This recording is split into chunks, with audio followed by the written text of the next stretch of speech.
This is the Book of Pook. Written by Pook. Published in audio format by pillreader.com. The title of this post is, Introduction, A Pook is a Pook. Here is the post. The only reason why I'm here at So Suave is to help myself. I have absolutely no interest in being an authority or star poster or anything of such. I just want to correct my own flaws and discover life. I don't care about the DJ Bible, I don't care about any of the forum mechanics, or the forum custodians, or anything of the such. When I do a post, I basically talk to myself. The post is something I've found that helps me, which is why it appears in the tips section. If I wanted to discuss it, it would go in the discussions section. Many people do not understand this distinction and start ranting on my threads and don't understand why I don't respond. There's no need to discuss anything. The posts end up becoming so long because I already put in the questions within the post. There is a trend lately where people do not see the posts, they just see Pook. So when a Pook post appears, they go Pook baiting, term coined by Icepick. A good example of this is the habit is all thread. A very simple message, that provided clarity in my life, but obfuscated by nonsensical replies. My mission is to try to correct the Pook. I actually don't care about anything else. Things that help me I put out on the table, since maybe some of you guys have the same problems I did. If the post sounds like Latin to you, then don't consider it. We're all here to fix ourselves. Because the focus is on ourselves. I think that was when my big change came, was when I realized that I was the problem, not the women. That's why I rage against the focus on women, controlling women/tactics posts, or rather, when they rage at me. The solution to your problems is not in the woman but in yourself, but it does take a type of humility to realize that you are the problem. Consider the nice guy, he is right and the world, women are wrong. He is backwards. He is wrong and the women are right. I've been here for 3-4 years. Looking at my past posts, I can see how A leads into B and then to C and so on. For example, the Kill That Desperation post, for me, slammed the door shut on tricks and tactics. So what else was there to do? After that came Be a Man, which separated sexuality from intercourse. This slammed the door on me on all the lay reports and all. We are in a habit nowadays of defining sexuality only to matters of sex when, in fact, it goes well beyond intercourse. Thus, a male and a man are not one but two. Anyone can be androgynous. And being an androgynous is not a virtue, and being masculine is not a vice. Now, who is it that is saying man and woman do not exist, in their sexualized forms? Yes, gender theorists. Gender theorists hold that masculinity and femininity are socially imposed, in other words, artificial. I didn't realize they were the source, but I did realize then that something was off sexuality-wise in our world. The nice guys seem, not born, but manufactured. So I said, be a man. I want to free sexuality from just intercourse, else the world becomes androgynous and very dull.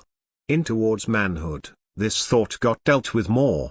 I asked a group of guys what a guy does that is male. The only answer they repeated was sex with women. As big a supporter I am of sexing women, it shows that sexuality has been chased away and confined to the bedroom. I believe we're entering a new Puritan age where sexuality is outlawed, and allowed only through intercourse. The idea of a woman being feminine or a man being masculine drives some people nuts, as if they think they have a right to tell you how you should act.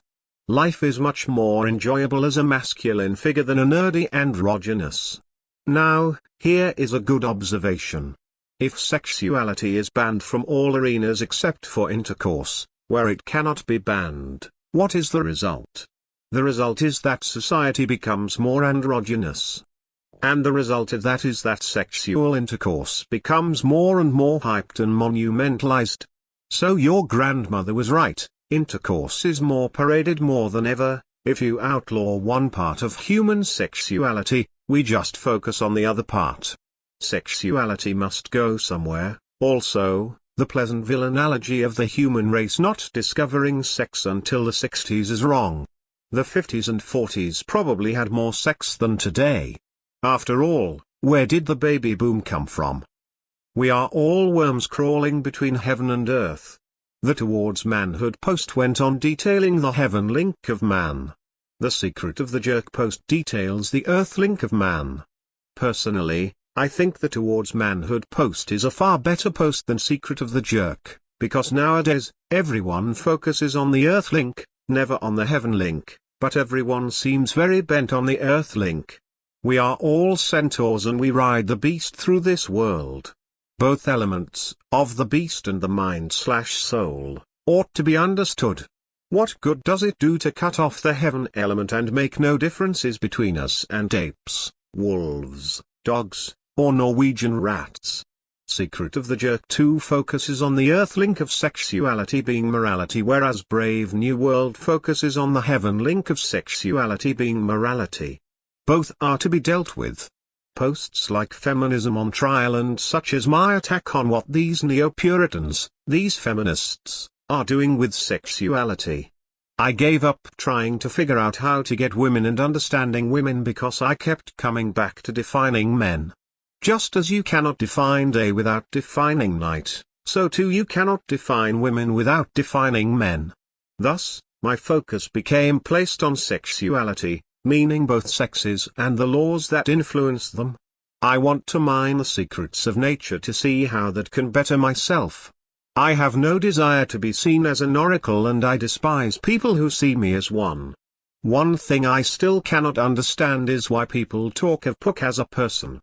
There seems to be a contest going about who can best psychoanalyze the Pook. Alas, I wasn't invited to such a contest, and when I say what I am, people don't believe it. I tell you exactly how I think with my posts. But that is not enough. Pook is either this or that. Consider this thread. I posted here because they kept on talking of Pook, psychoanalyzing him, etc. etc. That pissed me off, as they don't know Pook and I'm the only one who really does. So the speed seducers came after me. They said, saying be a man is not enough. We need practical advice. Throughout all this, the Secret of the Jerk was on my computer, which dealt very much with the earth plane. I grew tired of all this and just decided to post the article. And everyone shut up. Why? Because instead of trying to understand themselves, they tried to understand Pook. Pook is this. Pook is that. Pook is Pook. What more needs to be said? Consider a recent example with Power Ego. He accused the Pook of being the term, workaholic, and that I was demanding everyone to become a workaholic. I kept talking to him just so he would keep talking, knowing full well the Fountain of Youth post was on my computer. When I grew tired of him, I just posted fire, and that was that. Look at this quote I got from another board, quote, "The whole foundation of Pook's current predicament is that he has dehumanized women to the point where he considers them to be grossly inferior creatures who are unworthy of his company." Unsurprisingly, that didn't even raise an eyebrow on SS, since that's also the foundation of every other approach to being a blah. Anyone that considers such an attitude to be masculine needs to buy a dictionary. Just because a woman is intelligent doesn't make her masculine, the two are completely unrelated. Likewise, ignorance and self-delusional stupidity are not in the least bit masculine. Pook has taken a path of quasi-intellectual wanking and turned his back on the very nature that he so vigorously plagiarizes the classics to champion. These people condemn the Pook for being an intellectual. BTW, how can you plagiarize the classics? Classics aren't copyrighted. And I haven't even gotten started on the classics and the knowledge of sexuality they hold, yet, some people are currently angry at me because I have been busy bashing intellectuals. So which is it, guys? Am I an intellectual or not an intellectual? As you can imagine, this is so comedic as would be worthy of the pen of Molière. Lately, some people say, Pook is misonomic. He hates women. Yet, I have series of posts where a youth goes, evil women. Evil women. and paints women as evil, and I show that the youth wrong, and that women may very well be the opposite. All these attempts to psychoanalyze the Pook are going to be wrong. Stop worrying about the Pook and worry about yourselves. If you don't like what the Pook says, don't listen to him. Pook is a big fat egotist. Yet, I have posts detailing that progress only comes through humility, as one who thinks he knows all the answers will never post anything new since he knows everything. I have been accused and labeled as everything under the sun. What is funny is even when I am truthful about who I am, like in the feminism on trial thread, people don't believe it and think I'm lying. No, I am who I've said I am. The title of this post is, Pookman's Advice to a Suffering Newbie. Here is the post. Anti-Dump had a metaphor that I like a lot. You should be free as a bird, flapping around, singing, and full of joy with life. Women want to capture the bird and throw it in a cage. Cage equals commitment. When birds tried to fly into the cage, wouldn't you think something is wrong with that bird? After all, who wants a bird that wants to be in the cage? No, women want the birds that are free, wild, and beautiful. They want a good catch. Good catches do not fly into cages. Only wounded or needy birds do. Women aren't complicated, our feelings just get in the way of what we want to do rather than what we should do. We want to rub their feet and build statues of them. We should demand respect and reward them only for good behavior. True passion can only be achieved when the man is willing to walk away at a moment's notice. After all, if you say I love you after a coffee date, then the passion is gone because you have shown that you will not walk away. Flowers and gifts should be used as a reward, not as an item to buy her affections. When a woman treats you with indifference, you challenge her. When a woman treats you with disrespect, you punish her by withdrawing your affection and time. When a woman treats you well with respect and the affection you want, you reward her. I think the solid line of thought that will get you as many girls as you want and keep your relationships bright and fiery is, do not have desire. Of course, being desireless is impossible. You can go up to any guy and talk, right? You should be able to do the same with women. The only things that are holding you back is 1, not understanding women, 2, desire makes you too nervous and uptight. With all the great articles at this site and this message forum, you'll eliminate number 1 quite fast. Number 2 is a bit harder. Some people are naturals at it, peak. Others have to go through a long series of crash and burns, rejections, and horrible relationships before they realize it was their desire that made them overlook all flaws and made them act illogically. Anti-Dump. You should be commended since most men think they are masters at romance. Everyone thinks they are right about everything. By coming here, you are already on the path to becoming a Don Juan. Soon, women will tremble with passion in your presence. If you're serious about educating yourself, then this site is going to change your life. It did for me. The title of this post is, 15 Lessons. Here is the post. A young man sat and pondered the next phase of his life. It is time, he said, for a girlfriend. Yet, this new course in his life seemed both exciting and frightening. But success will not come without much failure, he realized. If only there was a way to avoid the painful trials ahead. And then, like magic, appeared a Pook. As like anyone shocked by the sudden appearance of a Pook, he was speechless. But this happened to be a talkative Pook who said, I will guide you. The constant heartbreak, the loneliness, the feeling of having no control, these can be avoided. Follow me and I will show you many of the lessons that must be learned. Oh Pook! The young man cried out. Would it not be better to throw myself into initial error? Is not error the best way to success? No, your heart does not need to be shattered to realize its lessons. Do successful marriages come from a series of failed ones? Of course not. Foresight teaches gently, error teaches brutally. With that, the young man asked, and what is the first lesson? The Pook replied, Follow and see. Thus, the young man followed Pook to a nearby college campus. Pook then said, "Behold, the first example." Lesson 1. A young man, overflowing with desire, saw a woman he thought was extremely cute. She was simply walking around and was involved with her own things. "I should speak to her," he told himself. "I must meet her." But his body would not obey. He stood there, watching her in the corner of his eye, and felt as if he was burning. She eventually left and he cursed himself even more. Then appeared another woman who was even cuter. "I should say hi," he told himself. Yet, he stood like a statue and his body felt as if he was burning. "She is out of my league.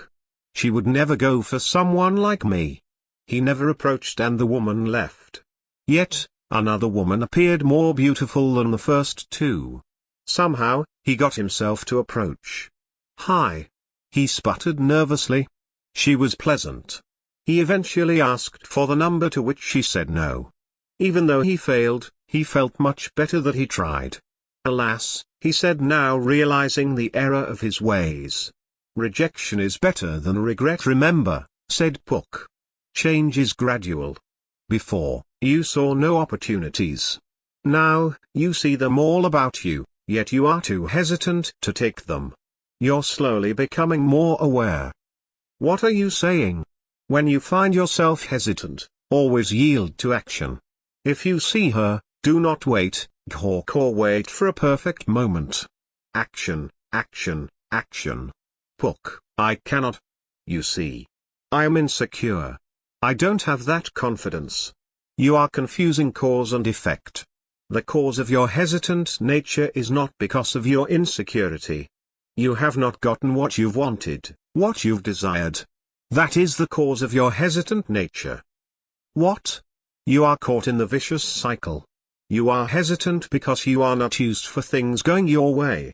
And things will never go your way because you remain hesitant. You see what you want, become hesitant, and the door of opportunity closes. It happens again. And again. And again. With each choice towards inaction, you reject yourself a little bit more. Pook continued. This is where that cycle of hesitation leads. In your world of hesitation, you shred off more and more of your manliness until you turn into a full-fledged nice guy. Then you seek to remove hesitation by making the approach risk-free. Then you start giving gifts, poetry, flowers, and declarations of love. You start to examine and re-examine non-existent signals until they read the way you want them to read. In the end, you place her on the pedestal and throw yourself to her worship. If there is a choice between less pain or the possibility of more pain, we default to the less pain.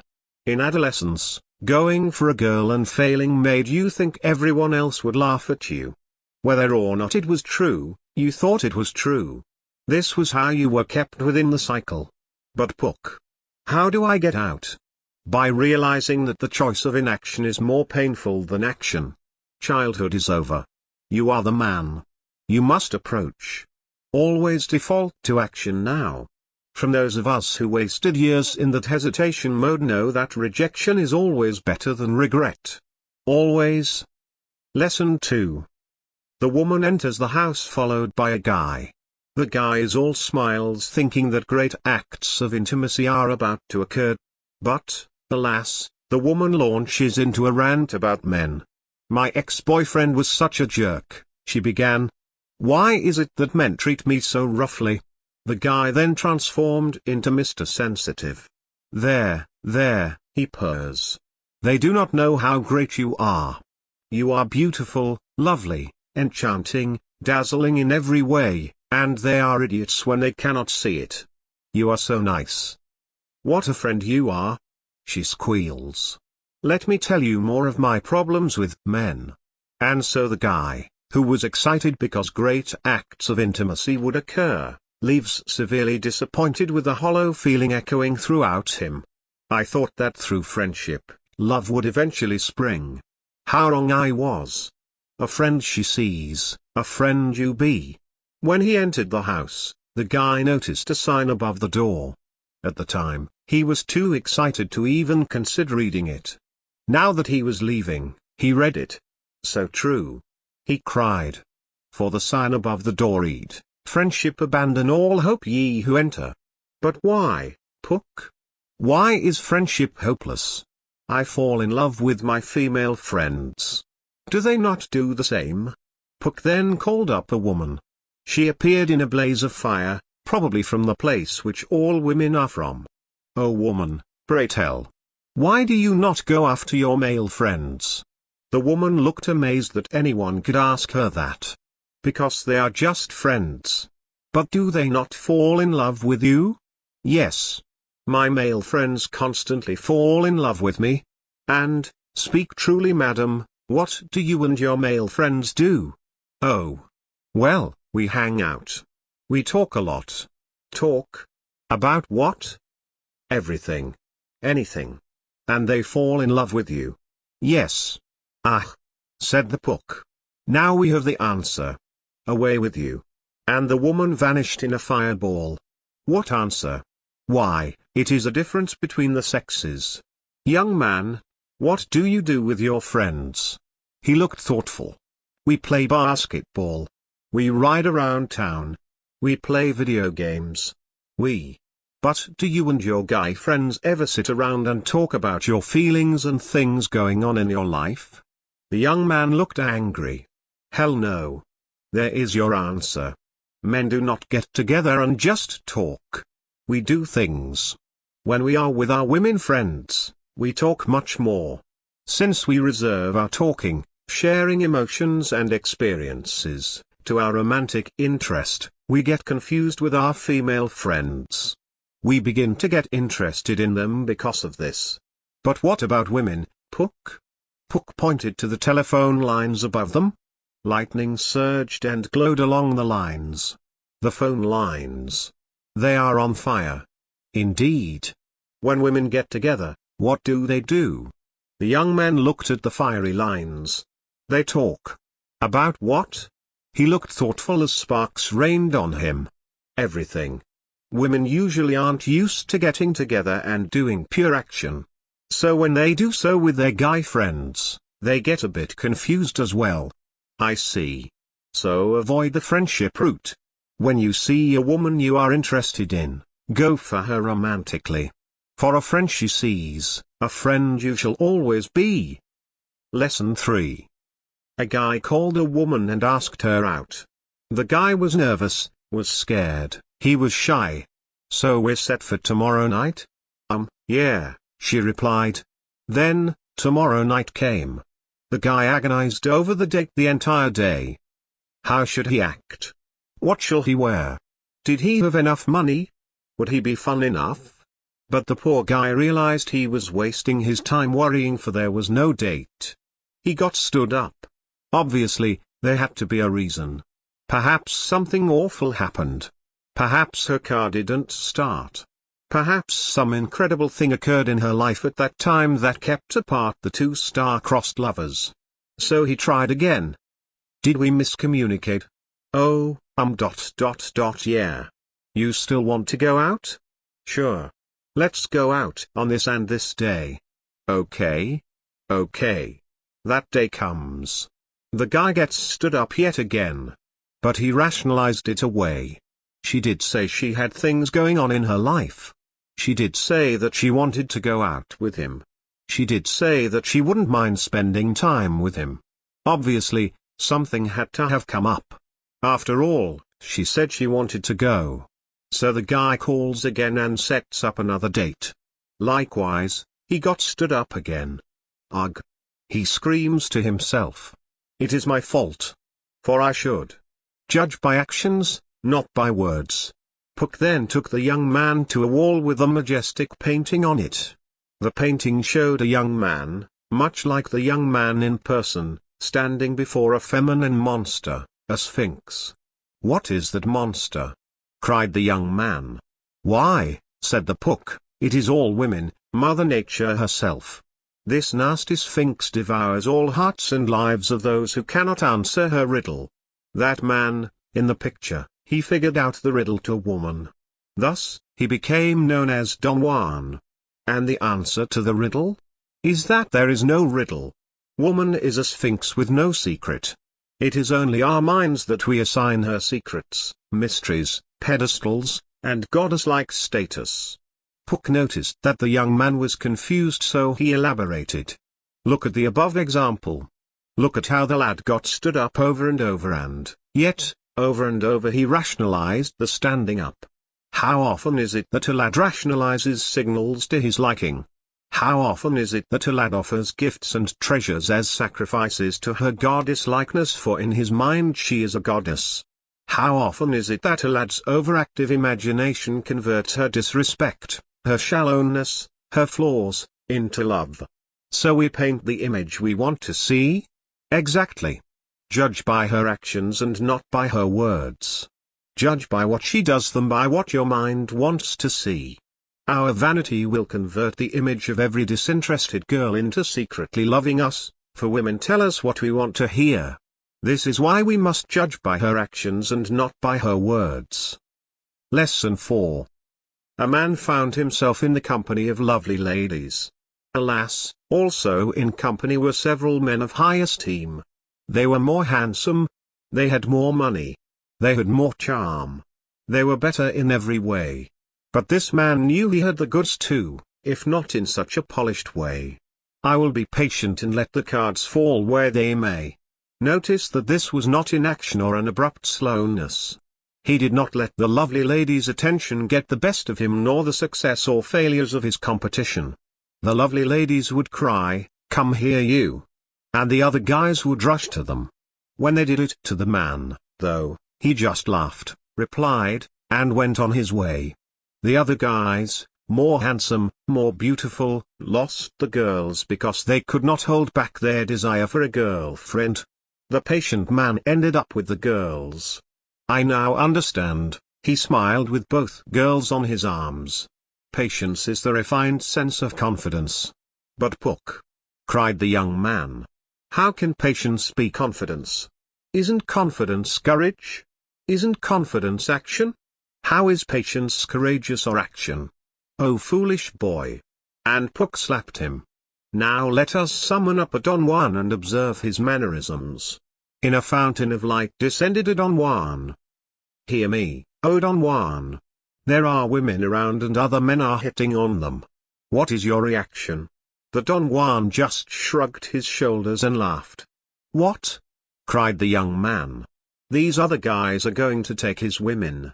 How can he be so laid back? He is laid back because he knows how great a catch he is and that getting women is easy. He knows he is the prince. But the women ... are not significant. The focus must be on you. The guys that can get almost any women are not scared or nervous that other guys are hitting on girls. He knows things the other guys never will. In fact, he might let them have free rein to weed out the desperate and stupid chicks from the smart and picky ones. As with muscles, it is the strong guys that know they are capable who are quiet and patient. It is the noisy guys that lack the skills. It is the large dogs that are quieter while the small dogs make up for their size with their obnoxious bark. It is the patient ones that control the world, the impatient ones are controlled by it. Lesson 5.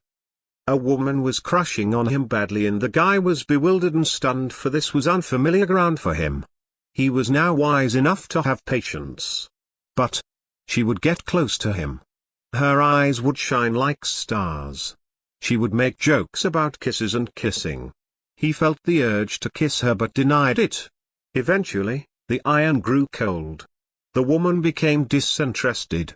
She moved on. Oh dear, the guy realized. I should have kissed her. I have been following philosophies and not being myself. I should follow my inner nature, and trust the gut. How do you trust the gut? Asked the young man.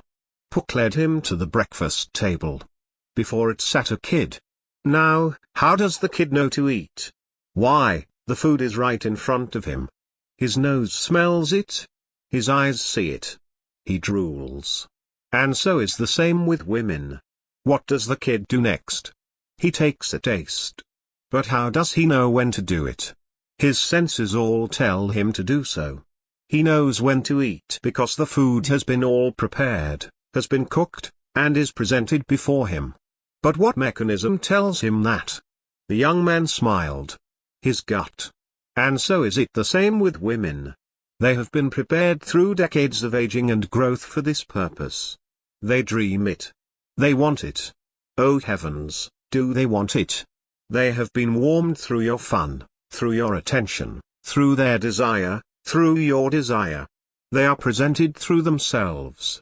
Do you think she is wearing what she does for herself? No, she is wearing it for you.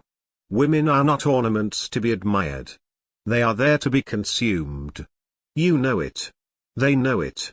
I see. Nature has a system in place. No philosophy in the world can do you any good. The philosophies that supposedly work are the ones that best match nature's music.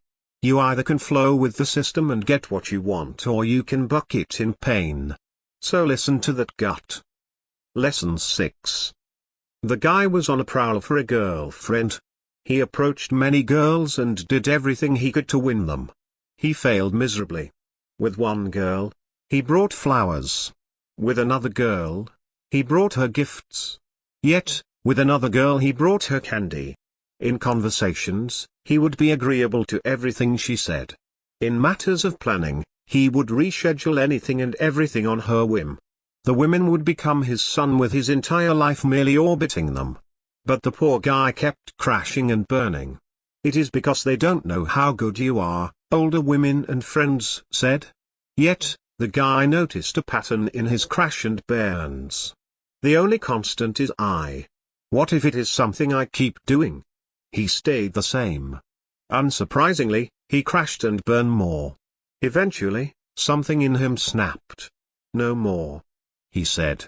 Why am I acting like a beggar?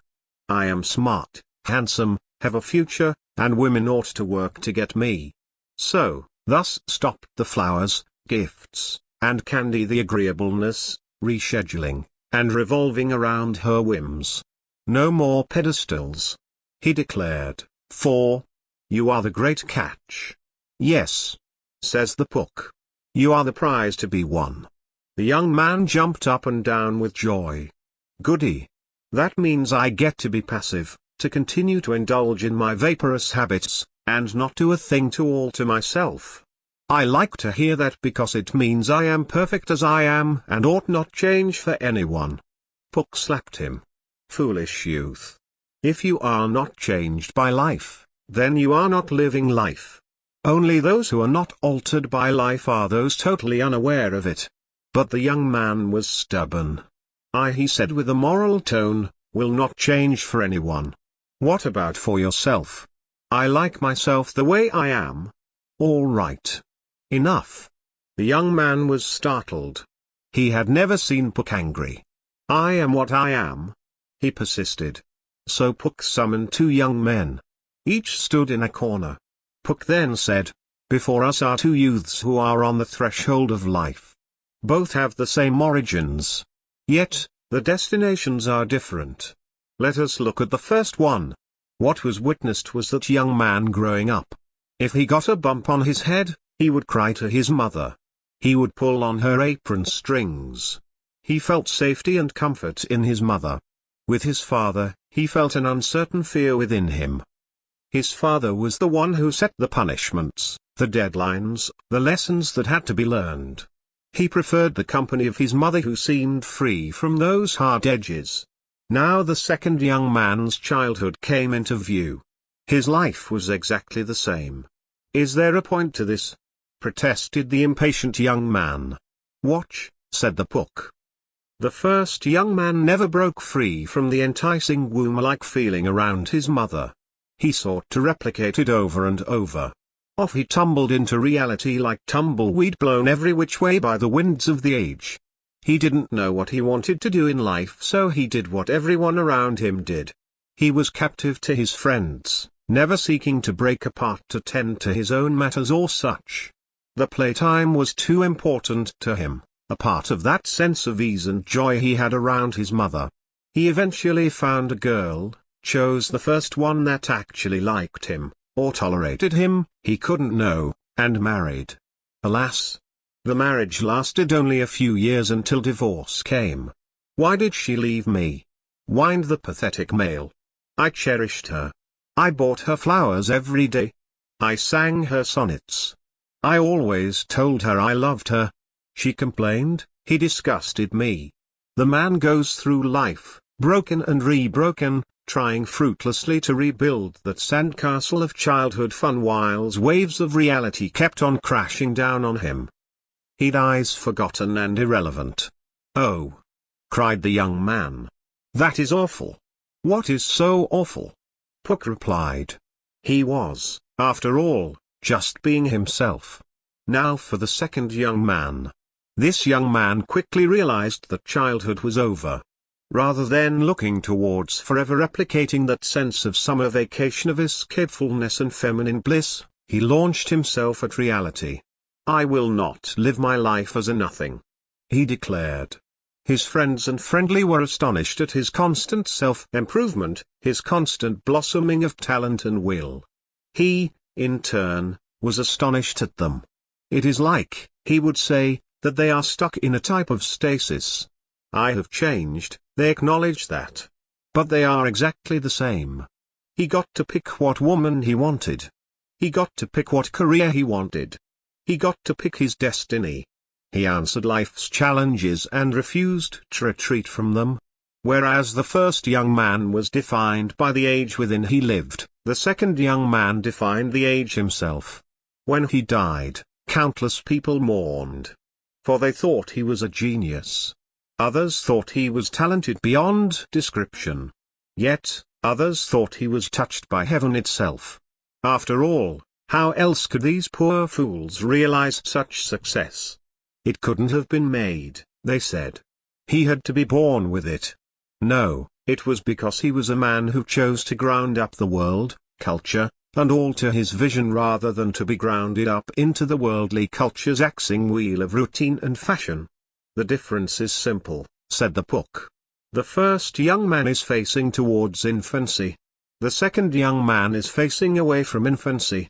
The first one wishes to climb back into the womb, the second one wants to fly from it. The first wishes a cushioned place in the world while the second one leaves the cushions behind. The first one is ordinary, the second one is extraordinary. Thus, the second one becomes the great catch while the first one merely becomes a filler of a void." "I see," said the startled young man. "The second one is always getting better. The first one is always staying the same if not getting worse." "Exactly. It is the difference between rotting and ripening. Be the good fruit. Be the prize to be won." Lesson 7. This young man thought he had become successful with his desire. Boyfriend and girlfriend were they, the hard awkward early moments finally gone. All was good. Except, "I am hungry." Are they not always hungry? Fetch me lunch. Poor young man. He had enough wisdom not to do this earlier, but now, he told himself, "She is my girlfriend. I must make her happy." He brought her lunch. After feeding her face, was she satisfied? No. For she said, "I need to do this and this at work today. It would be wonderful if you would go get the supplies for me." And off the nice guy went. And when he returned, there was another task. Poor nice guy. On and on it went. More tasks, more chores, he became wrapped around her finger. Then, it happened, "I think we should just be friends," she said. The nice guy was devastated. But also, he was puzzled. He did everything he could to please her, and this was the result. "Ah," he realized. "By pleasing her whims, I lost track of mine. A servant you'll be, a friend she'll see. As respect is all." But Pook, why? Why would respect be so vital? I'm not equipped to answer such a question. Let us ask a great philosopher. And then, out of nowhere, appeared Socrates. Attention Socrates. You have been summoned. Did you know that? Answer the question that is respect. And Socrates replied, "That's an easy one, Pook. Where there is reverence there is fear, but there is not reverence everywhere that there is fear, because fear presumably has a wider extension than reverence. Socrates then vanished in a whirl of bluish smoke. O wise sage! Salient soul! Respect is the realization of set boundaries. After all, how can reverence become without any sense of fear, of you walking away? For true passion with women can only come when a man can easily walk away. The great catch: walking away is woman's great fear. Walk away? Yes. Now let us ask a question to that opposite sex. Arise, woman. The woman enters with flair and fire. Answer this riddle: why do men who are willing to walk away turn you on? And the woman laughs. Didn't everyone know this? A man that can walk away means that he has his pick of the litter, and the woman can easily be replaced. You won't find the lawyer or doctor or politician be entangled to a woman at first. Away you go. The woman melted in a blaze of fire and flame. So the great catch is always willing to walk away? The great catch is respect. She is supposed to celebrate life with you, not use you as a peon. Be a man and respect attends to itself. Lesson 8. Now the young man had battle plans galore for the women. If she does this, he said, I will do this. He memorized the interest signals and was stuffed with philosophies. Yet, he noticed that guys who knew nothing of seduction scored left and right. How did they do it? Also, he faced a big problem. Talking to a woman normally he was fine with. Talking to her with a sexual outcome made him feel guilty and dirty. He knew being desireless was keeping him from being desperate, but it wasn't getting him women. In fact, it seemed that those guys desiring the women would have their desire reflected back. Then it hit him, only the sexual ones get the girls. I don't get it, Pook. So Pook took the young man to the workshop of Leonardo da Vinci. The young man sat and watched the Pook stand before a large screen. Like Leonardo's picture of man, Pook had one of woman. Pook tapped on the woman with his pointy stick. Women, he said, are entirely sexual creatures. They do not respond to your intellectualism. They do not respond to your genius. They only respond to sexuality. What do you mean, Pook? Most men are scared of their sexuality. Look at the chumps. They are not men, they are androgynous. They are ape-like. The young man wasn't getting it, so Pook summoned up a nice guy and a woman. Look, says Pook. The woman has invited the nice guy to her pleasure palace. She is wearing sexy clothing. The young man merely nods and drools. She is being a woman. The young man nods enthusiastically. She simply is. Now look at the nice guy. The nice guy was very frustrated and looked extraordinarily nervous. Why, he is not being male. He is not being what he is. Enough. Pook summoned up another example. Here, the nice guy is leeching off the woman in a pathetic friendship way. Anyway, let us ask the woman, does Mr. Nice Guy have a penis? What? Mr. Nice Guy? No way. He could never have a penis. But the young man was still confused. I still don't get it. What do you want a relationship with a girl to be about? Do you want to talk about DNA or genetics all day? The young man laughed. Of course not. Then stop talking to her about DNA and genetics. Stop talking to her about geek things. You do not need another lab partner. I want sex. I want a sexual relationship. Then embrace your own sexuality. Be a guy, talk like a guy, act like a guy. Do action things. It is one thing to talk about things you love, but most guys talk about things just to talk. Sexualize myself, my appearance, and my actions, and the women will naturally follow. Exactly. Lesson 9. Oh, how he wanted success with women. Why did others do so well and he so poorly? All jocks did was breathe and grunt to get chicks, and he did everything possible with no success.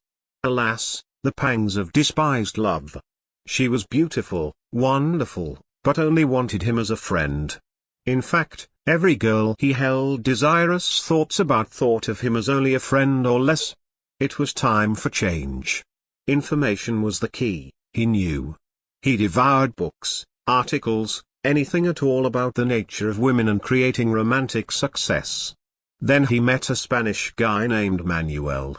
Manuel said, "Behold, for here is your battle plan, psychological maneuvers. You shall learn neuro-linguistic programming. Now speak like this, when you have that connection with someone, that warm, safe, and comfortable feeling right there, then what sometimes can happen is."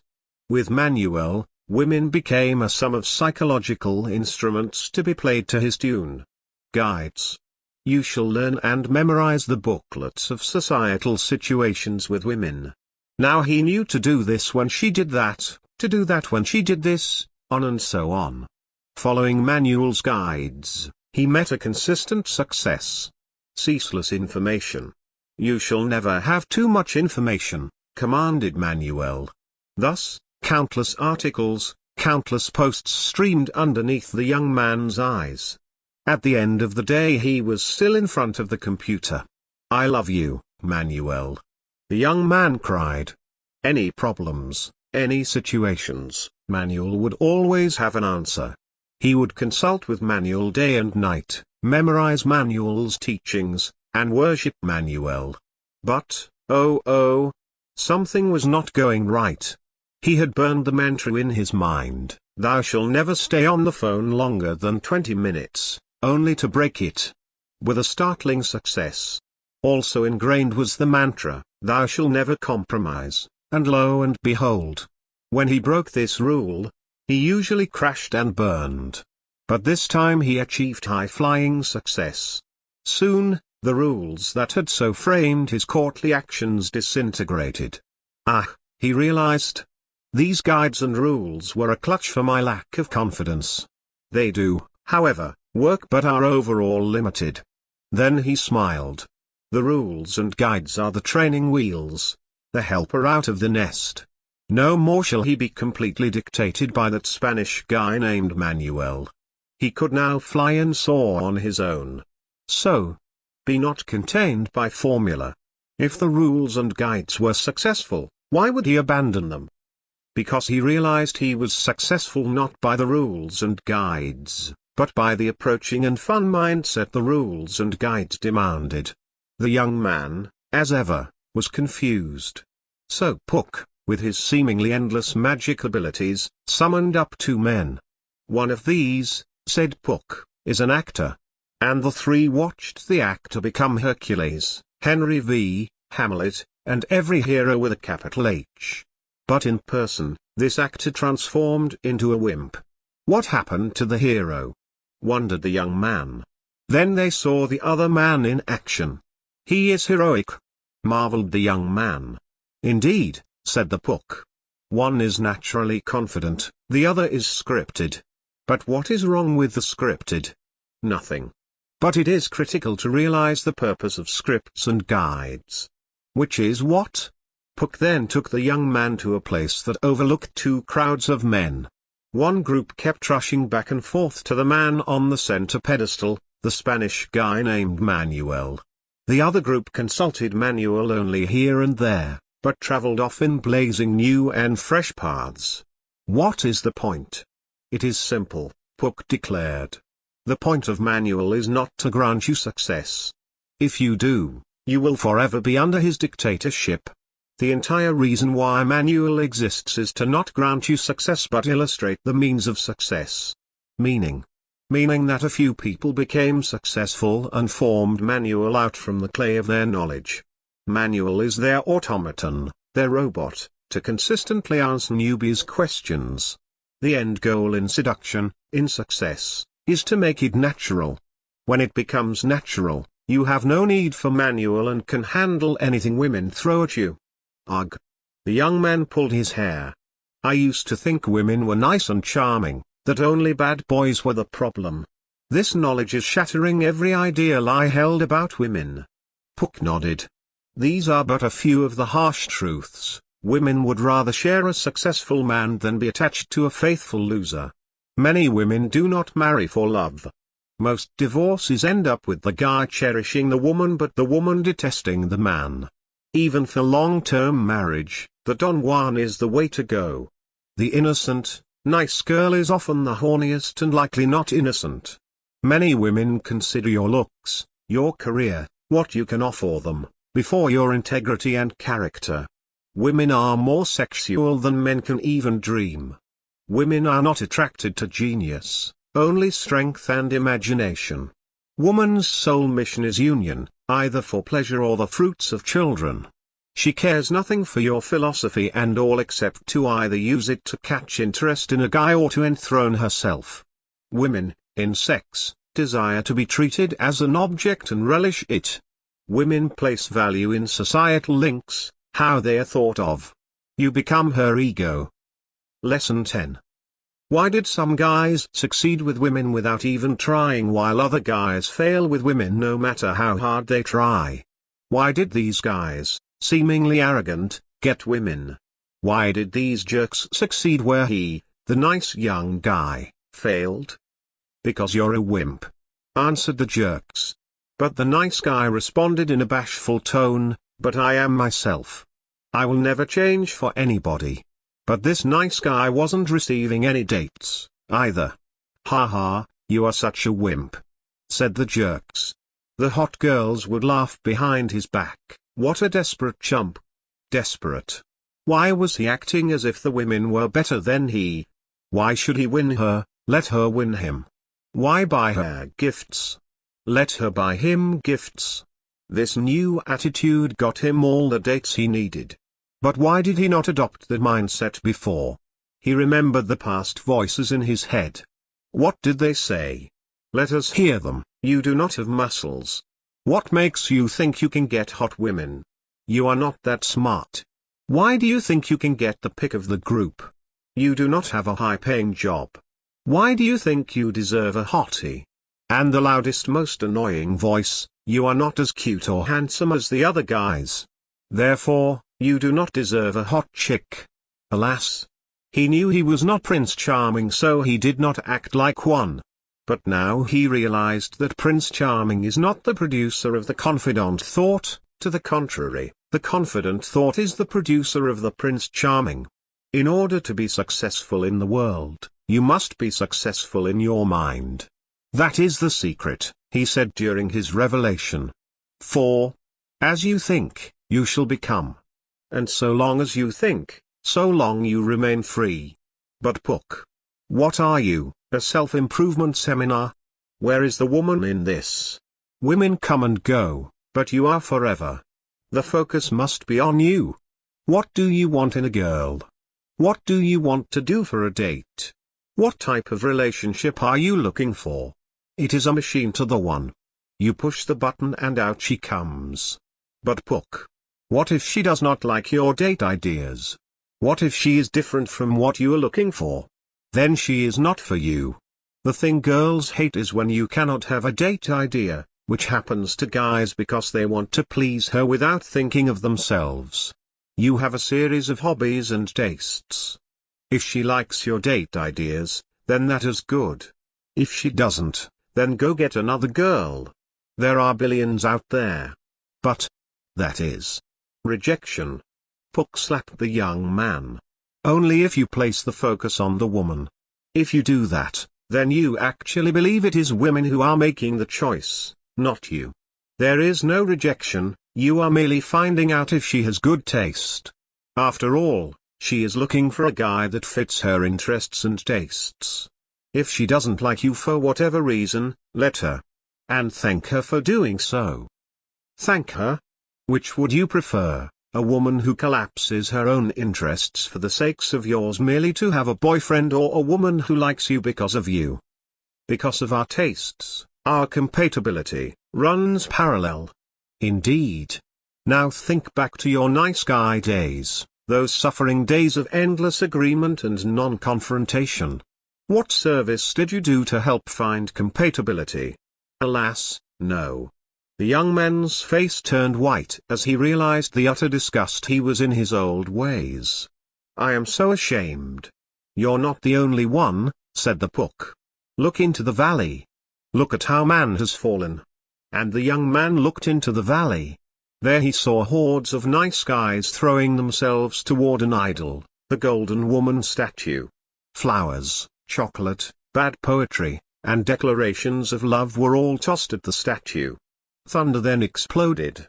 Then, out of nowhere in graceful light and melodies of enchanted harps, appeared the Don Juan. "What is he doing here?" muttered Pook. This was not scheduled in the post. Soswave note, indeed. The Don Juan spirit can appear in any post whenever he wishes. The young man called out, "Speak, spirit. I will call out to it." Pook cupped his mouth. "Wherefrom did you come?" The spirit stood there, silent, with a confident air of invulnerability. Then Pook yelled, "Oh, speak, perturbed spirit. Speak thy truth." And the spirit, in great anger of how men have turned into beastly chumps, threw the tablets he held at the fleeing nice guys. He spoke these words, then vanished in a fountain of light. You cannot be yourself without truthfully seeing yourself. You cannot sacrifice character for joyfulness without ultimately destroying happiness. You cannot control the situation, but you can control yourself, your emotions, and your life. You cannot have women love you until you love yourself. You cannot grasp the female nature until you grasp your male nature. You cannot win her until you focus on her winning you. You cannot fully know the principles of this website until you leave it. You cannot obtain love by giving yours away for free. You cannot fulfill your desire by letting it trump your integrity.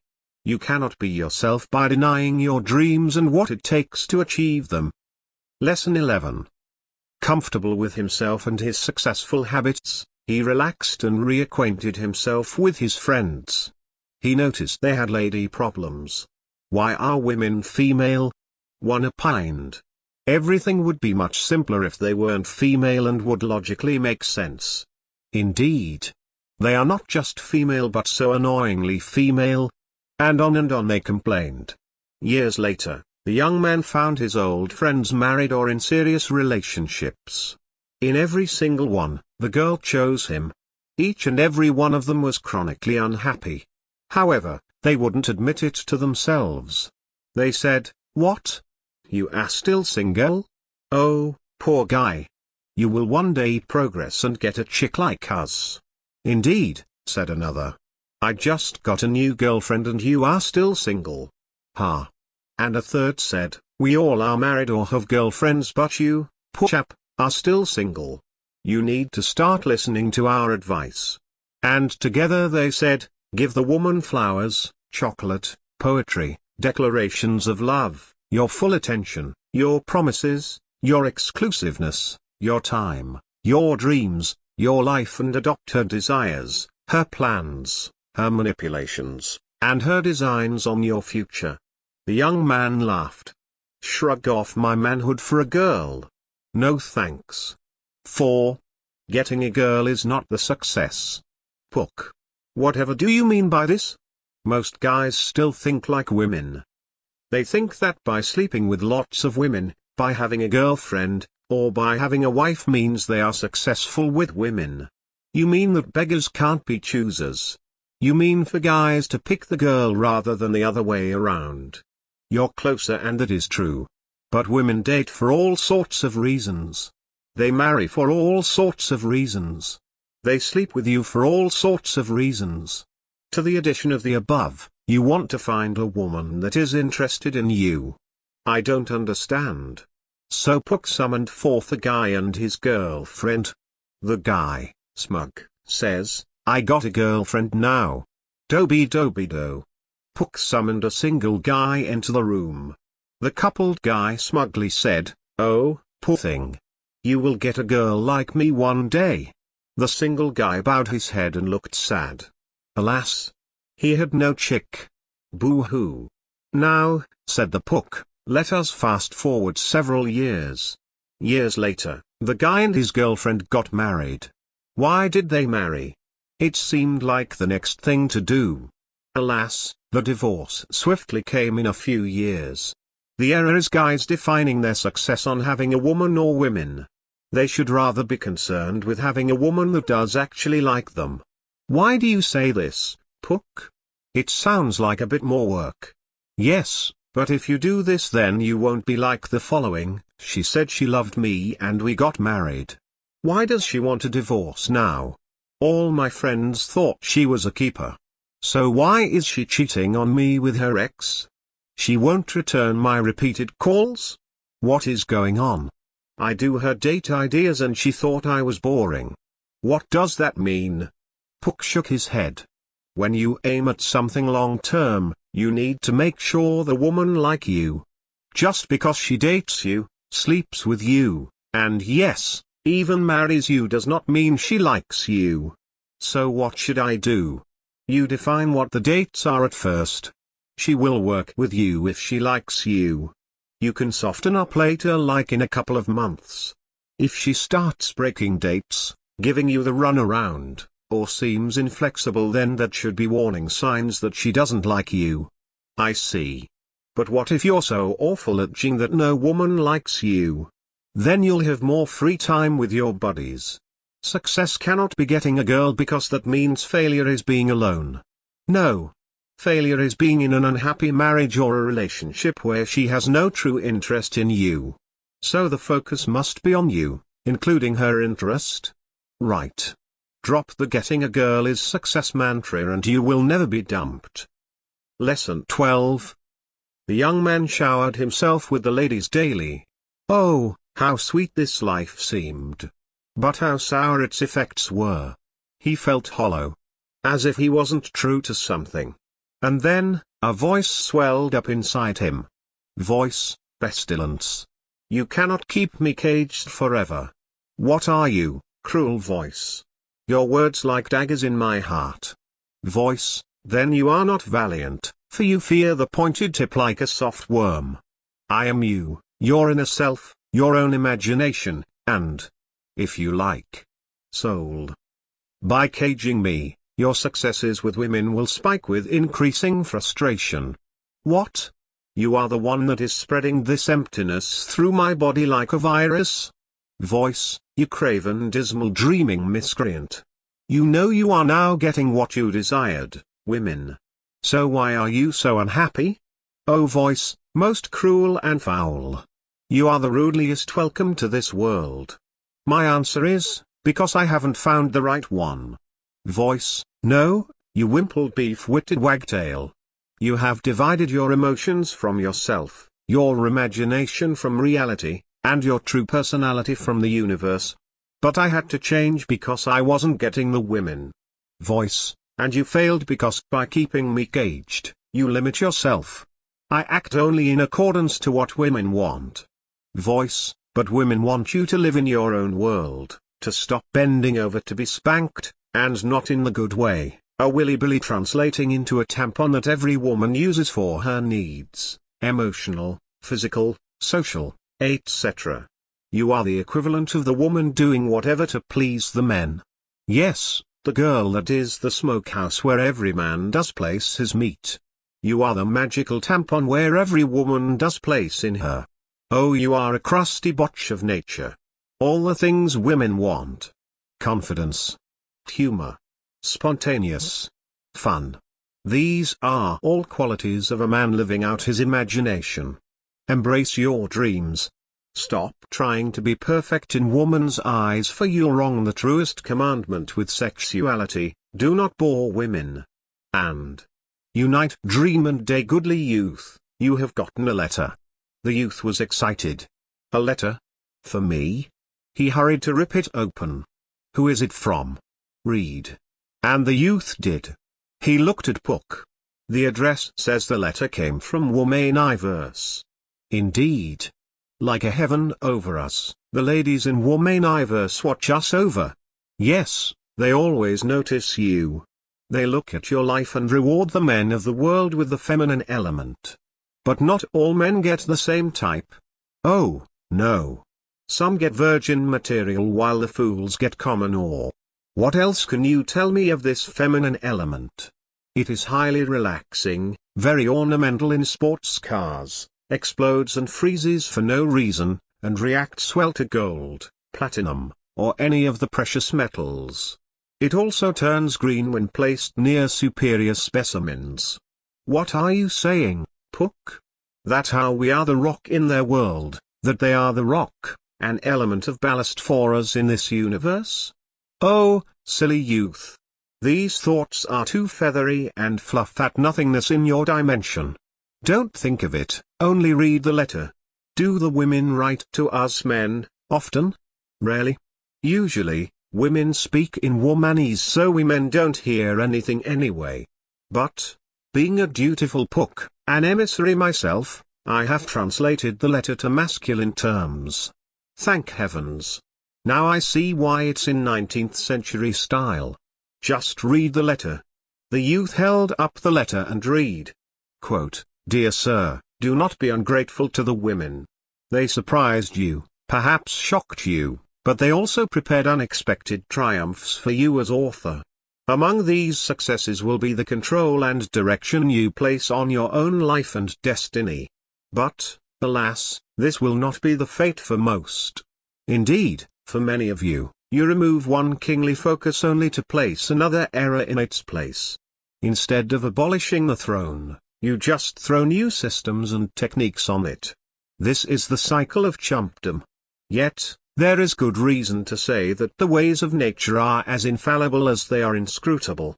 For if you will just grant us a moment, what we shall very soon try to demonstrate through our messenger, Monsieur Pook, we will show you a revolutionary revolution. The throne that kept controlling your life in some way, in some fashion, will finally be shattered, no matter what system you place on it. Your fellow nobles, all ambitious with dagger eyes, will try to place themselves on this throne of your world, to get you to live in their world. They will crown themselves with your dreams and say, look at me. I am the object and axis of your world. My whims become your laws.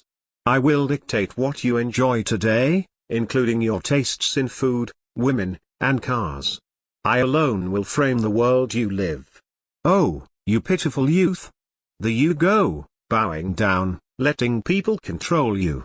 But locked within you is a Promethean fire just waiting to unleash, phoenix-like, a sexual combustion of soul and desire whose ingredients of dreams and thoughts lay ready and abundant within you. All you must do is combine these ingredients, combine your thought and action, your dream and day, and watch that throne be swept away. Oh, Pook. How strange these women are. Indeed. One of the biggest surprises of my transformations into Don Juan was not that the older women noticing the difference, no, it was that they said, it is like you have grown up. Why did they say that, Pook? Because it was the truth. Why do you let people mold and shape your life? Your life is going in circles because you cannot tear yourself from your loser friends or stupid entertainment. Keep reading the letter. The difference between a Don Juan and a chump is the difference between a man and a child. Make no mistake, the Don Juan world and the chump world is as different as heaven is to hell. You see, sir, there was a time when this was known. Men strived and created a world of their own. They took what they wanted and asked questions later. They had designs on what they wanted to do in life and how to get there. What we women despise the most is the broken male. It is the drifter, the nice guy, the chump who, when the focus of your energies is misplaced, production and energy are wasted and undone. Years of your life can pass by in this tragic manner. Or worse, when the focus becomes seen as something that it is not, the male becomes the nice guy, just as a dog becomes a sheepdog, provided nature does not guide it to freedom. The life of a man is not to be coddled and guided. All men are called to be leaders, even if it is not to guide other men. You are meant to guide your own household, protect it, and keep your wife and children from the paths of error, defending your fruits of nature from the locusts and storms of time. The youth put down the letter. How odd and strange this note is. Pook smiled. If one day, you actually get the chance to enter Womaniverse, you'll be even more amazed. And the key to get to Womaniverse? Is to unite your dream and day. It is the only way. Lesson 13. Alas! Whenever the young man approached a woman, 1,000 Don Juan philosophies came to thwart his peace. All these ideas clogged his action. Then he remembered how awesome he was with women when he was a little kid. He was always the Don Juan of the sandbox. He wondered, have women really changed? No, only in his mind. At heart, women are still little girls. So when he saw the luscious babe sitting there, he smiled and saw a bored little girl looking for fun. He would make fun of her, do physical action things with her, take her by the hand to lead her somewhere, and she thought he was the perfect guy. I understand now the source of cocky and funny. He smiled. Charm is treating women like little girls. This is the most sexist thing I have ever heard. You doubtful youth. You are a beanstalk cynic, a crusty philosopher. How can you argue so rudely against me? Look. When we were young, we all desired to grow up. Now, once grown up, we desire to be young again. Being poor, you trade your time and health for money, only to use that money for time and health. We have all passed through the world of a child. Are you saying that I ought to be childlike? Yes. Young kids, lacking the chemical madness curse that puberty brings us, are at perfect ease and treat the sexes appropriately. No young boys will say, whatever you want to do. Young boys run around, they do not sit and talk to the girl all night. Young boys have their cars, their trucks, their dangers and excitements. Now, compare the young boys' actions to those who are really successful with women. The youth was alarmed. They are identical. I always thought women were immature for going after these so-called jerks, bad boys, and jocks. I see that in some ways they are immature, but they kept that joy of youth with them, whereas I had killed it. Youth, what do you do on a date? Why, I speak to her about philosophy, about literature, about the designs on the universe, about DNA, about world events, about... Stop. I can take no more. Come and drink from this fountain of youth. The youth did so. All those paper bullets of the brain ceased. Now all I want to do is do things and not talk. I want to run around. I want to have fun. And women go crazy over these types of guys. Some people are so scared of growing older that they become extremely aged in their youthful flesh. Now you will be the envy of every philosopher, scholar, thinker, and deep analyzer. You will be in the world they have no access to. Nothing has changed. The attitude you had towards girls when you were in the sandbox is exactly the attitude you need now. So think young and live. Lesson 14. The young man had one problem left. He would be very successful with women, from one-night stands, from casual dating, from relationships, and so on. Yet, every now and then, he got that feeling of something bursting through his chest like a creature popping out from alien. The woman would talk to him, blah blah blah. He felt it inside, a very sweet but gooish feeling. She would go on, blah yappity blah blah, and he felt the sickly warm feeling spread throughout his body. What was happening to him? Yappity yap blah blah, yappity, blah yap. The girl continued as he felt the feelings spread throughout his body, paralyzing him, like a poison. Ya blah blah ya, she went on, oblivious as he was collapsing from this sickness.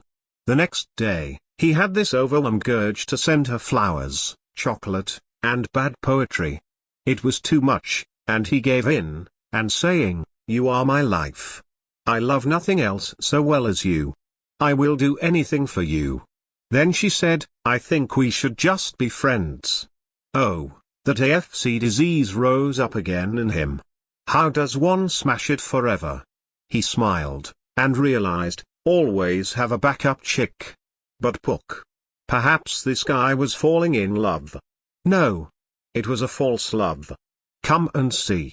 Pook led the youth inside every man's heart. Inside the cavernous room, each surrounding wall depicted television screens with a graphic. What is this place? Every guy has a passion about different things. On that wall is his car passion. We see many screens of different cars, all ones he loves. On that other wall there is his food passion. We see screens of all his favorite foods. And if you come along here, you'll find the ambition wall where screens show all the things he wants to do. Now look at the women wall. Pook. There is only one picture on it. Yes. Nature has designed us to love in a marriage way when there is only one picture on that wall. I can understand that. But where is the problem? The problem is that he is not married or engaged to her. So he is acting married to her when really they are dating or just friends. Oh dear. Yes. When a guy decides to go dating and dates only one chick at a time, only one picture will appear on the wall. When there is only one, he is designed to think of her in a marriage way.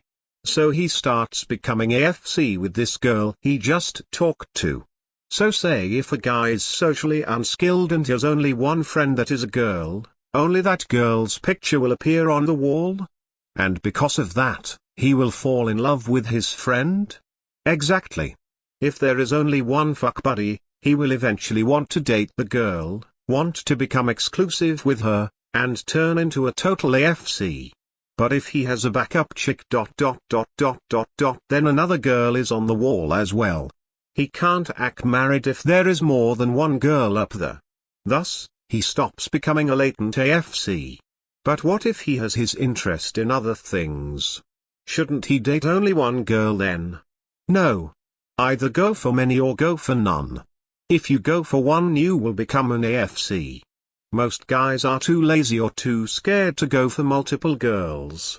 So they remain AFCs and forever remain in the vicious cycle. Lesson 15. The young man had all the knowledge he could dream of about women and life. He stepped into the casino of life and approached the game. A man placed the dice, the new ones the young man had been so busy forging in his mind, into the young man's hands. Pook. I recognize the young man you speak of. It is you. Alas, I've only been telling you my own recollections with every lesson here. When I condemn the young man, I am only condemning myself. Let us continue. Pook looked onto the board and saw the squares of victory with their prizes. He shook the dice in his hand, knowing that it wasn't the victories earned that mattered. The zest of life is the rattle of dice in the cup, he said to himself. The games master asked, Monsieur Pook, how much are you willing to bet on the throw of your dice? Pook looked at his dice. They were the dice of talent, dreams, and endurance. He looked at his stack of chips, one color being whatever property and things he had, another being his societal connections including that of his family and friends, and the most treasured type of chip of one's most awesome resource, time. Pook told the games master, put it all on the table. The games master looked alarmed. But if you do that, you may lose all your property, all your society, and all your time, and thus, your life. Are you willing to bet all that on your talent, dreams, and endurance? Everyone in the casino was looking at Pook now. Very few people bet it all. All on the table, Pook repeated, rattling the dice. Laughing, he rolled the bones and said, the greatest risk you can take in life is not to risk it all. You can be the smartest person in the world, the most talented, the most persistent, but you will never win in the world or with women unless you embrace the glory of risk. But Pook, I am scared of risk. What if I lose? Pook slapped the youth. You cannot lose. Everyone wants to define your life, to shape it to their ends. From politicians to your friends. Everything is all right as long as you stay you. But if you break out of the mold, everyone, and I do mean everyone, will try to stop you. So how can we not lose? Just as on the battlefield, the valiant warrior losing in glorious battle is honorable. It is not the victory that defines the man, it is the fight. There are some people who somehow have this curse or bad luck and must eat an excrement sandwich every day. They win every time they struggle against that. So to risk is to fight. Then all this knowledge and insights are merely the sword, shield, armor, and weapons we fight with? And those who fight, unarmed, are more worthy than those who sit there completely clad with the finest of weapons? Yes. Paradise, spoken slowly, is literally a pair of dice. Gamble what you have. For if you bury your talent and dreams to sit on it, you will receive the wrath of heaven. Unworthy servant will be screamed at you. But what if the situation itself seems impossible? What if all odds seem against you? What happens then? Pook, exhausted from this post, began to vanish towards the Pook place where all Pooks come from. Just remember, opportunities are brilliantly disguised as impossible situations. The title of this post is, What Every Skinny Guy Should Know. Here is the post. Smart, fun, and interesting. So why is it that all the beautiful women always seem out of your grasp? Why? You may even be athletic. You can do karate, can run super fast around the track, along with other things. So why does it seem you can get the average to cute girls but the very attractive women seem out of your reach? What is holding you back is that you are skinny. But I like being skinny, you say. Look at all those fat people. Indeed. Those guys who go to the gym and all are just idiots. There was an article in the Atlantic Constitution that said how average women marry skinny guys over big guys. It also said, why am I parroting? Let the article speak for itself, quote, it is self-evident that beautiful women end up with the masculine men, in other words, not skinny guys like you. I know. I can hear what the objections you're saying. Because I used to make them. It seems so jock-like and is below you. I have gained over 50+ pounds of muscle mass.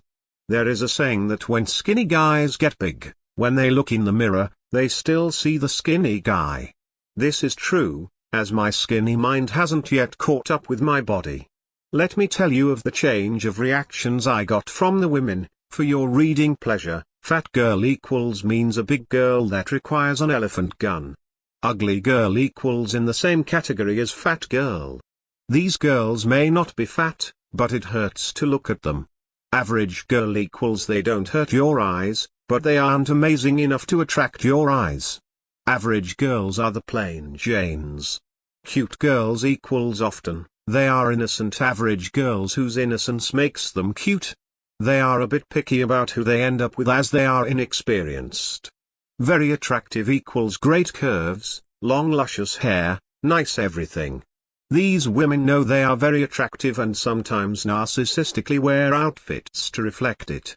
When women are choosing mates, except for very attractive women, they're facing a trade-off of choosing a guy who's very sexy or one who will stick around and treat them well, he added. Very beautiful equals bombshell. Every guy will notice this girl and stare and gawk. You know one of these women is around by seeing the satellites of boys trying to be friends with them. Guys fear these magnificent creatures. 155 I started out around 155 pounds at 6'3" height.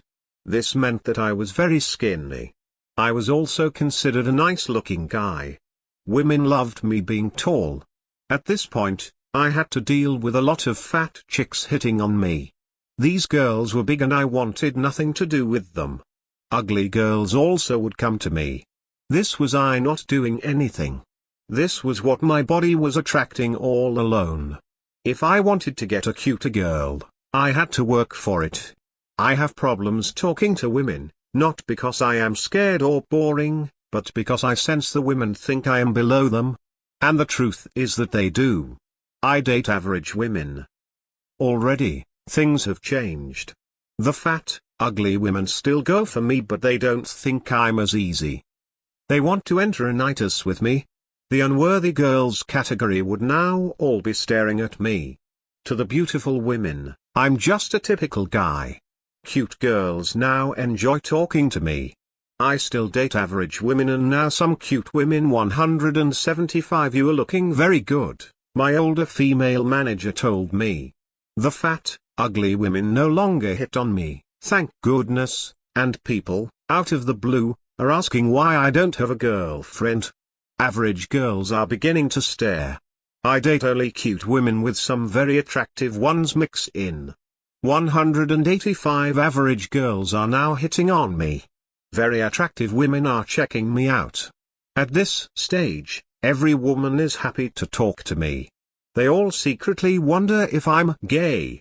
I date more very attractive women but still have the cute ones. 195 Okay, when you don't have a girlfriend at this stage, the ladies will whisper, "Is he gay?" all the time. One girl got bold about it and asked me point blankly, "Pook, you are cute and all. So why don't you have a girlfriend?"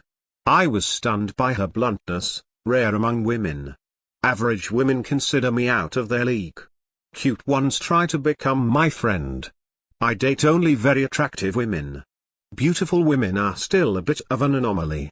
205 When you get to this stage, something very strange happens. All the attention and staring women gave you is gone, mostly. Ugly, fat women will despise you as will the average women. Most girls will be scared of you, cute girls, very attractive girls. Let me give you some examples. One very beautiful girl was in several of my classes. I start talking to her and she has plenty of time to leave. But she doesn't. She stays to keep talking to me. The girls now notice me, but are a bit scared to talk and act around me. One cute girl is like a leech to me in one of my classes. She must sit right next to me, must borrow my notes, must talk to me 20 minutes after class every day. One very beautiful woman was a fitness instructor at my gym, think well-muscled with nice strong legs. Those strong thighs come in handy with her dealings with the Pook man. Every time I saw this girl, she always had a satellite boy around her. Who does she end up with? Me. Or the ultimate example, there was a girl I was in a nitus that drove me to this web page. As I got bigger, her reactions to me changed as well. At 155, I was average. At 175, she knew something was up. I got her at 195. Now I date some very attractive women but most are very beautiful women. I know many of you guys are saying the same thing, I get beautiful women too and I am skinny. But the thing is, all these examples here is based on attraction on the body alone. I am not working to get these women. My body is doing 99% of the attracting. I can just be a statue and get a response. But of course, you have to take action. This is based on doing zilch. Rather than work hard to get one woman, why not work hard on yourself and get all the women? I don't work hard to get women, I work hard on my dreams, which gets the women automatically. Like the article says on top, only the extremely beautiful women will risk being with a hunk like you. If you want a girl with a great body, you ought to work on your own body. Coming from a skinny guy, being big is a totally different world. The worst thing is finding out how people really view the old you. People now openly insult my past skinny self and it hurts. It hurts because I never knew they had thought that way of me. Clothes no longer hang on my body properly, but I look terrific naked. I am saying this for the mental imagery of our lovely lady readers. Big guys are allowed to get away with more things. I'm allowed to be cruder, to be bolder, to take advantage of women more, I'm serious, and so on. You can also be stupid as well. My biggest problem is women only wanting me for sex. No, this is not a joke. Yes, it is a problem. You tried to find a girl that fits your life and all she is interested in is your body. It is like getting rich and putting up with gold diggers. So how do you go from being skinny guy to brawny guy? There is a lot of information on the internet. Diesel's Guide to Bulking Up Threads in the Health Forum is a start. For myself, I used Anthony Ellis's program. £30 in 3 months, no joke. Though, for most people beginning, it will be like £30 in 4-5 months. The big problem with fitness is that there are so many different opinions. Many of them are wrong and will waste your time, including trainers.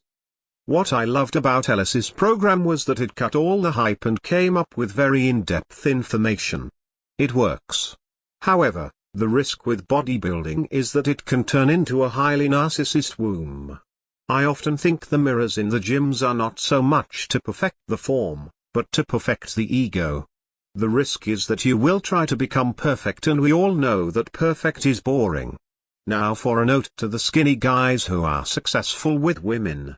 They will, no doubt, post replies to challenge the relevancy of this post. Know that the central thrust of the post is not a bettering of image. It is an increase of testosterone. If you are naturally skinny, and are at a higher muscle mass, your body will continually be at a high state of testosterone building and rebuilding muscle mass just to stay the same. High rates of testosterone affects not only your actions, I believe women can sniff it out. So take a guy, stuffed with testosterone, and push him into a room full of lovely young ladies. He doesn't speak a word. He won't have to. The women will go to him automatically. Such is the power of testosterone. Such is the power of sexuality. The title of this post is, Perfect is Boring. Here is the post. The gratitude of the ladies has crowned me with the label Don Juan. I should have definitely declined the title if I saw it as most do. When a gentleman logs onto the website, he thinks, I will absorb everything that is Don Juan.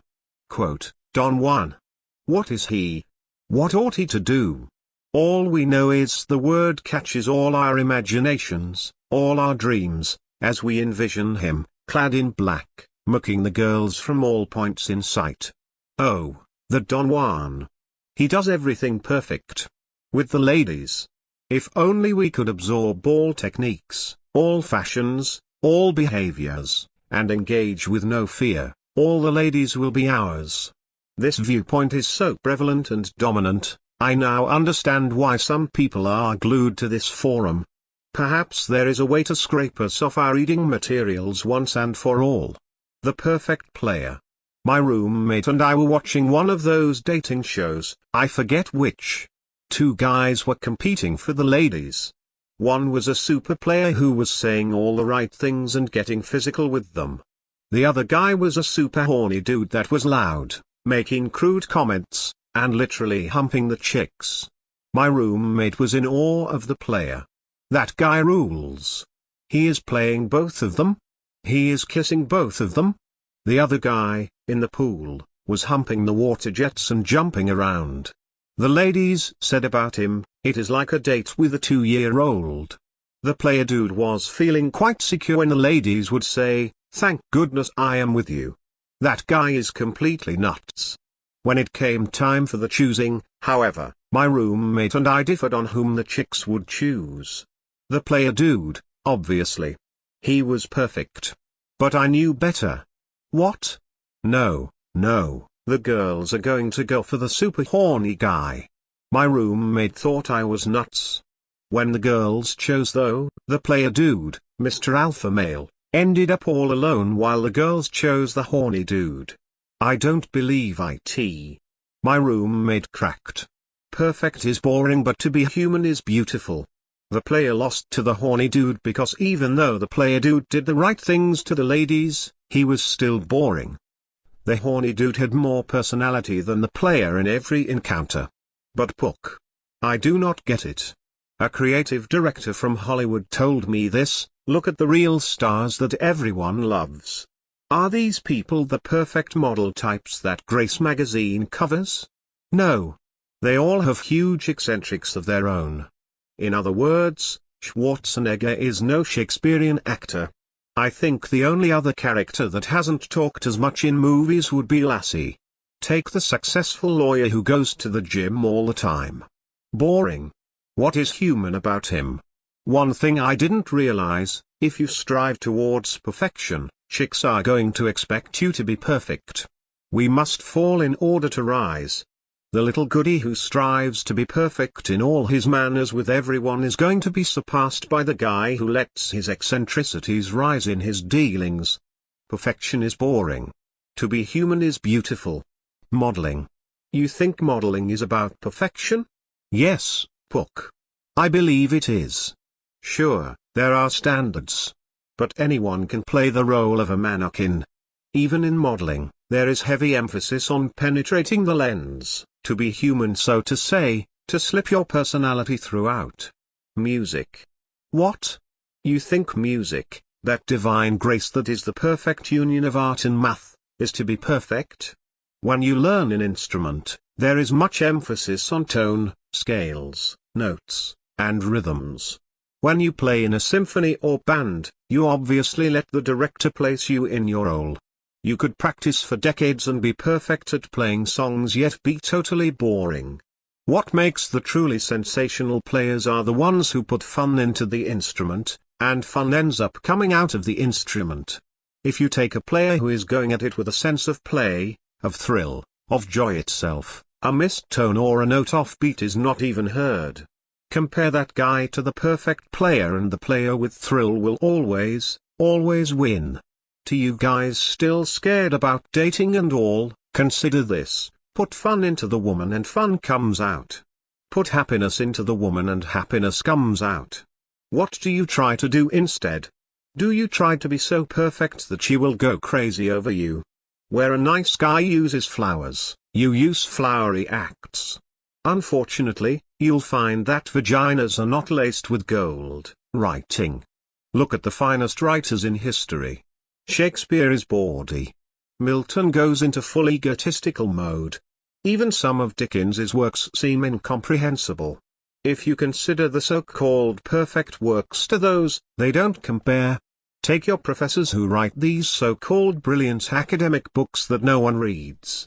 People do not admire brilliance, they do not admire technical perfection. People admire the humanity, the personality, found in works. People do not admire Napoleon for his military and artillery genius. They admire him because he had the audacity to say on a corpse-filled battleground, "All these men will be replaced by a single night in Paris." Popularity.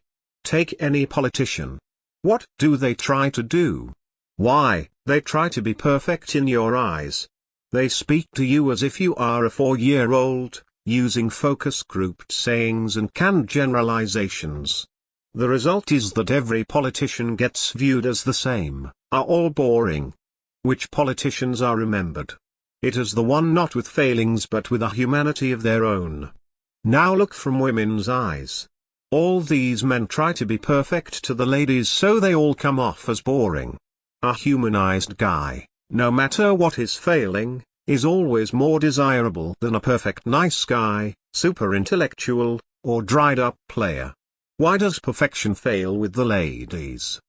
Because when you strive to be perfect, you enter an anti-life mode. You end up not really living but fulfilling some imaginary barometer of virtue, of thought, or other human measuring stick. He who binds to himself a joy does the winged life destroy, but he who kisses the joy as it flies lives in eternity's sunrise. Now why do we strive towards perfection? To get the perfect women? There are obviously no perfect women. Even a Playboy centerfold can turn into a fat evil hag. Cough. Anna Nicole Smith. Cough. I'd imagine the perfection comes from the thought that the woman obtained will be like heavenly rain in a parched desert. All the things you're looking for in life. Joy, sociality, and even sexuality must come from you. And you know what? Examine the ladies you are attracted to. They already have the joy, sociability, and sexuality. When they look at you, you may think you are perfect but they see a joyless frustrated creature. There was this guy who went to the gym almost all the time. His diet was perfect. His workout routines were perfect. His clothing was perfect. His six-pack, no, 8-pack was perfect. He modeled. He got involved in acting. He looked like a Greek god. When he walked about, all the ladies noticed him. He used his flesh like a masculine dress. Aside from those that used and discarded him as a boy toy, the ladies always broke up with him. How could they break up with this Adonis? He is so boring, they all said in chorus. After all, he spent most of his time in the gym or being consistent with his perfect diet. If this guy spent less time being perfect and more time being human, He would be much more successful with the ladies and much happier. There was this other guy that became a super successful lawyer. He bought the token status car and made a mini mansion. He went to the gym every other night. He had money, had status, and looked great. He thought the ladies would find him perfect. Well, they did find him perfect, but not for the reasons he wanted. They found him perfect for stability. So he married a super hot babe and had kids, which he paid for a nanny to take care of. What does the super hot babe do? She cheats on him. Don't you love him? Yes, yes, I very much do, and she speaks the truth. No, she sleeps around because she is bored. He dehumanized everything. She doesn't have to work, doesn't have to raise the kids, and doesn't have to do anything. Of course she won't leave him. And of course she is in love with him, or rather his stability. Yet, she is bored and cheats on him. If the guy was a bit more human and less perfect, she might find her husband more interesting than his foolish role of Mr. Perfection. So when you think, I have been on this forum for X amount of time, and I am still A, virgin B, single C, non-LTRD, not getting the girl I want. I have A, read the DJ Bible again and again. B, gotten advice from the posters here. C, read and bought many DJ books. Consider, are you trying to perfect yourself when it comes to women, or are you trying to humanize yourself that you find interacting with women as natural as breathing? The difference is all. Shakespeare striving to better, oft we mar what's well. Tennyson faultily faultless, icily regular, splendidly null, dead perfection, no more. Hazlitt no one ever approaches perfection except by stealth, and unknown to themselves. Orwell the essence of being human is that one does not seek perfection, that one is sometimes willing to commit sins for the sake of loyalty, that one does not push asceticism to the point where it makes friendly intercourse impossible, and that one is prepared in the end to be defeated and broken up by life, which is the inevitable price of fastening one's love upon other human individuals. I see you now. I know your gaze is fading from the computer screen. Look at me. Pook hits the table. For the love of God, listen. Your life depends on this. When you see a girl you want to approach, or you are getting cold feet about a date, remember 3 words, perfect is boring. 3 words. Perfect is boring. Your brain will spin out all these reasons why you are unworthy. Cheap and wimpy car. Poor clothes, shortness, bad haircut, no money. Not as good looking, no confidence, past failures. Perfect is boring. And watch those reasons evaporate. Stand up. Already, the blood is pulsing through your veins. You've always wanted to do this but have always been scared of yourself. Let go. You stand up and go out the door. Go. Go. You see a beautiful woman but are afraid to approach. Perfect is boring. And you go and talk to her. But you like to spend your free time on the computer. So what? Talk to her. You are scared to ask for her number? Perfect is boring. She gave you the number. Again, you are scared of the date. Too many unknowns.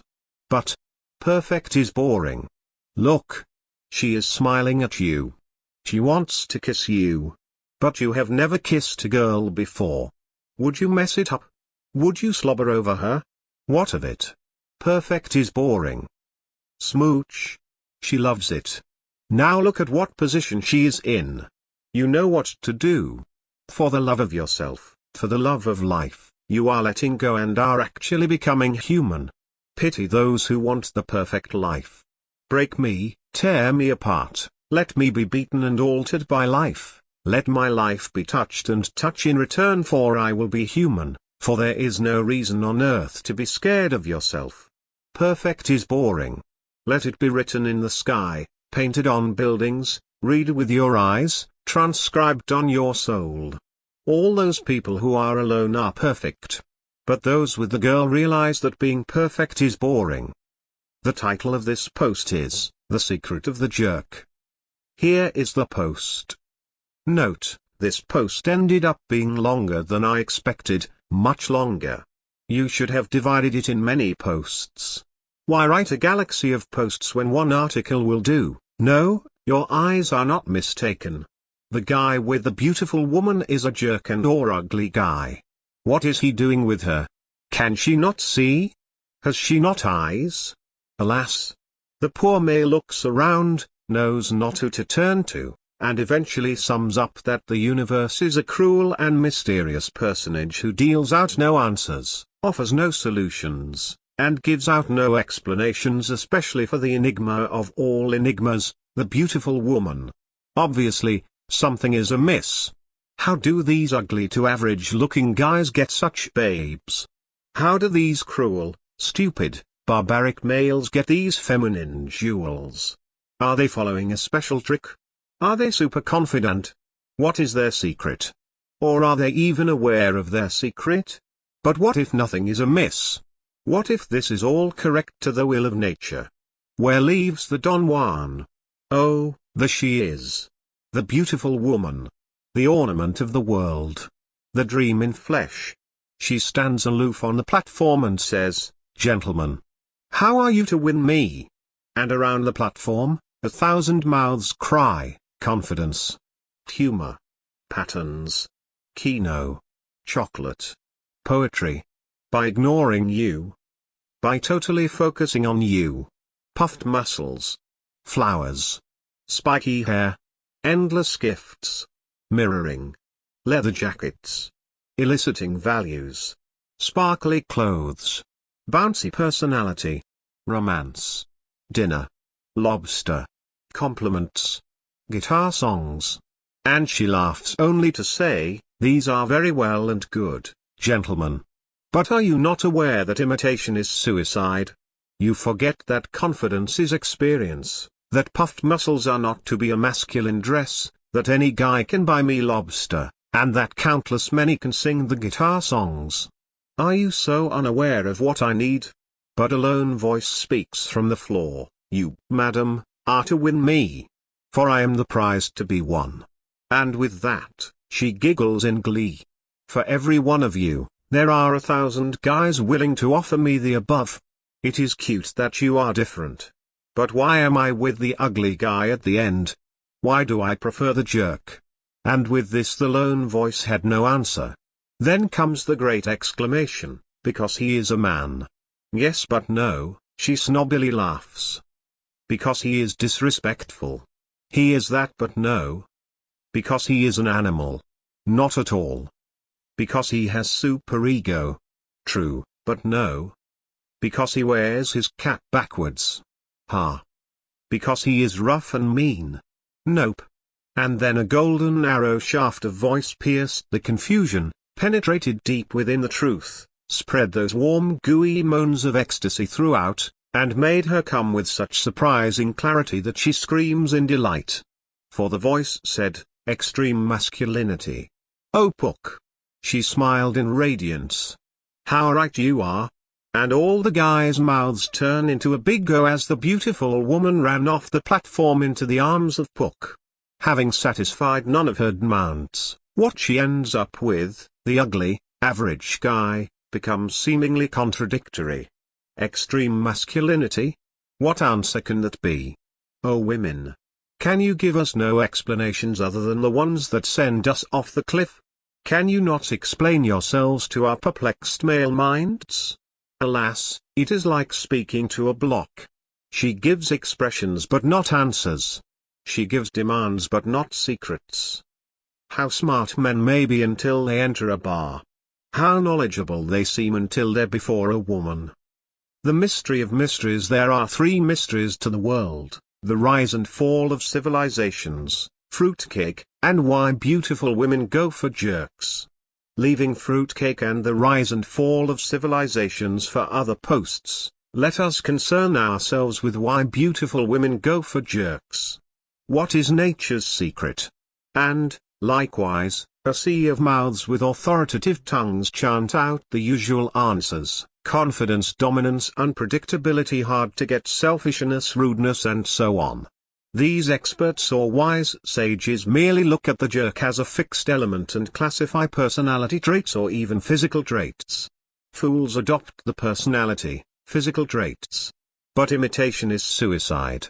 Why go for the fool's gold when the real gold is in your grasp? There are things so simple in nature and life that we utterly confuse them and ourselves with our stupid philosophies. Jerks don't need websites like these. Sexuality is one of these. Our countless reading of seduction over the internet is full of months if not years. Where has this got you? Yes, you feel you are always right on the edge of the secrets to end your heartaches and tensions, but, at the end of the day, you are still in front of your computer. Someone said to me, "What an odd definition of man you gave, Pook. A guy not afraid of his testosterone?" Surely it is more heroic. But it is entirely about testosterone. Girls are attracted to guys, not wimps, not nice guys, not chumps, but guys. Rather than trying to build and discover some killer philosophy to ease your troubles, why not accept the structure nature has already set up? The secret of the jerks is that it is so widespread, common, and plain that since it is all around us we can't even distinguish it. Nature is process, always seeking and devouring. Nothing remains set, everything's in cycles. Rather than classifying the actions of the jerk and merely duplicating them, let us adopt the source so the actions come natural and without thought or effort. Pook stands on the fruitcake and calls the crowd around him. Gentlemen, do say, what type of woman will the nicest nice guy attract? Sperm whales? Hags? Bitches? Ugly girls? Indeed. What trait commonly unites all these girls that end up with the pathetic nice guy? Silence. Gentlemen, your silence most offends me. Sure, these girls may be sweet. Sure, they may be smart. Sure, they may be many things. Yet, there is one thing that they aren't. They are not feminine. They are not girlish. The men not. And, likewise, what are these nice guys, these blobs of appeasing rolls of gooish flesh? Are these the men of the world? No. These boys are not exactly feminine, but they certainly aren't masculine. They are neither. They are the androgynous blob that, without a spine, is clay to fit to any woman's desires or whims. Nice guys love women as the drowning love a life preserver. He clings onto her because he cannot swim the waters of nature. Tossed and tossed he becomes through his love life. The masculine male Pook walks toward a bubbly nice guy with a needle of madness. No. The prick will hurt me. Fine, die a painful long death of regret, loneliness, and frustration. Any other takers? Another nice guy volunteered. See? This fella knows that a momentary pain is preferable to consistent suffering. Pook puts the shot into the nice guy and injects him with testosterone. Now, gentlemen, watch the effects. The nice guy no longer fears what he desires. He sees the woman he wants. He approaches her. Why do jerks approach women? To marry them? No. The jerk is operating not out of control with that head down but rather being influenced properly by his testosterone. He sees what he wants and goes and gets it. He does not apologize for it. He does not try to rationalize it. He does not analyze it. There are no stupid philosophies running around in the jerk's head. The woman rejects the nice guy. Oh, poor nice guy. But look, something is changing. Look at the anger building up in him. Something is being charged within him. It is frustration. It is anger. The worst thing for him to do would be to cry and duck his head in the sand. Constant rejection requires one of two solutions: either lower your standards or increase your standards in yourself. But it is true that standards do not enter the jerk's mind. He gets frustrated and angry. He tries again with much less awkwardness. Nature's system is at work here, chiseling his social exterior. He gets the dates. The nice guy gets stumped after a few dates. Oh dear. What happened? Why, Perhaps the nice guy was trying to mock earlier jerk behavior and remetamorphed into an AFC eventually before his chick. Imitation is suicide. No wonder chicks are so hard for honesty. Do jerks really care on pleasing the women in the spirit of altruism and glorious relationship? Yes. Hush you. The jerks obviously do not care about the women in such a manner. Their testosterone says, I have needs that need to be fulfilled. Entertain me. And so the jerks come off self-centered not because they are self-centered, but because they are closer to their own male nature and seek to satisfy their thirst. The nice guy sees that fun is merely being around a beautiful woman. The jerk is a bit more active. He wants to have fun his way. She is along for the ride. It has been well known that action dates, dancing, bowling, rock climbing, etc., work much better than regular dates, coffee, dinner, movie, etc. Rather than merely matching the effect, the action date, let us focus on the cause. The jerk would obviously skateboard and play basketball than to sit at dinner and watch the girl flap her gums. Testosterone has been shown to create more action in the individual. Jerks, that is testosteronized males, do the action naturally. Rather than worrying about making yourself do action dates, get yourself in that nature set and action dates will become the only comfortable choice you could make. The nice guy gets stumped because he hardly made any moves. Oh no.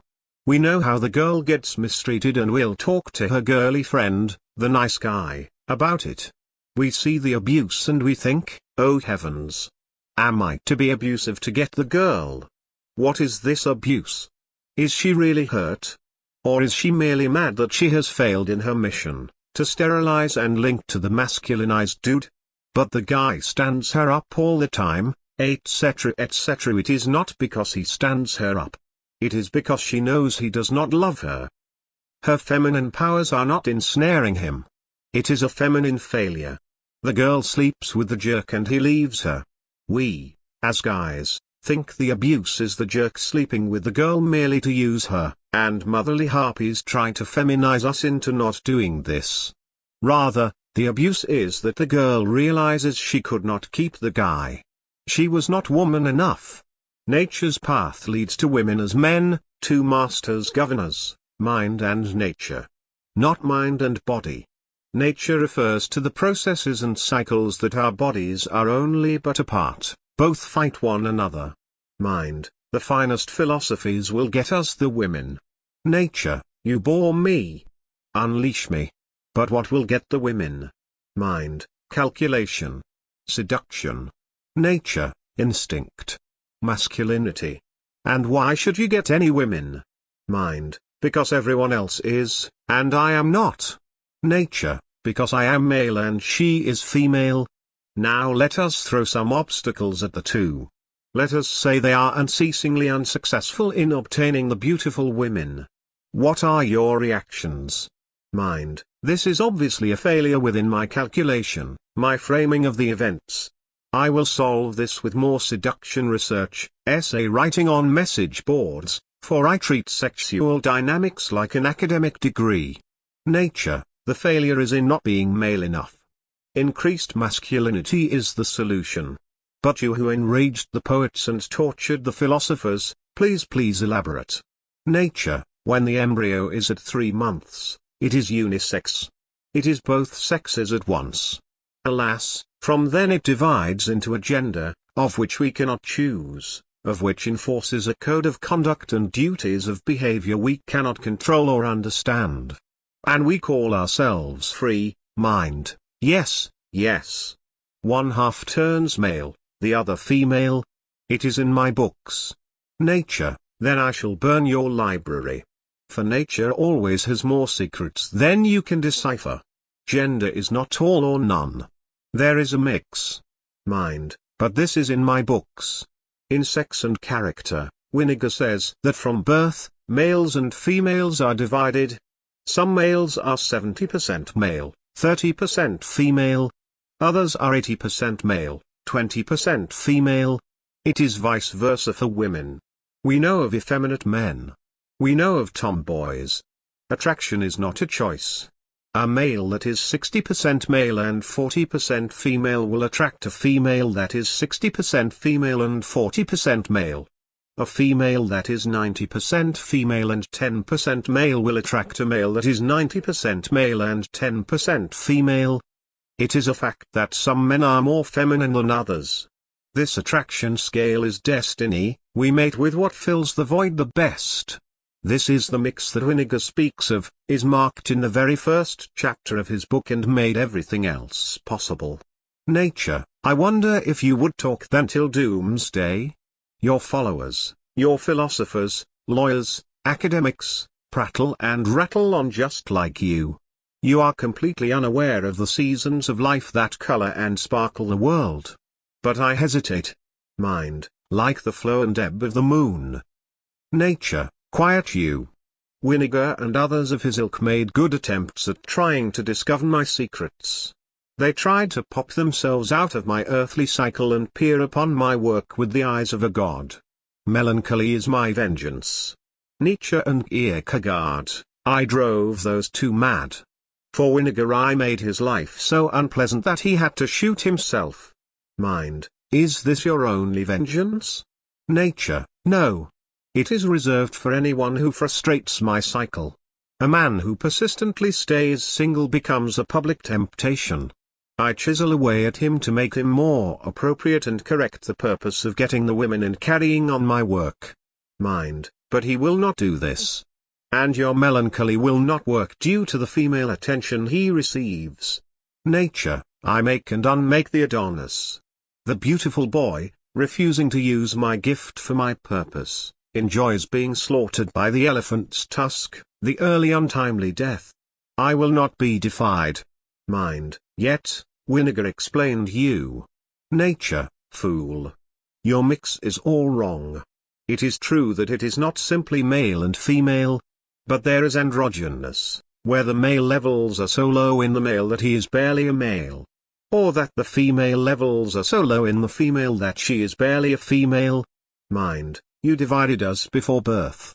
Nature, and I inject you again with my touch at puberty.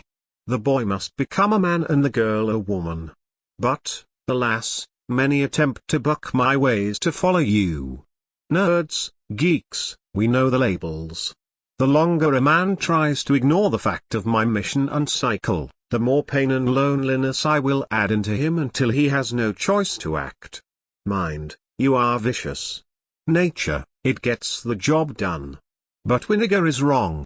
We are not born onto a spectrum. Rather, we can add to it or decrease it. The element of attraction is destruction. Mind, destruction? Nature, if a woman is amazingly female, what is the result? Mind, hordes of men hunt after her. Nature, yes. Extremeness of spectrum is an anomaly that must be seeked out and destroyed. The female is feminine with matter. Girls at an early age are aware the effects their bodies have on young men. They know they're like a magnet. But whom do they go for? The beautiful woman is the extreme female. Why, she is seeking the extreme male. By the actions of the jerk, who can say that he is not looking for destruction? He finds it in her and she finds it in him. I demand sterilization of the two. The more successes they have, the more and more it is drained from them. Eventually, they settle for one mate and begin the march toward the androgynous. Mind, so the beautiful woman is attracted to the jerk because nature, it is better to say that the extreme female woman is attracted to the extreme male man. And this is the utterly simple secret. Jerks are not super confident, not superior in all seduction knowledge. Jerks are testosteronized males. This separates them from the nice guys who still defy the flooding of testosterone nature inflicts on them. Science of testosterone. Be a man. A man is one who is not afraid of his testosterone. This will seem incredibly basic. But to illustrate the effects, look at the effects of men who must be injected with artificial testosterone because, for whatever reason, their body isn't making enough, usually due to having HIV.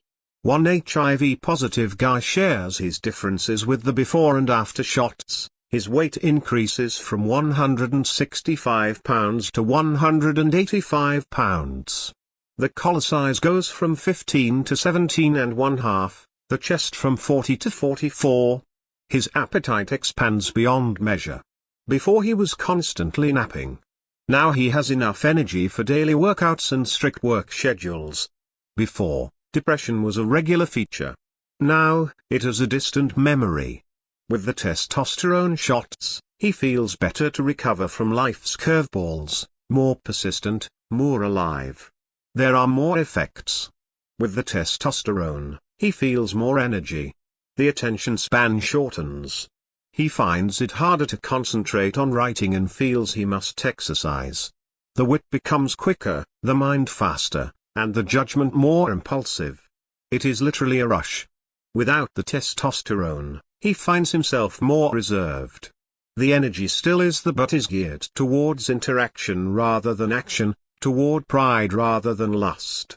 He rarely looks for dates or thinks of approaching women without it. But with it, he is constantly scanning the women for potential dates and socializing. With testosterone comes increased debating type attitudes, and increased anger. Driving makes him scream at the other cars and stupid drivers. This is oddly reminiscent of Thomas Jefferson's personality when he was always said to be unemotional except when riding a horse and became overly emotional. With testosterone comes increased impatience, increased edginess, but increased self-confidence.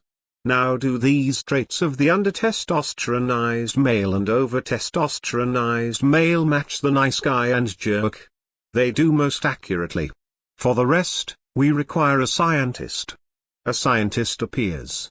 There you are. Oh, Mr. Scientist, do tell us more about testosterone. I'd love to, Pook. Testosterone, oddly enough, is a chemical closely related to cholesterol. It was first isolated by a Dutch scientist in 1935 from mice testicles and successfully synthesized by the German biologist Adolf Butenandt. Although testosterone is often thought of as the definition of maleness, both men and women produce it. Men produce it in their testicles, women produce it in their ovaries and adrenal glands. The male body converts some testosterone to estradiol, a female hormone, and the female body has receptors for testosterone, just as the male body does. That's why women who want to change their sex are injected with testosterone and develop male characteristics, like deeper voices, facial hair and even baldness. The central biological difference between adult men and women, then, is not that men have testosterone and women don't. It's that men produce much more of it than women do. An average woman has 40 to 60 nanograms of testosterone in a deciliter of blood plasma. An average man has 300 to 1000 nanograms per deciliter. Okay, Mr. Scientist. You are putting this Pook to sleep. The effects of testosterone. Focus on the effects. Certainly, Pook. Testosterone's effects start early, really early. At conception, every embryo is female and unless hormonally altered will remain so. You need testosterone to turn a fetus with a Y chromosome into a real boy, to masculinize his brain and body. Men experience a flood of testosterone twice in their lives, in the womb about 6 weeks after conception and at puberty. The first fetal burst primes the brain and the body, endowing male fetuses with the instinctual knowledge of how to respond to later testosterone surges. The second, more familiar adolescent rush, squeaky voices, facial hair and all, completes the process. Go on. The effect of testosterone is systemic. It engenders both the brain and the body. Apart from the obvious genital distinction, other differences between men and women's bodies reflect this: body hair, the ratio of muscle to fat, upper body strength and so on. But testosterone leads to behavioral differences as well. Since it is unethical to experiment with human embryos by altering hormonal balances, much of the evidence for this idea is based on research conducted on animals. A Stanford research group, for example, as reported in Deborah Bloom's book Sex on the Brain, injected newborn female rats with testosterone. Not only did the female rats develop penises from their clitorises, but they also appeared fully aware of how to use them. What? Indeed. But let me continue. Yes, I am sorry. And these female rats were trying to have sex with other females with merry abandon. Male rats that had their testosterone locked after birth, on the other hand, saw their penises with a raw disappear entirely and presented themselves to the female rats in a passive, receptive way. Other scientists, theorizing that it was testosterone that enabled male zebra finches to sing, injected mute female finches with testosterone. Sure enough, the females sang. Species in which the female is typically more aggressive, like hyenas in female-run clans, show higher levels of testosterone among the females than among the males. Female sea snipes, which impregnate the males, and leave them to stay home and rear the young, have higher testosterone levels than their mates. Typical male behavior, in other words, corresponds to testosterone levels, whether exhibited by chromosomal males or females. But does this apply to humans?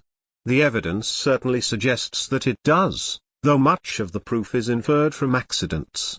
Pregnant women who were injected with progesterone, chemically similar to testosterone, in the 1950s to avoid miscarriage had daughters who later reported markedly tomboyish childhoods. Incredible. Ditto girls born with a disorder that causes their adrenal glands to produce a hormone like testosterone rather than the more common cortisol. The moving story, chronicled in John Colapinto's book As Nature Made Him, of David Reimer, who as an infant was surgically altered after a botched circumcision to become a girl, suggests how long-lasting the effect of fetal testosterone can be.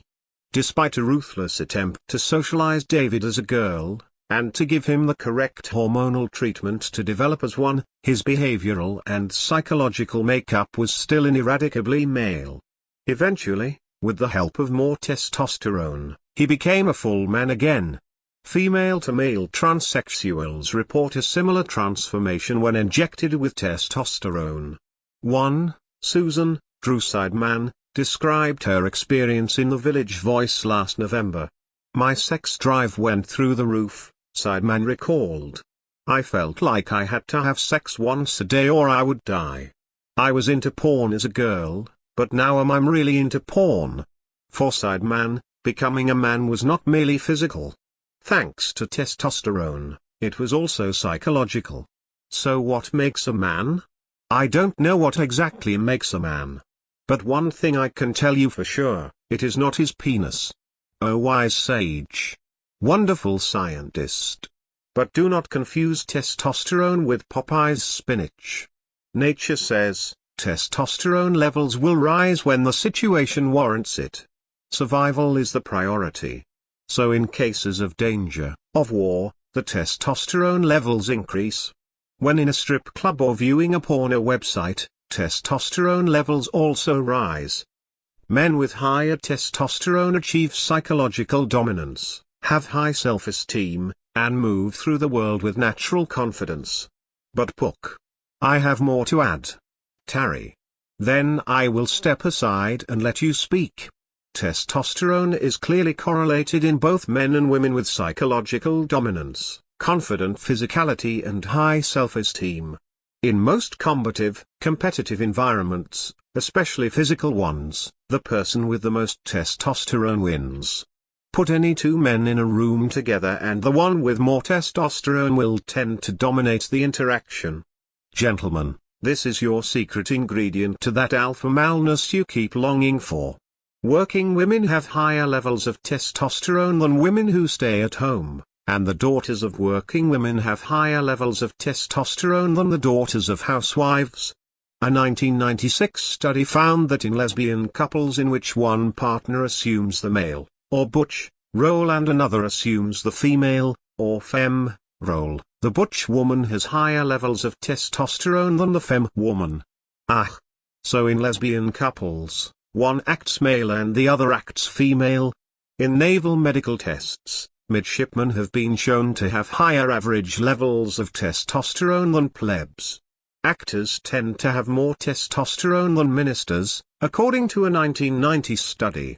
Among 700 male prison inmates in a 1995 study, those with the highest testosterone levels tended to be those most likely to be in trouble with the prison authorities and to engage in unprovoked violence.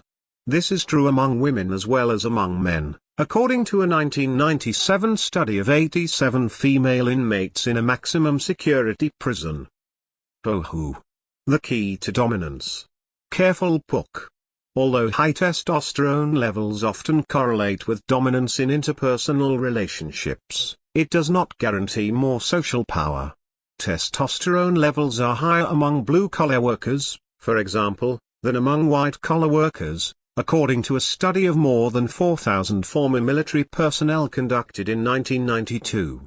But is testosterone like adrenaline? Or does it respond to long-term surrounding environment stimuli? Well, Pook, studies have shown that inner-city youths, often exposed to danger in high-crime neighborhoods, may generate higher testosterone levels than unthreatened, secluded suburbanites. And so high testosterone levels may not merely be responses to a violent environment, they may subsequently add to it in what becomes an increasingly violent, sexualized cycle. Increase in violence and sexuality? Then it's no accident that testosterone-soaked ghettos foster both high levels of crime and high levels of illegitimacy. Indeed, Pook. In the same way, declines in violence and crime may allow testosterone levels to drop among young inner-city males, generating a virtuous trend of further reductions in crime and birth rates. This may help to explain why crime can decline precipitously, rather than drift down slowly, over time. But what for the men who enter that dungeon, I mean marriage? Studies have also shown that men in long-term marriages see their testosterone levels progressively fall and their sex drives subsequently decline. It is as if their wives successfully tame them, reducing their sexual energy to a level where it is more unlikely to seek extramarital outlets. A 1993 study showed that single men tended to have higher levels of testosterone than married men and that men with high levels of testosterone turned out to be more likely to have had a failed marriage. Of course, if you start out with higher testosterone levels, you may be more likely to fail at marriage, stay in the sexual marketplace, see your testosterone increase in response to this and so on. So what is the entire point, Mr. Brainy Guy? This, then, is what it comes down to. Testosterone is a facilitator of risk, physical, criminal, personal. Without the influence of testosterone, the cost of these risks might seem to far outweigh the benefits. But with testosterone charging through the brain, caution is thrown to the wind. The influence of testosterone may not always lead to raw physical confrontation. In men with many options it may influence the decision to invest money in a dubious enterprise, jump into an ill-advised sexual affair or tell an egregiously big whopper. At the time, all these decisions may make some sort of testosterone sense. It sounds like you are describing a US politician. Hush, Pook. Oh, I'm sorry. Continue. The effects of testosterone are not secret, neither is the fact that men have far more of it than women. But why? As we have seen, testosterone is not synonymous with gender. In some species, it is the female who has most of it. The relatively new science of evolutionary psychology offers perhaps the best explanation for why that's not the case in humans. For neo-Darwinians, the aggressive and sexual aspects of testosterone are related to the division of labor among hunter-gatherers in our ancient but formative evolutionary past. This division, men in general hunted, women in general gathered, favored differing levels of testosterone. Women need some testosterone, for self-defense, occasional risk-taking, and strength, but not as much as men. Men use it to increase their potential to defeat rivals, respond to physical threats in strange environments, maximize their physical attractiveness, prompt them to spread their genes as widely as possible and defend their home if necessary. But women are attracted, in the physical imagery sense, to the feminine-looking guys. How can testosterone increase physical attractiveness? I do not understand. But the picture, as most good evolutionary psychologists point out, is more complex than this. Men who are excessively testosterone are not that attractive to most women. Although they have the genes that turn women on, strong jaws and pronounced cheekbones, for example, are correlated with high testosterone, they can also be precisely the unstable, highly sexed creatures that childbearing, stability-seeking women want to avoid.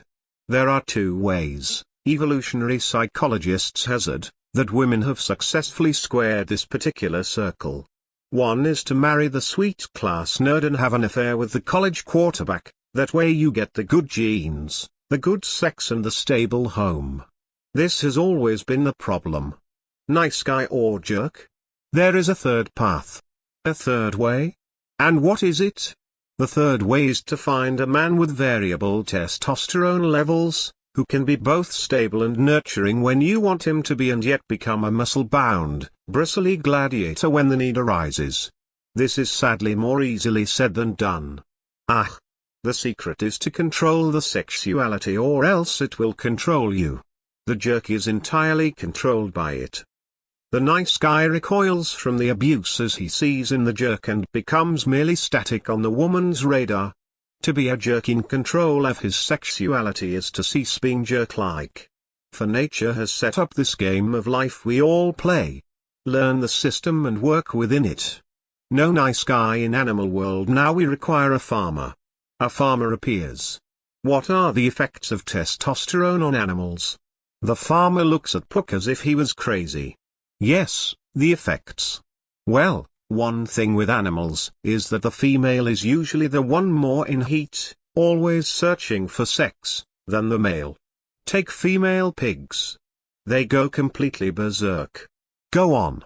But it is exactly what that scientist said. Nature dashes some testosterone to create the male at first. Then, at puberty, nature floods the male with testosterone. If you knew to the animal before this flood, you will have a great pet. And if you don't, well, you end up with an unhappy beast.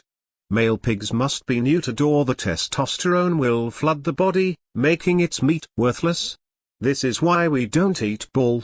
So our animal friends, when testosteronized, are merely to mate. There is no other strength in it. That isn't true. If you neuter the dog before he gets testosteronized, he makes a great pet. But he will not make a good sheepdog. It's almost like his will of action gets taken out. And so is the same with humans. What do nice guys become but human pets for the female? And just as animals use their sexuality for action, for a higher purpose, so do humans. The women agree even on this site's discussion of nice guys versus jerks. Read some of what the women had to say. Italics will be the woman. Regular text will be D.A. Pook man. First lady. Alright, I read some of your responses from women and noticed that most of them seemed older. And probably uglier. It is the pretty chicks we want. Too bad pictures weren't included with their words. And since a lot of guys who go here seem to be around my age, 17, I figured I would put my 2 cents in. Here it comes. I don't like the nice guy. To me he's a definite turn-off. He seems too timid to pursue intimacy, and personally I love it when a guy is real horny, as long as he's attractive and knows when to stop. It makes me feel a lot more comfortable. Too timid to pursue intimacy. Perhaps he needs a shot of testosterone? Notice how she loves a guy being horny, just not a stupid type of horny. She feels comfortable when the guy is following his nature rather than acting out stupid philosophies. I'm not saying I like jerks, I like the funny guy who always has something interesting or colorful to say. Normally girls look for someone of their niceness quotient or lower. Feeling like the jerk in the relationship is no fun. Of course, neither is being the bitch, so it's totally up to the chick. Maybe you nice guys should get a bit bolder, not necessarily jerkish. Fortune favors the bold. Second lady women start to see the light in their late 20s. Some men never do. As women get older, they become less feminine in that they are rapidly aging. Yes, nice guys can get girls. All the girls we don't want. My advice to the nice guys whose decency might be hampering their dating success is to widen the pool of women they consider. Translated, go for uglier, older girls. A current philosophy among some male dating gurus is to never date a woman over 30, as they are too set in their ways, hate men, and are starting to lose their looks anyway. Wrong, wrong, wrong. Older women have developed depth of character, have learned that nice guys are the way to go, and are in their sexual prime. In addition, they know who they are sexually, and are unashamed and unafraid to experiment and to take and give pleasure. Sex with a woman over 35 might be some of the best sex a man will ever have. Over 35. She can't have many children by then. At that age, she is losing her purpose of sexuality. The problem with dating women under 25, which seems to be the goal for many men of all age groups, is that one will have to contend with the image-seeking behavior of youth. Unless a man is equally shallow and image-driven, and most men over 30 are not, women in their 30s, 40s, and up can be a goldmine of interesting and wonderful experiences. We know that the young women go for the jerks. But notice how the desexualized male, that is nice guy, wins with the desexualized female, that is women in their 30s and 40s. Third woman, I date only nice guys. Most women want to date a nice guy. But men are being classified into two groups, nice or jerks. That doesn't cover the subject. People are more complex than that. Neither sex can be grouped into just two groups. Of course, the nice guy is often a man who doesn't have a life. And neither sex is attracted to this type of person. A truly nice guy is hard to find. A true jerk most women don't want. I think we try to make people fit into a category instead of getting to know them. You can't always know what a woman wants based on another woman's choices. Why not? Women seem to follow the same pattern of going for the jerk. It is true that the nice guy has no life. It is because he lacks the action that the jerk has. I love a nice guy. To me, nothing is sexier than a guy who has the guts to say he really likes me on a first date. And yes, I do continue dating him. I must clear one last thing up. Nice guys do finish last, and I find that to be very sexy. He is the one I'll see again. This woman must be fat or old or something. Fourth girl, sorry, but it's no more true that women prefer jerks than it is true that men prefer bitches. The thing is, the nice guys who are with a woman are not out there complaining that women don't like nice guys. The nice guys who are not with a woman will express their loneliness, in a nice way, from time to time. The jerks that are not with a woman never complain about it. They lie and say they do have a woman, or many women, or they don't want a woman. Nice guys don't lie like that. The jerk is a challenge. The nice guy wants to go on Oprah's show. The truth is that nice guys are alone from time to time. The truth is that there are plenty of people out there looking for the right one. Keep looking, you will find her. It is interesting that women are all united in the belief that there is one for everyone. It's as if they are well aware of nature's invisible hand demanding union. P.S. You are a guy, right? So looks are very important to you. Let's say you think you could not be with less than an 8. I know huge compromise is not possible, but just try to accept a 7 or a 6 perhaps. Women get a lot better looking to you after you know and love them. Give it a try. If I had a brother and he was a nice guy, the above advice is what I would have given him. Notice how many of these women are missing the point here. The point is to get the beautiful women. Some of these girls' solutions is to not go for the beautiful ones, but all the attributes of the jerk they love, the action, the horniness, the unpredictability, the exciting life, are all effects of a testosteronized male. Fifth girl, I don't think that women are attracted to jerks, but they are attracted to men that illuminate power.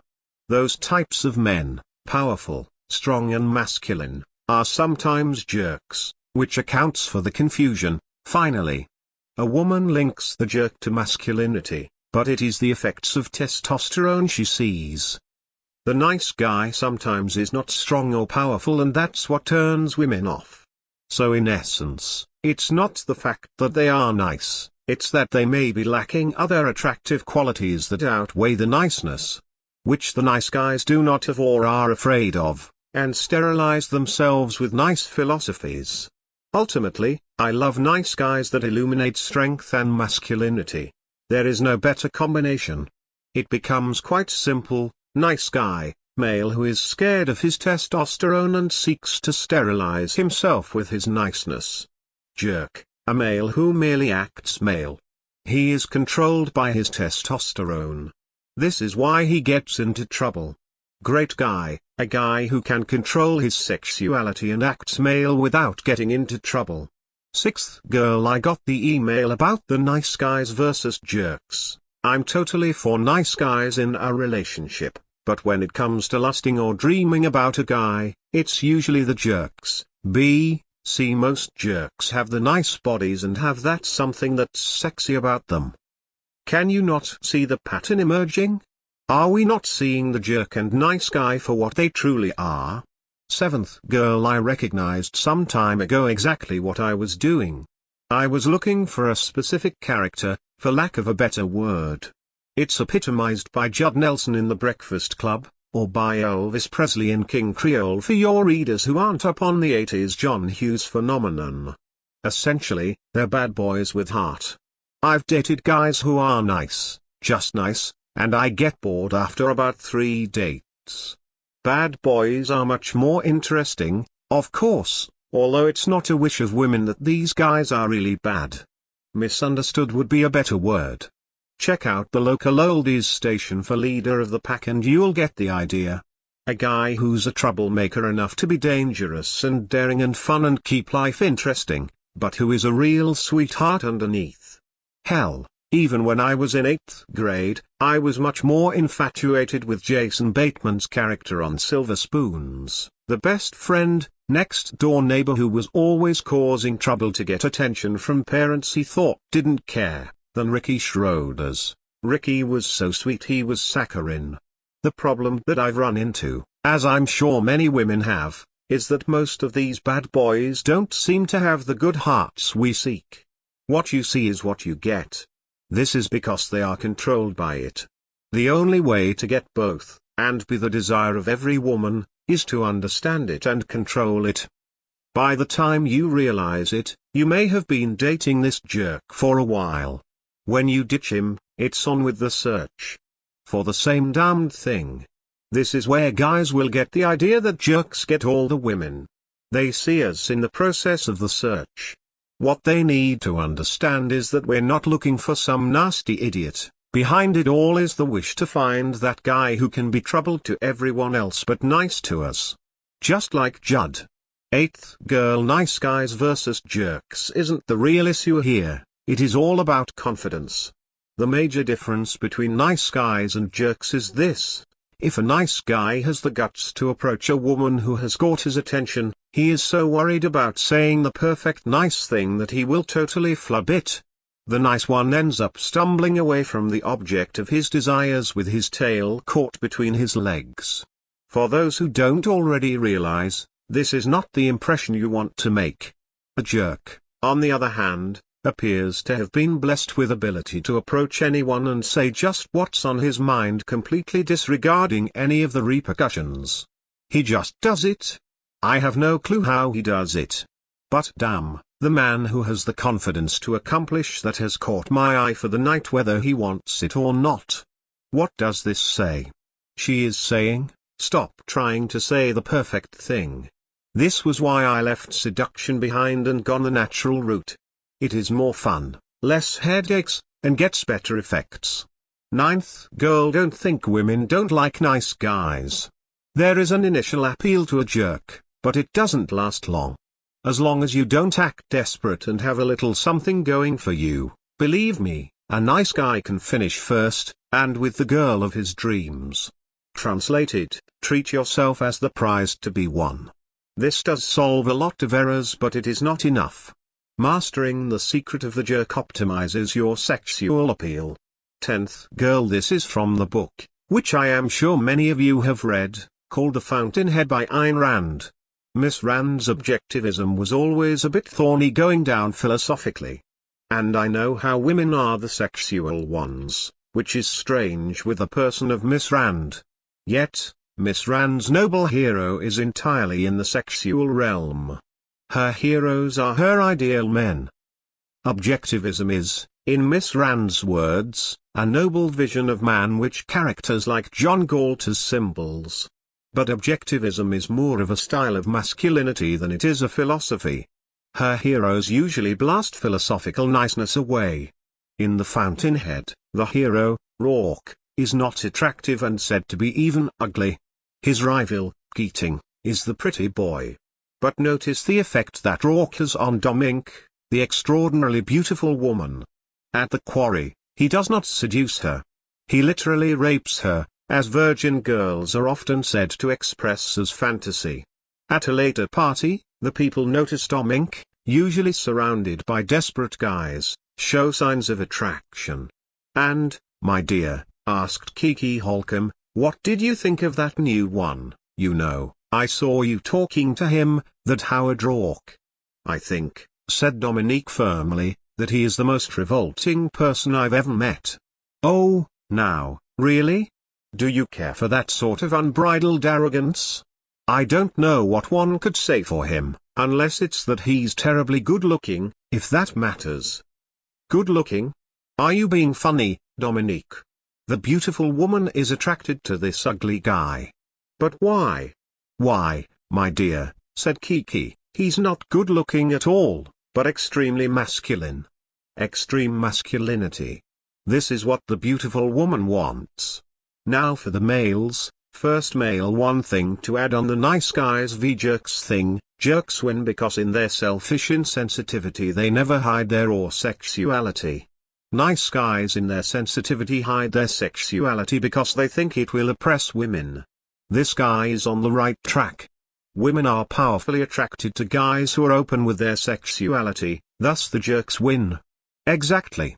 Now it is important to realize that being open with your sexuality is not about being a macho wanker, but simply about not denying that you wanna have sex with her.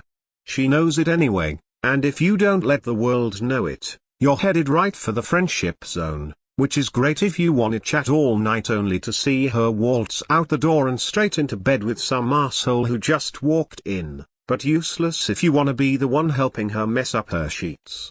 So true. To be open with your sexuality, all you gotta do is be yourself, knowing that it is fine to feel sexual about her, just don't drool or go straight for the wanna fuck approach, although even that works about 10% of the time. When we acted on our desires as AFCS, we got burned. So many of us became desireless, which is not bad for getting the attention of many pretty babes. But male lust turns women on. The problem is not the male lust, it is putting that male lust in ridiculous philosophies such as the nice guy way and so on. Realize that there are no philosophies with dealing with nature and trust your gut more. Be nice by all means. In fact, I would advocate nothing but niceness, but you gotta combine it with strength and let your sexuality shine through. After all, the difference between you and the jerk is that you are nice, he is sexual. But whom does she take home? Second male. This is regarding the nice guy jerk controversy. Just want to confirm some of the claims with first-hand experience. Listen to this one. He describes why even ugly guys get the beautiful babes. I'm 22, an aerospace graduate student, and considered myself in the past to be a nice guy, and still a nice guy. Recently, I'm working weekends as a bouncer. I'm a fully qualified jiu-jitsu first dan black belt, but getting some free sex on the side is part of my agenda too. The truth is I can't keep the women off me. I don't know how many numbers I'm gathering, cause I can't keep track. Why not before, when I was a nice guy and concerned for my female friends? My reasoning is that the theory of male dominance, macho-ness or jerkiness is in effect. One girl even spelled it out for me the other night at this club I was working. Her words were something to the effect of, 90% of girls would go out with you because you're the bouncer, but you're also really good looking and sweet, or something like this. It is strength women are attracted to. But where does this strength come from? Why do guys love crushing their bodies in the gym or in sports? It is the testosterone. Well, now that I think about it, she's right. I see fat, ugly bouncers who just got out of jail picking up girls all the time, whereas they wouldn't stand a chance if they weren't bouncers. Why? Because they're tough guys. And as we see, this also explains why ugly guys get the beautiful girls. It has nothing to do with confidence, it has everything to do with testosterone. Some guys can be very confident with debates, with presentations, etc., but get them in front of a woman and they freeze. Whereas some guys cannot do all the former but know exactly what to do when around women. In my case, I am both very polite and considerate towards women and men, except on a bad day, when I don't give a fuck. Seeing this, it seems to turn them on. It's the mixed signal theory, where women see that you're a tough guy and a nice guy at the same time, the classic Humphrey Bogart thing. So the bottom line is, be tough, or if you're not, look tough and act tough. This isn't to say become a bouncer, because it is not only dangerous and risky, but also very foolish, and not worth it, unless you have the skill. Even then, personally, I'm a bit of an adrenaline junkie, so I don't mind. Another tip: flaunt the things you're good at or like to do, or your accomplishments. But don't lie, so that upon confrontation, you're open-jawed. That is, I'm a pilot, and I mention this to chicks I date because I love flying and it's a part of me. It's my only hobby.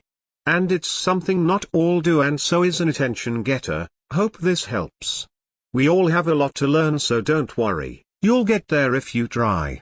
It's a matter of educating yourself about these things. I believe, and I'm far from it, but the real Don Juans, like the movies, have learned many hard lessons and have keenly observed others and the mistakes they make. It's like aviation. You don't want to be in the NTSB accident report.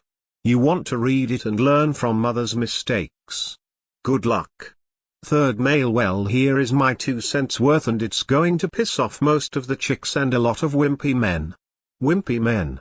That perfectly describes this: guys who are scared of their sexuality, of the effects their testosterone might have on them. Girls do like jerks, especially the pretty girls. Fair or not, you fellows know the pretty ones are the ones we want. Precisely. And these girls can have anyone they want, so they deserve no sympathy when they get treated like dirt. Ladies, please spare me the fickle matter about how you don't know he is a jerk. Guys, if you are a shoulder to cry on for these women, you are a bunch of damn fools.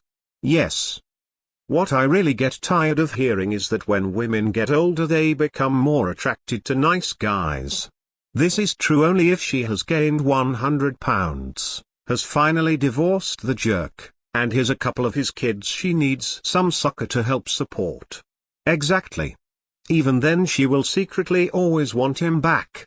It happens to me constantly, and these chicks can go to hell as far as I'm concerned.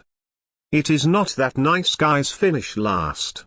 It is that nice guys, when it comes to the woman's lust, do not win at all. The best seducer I know personally is an alcoholic, ex-convict, and pathological liar with a violent temper, who can't hold down a job. And yet some of you guys are reading seduction material until your eyes hurt. As the scientist said above, high rates of testosterone are found in criminals, in gigantic liars, and such. Hell, look at how popular Bill Clinton is with women voters. This is why I'm primarily interested in financial success. To hell with these dumb chicks. Let them marry a turd and live in misery. I'm going to have a nice home, car, and retire comfortably. Hey. At least he knows what he wants. If you're nice, she thinks you are a puss, chump and not real man. It's always been this way and always will be. Actors, pro athletes, rock stars, and drug dealers are always awash with women, and these guys are known scum. These guys are also the ones who are rated with the highest testosterone levels. This is the jerk's secret and he doesn't even realize it. Fourth male. This male we all know. His name is Jake Steed. Here are some examples for you. I have a coworker and friend who is one of the best natural seductionists I've ever met. He has fucked more women than any of the guys here could dream of. Yes, he parties, and yes, he seduces. Yes. We all have met them.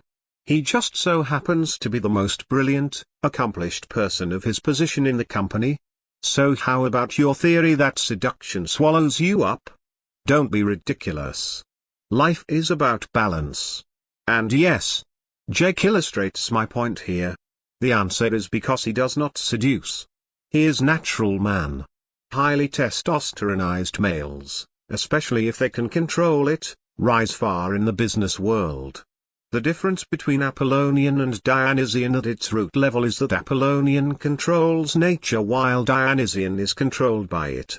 Apollonian is not to cast nature out to the netherworld or to be a killjoy. I'll take my example a bit further. I actually showed him this website, and you know what he did? He laughed his ass off. He couldn't understand how guys like the guys here could devote so much time and energy into discussing women. He doesn't even think about what he does. He just does. Thank you, Jake. I have been saying this on and on and on. In the Kill the Desperation thread, when asked about my philosophy, I said there was none and you guys got confused. Later, when I said to stop treating love and sexuality like an academic degree, studying books and websites on the subject, you guys got mad at me. This isn't rocket science, it is women. And the answers are already embedded in your nature. So where does that leave you?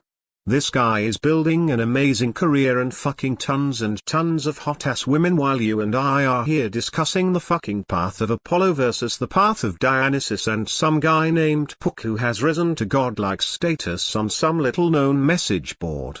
So just WHO's on the Apollo path here? Don't confuse Apollonian with career success. Later, RD2 adds, the thing that is never addressed is the quality of women that you want to get with. I would bet that Ross Jeffries has never had a real quality woman. Women are not as dumb as a lot of guys here seem to think, and they learn from experience as well as we do. I know a very quality woman who shoots down all seduction attempts. She says the thing that attracts her is the quality of character in a man. I do not think that learning SS is building that kind of characters. Thank you, RD2. Speed seduction cannot build character because the focus is, let us say it together, entirely on the woman. Gentlemen, when you want beautiful women you are in the big leagues. SS is more concerned with quantity than quality. This was why I left it behind. To increase testosterone, no, do not run out and get shots. In our modern world, cubicles and style, we are at desks and usually not in a state of action. But there are some easy ways to increase one's testosterone naturally and have the effects of greater confidence, action, boldness, strength. No more analyzing. Turn off your computer and stop reading and rereading seduction knowledge. The only true benefit of the seduction material was not in the hows of getting seduction, it was opening your eyes of how nature actually works. When I was a nice guy and read Tony's Get Laid Guy, it did a number on my head. It smashed all my nice guy philosophies. Build up the body. Oddly, working out does seem to have more psychological effects than physical ones. Jerks always usually have nice bodies. Keep in the state of action. Several of the guys in the health and fitness forum we never hear from in the other forums. Why? Because they know they don't need philosophies. Listen to Anthony Ellis of theskinnyguy.net who says, you have to have that drive and determination, and the change has to come from within. All the exterior things, they don't mean much. You want to change the way you see life. You want to change your relationships. You want to make your workplace better. You want to be happier. But Mr. Ellis, who went from scrawny guy to impressive muscle guy, I have noticed people who discovered that when they can change their bodies, they can change their whole lives. Did you notice that? I'm definitely more confident. I believe in myself a lot more. I feel I can do other things I would never have thought to do before. I'm not afraid to be out at night, and that's a big deal for me. I enjoyed the city so much more. I'm a part of it now. And doing this is not brain surgery. I didn't save someone's life. But I improved my life, which is very difficult to do. How many people are trying to lose fat? How many are trying to gain muscle? How many people are trying to get control of their lives? I have, and I feel empowered. I have no doubt any direction I choose to take, my life will be successful. You've kept this up for about a year now. You've got the solid muscle mass, a great physique, a great outlook, but what does long-term success mean to you? Is this going to be part of it? This is definitely part of my life now. It's a permanent fixture. I may make slight adjustments, but once you go on this trip, there's no return ticket. You don't want to go back. It's like going to Hawaii. You don't want to come back because you have seen the other side. Once you get going, once you get the momentum going, once you start looking better, once you start feeling better, you don't want to stop. You want to keep exercising, to keep looking good and feeling good. What do you tell people who don't believe this is possible? When I meet people with that type of attitude, people who say, "That's not possible," I tell them, for you it's not possible because you don't believe it. If you don't believe you can do it, you can't. I think they need to believe it before it will work for them. When they open their minds, things are going to start happening. Doors are going to start opening. They see the reality of the situation. It's absolutely 100% necessary to believe you can do it. I mean, really believe it deep down inside. I've come to realize that most of what happens to you is a result of you. It all comes from inside. Everything you do, everything you are, how you handle everything that happens to you is your responsibility. So if you want to change, look inside. When you decide to change from the inside, the outside will fall into place. For as you think, you shall become. This is why the focus must always remain on you. Some other things, joining a sport, every male needs good old competition. Ever notice why the jocks get the girls? Perhaps it's because their testosterone levels shoot up, or at least appear to. Eating more for skinny guys, this is a must. It strengthens the body. Don't take yourself so seriously, this is for the shy and hesitant guys. You need to get over the fact that the world does not revolve around you. It never has and never will. No one will care if you hit on a chick. No one will care if you make a move on her. Do not rationalize away your desires. Start doing some of the things the awful jerk does. Try getting on stage and being some rock star. Your testosterone levels will shoot up. Try acting. Since projection is all, your levels of testosterone will rise. Women will naturally sense it, and also because it will spring off other actions. A new start. Let us consider the nice guy versus jerk debate to be over. The nice guy is a male who is afraid or doesn't embrace his testosterone. The jerk should be seen as the testosteronized male. What we understand, we have power to use. What we do not understand, it has power to use us. For we possess the ability to restart our lives over again. Be not scared, by acting nice or relying on mental tricks, to do what your testosterone was put there to make you do. Be natural equals be man. Chicken seller Thin Sandarin had always dreamt of being a man. When she inexplicably grew a penis last month, the 21-year-old treated it as an awe-inspiring omen, as have the thousands of stunned villagers who have traveled to a pagoda to see him.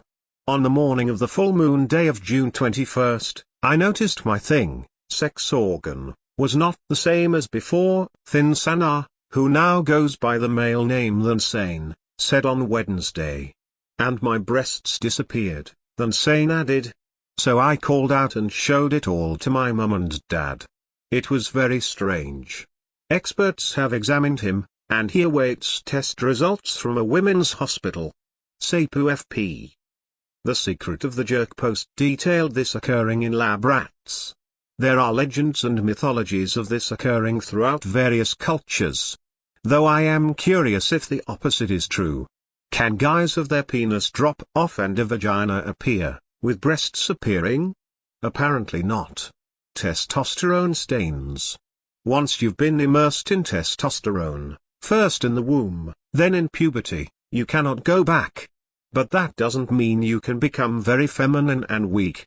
You'll still have balls, just not in the metaphorical sense. The title of this post is, Looks or Personality? Here is the post. As guys, we love to make fun of women in how they always hold some clothing up and ask, do you think I'd look fat in this? Answer, A, oh yeah. You'd be a bloated whale. B, no, of course not, you're just saying that to make me feel better, of course not, honey.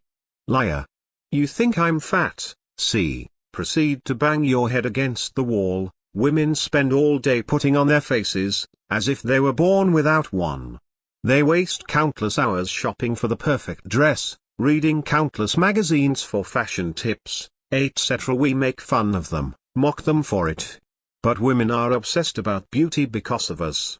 It is our fault. After all, if a woman could cure all of the diseases, compose symphonies, and write literature, we would only remember her for how she looked. We, on the other hand, are obsessed with our jobs, our status, and our brains. For us, looks usually translates into working out equals building our muscles equals appearing to have more protection power to the chicks. Women look much more for the complete package with men. Women would take a less attractive man that can make her feel good, make her laugh, make her feel romantic and all those other goodly good feelings women are addicted to than a handsome bloke who doesn't know what he's doing and doesn't know how to make her feel good. Men are also more discriminating. Girls that don't look good have a very hard time since looks are what men always screen on. Being a not as so good looking guy is not a vice. Being a guy with a bad personality is. Less attractive guys with great personalities will always have huge advantages over attractive guys with bad personalities. Women may be attracted to you by your looks and give you more auditions, but it is the personality that keeps them. Nice guy personalities are that of supplicating, never disagreeing, always going whatever you want dear. Jerks personalities is that of not caring, always self-centered, and always going, relationship. That just means sex on a semi-annual basis, right? Nice guys are great for relationships, jerks are great for attracting but both lose in the long run. Guys want good looks.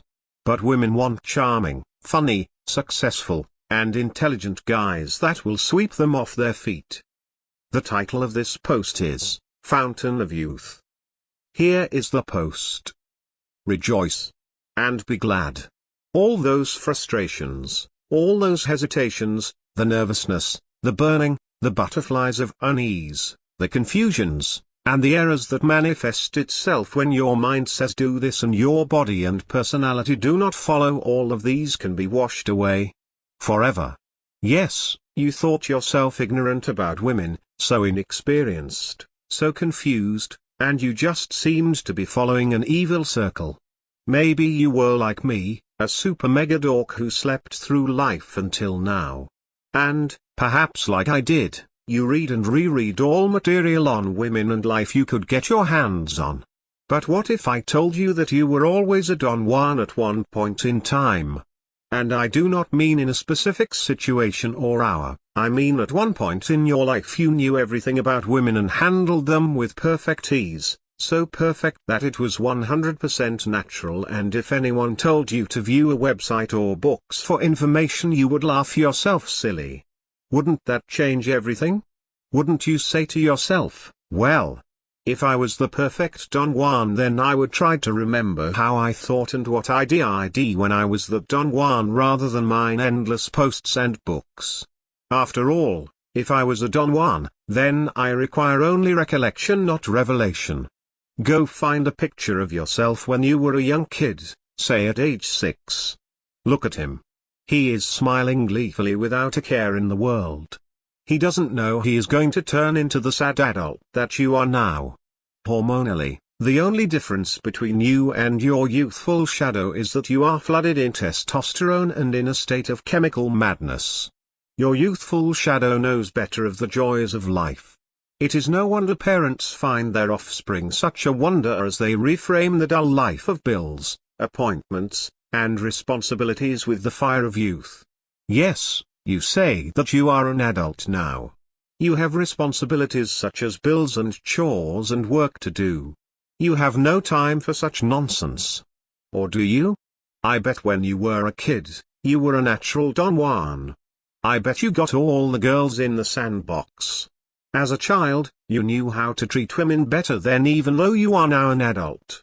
Some of these factors include that you knew girls and guys were different. Trendy intellectuals of this problem today. You knew there was male and female. Realize girls had cooties and could destroy a guy. This isn't too far off, as girls can totally devour and destroy a man and his life. Knew that it was improper to be girlish. You would, and ought to, get beaten up on the playground. Older people get an error in the brain called philosophy that speaks bubble-swelled words like relativity, revolution, freedom, and pop with the scent of rotten eggs of pious moralizations, bumper sticker arguments, and rambling dissertations. You knew, at an early age, that you cannot free yourself from gender. Girls were not to be taken seriously. After all, they are girls.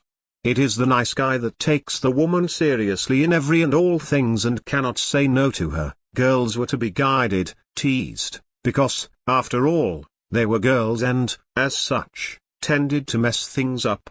You pulled their hair, made fun of their clothes. Not because an internet guy named Angelo told you to do so, but because you knew instinctively that it was right and proper for you to do. As a boy, you would never leave the plans up to the woman. Oh, that would be awful. As a kid, you had to say what you two were going to do, when, where, and sometimes why. You had to be direct. Why do I need a plan, Pook? Why can't we do what she wants to do? Because she has no idea what she wants to do. Example, when do you want to come over? I don't know. On Tuesday or Thursday? I just don't know. How about Wednesday? Is that okay for you? Maybe. What about Tuesday or Friday? I dunno. Aggravated ugh. I am coming to pick you up at 7:45 p.m. on Wednesday. Sweetly okay. You did not get into serious talks with a girl. You did not turn her into Oprah. You did not try to impress her with how intellectual you are. You probably hit her, cried tag, ran off, and she would chase after you. You would get on the swings. You would push her off the slides. On the seesaw, you would try to fall as fast as possible to catapult her away. Everything you did with a girl was action dates. Nice guys try to cook the lady dinner. You wouldn't even dare do such a thing when you were young. Now I know why some of my best dates are ones as simple as taking the girl to the park and run around like little kids. Action. Action. Action. As a kid you loved to sing. You loved to laugh. What do you do now? You are so uptight that you wouldn't catch yourself dead singing outside your home. And what happened to that happy laughter that marked your childhood? Why are you taking everything so seriously now? You had toys and loved to play with them. When the girls entered your sphere, you insisted on playing with your toys. You would ride your bike at death-defying speeds. You played with cranes and Tonka dump trucks. You loved fire trucks. When you grow up, your Hot Wheels cars turn into super-fast sport cars, which you still drive at death-defying speeds. Your cranes and dump trucks turn into the big ones and you still love the fire trucks. Compare this to the nice guy who does not understand the beauty of construction or get scared at the idea of fire trucks. There is a reason why women love firemen. You embraced your imagination. If you played with a girl, it was to be on your terms. You will not find a boy that says to a girl, "Whatever you want to do." I remember flicking caterpillars on girls, and they loved it. You would point to the girl and go, "You are the detective and I am the cop." And then you pointed to others and go, "Look at these villains. Come, we must round them up." And the girls joyfully played the part. What do you do now? Let's go get dinner.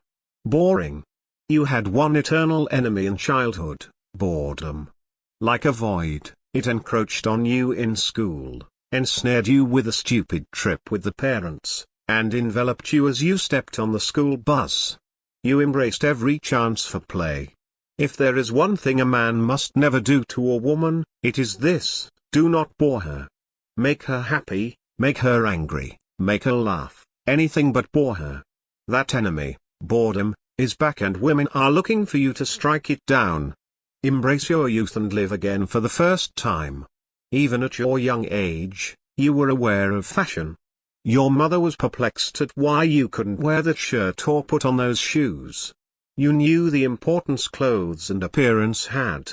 Nice guys and chumps try to say nothing for appearance and say, "She will like me for who I am," and, with the same breath, ignore the chicks who do nothing appearance-wise, big whale chicks, pimply chicks, and such, while getting shot down at the real women. When you were young, your father was a demigod. You both feared and loved him. He could be playful when he wanted to. But, always, he was a source of strength, always confident, and always seemed to know the solution to any problem you came across.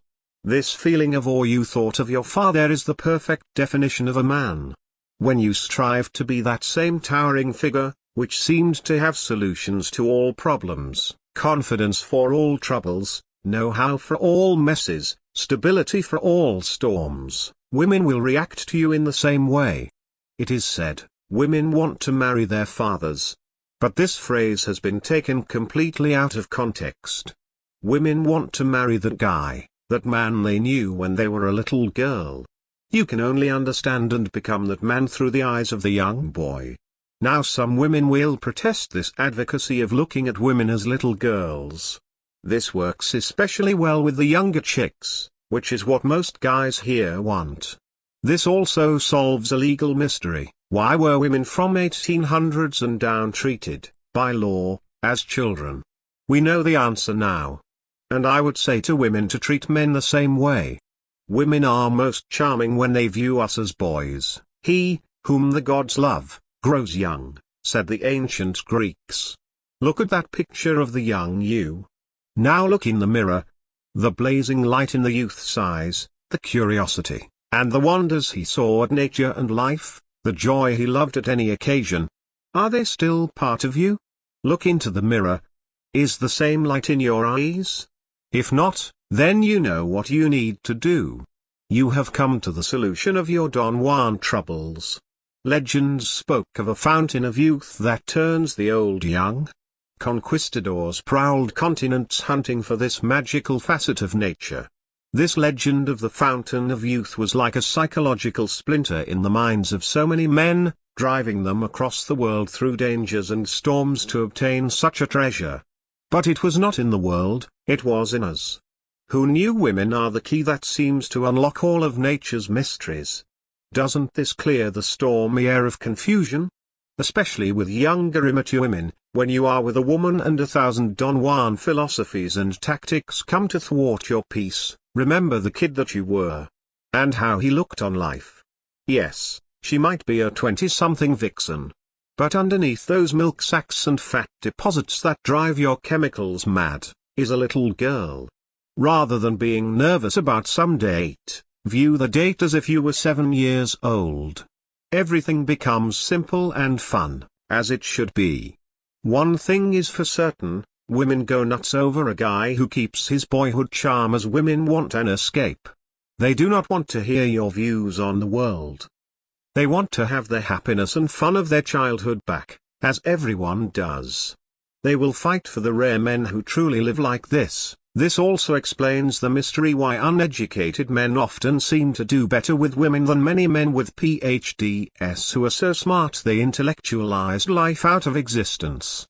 As we know, cell division error, aided by free radicals, accumulates errors throughout the body as time passes. A person of 80 obviously has more errors than that of 40. His tissues start to fail, making his organs fail. Then entire organ systems collapse, until life is snuffed out. In the same way, our minds start out pristine and pure, that of the child, and everything is playful, fun, and simple. But as time passes, philosophies and bitter memories accumulate. The diseased person looks at life only through the philosophical lens, living a life of past memories, and so his life decays and decays until there is no life within him. Pook hands you the chalice. Drink and pass the cup around. This water from the fountain of youth will wash away these errors, all those frames your bitter memories eat at your mind. Drink to the girls that rejected you viciously. Drink to the macho guys that beat you up in school. Drink to the chains of routines, errands, and appointments. Drink to your ambition, drink to your melancholy, drink to your loneliness. Drink to your heart's content and pass the cup around. Your mind has now absorbed the blessed waters of the fountain of youth. You are now the light of the world. Your life is now young, fruitful, fun, easy, simple, and your body will reflect it as well. The world is now your sandbox. Rejoice. Many people get swallowed up in their vanity, all believing themselves brilliant and smart. They follow their philosophies unquestioningly and their lives walk on the quicksand of melancholy. But they see the new you and it smashes all their philosophies to bits. They ask each other, how can he be so happy? How can he be so alive? Let us study him and we will write articles and manifestos on him. But you know the truth. Their ambitions have consumed them while you look on life with youthful eyes. And live in a child's paradise. Quote, you guys are thinking too much of this. There is no time in sexuality. In the realm of sexuality uncorrupted with intellect and politics and all, which is verse, time simply doesn't exist. This is not looking at your childhood as if it was some golden age. To the contrary, your entire life is the golden age. The problem isn't because you aged, because in sexuality, time doesn't exist. The problem with many is they've become so super intellectual or so educated that it corrupts their sexuality. Your body doesn't get corrupted by time. Cell division error and free radicals corrupt it. In the same manner, your mind, soul doesn't age. It gets corrupted with intellect, philosophies, and education. I always wondered why girls could be attracted to hard bodies, happy smiles, but never the genius. Now we know why. Years ago, I was at my most natural state when I would rant about philosophy, politics, economics, and so on. As you can imagine, this bored the women. Women want smart guys but not melancholy-filled philosophic guys. My actions were so intellectualized that women saw through everything, or used me in some way. This is an anti-intellectual post, very tame of what will follow. Many people sense that time is going faster and faster and faster for them, as if life is speeding up. Things become more frantic, responsibilities become more stacked, and the geometry of rules and regulations grow narrower and narrower around your life until nothing remains. The reason why time is speeding up is because your life's relationship to sexuality is going down. This isn't about bringing your childhood into the present. It is to cleanse your mind and soul of all this philosophic dust and bitter memory garbage that has accumulated. We cannot reverse time with our bodies, thanks to the cell division error. But we can drink from this fountain of youth for our own minds. Originally posted by Short Timer Indeed, Maybe the childhood Pook speaks of is true of him, but it seems more like some idealistic version of the past that never really existed. I too recall my childhood with torment. If I could, I wouldn't live it again. Maybe this metaphor will work for some people though. With one sip, the complexity of women just vanishes. With 2 sips, you no longer want to talk and intellectualize with girls, you just want to run around and have fun. With 3 sips, you look at all these manifestos of women and how to get women with disbelief. This fountain of youth is not immaturity. It is not mediocrity. I find it amazing how people go through so much trouble to make sure their body isn't contaminated by disease, germs, and the like. Yet, there is no such consideration for their mind and soul with politics, philosophies, and perversions of all sorts to infect and tear down your sexuality, and thus, your life. Think about it. Do you want to have a relationship based on talking about DNA? The childhood example applies because no child intellectualizes life. It was only years and years later that I decided I was smart and so read and got filled with a lot of BS that life slipped past me. Most people's sexuality deteriorates. Some people deteriorate more than others. But when one of these people see a Don Juan, they start intellectualizing what is really going on. So all these theories are born, which is just the intellectual's excuse to not face the truth about himself. That he was not so brilliant after all. The title of this post is, Kill That Desperation. Here is the post. Being a Don Juan is not a net sum of smooth maneuvers and methods, but of your own outlook on the world and on women. Anyone can memorize techniques, but few can change the way how they think. Women will be able to sniff out the former. But with the latter, women will be clawing each other for you. A Don Juan is a state of mind, not a list of methods and tricks. This must be stated because it brings us to the subject of desperation. In the end, we are all desperate with desire. We wouldn't be looking for tips and answers if we did not desire a girlfriend or multiple girlfriends, being a bit ambitious, aren't we? We all want a woman, or women, but our desire and feelings brings out the desperation traits within us. Where I work, I ask the women why they found a coworker to be so desperate.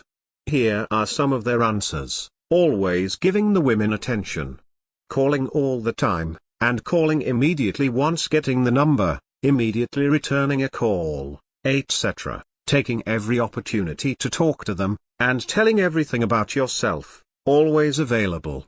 Never willing to walk away, never willing to disagree, always supplicating, etc. What theme can we find in the above? It is that the man puts the woman on the pedestal rather than himself. Imagine if a woman did all of the above to you. Imagine if a woman was obsessed with you, always calling you, always available, and always spending her free time for you. Any interest you had for this woman would soon evaporate. Why? Because in your own mind you are thinking 2 things: no one else must want her, and if I can get her obsessed about me, I know I can get better girls to be interested in me. Her desperation is turning you off. The same is true for women. Women are not attracted to desperate men. Period. I've told my coworker this and his response, well, that is just who I am. Eventually, he will realize that the only common denominator in his pattern of crash and burns will be him. So if anyone has told you that you're desperate, consider that it's true. There is a key to removing desperation forever. There is no simple trick that will kill the desperation. It will not be in how you dress, how you talk, or where you go for dates. No, the key is in how you think. The key to killing desperation, and attracting crowds of women, is to think and believe that you are the great catch. Desperate guys do not do this. They see the woman as the prize rather than themselves. They see that the woman must be wooed rather than them. They will, thus, supplicate and become a nice guy. And nice guys finish last. If you start treating a woman like precious gold, she will believe she is gold. And once she believes it, she will dump you because you have given her the sense that she is better than you. Once she thinks that, She will want to replace you with someone better, because you have given her reasons to believe that you are unworthy of her greatness. After all, if we think we can shag someone better, we will. This holds true for both men and women. The last thing we want is to settle for a mate when we could have gotten better. This is why the element of challenge is so important in the dating game. The lesson: don't give her a reason to think she is better. You are the gold. She should be thrilled just to have a chance with you. The first step in becoming the Prince Charming every woman dreams of is to think of yourself as a prince. When you believe you are the prince, that you are the great catch, all the desperation signs you were emitting vanish and an aura of attraction will surround you. Combine this manner of thinking with all the Don Juan skills you know, and you will become irresistible.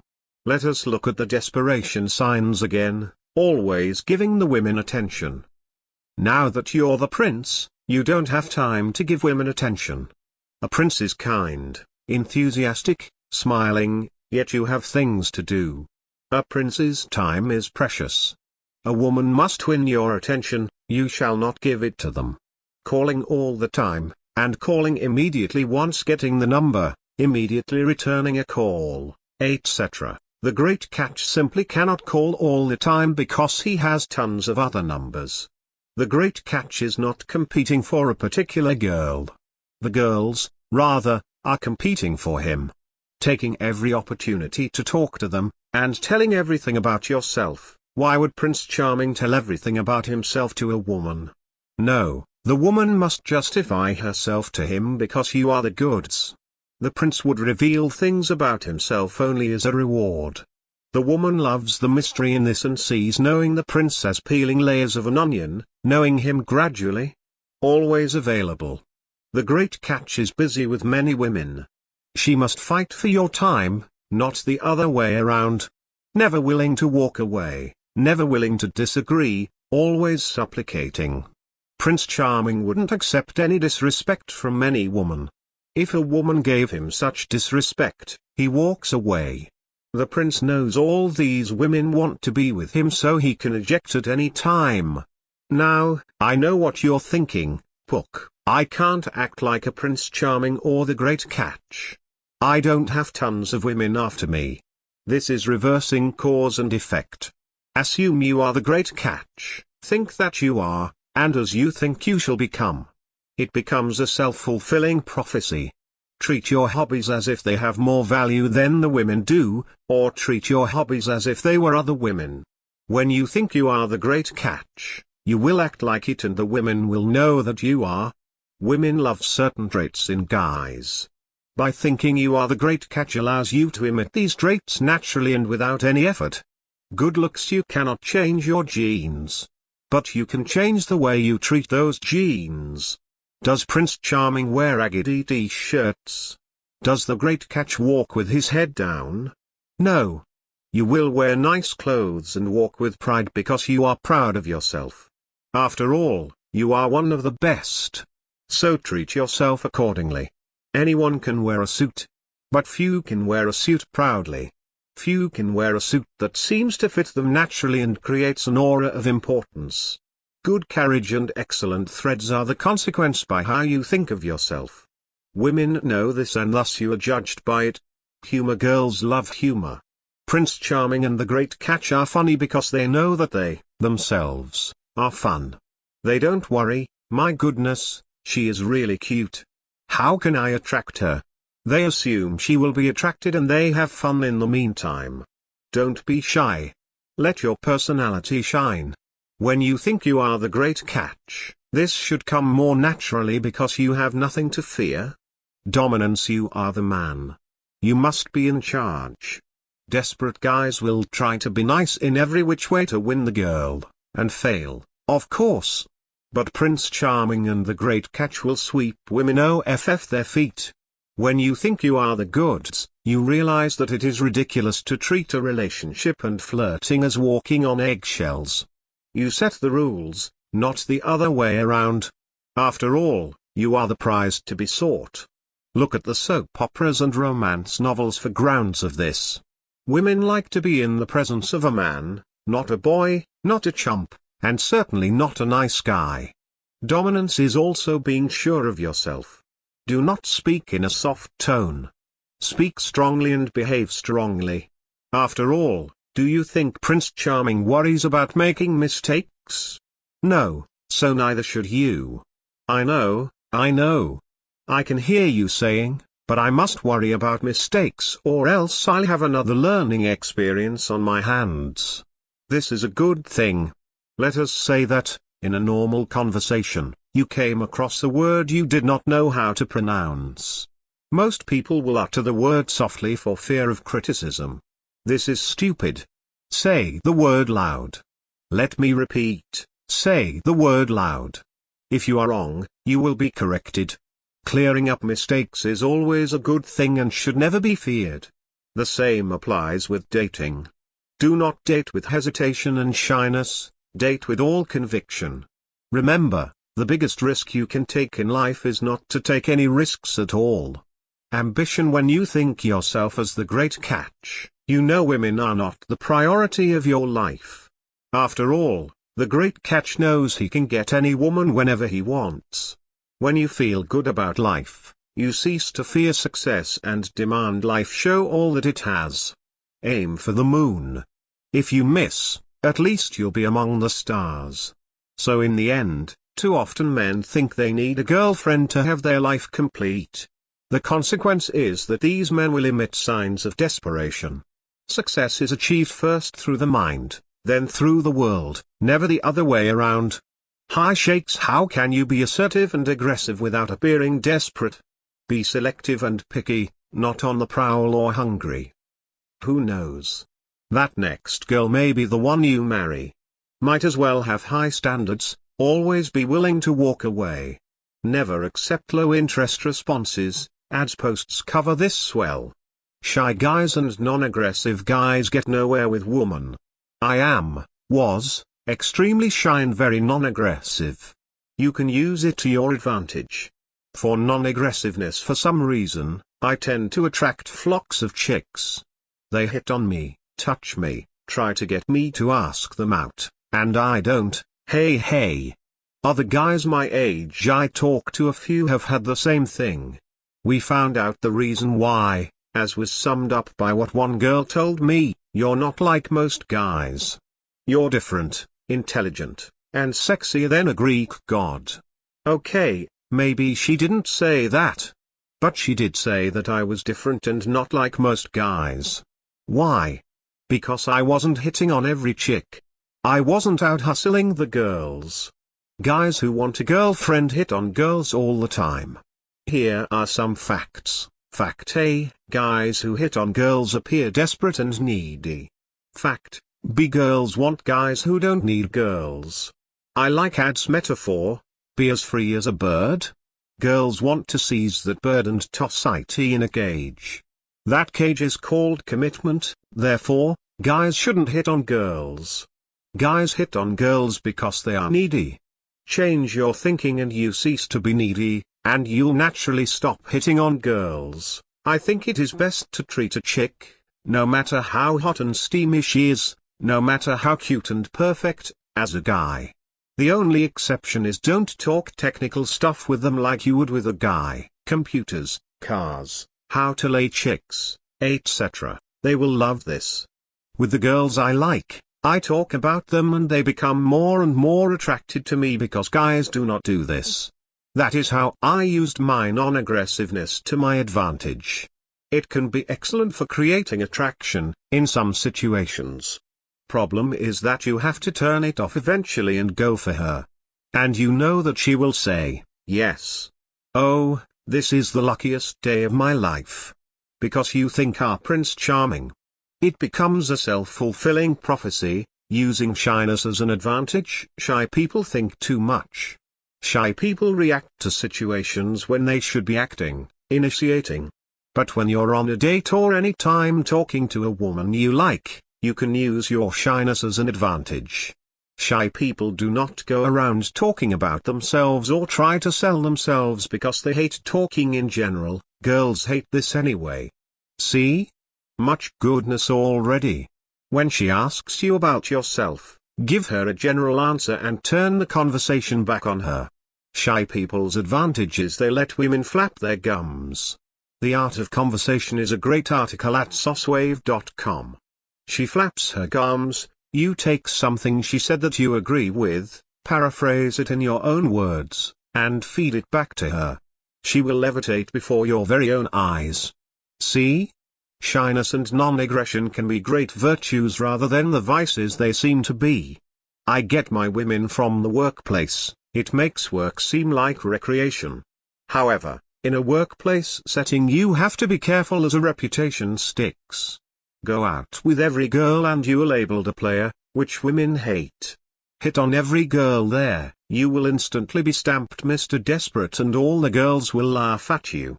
I've seen it happen to poor chumps. Act reserved by demonstrating your fun personality and you will know when they will be dying for you to ask them out. Sometimes they'll even bring themselves to ask you out, which you say no. They become even more intrigued, for guys don't turn down girls.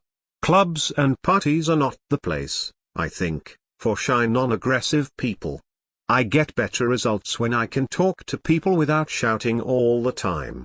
You can get away with hitting on women if you won't see them again, in the workplace or classroom, they will remember and reputations stick. Just because you get a date does not mean you stop being attractive.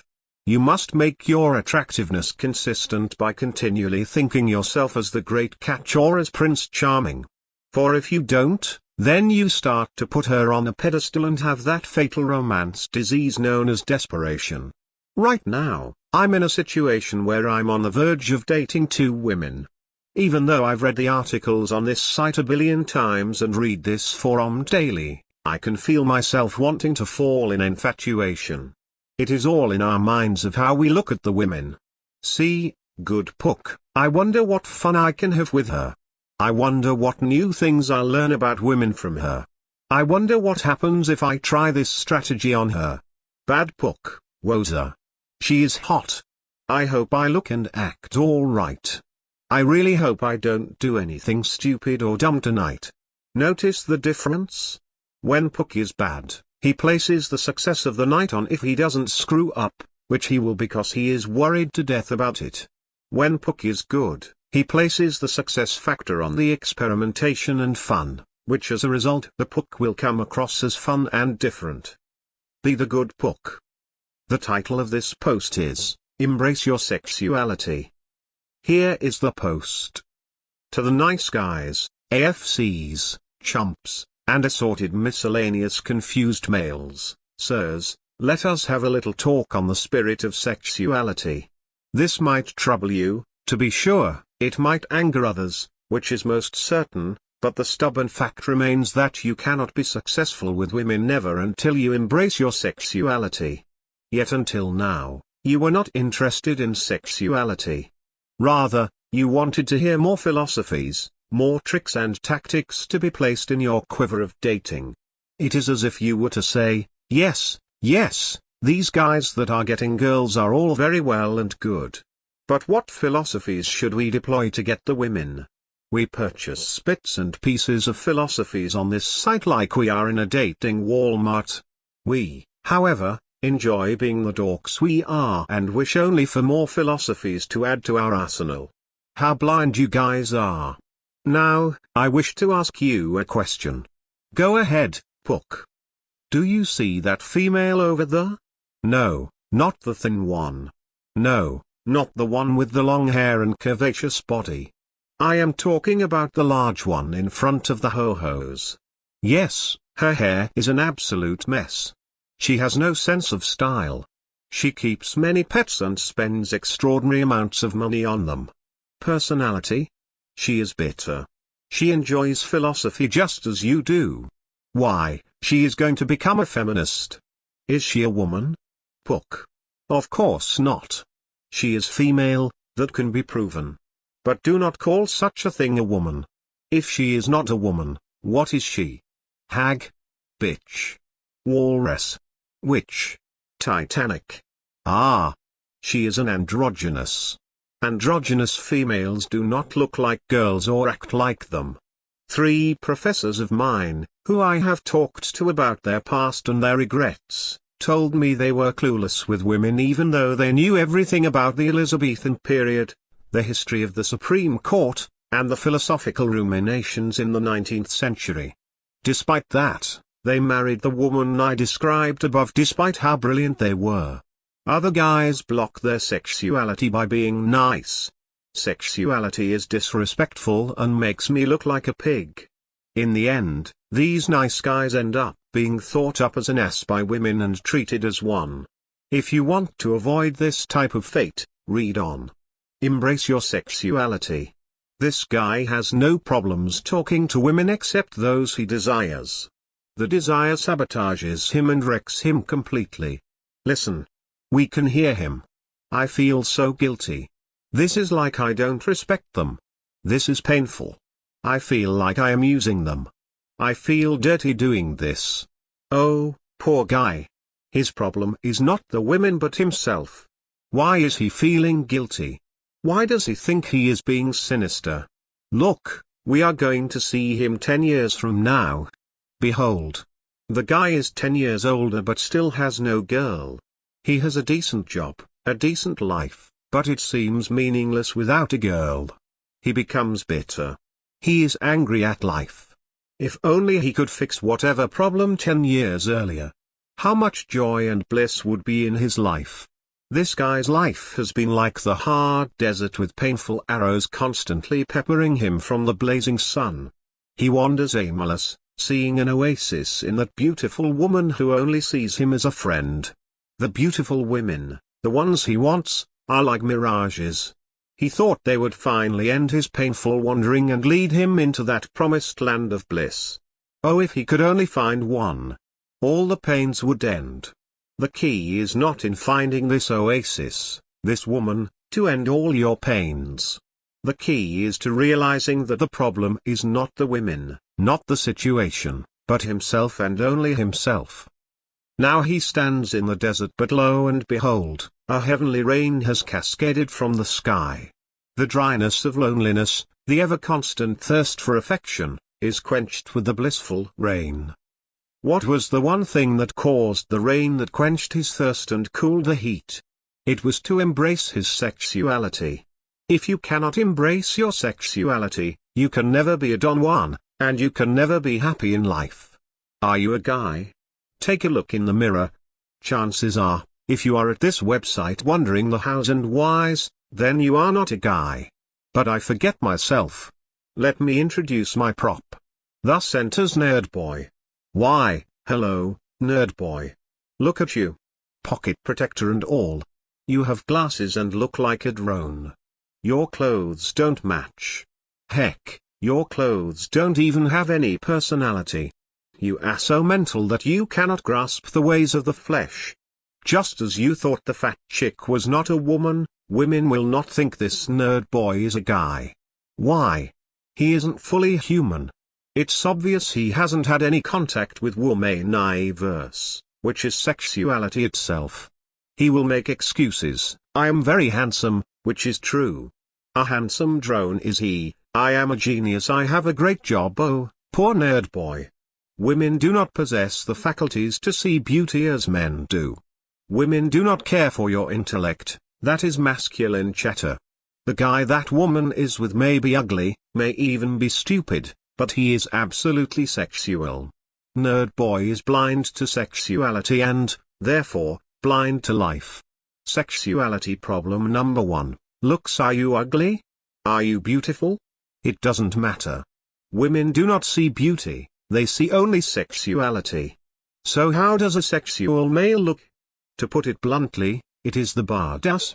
This guy has the look of power, be it a shaved head, leather coat, professional corporate suit, backwards cap, a well-toned body, spiky hair, or whatever else.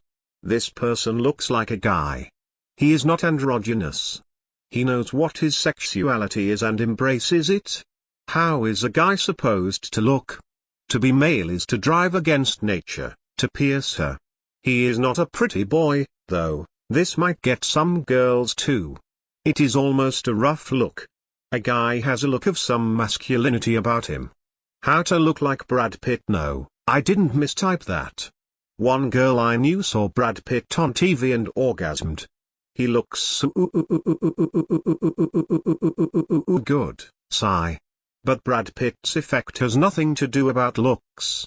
Brad Pitt is a very symmetrical union of the two sexualities, male and female. He looks innocent but also as a badass, sweet but rough, smooth yet rugged, elegant but strong. Pook, this is a contradiction. No, it is not. It is well known that women like guys who have some feminine aspects, that is pretty boys. To get the Brad Pitt effect, you need to figure out where you are on the sexuality scale, though many males like Nerd Boy aren't on the scale at all.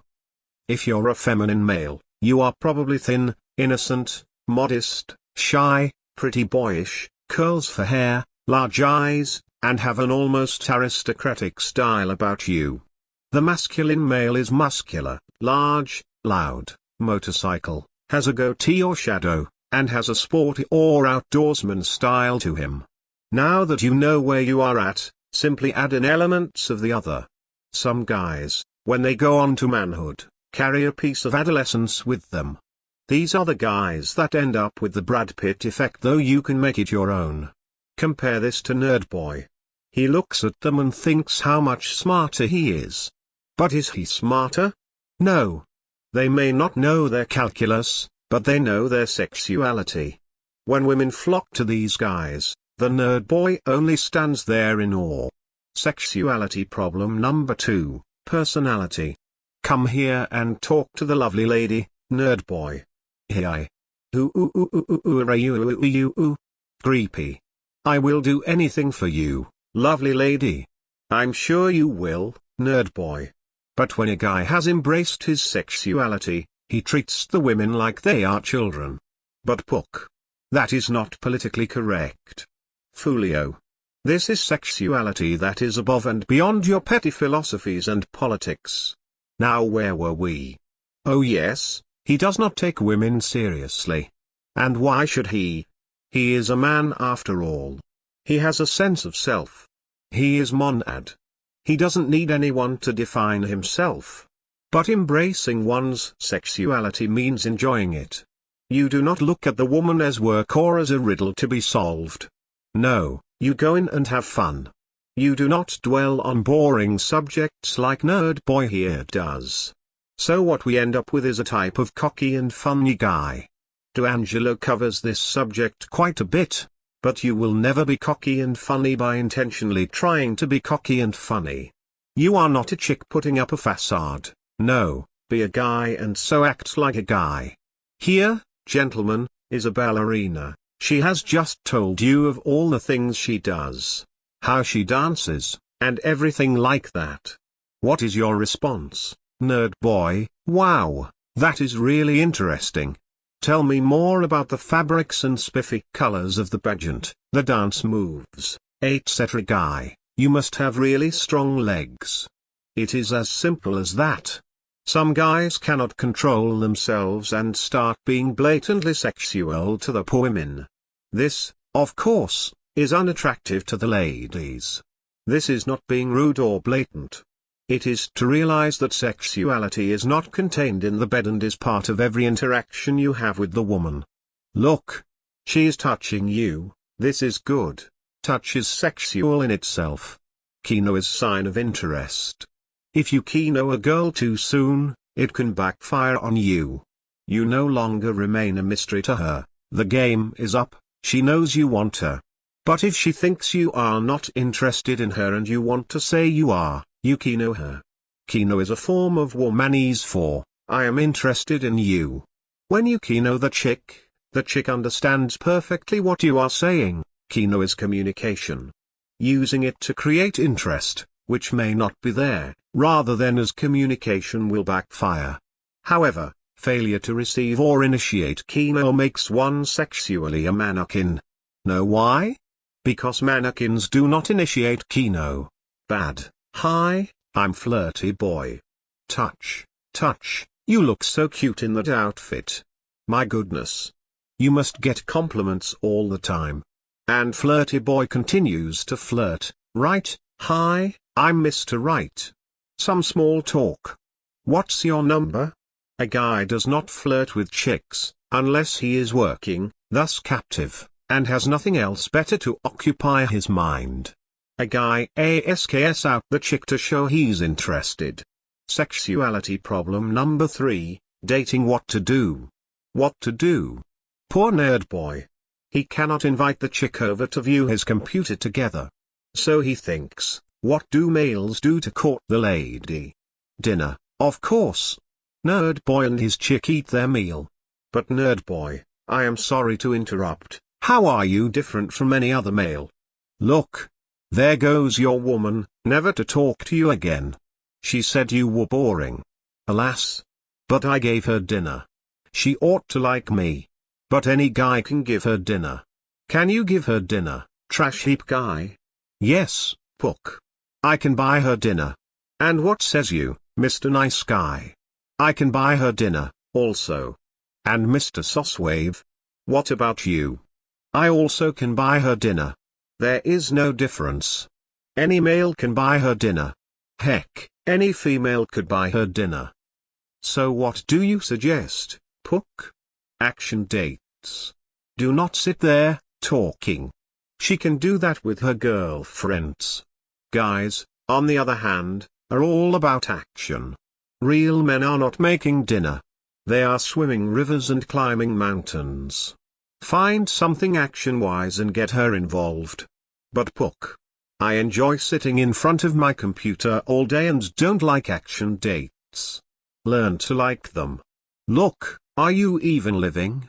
There are brilliant things out there to enjoy and do. What are you wasting your youth on? Sitting in front of the computer?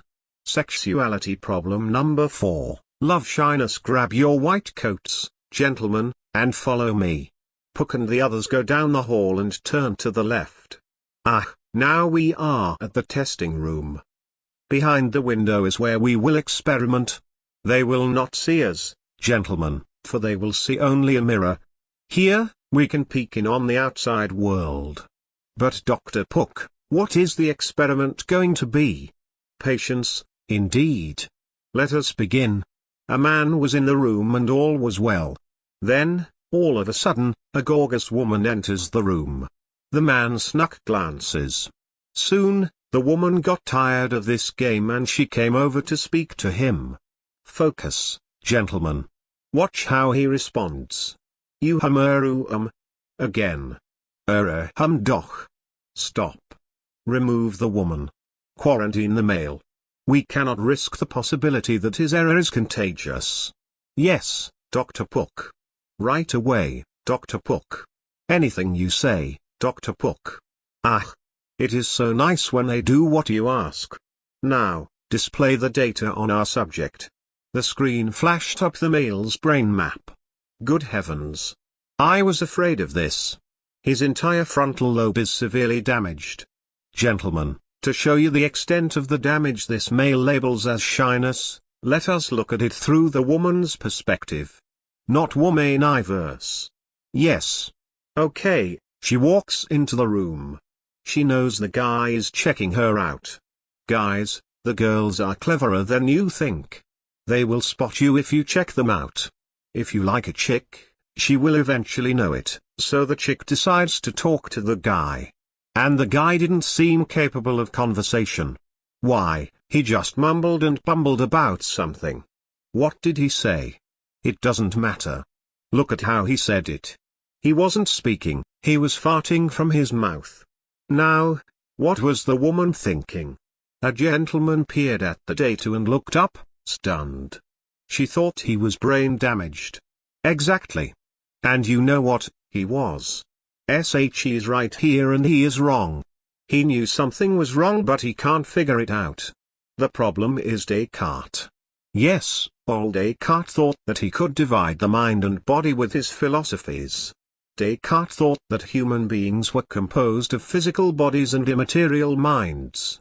That blasted Dutchman Spinoza disagreed. Why, to Spinoza, feeling was not opposed to reason. Rather, feeling was an accomplice. With Spinoza, mind and body are not two but one. Some believe in a third way, which is Freud. Freud believed that this young male's reaction was because of repression. I'm sure you've heard it before, that guy is going to turn into a playboy because he was sexually repressed. But this is nonsense. We are humans, not caged animals. It is impossible to turn off all emotions in rational decision-making. A girl can be hot, but what does that matter unless you mentally acknowledge it? Ever have a particular girl you kept thinking about? Lust is not just fleshy. Lust is both mental and fleshy. The point is that Spinoza was right and Descartes was wrong. Pook, is there a purpose to this? There is, and it is in that young male. When the beautiful woman came into his orbit, he tried to compartmentalize. A wave of emotion came over him. He fought against it rather than accepting it. And so, the result is a guy that just stands there like a mark with a whole army shooting at him. Logic is to this universe as feeling, conversation is to womaniverse. The woman thought, typical male, and went off to find a worthier recipient. Do you want to get rid of your shyness? You're going to have to open up and get out of your solitary shell. Sure, you can deploy tactics and maneuvers and turn women into a piece of mathematical equation. But in the end, you are still in your same shy philosophy-obsessed world. You just destroyed her and turned her into a part of a philosophy to absorb. Instead of dehumanizing the woman, why not humanize yourself? Sexuality problem number 5, lack of experience. No experience, no job. No job, no experience. It is like that with women. Oh, foolish lad. She doesn't care if you are still running on virgin or not. The only problem is that if you have a problem with it. Some guys worry about their experience, worry about stupid labels. I am still a virgin though. So what? Despite what the movies portray, sex is not life. If you have a problem with it, it is guaranteed that SHE will. Stop worrying. Sexuality is not a philosophy to learn. It is more like a dance. Some males get it, others don't. Do not demand philosophies of sexuality, you'll only end up destroying it. And if you ask for a theory to create another philosophy to be stacked in a bookish format to further continue your ego as a great thinker, consider yourself chained to this website forever. Embrace your sexuality and embrace life. The title of this post is, On Embracing Sexuality. Here is the post. This is an excellent discussion post. One thing we hear all the time from people is that, go out and immediately get laid, then you won't have any trouble with women. Go get a prostitute so you'll stop being virgin, then everything is easier. Go out into the action realm and everything else will get better. Your post defies those solutions and shows that instead of just saying, go outside and get experience, then everything will work, that we need to work on our inner realm, and then the outer realm will fix itself. Anti-Dump says, beautiful women will hide their feelings. This is so true. This is also why you can't sit around and look for signs. Anti-Dump really helped me when it came to the beautiful women, especially the beautiful innocent women. Whereas most women would by now be revealing her feelings for me, they do not. I can only know if they are interested by their actions, which is yes to the phone number and yes to the dates. Now, you are on a date with the beautiful innocent women. What do we do? Since women already see me as a sexual being, I don't know.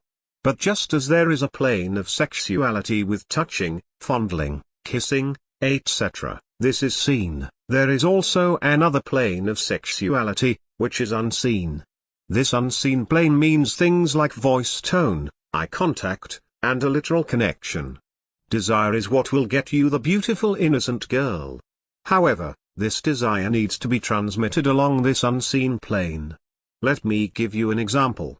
I was rejected by this one girl that I really liked, which originally sent me to this forum. This was 4 years ago. Now, I'm going out with her. She is the perfect example of the beautiful innocent type. What could I do? You just can't go up to her and start grabbing things. How do you create intimacy with the beautiful innocent type? through desire. Let her know you want her. But didn't you say you ought to be desireless? Well, when you were a nice guy, how were you showing your desire? Through flowers? Through declarations of love? By talking to her all day? Our romantic machine is broken when that happens. And the only way to fix it is to turn off our desire. Okay, now we aren't doing these stupid sappy things. Now we have to rebuild the romantic machine, replace it with something like anti-dumps machine. Now when your romantic machine gets turned back on, you do not display your desire on the seen channels, through flowers, gifts, chocolate, poetry, but through the unseen realm, eye contact, voice tone, getting to the point, etc. So when I was at dinner with my beautiful innocent girl, I started eye contact and never looked away except to eat my food.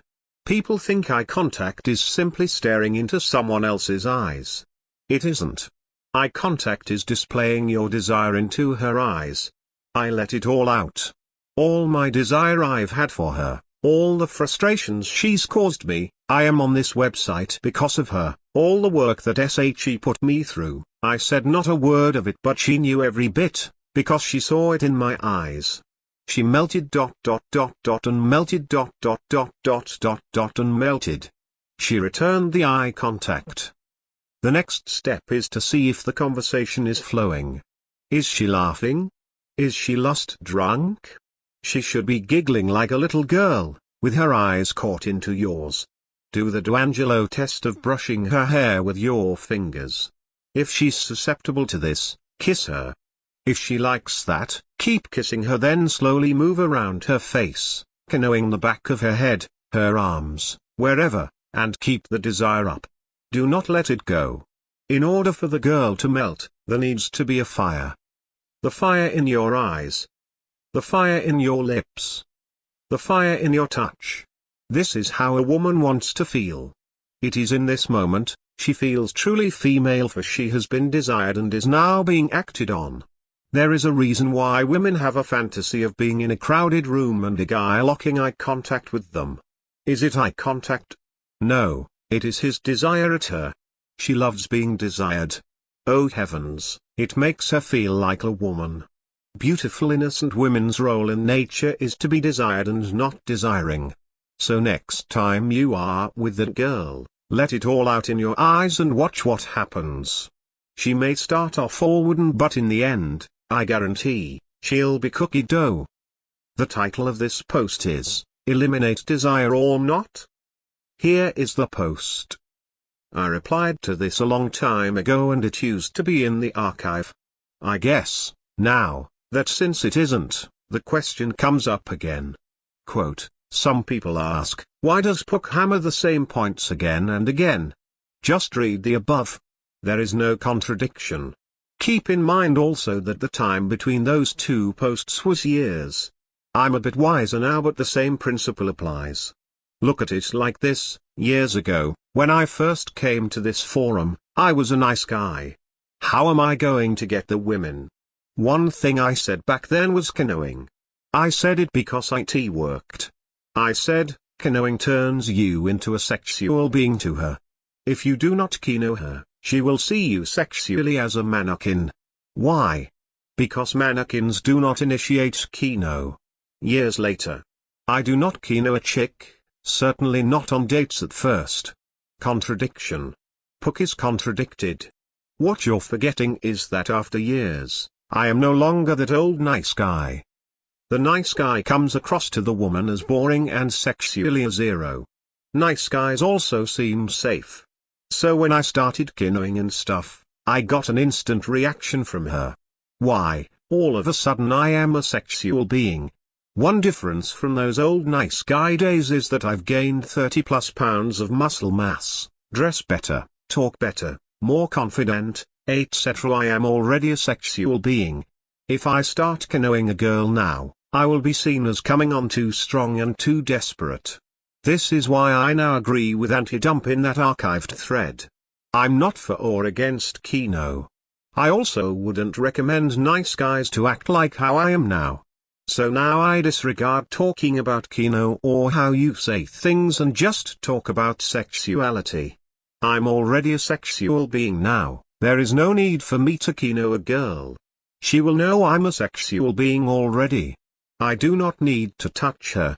Originally posted by DJ Dreamer. The guy that wrote Embrace Your Sexuality is the same guy that wrote Kill That Desperation. The author is Pook. His excellent rhetoric provides camouflage for his contradiction. It's not possible to be horny and not needy at the same time, unless of course you're a think about sex and have no sex sexual.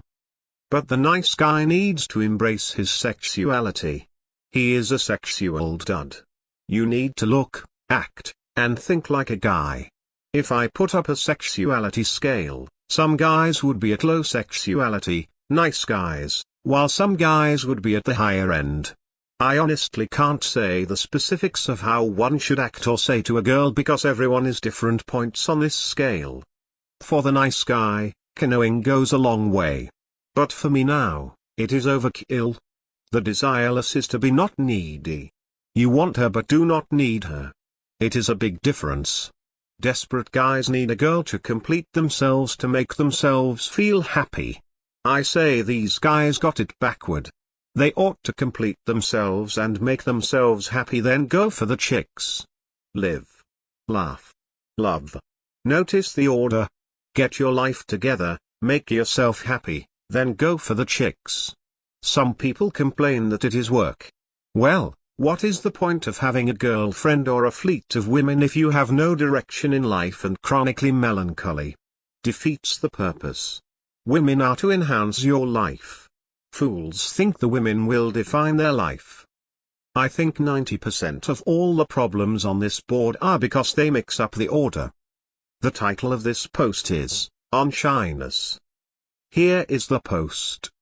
As a formerly extremely shy person, I can say that shyness is not a form of insecurity. In other avenues than person, shy people can be extraordinarily confident. It is entirely possible to be confident but be introverted. It is also possible to be insecure but be extroverted. No, shyness is thinking that everyone is looking at you. It is a form of junior high school following you. If you get up from your seat, people will look at you. You speak up, people look at you. And so on. This means you will less likely speak, less likely get up, and since every time you do you think you walk on a stage and everyone will notice you. What shy people need to realize is that you could walk in front of a bus, get hit, and no one would really notice. No one is going to care what you do or who you are. You are not a celebrity. You do not have cameras pointing at you. You are not important. You are nothing. Shyness is also confused with hesitation. Hesitation is usually a result of unfulfilled desires. As humans, we yield to less pain rather than more pain. Should I approach her? We yield to what we think is the less pain, not approach.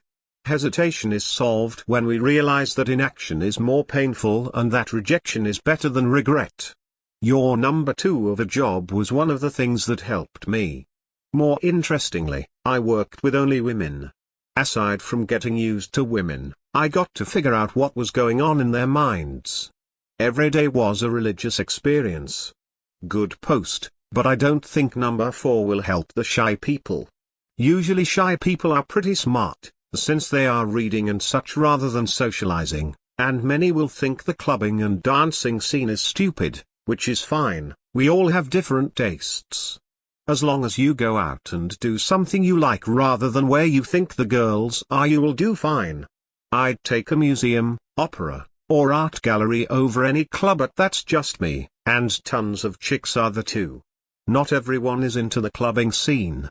On the DJ chat, I saw this problem come up numerous times. It wasn't that the guy was scared of rejection. He was scared of success. Pook. What do you mean?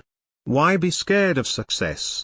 Because if she said yes, he didn't know where to go. What should they do? He had no idea.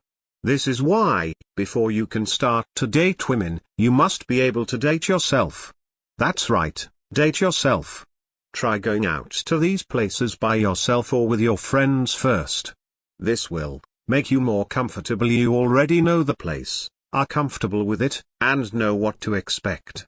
This is important since when you are with a girl and new to it all, it is enough for the shy guy to be out with the girl, let alone in a new and strange place.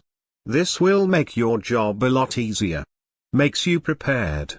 You can speak of the places also where you want to go with confidence and ease. You know the route and the best way to drive there. You know what the costs will be, what the environment will be, so you know how much money to take and what to wear. For the shy guys wishing they were girls, this is why you should be thankful you are the guy.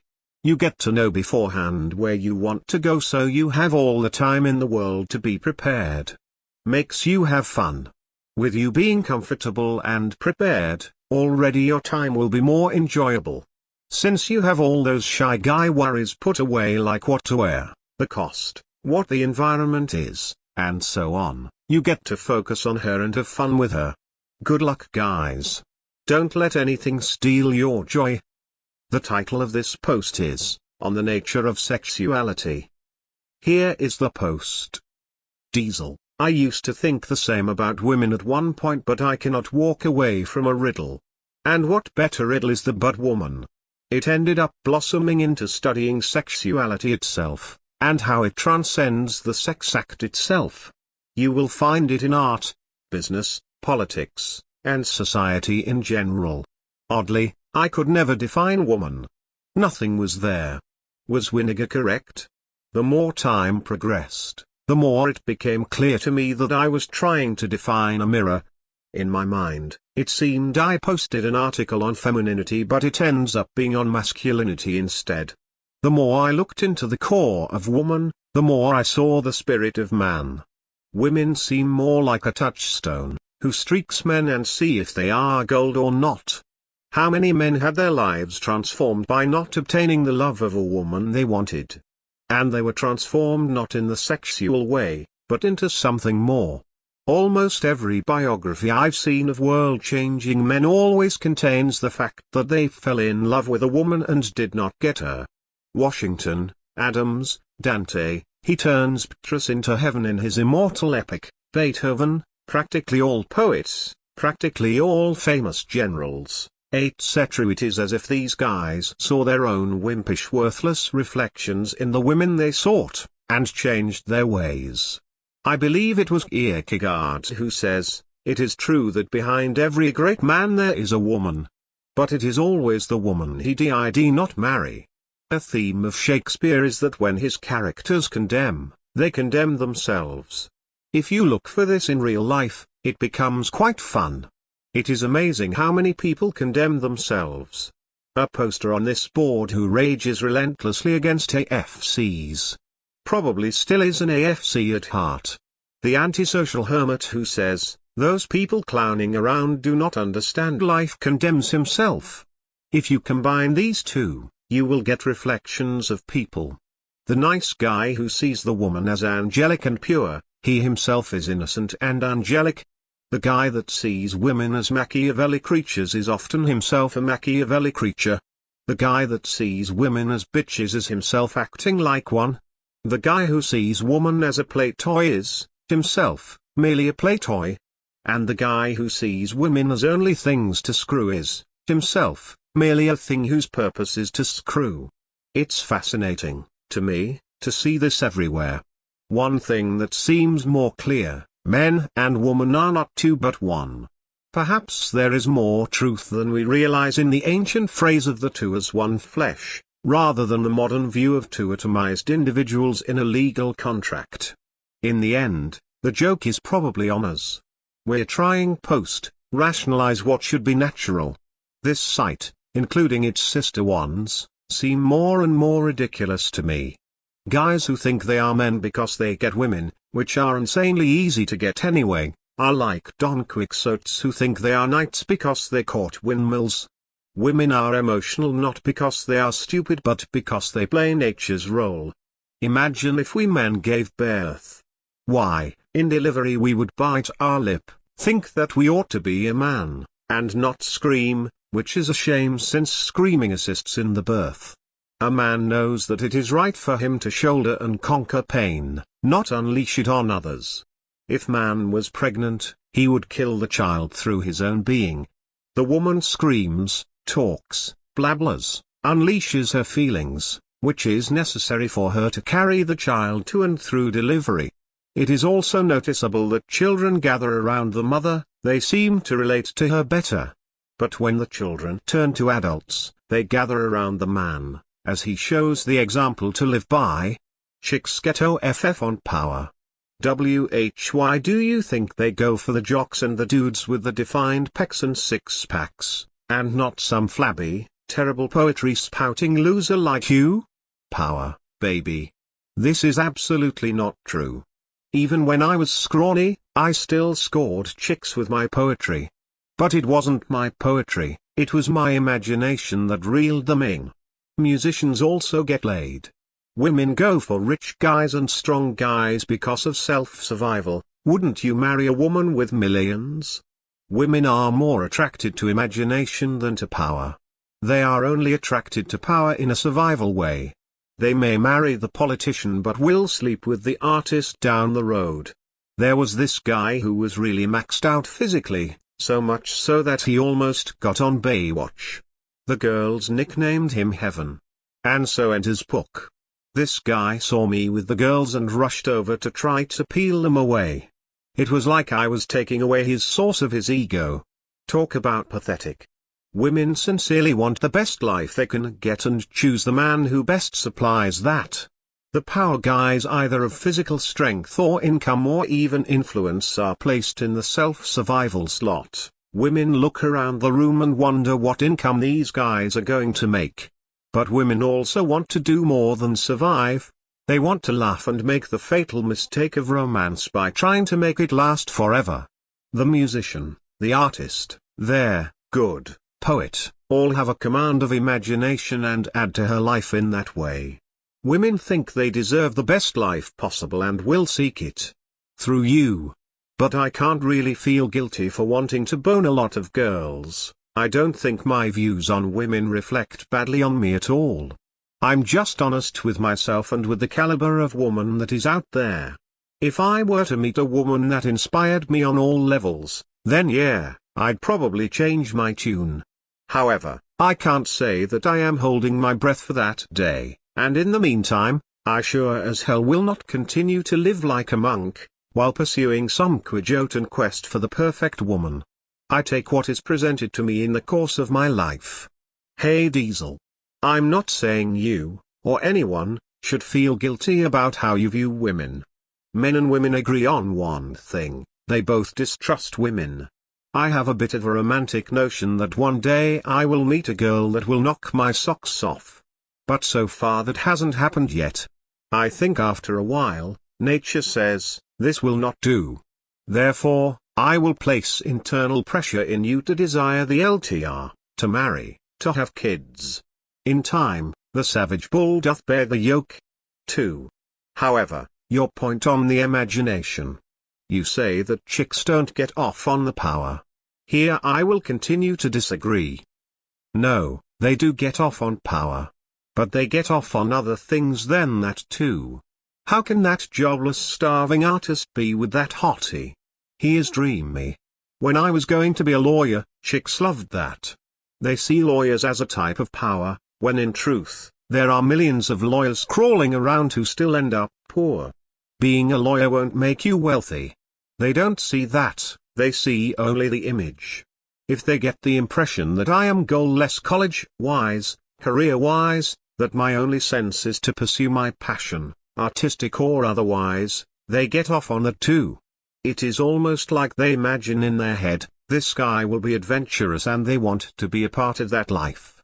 But if you are some boring nice guy who just wants to get some basic job and rot through life, they will turn to you only as a last resort. Women want to be winners in life just as well as we do. When they are married, when they meet other couples, the women will examine each other's husbands. Who got the great catch and who didn't? Who won and who got the loser? Isn't your premise of the control over the imagination but another manifestation of power? If you can control and capture a girl's imagination, it sounds like just another form of power a man can wield over a woman. I'll do a post on this. 3. About the women wanting the best life they can get and choosing the guy who can best give it to them. This is definitely not true. Women make incredibly stupid choices when choosing whom they marry, for what seem to be an infinite number of reasons that defy explanation, since each situation is unique. This, to me, accounts for the incredibly high divorce rate in this country.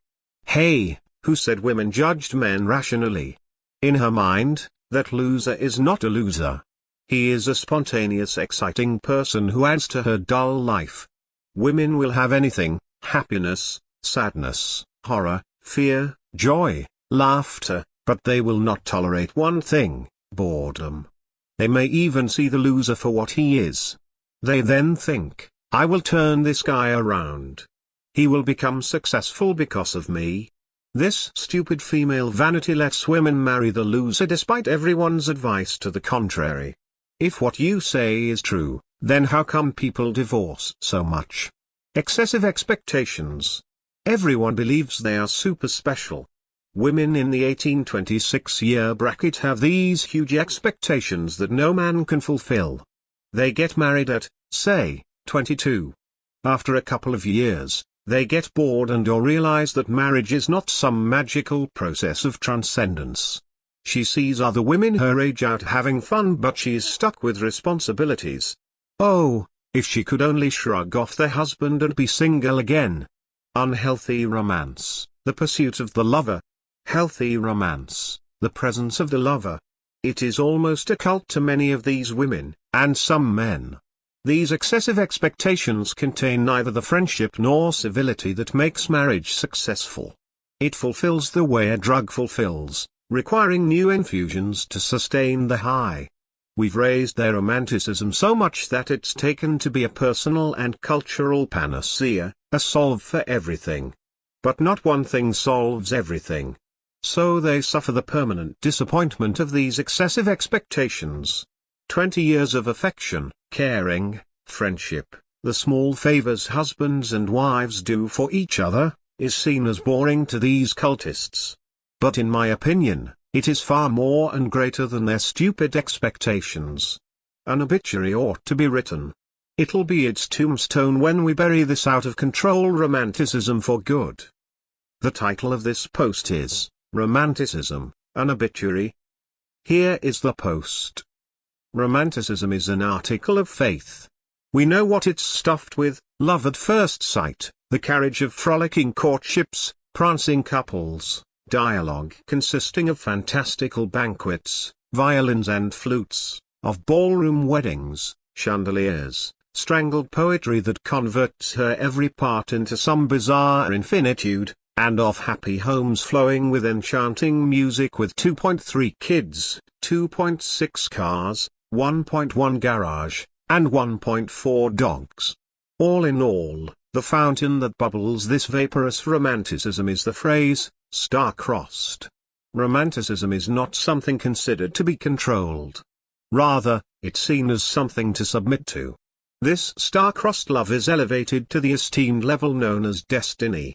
And so this faith makes the man stuffed. These stuffed men float airily through the world. Some pop to fall in the abyss. And they wonder why suicide is at its highest rate for young men. Others just stuff themselves more and more so that no matter what is said to them, they are so stuffed that even the sharpest, most blatant facts bounce against their rubbery, infatuated shells. Some realized that they were stuffed and turned themselves inside out. These unfortunate few shrivel with bitterness and seek revenge with getting laid everywhere and anywhere. But the rest spew out this poison and recover into the men they were. Oh, forgive me, Hallmark. If I am to doubt romanticism, I may incur the wrath of all women. But make no mistake, I war with Cupid. The way to victory is not to stab the infected with the truth. They pop and fall or increase their fantasy shell even more. Therefore, Let us hold up a mirror to the infected so they see all their maladies and so will cleanse themselves of this rot. The virus, this hyped-up romanticism, can be traced to Rousseau. Disgusted with bourgeois love, he saw it as an empty emotional center of restrained, law-bound societies. He wanted to replace it with something more passionate. Before, especially in aristocracy, the passion of people was set for truth, honor, and power. This is dangerous, said the Rousseau. It must be replaced with something else. Something that is just as absorbing. Therefore, love will now be the soul-saving experience. How did Rousseau get to this?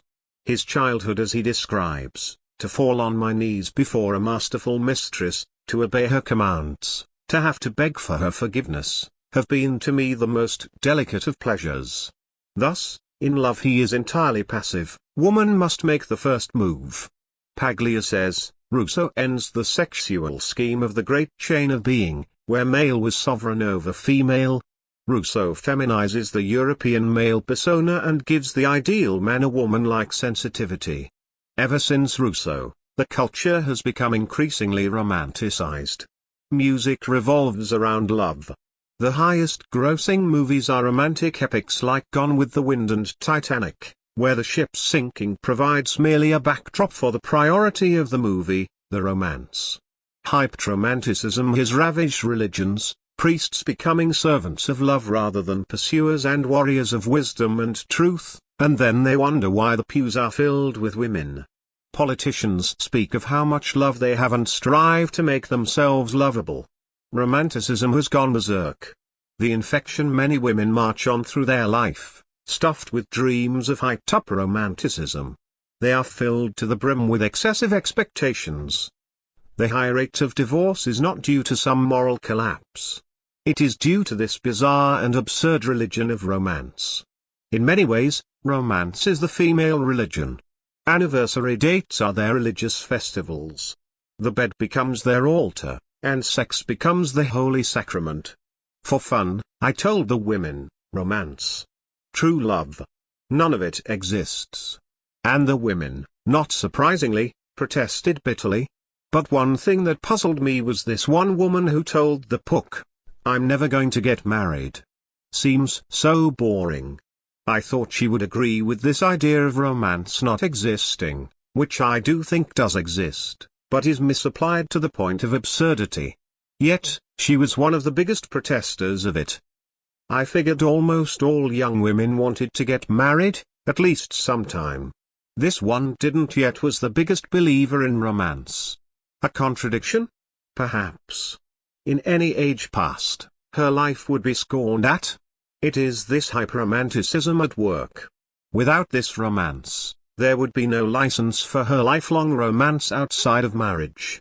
It is well known that if you get the women to think that you love them, she is well more likely to sleep with you.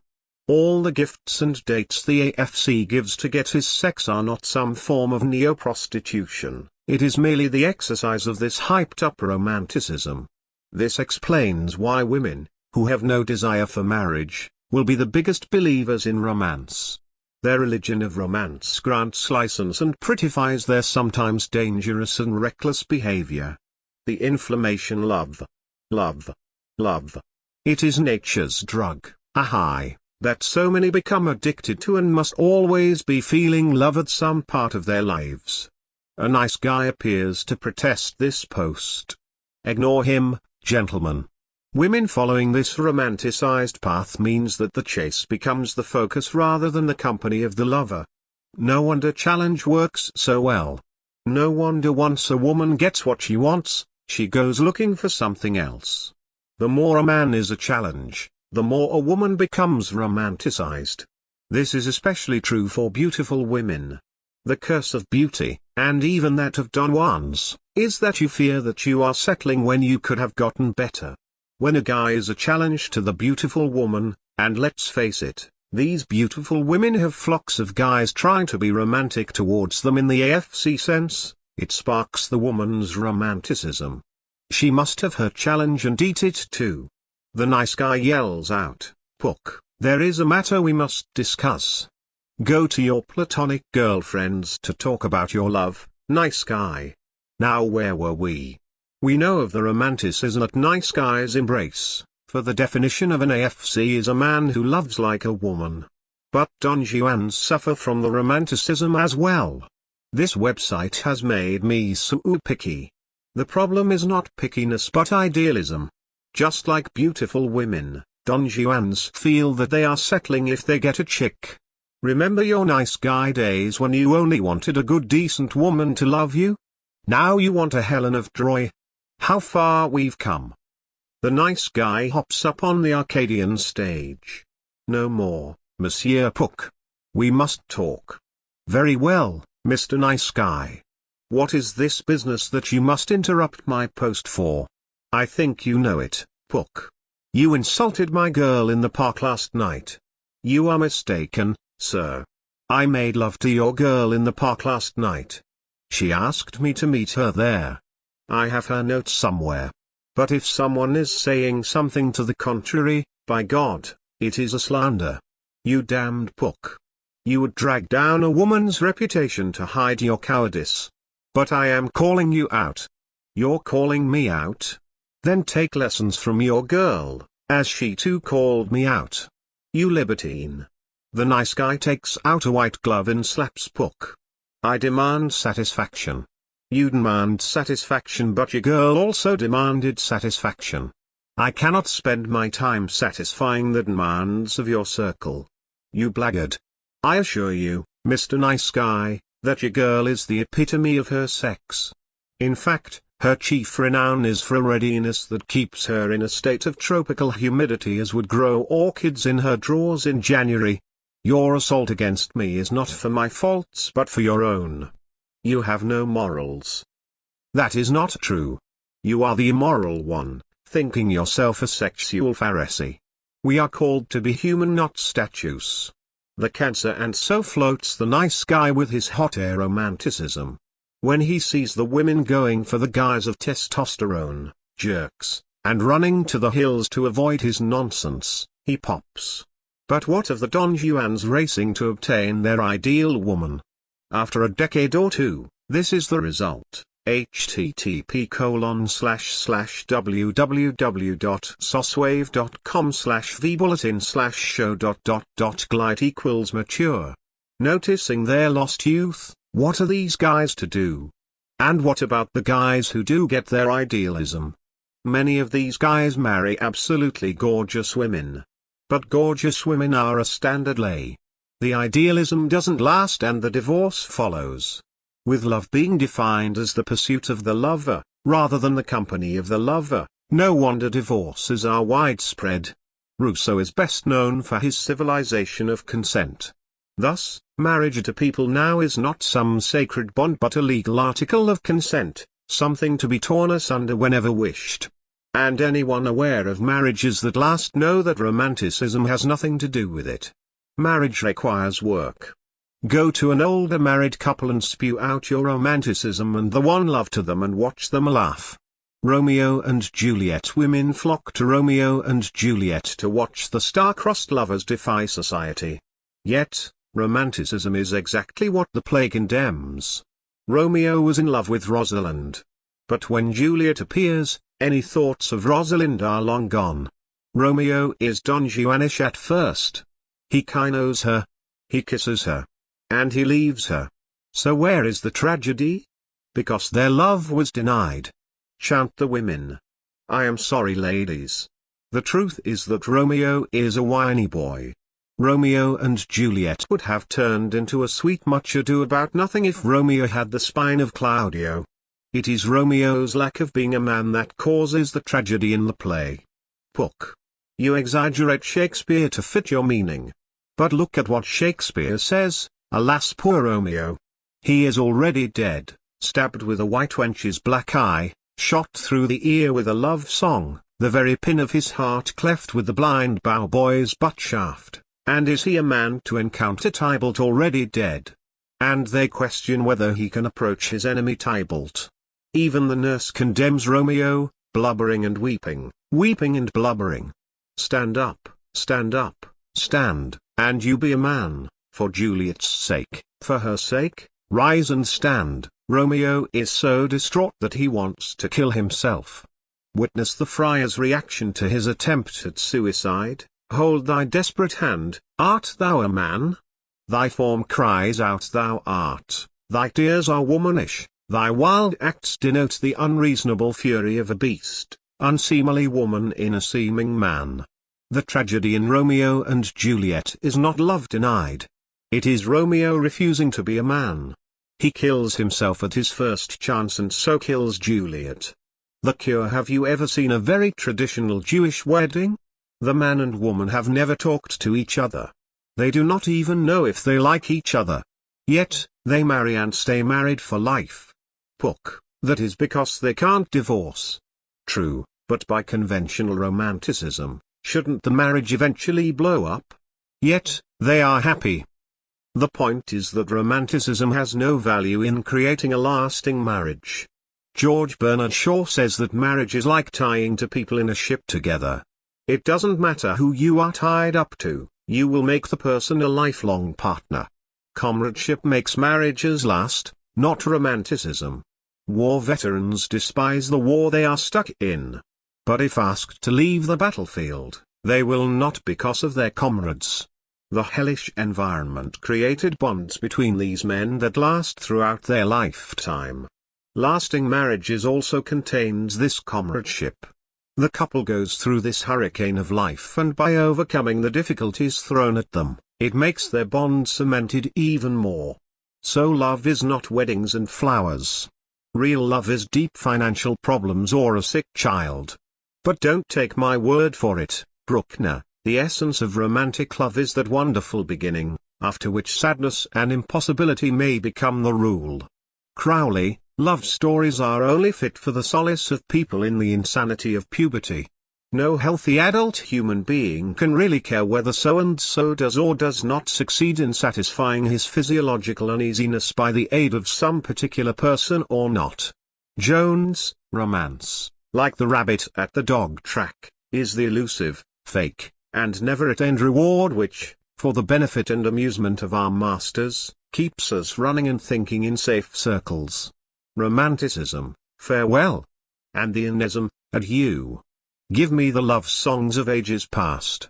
Give me Don Juan. Give me Madame Venus. Give me elopement by ladder and rope on a moonlight night. Let the neighbors stare and adore, for propriety and yardsticks measure their lives. Let the rabbit run its course, for we have stopped running in circles, chasing the rabbit romance on and on. And by doing so, the circle breaks. We're finally free. The title of this post is, Let Yourself Fail. Here is the post. The reason why you are here at this website, improving in ways you never dreamed possible before in your life, was because you failed at achieving what you wanted with women. Listen to yourself before you came to this website. Oh, how I have failed with the ladies. If only I knew what to do. If only I knew the secrets of attraction, love, and women. And so here you are gobbling up more information than ever. And this is good. But do you allow yourself to fail? Or do you go search on posts on exactly how you should act on a date? Do you try to push your comfort zones, or do you read the pages of seduction material for the 435,473rd time? Failure is a necessary component of growth. Let yourself fail. Not all the time. You are not the nice guy who crashes and burns without a clue, and does it again and again and again. Don Juans are made by failing, not by succeeding. When you fail, you have information sent back on things that can be worked on. Are you too scrawny? Do you not have fun dates? Is your personality the problem? Do you let yourself have fun? Are you scared of sex? What is it? A failure can help you more than reading every damn post on this board. Failure will aid you much more than the whole of the DJ Bible. Going into Don Juan is not a light switch. You do not stuff this information in your head and become a drone of the ideas here. You need to fail. You must fail. You will always learn more about failing because it won't be hypothetical. You won't be having fantasies of you being a blazing Don Juan, and going from girl to girl. No, you will be out there, which is where you learn everything, and you will fail. This failure points out where you need to improve. But Pook, if I fail, I will lose the girl.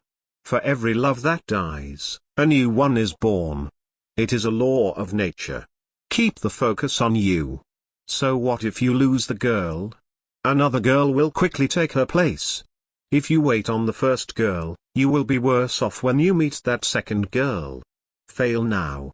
But Pook, I remember the pain before. I am learning this information so I will not enter that pain again. Let me tell what is more painful. It is getting trapped in a tortuous cycle of devouring more and more information with no action. In this case, the nice guy is more admirable than you because at least the nice guy allows himself to fail. You never let yourself fail so you will never grow. But Pook, isn't the point of the information to avoid failure? This is the number one common mistake that makes long-time regulars here still stuck in their cycle. They think the information is going to remove failure. That is not the point. Just as in order for your muscles to grow, you must let them fail, and fill in the void with protein, sleep, etc. So too that in order to grow, not in your mental self, but in your real self out there, you must let yourself fail, and if you do fail, fill in the void with the information and feedback here. But Pook, why should I intend to fail? The point is not to intend to fail. It is to let yourself fail. If you fail with a girl, it is an opportunity that you missed about yourself. Let us repeat it again, failure is an opportunity. After all, risk is the key to self-improvement. The number two common mistake here is people thinking that they are not allowed to fail because of all this information they have soaked up. In other words, that if they failed, they really aren't Don Juans. Let me tell you something. Don Juans are not made on message boards. They are made out there. Whatever happens to you out there, no matter how bad it is, come back here and we will help you. You are beyond your nice guy days. But flaws can only be removed by confronting them, never by masking them. But Pook, I did what you said and I had great success. I was hoping I would fail so I could improve, but damn it, I succeeded beyond my wildest expectations. I was looking forward to failing so I can improve, but the hot chick accepted my advances and dates. How could she do that? Now you see the point of it all. Even though there are tons of posts that say not to fear rejection or that she is missing out on you, you still are scared of failing. Failure is actually a good thing since it helps you grow. It is good to imagine success, but do not fear failure. Embrace it like the gift it is since it allows you to grow. For if you don't fail now, you will fail later on. Get it over with, it is a win-win situation. So go out there and let yourself fail. How I came to this site was because I failed badly with the woman I wanted. Looking back through my Pook years, I see that the times I failed was when I got my head snapped on straight and truly changed. Turning a failure with a woman to make it a learning experience, just one bump along the long road of success, sounds good in seminars and all. But you've got to risk, you've got to roll your dice. Nice guys are nice because they don't want to fail. Why else do nice guys listen to womanly advice? Why else do nice guys give chocolate, flowers, poetry, etc. to the woman? They certainly don't do it out of a spirit of love, though many do, these infatuated chumps. Many do it because they think it is the routine and they don't want to fail. They want to play it safe. May I kiss you? The nice guy asks. He doesn't want to make her uncomfortable. If this nice guy risked failing, he would just kiss her and go for it. He could be slapped or she could say, "Thank God. I thought he was gay." And all is good. Some here still act like those nice guys with the only difference is that they listen to men instead. You've got to sprinkle risk in your life. As Anti-Dump said, you do want to protect your heart. But some are so scared of failing that they literally cocoon their life. To the loners, you know who you are. You don't think you are good enough, Have the right things, do the right things, etc. to let a woman into your life. But you do. You loners aim at your comfortable world but do so at sacrificing long-term happiness. Let a woman into your life. You'll probably enrich her life more than you think, and she will definitely enrich yours. To the shy guys, you know who you are. You are worried what others might say, what she might think, what everyone might say. But the truth is that you could walk in front of a bus and you'd be forgotten in a day.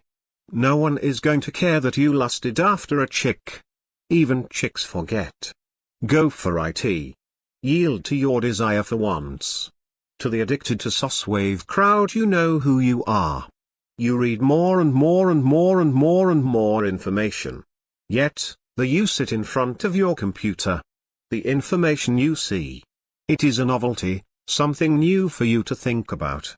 But once you go out and fail with the ladies, all the information literally changes. Rather than being a novelty to think about, like some new philosophy to adopt, it becomes addendums to your battle plan. You exit the world of theory and go out there, since that is where the chicks are.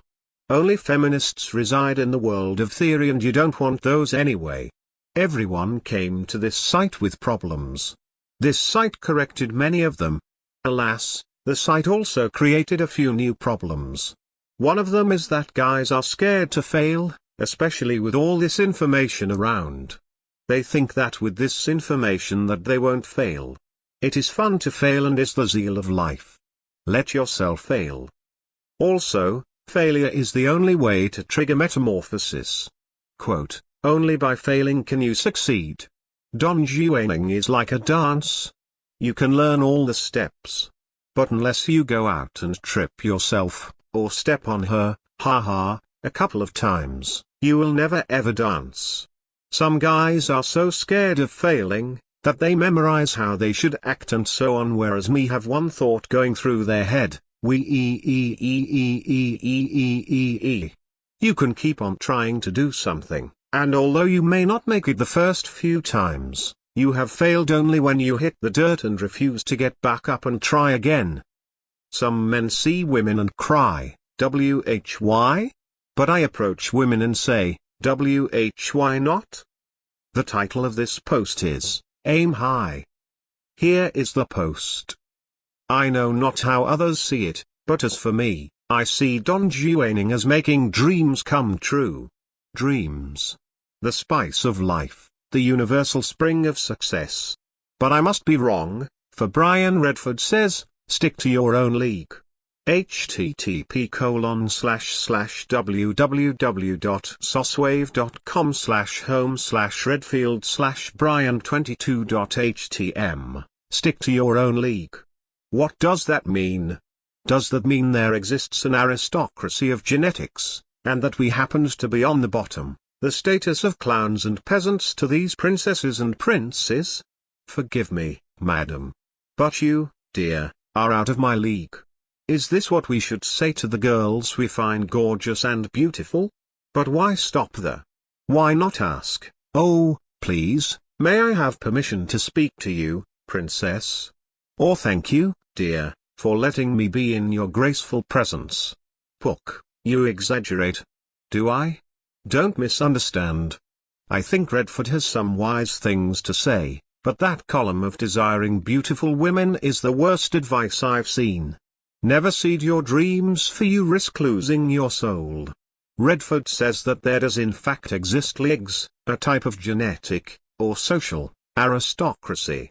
Just as one would love crumbs and blobs of fat if you were starving, Redford compares overweight women to absolutely no women, taking a page out of the How to Love Fat Bloated Hags, a subgenre of the worst relationship books. Redford then says, wait. I will let him speak for himself. By that I mean no matter how great you think you are, or how deserving you feel you may be, the real world put you back in your place and gave you a reality check. You eventually accept it, adjust to it and learn to appreciate and enjoy your Honda. You also learn rather quickly that a Honda can take you to the exact same places a Mercedes can take you to. Now for those of you who are cheering his words as wonderful. and brilliant, I ask only for a full actualization of his advice. Let us place Redford in front of a custodian. Speak, Redford, how are you? You may think that you can do better, but the real world puts you in your place and gives you a reality check. You must accept it, adjust to it, and learn to appreciate and enjoy your custodial duties. And if the custodian responds, I know I can do better, what would Redford say? Quiet. Let us hear him. If you were starving, would you scoff at your work? No. You would get on your hands and knees and thank God for your fortune. You also learn that a custodian's paycheck feeds and clothes you just as any other paycheck would. This advice is called settling for mediocrity. If you do it with women, why not use it for every other avenue of your life? Mediocrity in the pursuit for a splinter of joy is no joy at all. For me, the pursuit of the dream is the joy. The letter writer did admit that he was physically overweight. But that does not mean he has to settle and cede his dreams. I for one would not want a Mercedes or a very nice car, since I know it would be stolen. But if you want a Mercedes, just go get one. There are no limits to what we can accomplish. A friend of mine is also faced in a similar situation. He is 26, lives with his parents, works at the same grocery store for more than half a decade, has no long-term plans for the future, doesn't work out, and demands a beautiful woman. Obviously, he is caught in a bubble of fantasy. There is nothing wrong with going for high standards. But there is a catch. It is this catch, when not obeyed, will keep you in that bubble of fantasy. In fact, Shakespeare has saying on it in which he says, "The catch, Pook. Get to the catch." Very well. Here it is, the high standards you apply to your desires must be applied to yourself. Do you want a woman who is not overweight? Then you must eliminate your overweight. Do you want a woman who is intellectually brilliant? Then you must hit the books, read the classics, think, and expand your mind. Do you want a woman who is athletic? Then you too must become athletic. Try, if you want, to get a woman who is better than you in these traits. You may or may not succeed. But only demand that which you can reflect as well. This forces you on the path of self-improvement. Let me tell you a story. In my late nice guy phase, I fell infatuated with this girl. Yeah, not uncommon. I know, and like every nice guy, I dreamed of our blissful future. When I would get around her, I become very tense with butterflies in my stomach. Oh, how I dreamed about her. More important, I dreamed about us. So I eventually bit the bullet and asked her out. Guess what her response was? No. No. She said no. My soul buckled and I was literally crushed. Later, when I shrugged off that nice guyness, I was looking for a girlfriend. I thought a break came when a girl, a bit homely, had fallen in love with me a few months later. I thought, should I go for her? Then I realized, no. Later, I realized that she and my crush were good friends. I eventually found out my crush tried to set us up. I knew I could do better. And I did. By focusing on my interests, on my goals, on my improvement, everything changed. Other girls started to take an interest in me. Soon, I became the biggest mystery. My crush is bewildered, for her friends have their hots for me, and older women say, how I wish I were 20 years younger. I became the guy the girls talked about when they were alone. And she had placed me in the average category.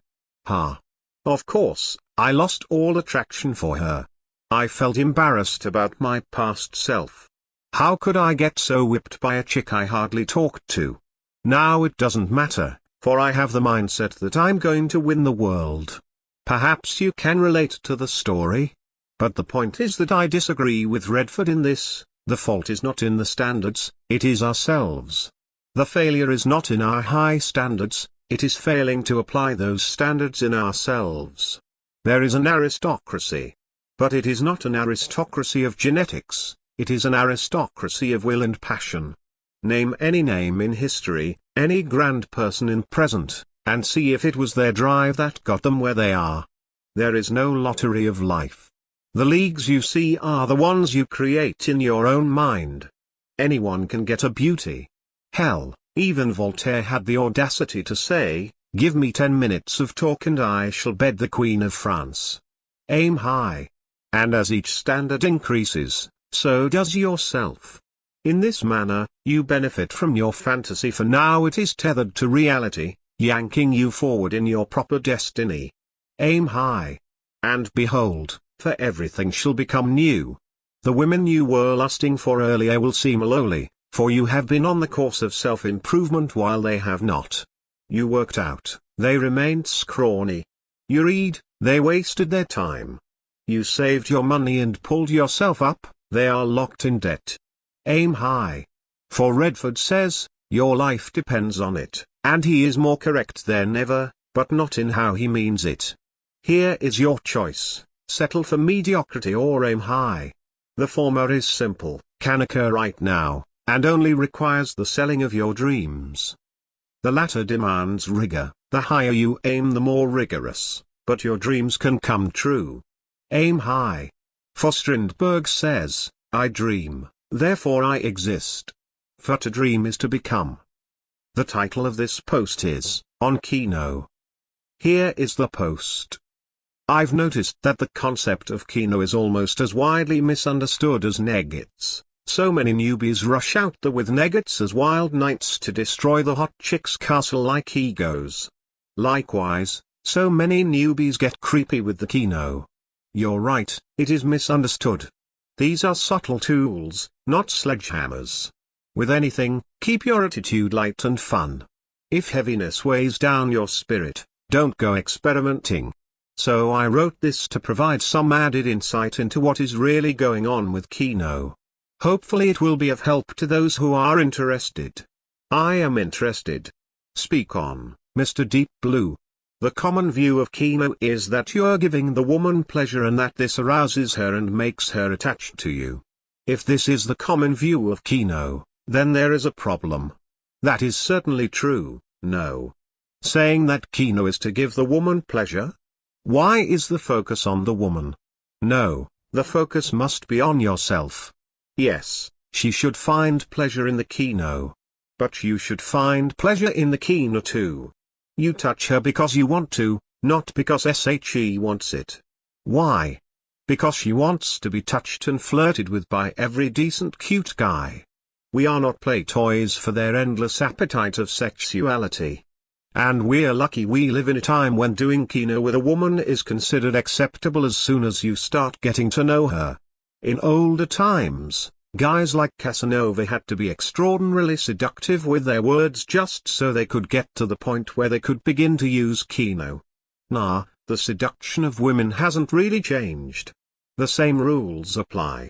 The only real difference in this age is that ugly chicks don't have dowries. How else can you get a man to marry them? And most women are financially independent. Also, males are afraid of being men and scared of their own sexuality, the AFC. Did you know that half of all the marriages in the British colonies of North America, right around the War of Independence, was when the woman was already pregnant? These were the Puritans as well. Our ancestors were Don Juans. Why not we? But the key thing to understand about kino is that when you initiate it with a chick whom you're just getting to know, is that it isn't merely an arousing stimulus, it also challenges the barriers between you. So true. If I ever read another post that says, she did X and Y, then Z. Oh, and look at how she did M and then went and N. Does SHE like me or is SHE being nice? The answer is, did you touch her? Kino always has a sure answer, as well as asking her out. But she can date you to be polite, she cannot fake her reaction to kino. Kino is a great way to test their interest. Girls that don't like you, or find you neutral, will not like you touching them. Usually when I kino a girl, it is very subtle. Everyone else in the universe thinks it is innocent. However, if a girl believes that you are being friendly versus liking her, she will choose to think that you like her. Thus, any Kino is interpreted as liking her. She usually then rains Kino back on poor Pook. She'll rub your arm. Rub her body against you. Anything. Whatever you do, do not Kino girls that you are not interested in.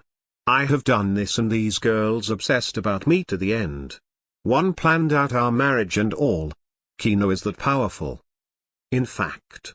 Oh, Deep Blue wishes to speak. The presence of those invisible barriers which you both maintain in your minds is really the key difference between being lovers and strangers. In your mind. Yes. Not in her mind. Women fall in love with their bodies, men fall in love with their mind. It is from men that the idealized love springs, from poetry to sculpture to paintings, etc. Yet, if women are caressed the right way, touched in the proper manner, at the right speed, etc., then they are yours. This is why women want men that are experienced, because they want to feel that way. Women have no concept of idealization from the virtue of virginity or maidenhood, etc., except in relation to society. Men's sexuality is focused and concentrated within his body. With a woman, her sexuality is diffused throughout her entire body. All touch to her is sexual since she is entirely sexual. Typical AFC behavior is to respect those barriers too much and to never challenge them. That by definition maintains the barriers, leaving them in place. Doesn't matter how well he gets to know the chick. If he leaves those barriers in place, he will never be her lover. That is why he ends up in the friend category. AFC is scared of his sexuality. He is scared of carnal embrace. Quote, because he actually reinforced the barriers instead of destroying them. No. Because he acted like penisless ape who has money, can speak, but is some bizarre androgynous. It is men that create the barriers. If men would embrace their own sexuality, dress better, be athletic, act like a man, exercise the muscles, etc., then women will jump you. This is what the puas must realize. It is not that they are pressing the woman's buttons. They are merely disarming the barriers, letting real women, not domesticated women, out of their society reflective cages. If I do this, I will be seen as a slut, etc. That is put to sleep. Women want union all the time. Even if they are married, pregnant, engaged, or have a BF, they want you to be sexual towards them. But this doesn't mean you should. Alas, I am moving away from the Kino topic. Go on, Deep Blue. Go on. Anyway, the next level up from AFC is to realize that you have to crumble those barriers, so you work on them, but you're still leery about causing any anxiety, and still a bit nervous about challenging the barriers. Nervous about the barriers? It is nervous about realizing your own sexuality. Quote, so you look for excuses to touch. It will still be interpreted in the woman's mind as, he wants to have sex with me. She will see through the excuses, right ladies? Or you reach out and caress her, but it has a slightly rushed quality because you're trying to mask some underlying nervousness. But ultimately where you want to get to is the point where you recognize that for a woman, the experience of having you challenging the barriers is not only a source of anxiety for her, but is also a source of excitement. And the idea is to shift the balance so that she experiences more excitement than anxiety. The excitement comes from you. If she is experiencing anxiety, it is your fault. Women are reflective in nature. If I take a nice guy with me to the women fest, this is what happens. How are you ladies? I am the Pook. She shivers with excitement. Oh. It is a Pook. She and I are having a fabulous time. She is happy and smiling. My nice guy dog friend just looks sad, confused, bothered, angry, sad, depressed, sad, confused, and so on. She looks over at the nice guy and her face falls. Her mood instantly evaporates. Go in happy and she will be happy. Go in nervous and she will be nervous and unhappy. Ever see a baby fall down? Notice how they don't know whether to laugh it off or cry, so they look to their parents to see the parent's face. If the parent frowns with concern, then the baby starts crying. If the parent smiles, the baby starts laughing. See above. Same with women. When you are entering new territory with a woman by challenging the touch barriers between you and her, then you have to do it calmly and confidently, and that causes her to experience it as exciting. If you do it nervously, she'll experience it as something that isn't right and that makes her uncomfortable. Exactly. One of the best ways to show confidence is to do it slowly, instead of rushing it. Nervous people rush things to mask their nervousness. Think the outcome is already won. Think that she is going to do all the ungodly things you want her to, it is just a matter of when. In the meantime, you have fun because you know the outcome. Women interpret this as confidence and persistence, two traits that turn them on. Self-fulfilling prophecy, for as you think, they shall become. Nervous people also look away, so you calmly make eye contact, and nervous people look serious, so be sure to smile a lot. Nervous people also make their voice tense, so you make yours relaxed, and make your posture very open and relaxed rather than being closed and tense. If you are nervous, then you have not been around women very much. All these things will convey confidence, causing her to interpret your touch as a source of excitement, rather than a source of anxiety. Not only that, but she will start touching you like crazy. Good heavens, I have had to literally tell them to stop. Once you show it is okay to be touchy-feely, by the heavens, they will unleash touchiness. The more you understand, and vicariously feel, the way your touch excites her, the more you will naturally become confident about doing it. In other words, she likes it. You like it. So do it. Besides convey confidence, the other thing you need to do with Kino is to strike a balance so it isn't either too challenging, nor too tame. As you start slowly caressing her hand or her arm or her waist or back, or maybe feeling her cheek or her hair with your hand, the ideal to strive for is that you want to keep her gently balanced on the very edge of being too excited, so it is never too much for her to handle, nor so mild that it becomes tame. I don't caress them unless I am going out with them or such. I usually touch them a little, and it is like the floodgates are open on touching the Pook. Kino is to make sure you are not a sexual mannequin, because sexual mannequins do not initiate Kino. They just stand there and smile. But after the touch, she thinks of you in flesh and blood terms, then in the abstract image way. In other words, in a physical way. In Womanai-verse, you cannot separate the physical from the sexual. Anything physical you do with her she interprets as sexual, probably why girls fall in love with you during action dates, since they are using their bodies from dancing to skating and so on. The title of this post is, What I've Learned. Here is the post. I know everyone has different objectives on this forum. Mine was a long-term relationship. After being away from this forum for a long while, I've realized what I think are conclusive things. Anti-dump is right all the way. Speed seduction, for the case of long-term relationships, is worthless. I would get results with speed seduction. But I might as well have been an actor. I enjoyed getting responses, but I was never happy. Forget NLP, forget speed seduction, unless you wish to practice them all your life. For a long-term relationship, they are worthless. Anti-dump and the advice on the website is much better and actually works. I have flaws, as does anyone else. Speed seduction could veil them, but I want to be accepted for myself and my flaws as well. True love demands the acceptance of the entire package. Here's what I noticed to be extremely effective. 1. Go for the number, go for the date. Guys should not flirt. Women flirt. The job of guys is to ask for the number and to call for the date. This cuts through all women's games. 2. Don't talk about yourself.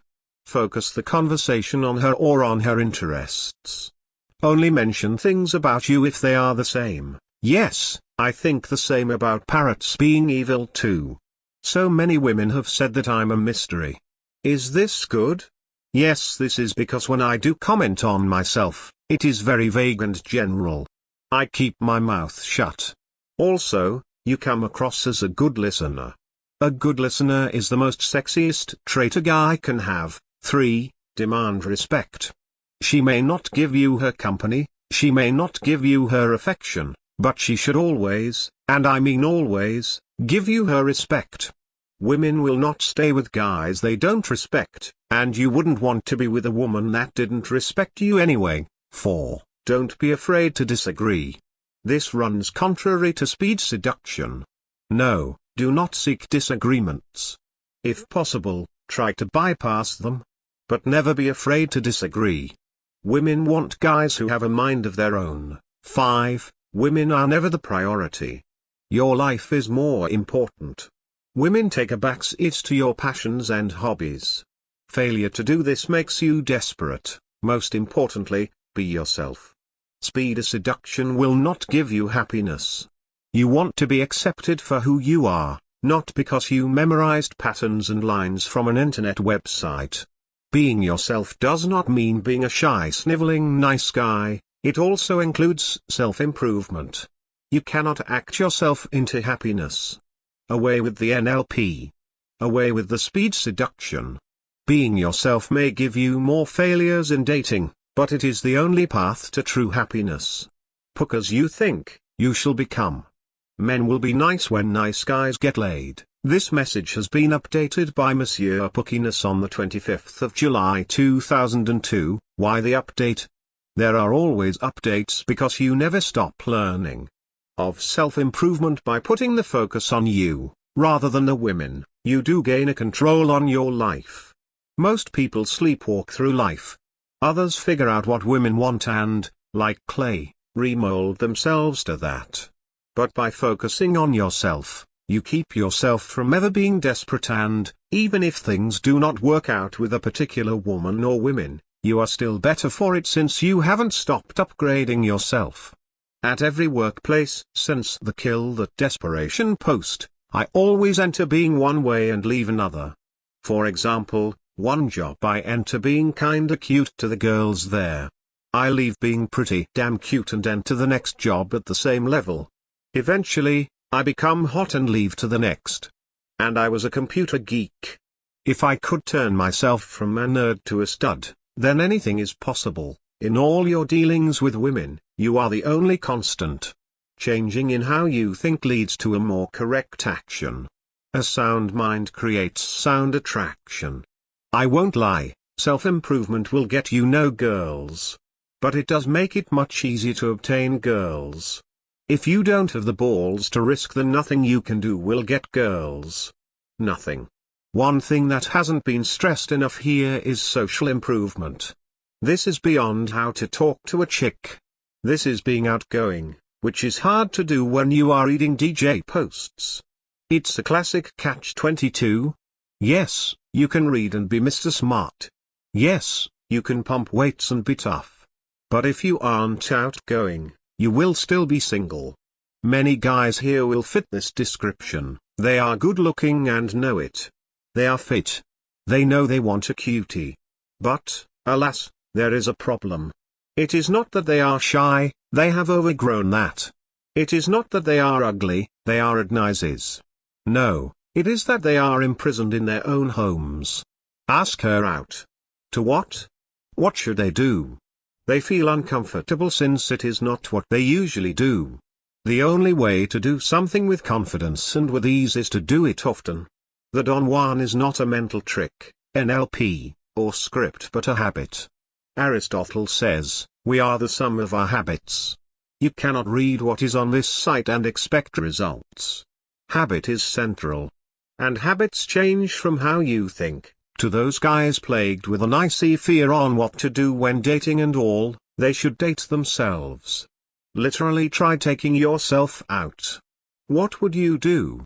What is the plan? The focus is fun.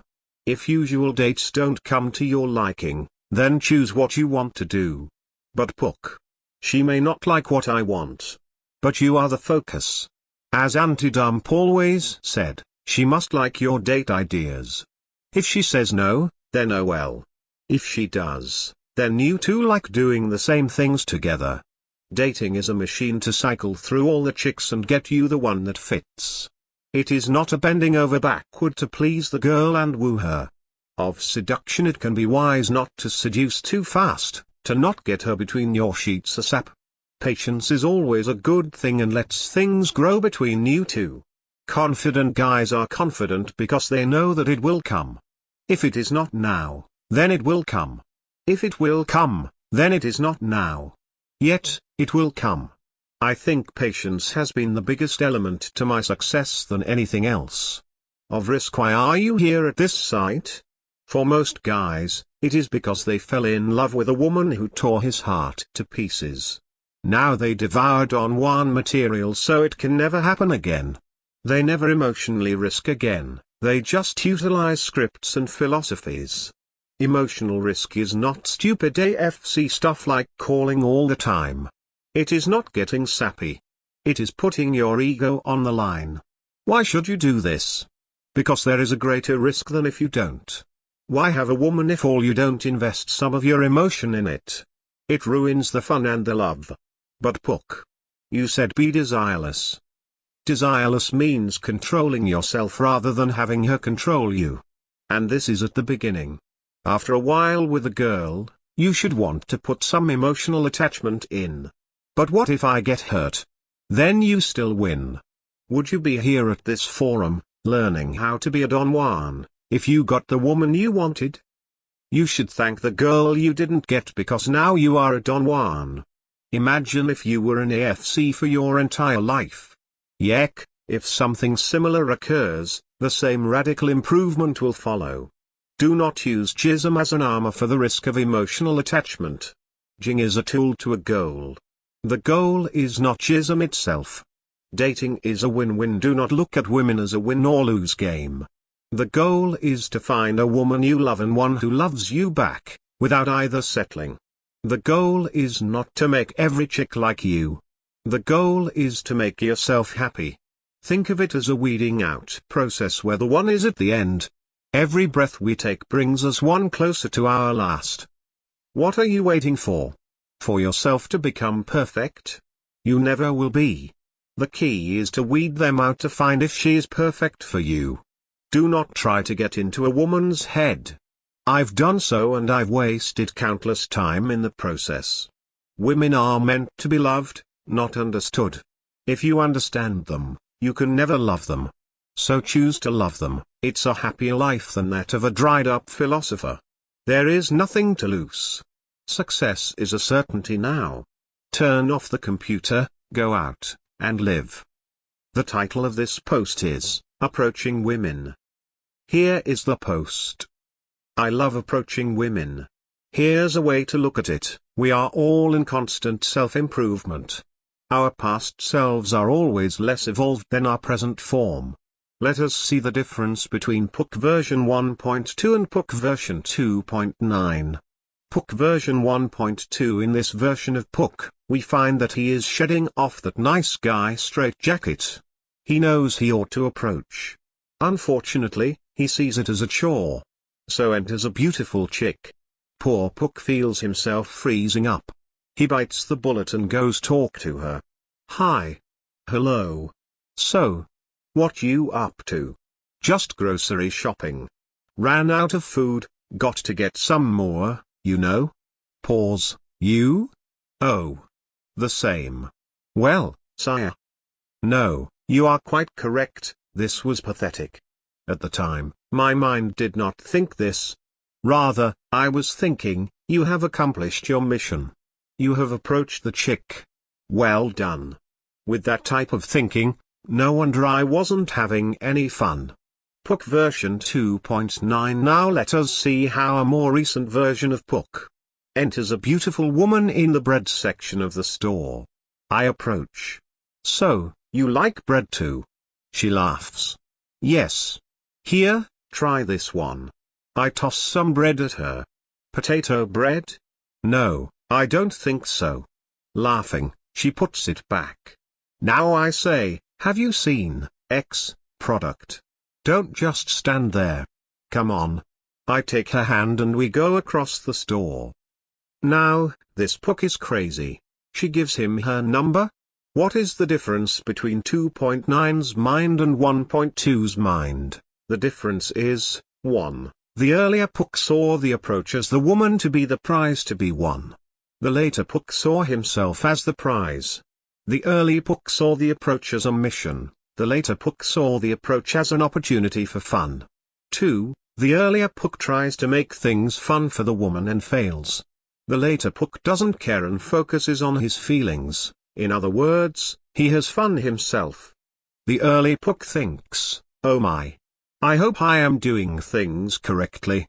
Is she smiling? Is she keeping eye contact? Is she having fun? The later Pook thinks,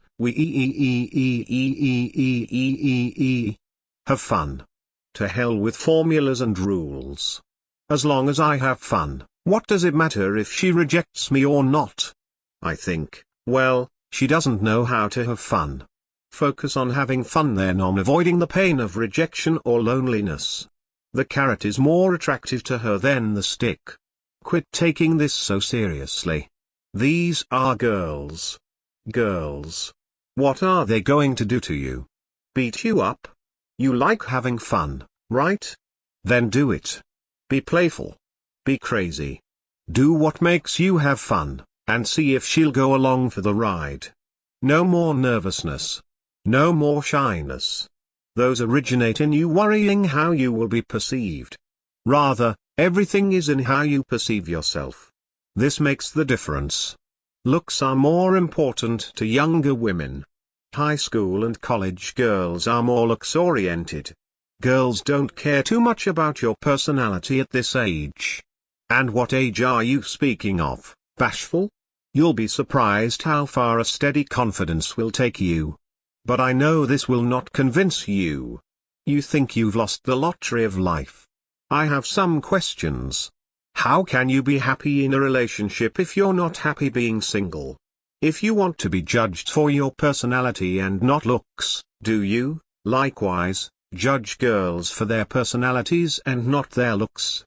Whatever standards you have for women, they must be applied to yourself as well. Do you pursue a chick's personality or her looks? I've been seeing this attitude of it's all looks. Boo-hoo. Woe is me.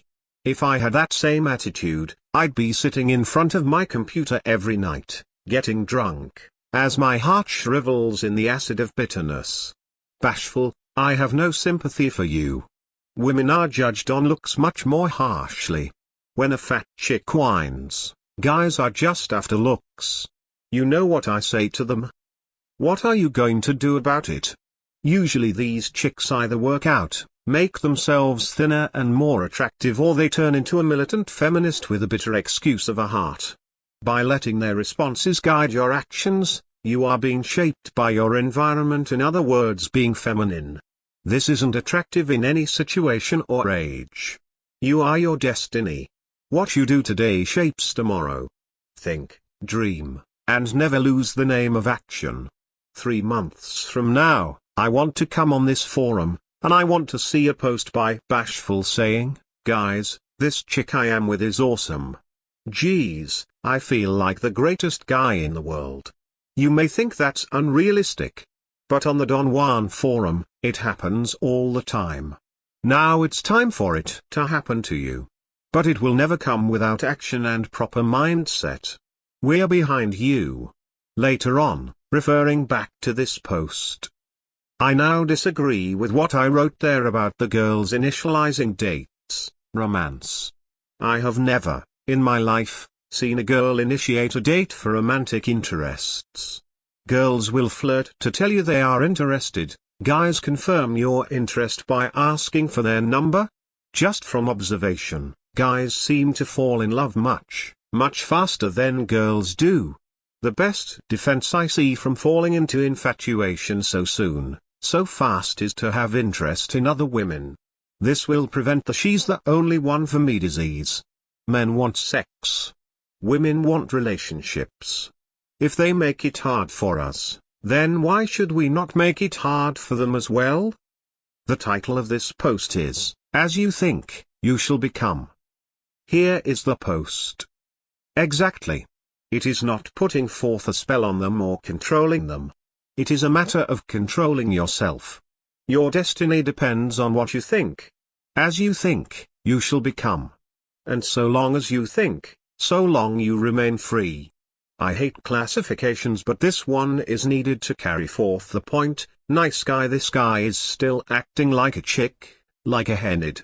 He is feeling her. He is in the orbit of the hot chick and feels so mystified by her. The nice guy is boring, but he never realizes this, because he feels so good by being around the hot chick. This is why the nice guy keeps doing his stupid dinner dates and stays consistently boring. Player. This guy knows how stupid the nice guy way is, and strives to control the chick. He aims at rapport and creating attraction. He is trying to create feelings in the chick. This has a natural glass ceiling because you cannot be creating feelings forever, especially when it comes to a relationship, and can't hide behind mystery and distance any longer. This guy is still at ground zero. He is not in the negative world of the nice guy, but he still hasn't understood the role nature has. This path leads only to vanity, never love. Don Juan. The historical Don Juan was a man who led a victorious naval battle. He would later run off and go after the Princess of Aragon, I believe. The nice guy is drunk with his feelings. The player keeps thinking of control and power over the chick's feelings. The Don Juan gives off feelings. Unconsciously, he is a sexual light in the world the women flock to. The nice guy mythologizes the woman. He turns her into a goddess. The Don Juan mythologizes himself. He turns himself into a demigod. This is the difference. The players, seducers, etc. are caught in between. They still don't understand the power of imagination.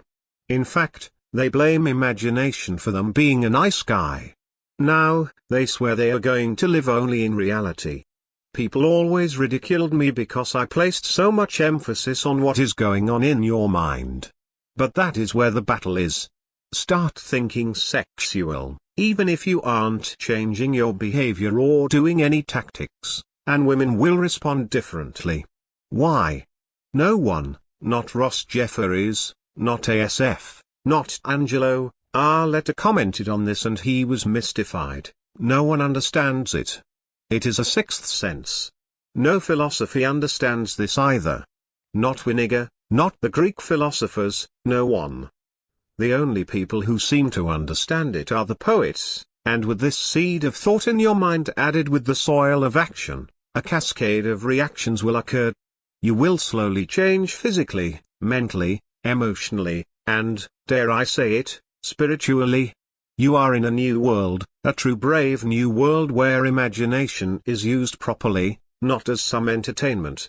And this is how you unite dream and day. The title of this post is, Be a Man. Here is the post. There is a prize to the person who correctly answers this question, what is a man? When asked what they want in a guy, women say simply, a man. But, alas, real men are becoming more and more rare these days. Women are tired of the sensitive wimps who have no backbones. One woman even wrote a song about the subject, Where Have All the Cowboys Gone? So what is a man? How should he act? Decades and centuries ago, the question was nonsense.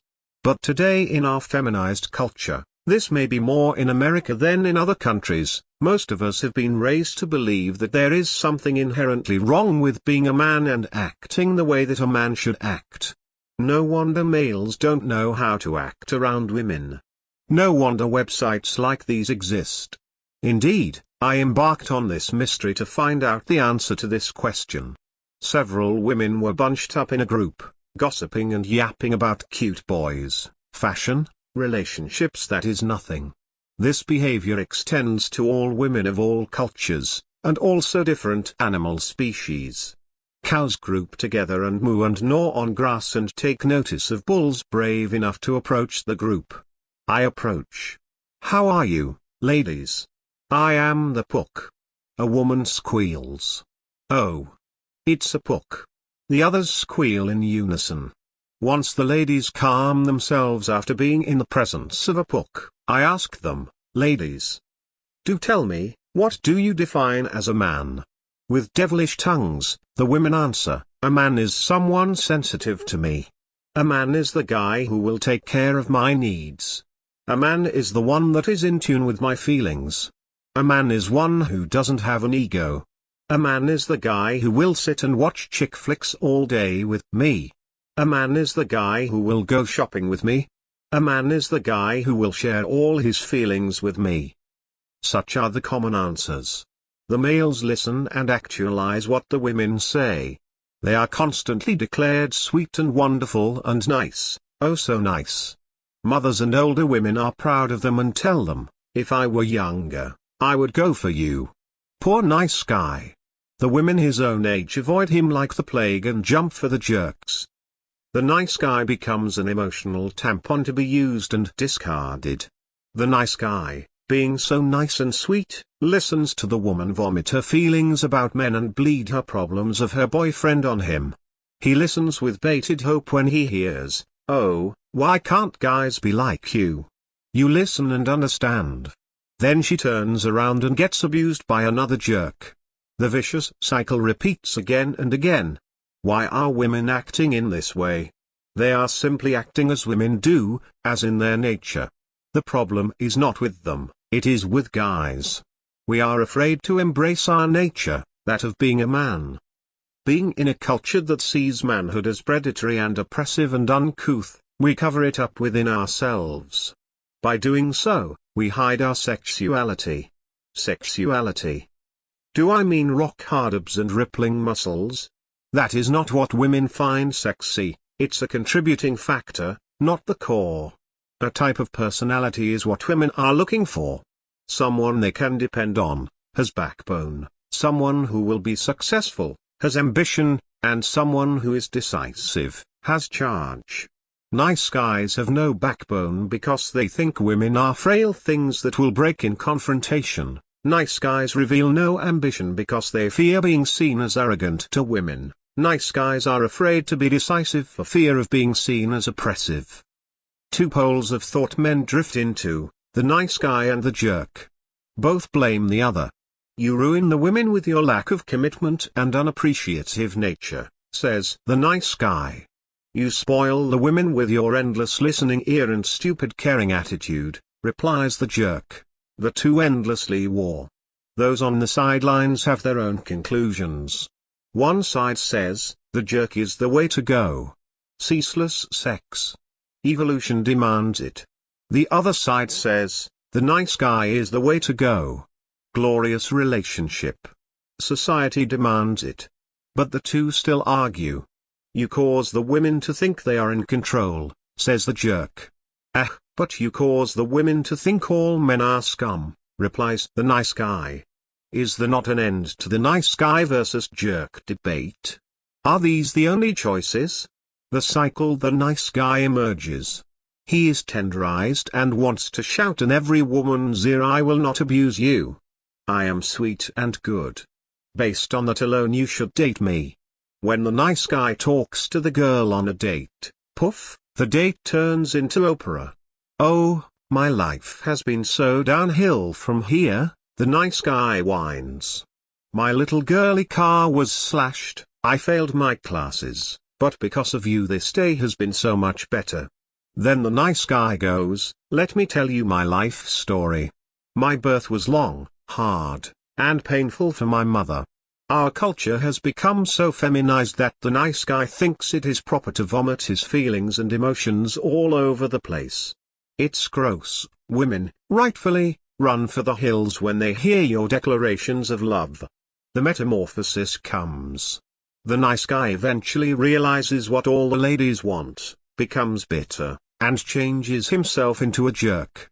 His goal now is to sleep with as many women as possible and figure out all the tricks and tactics to do so.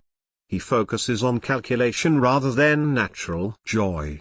When a woman comes, he pulls out a chart of all the moves and tactics with arrows and patterns. He unleashes his laptop, accesses a lay guide, and reviews his strategy. Time passes and once was fun becomes meaningless. Back to being nice. He sees it now as turning on nice guy or turning on jerk. Why can't I just be myself? He soon thunders at reality. Just be a man. There is no need to reprogram yourself. You will have the interests you have, the hobbies you have, the body you have, but you can easily become a man. It is all simply in how you think, and as you think you shall become. But what is man? Shall we have the answer? Here it is. A man is a guy who is not scared of his testosterone. A man follows the passion in his life. Passion of women? Of course not. A man has goals and desires that go above that of chasing chicks. After childhood, there are true winners and losers in life. A man desires to be the winner. A man wants to win in what he does. Because of his passion, a man can sometimes come off as arrogant and egotistical. He does not apologize for this or for his desires. It is your actions that cause the disgrace of men, says the nice guy. It is yours, replies the jerk. No, gentlemen, the disgrace of men is in not embracing your true nature, following your passion and, thus, loving life. Women are to enhance your life, not to be your life. So to the nice guy, stop placing your happiness on getting a girlfriend. To the jerk, quit wasting your life on seduction. Don't spend your time chasing girls, invest it by putting it into your interests and desires, thus the whole of your life. When you do this, all of a sudden you have what every woman wants: ambition, charge, decisiveness, backbone, kindness, stableness, and confidence. I want you to read what a woman posted as what she thought was a great guy. Focus on what I underline: qualifications of a great guy. 1. Physical, a bit athletic so he's in shape, and a good complexion if he can help it. Very focused, intelligent eyes that pay attention to whoever deserves it. Hair that can be tousled ... and a relaxed, but tidy wardrobe. 2. Emotional, his attitude has got to be mostly deterministic and level-headed. If crappy stuff happens to him ... he should roll with the punches and learn from it. If he ends up doing crappy stuff, then he should get up, brush off, and be a better guy the next time round. He must also have deep convictions. He should never give up his ideals or morals for anything. I know it sounds cheesy, but he must be respectful to his mother. It reflects character ... even if she is witchy like some mums these days. And of course, sense of humor, artistic, and an awesome boyfriend. 3. Social, a great guy is the one who offers the girls a chair, opens doors, etc., but isn't a total flirt. He just considers it his duty. A guy should clean up his language around girls. He should stand up for people who are being bashed in conversations. That's important to us girls.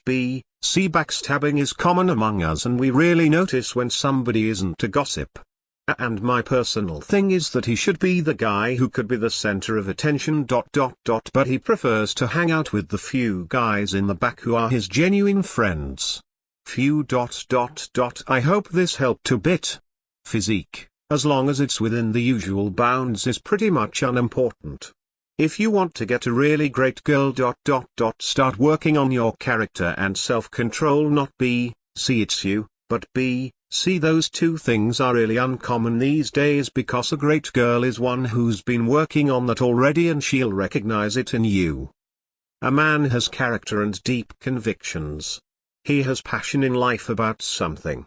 It is this passion that transforms his life, gives him confidence, and gives him joy. It is this passion that will give you the right mindset, for you have goals and dreams that go beyond chicks. Remember, if you cannot command respect, you cannot attract love. If you cannot be respected, women will ignore you and or abuse you. Once upon a time, there was a little boy who was scrawny, cried easily, and was a total wuss. At the age of 10, his father looked down at him disapprovingly. "You are such a wimp," he scolded at his son. The boy cried, but eventually discovered what was wrong with him. He worked out, studied, and utilized himself. He went around the world in the most ferocious quests. He became strong and powerful. He entered politics and became an unstoppable force.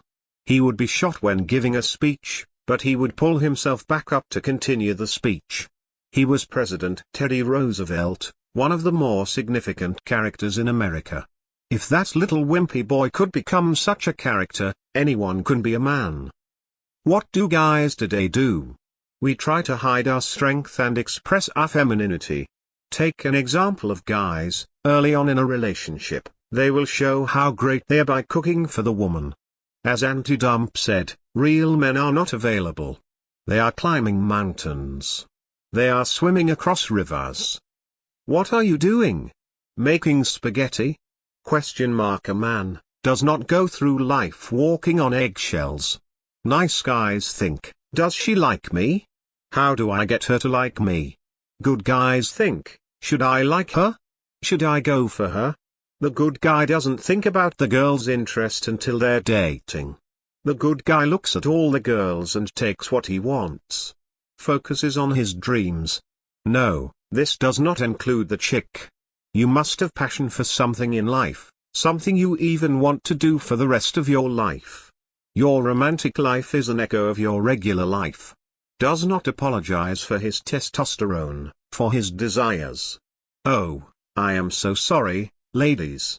I am afflicted with this disease known as MALE. It is natural for me to glance at you, your oh so curvaceous body.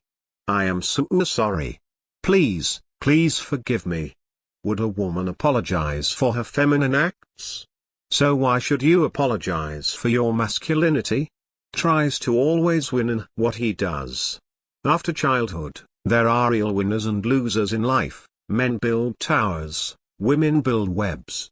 If you aren't constructing your tower or aren't even planning it, why should she cast her web at you? If you want worthy chicks, you, yourself, must strive to become worthy. Has a deep conviction that allows him to be a possible leader. This is crucial because one day you will become the leader of your own household.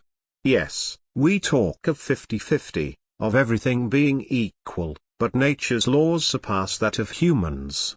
Women naturally submit and nurture, men naturally lead and provide. If you were a woman, would you want a nice guy in charge of your household? Or would you want a man? Seeks to solve problems then to place blame. If there is a problem, you solve it. You do not go, oh, boo-hoo. This was because of him. A woman naturally wants a guy who deals with problems, not pass them along. Would you want that in your woman?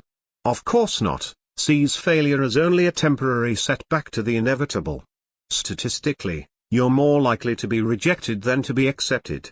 So how do you become more and more accepted and have lots of girls? It is when you increase your trying so much that the acceptance rate satisfies you and you don't notice the rejections.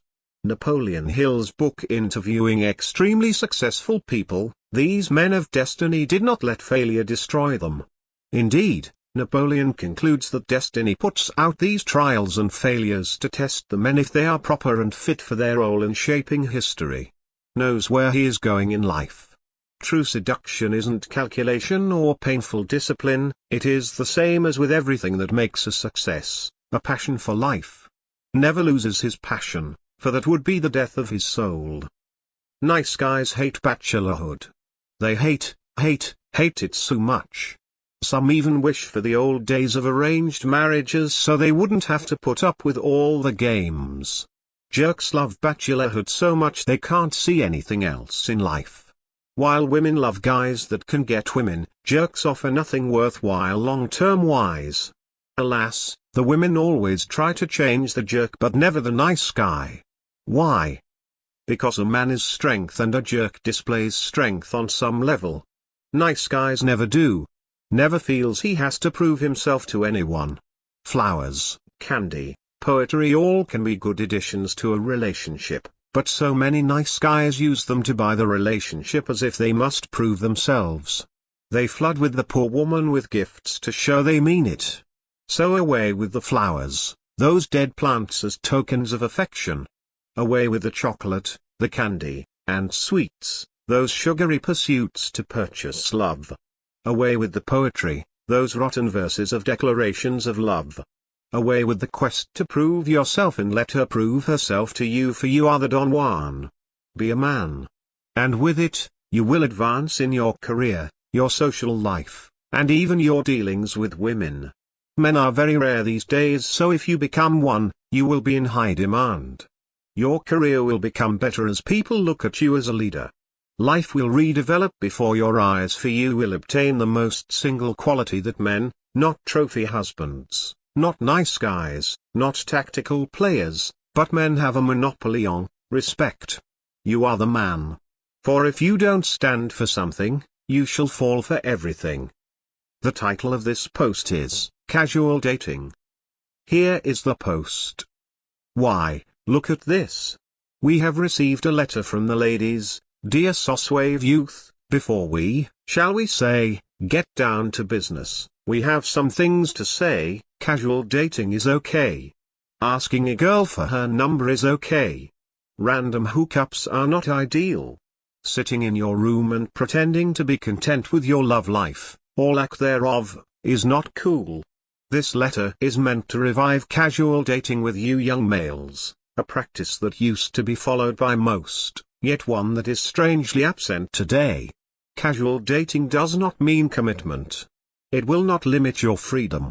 It will not interfere with the pursuit of life and joy, two of which we hold as one. From my experiences, your relationships fall into two categories: random hookups or virtual marriage.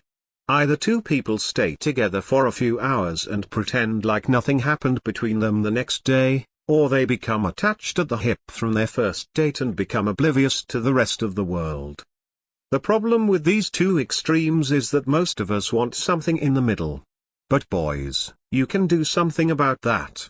And I will tell you how. 1. Get girls' phone numbers. If you're attracted to a girl, getting her number can't hurt. It will keep your options open in the case that you decide that you may be ready to go on an actual date in your young age. Although this is a rare occurrence, it does happen. Getting a girl's number can be avoided if you think that you could invite her out personally, which is ideal, as phone conversations have the possibility of being somewhat awkward. 2. Hang out with your girl of interest during non-class, non-dorm activity time, non-job environment. Invite her over for dinner at your house or dining hall, or for some coffee, or, for the gutsier guys, dinner at a restaurant. This is your chance to get to know your girl. Dates are fun. Even if there is no chemistry or not a lot to talk about, getting together puts you out there. It makes us feel like normal young people who do the normal dating things. The first date will give you a much better idea as to whether or not the girl is worth your time. 3. If the date was less than ideal, don't be aloof when you see the girl again. If your date made you realize that this girl probably isn't for you, it's probably, hopefully, a mutual thing. Chemistry and awkwardness are usually felt both ways. But, don't pretend like it never happened. You guys can still act civilly toward each other. Being friends is totally okay. If the date went well, don't smother the girl. It's definitely nice to give her a call a few days after your date, but don't act like the two of you married. One date, or even a few dates, does not mean lifelong commitment. The goal here is casual dating, hanging out on an occasional basis and having fun. Although dating may lead to a relationship, it doesn't have to. Understandably, people at this school don't always have the time or desire for a significant other. But many of us want to hang out on an individual basis with members of the opposite sex that we like. And we aren't necessarily happy with the predominant means of doing that, party hookups. Casual dating is the perfect, middle-of-the-road solution to this problem. I know that asking a girl for her number or out to coffee or dinner can be hard, but it needs to be done. We ladies aren't mean. We try to encourage proactive behavior. Although rejection is always a possibility, the alternative is just too attractive and too necessary to pass up. Do you really want to go through your prime years of your youth without some form of dating? I should hope not. This was an actual letter from a lady written to all the men. It appeared in the Stanford University paper. This post isn't for the guys already comfortable going out there. This is for the shy, the homebodies, the ones on the internet every night. You want a girlfriend badly. It seemed like two choices: the hookups you find at parties or clubs, or the virtual marriage of a long-term relationship. The flaws of the joined-at-the-hip virtual marriage the ladies described are many. It keeps you from meeting other people. And it is just a clinginess of each other, of two people tired of being single. You can be successful at this with marriage and everything, but even that may result in failure. Anti-Dump started out this way: married a girl, but divorce shattered him as he realized the girl never really liked him in the first place. He kept trying to please her rather than find a girl that fits him. Now we come to the other option. The party hookups and clubs sound like great fun and easy sex, but these probably don't fit your personality. Besides, these girls will care nothing for you and won't care if you drop dead the next day. And the sex? To these people, it becomes a theatrical act. It is mutual masturbation. It is not fulfilling. Also, consider that perhaps one day you will be married. When you are married, what do you like to do? Why, you go out. All the practice and skills you pick up with casual dating can be carried over to your marriage. Your pickup skills cannot. Casual dating has the best of the two extremes of random hookups and virtual marriage. The possibility of sex is there. But it definitely won't be a girl who will toss you aside the next day. The connection of virtual marriage is there. But it isn't as binding to keep you from meeting new people. Plus, casual dating gets you to find the girl that likes what you like, which random hookups and virtual marriage do not allow. Besides, casual dating is fun. When I was shy and locked up in my room, I always wondered, what ought I to do? Well, the answer is anything. Usually start off with something small, like dinner or a drink where you can get to know her and see if she is worth your time. But literally, anything is at your disposal. Planning dates is fun as you get to pick what you want to do. Want to go browse museums and have a nice dinner afterward? Want to go rock climbing and rafting afterwards? A friend of mine, when he finds a girl he thinks is special to him, will even get out specific types of wine. This may sound sappy, but it isn't, and girls love it. It's fun to plan out what you want to do, and girls like to go along for the adventure. So as you are bombarded by all this information, do this: forget about Pook. Forget about Saucewave. Forget about the DJ Bible. Forget about tips and discussions, women's psychology and specific techniques. Go ask the number for that girl you have been eyeing. Do anything you'd like, from a simple dinner to event. If she likes you, she won't care. Forget this web page with all its wordy text. People who stay here all day are trying to get it perfect, and you know what? Perfect is boring. Shake things up in your life. It won't matter if you know what to do for the second or third date, most people don't. Do it one at a time. Go change your life, not by reading my posts, or studying the forum, but by doing what you always wanted to do, to go out with that lovely young lady. Start small, and ask out a girl that you really like. Once you get a date or two under your belt, you'll wonder why you wasted so much time on article reading in the first place. And welcome. Life awaits. The title of this post is, Structure of Worlds. Here is the post. For 5 years, even in my absence, I have been attacked for looking for yourself for structure in the world. When you were young, your parents and friends gave you structure of the world. You knew your role of going to school, of escorting a girl to the prom, doing your chores, doing your work, and so on. After school, you are cast out into the world.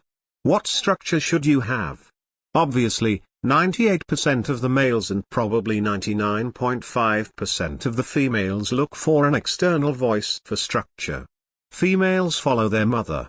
If they have no maternal figure in their lives, they adopt what society, media, tells them. This site deals primarily with young males. Almost always, these males hear an external voice, women, and adopt a female structure. How do you measure yourself? This is the great question. Nice guys measure themselves based on their degree of chivalry. I am so nice to her. They take as pride. They wish only to be nicer to women than they actually are. Materialists measure their masculinity based on their paycheck. Look at me, says the salesman, working god-awful shifts. I am making so much money. If someone is making less money than they are an idiot. If someone is making more money than they are to be treated as a demigod.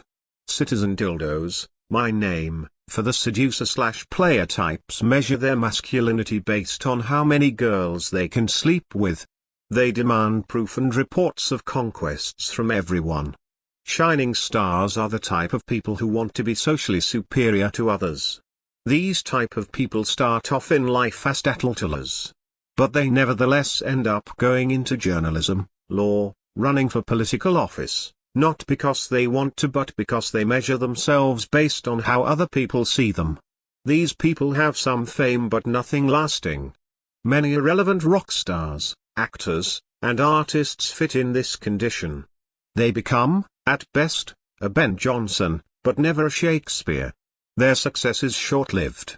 They also become famous because they fall, as shining stars are meant to do. Gentlemen, what do all four of these have in common? They are structures built around women.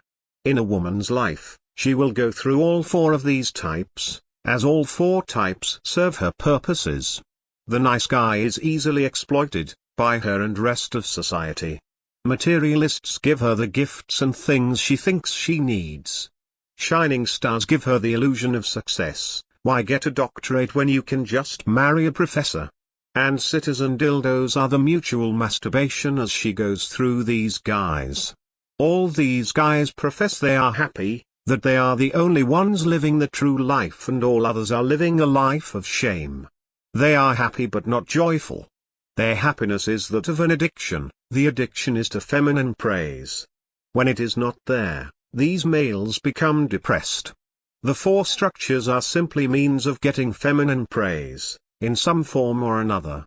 I have been through all four of these structures. Each one gave me pain and pleasure. The pleasure, of course, was pleasing women. I switched from one structure to another when I realized it would gain more feminine praise. People say the objective is sex, then explain to me why the never-laid nice guy will not a. Visit a prostitute b. Sleep with easy girls c. etc. The objective is not sex, it is feminine praise.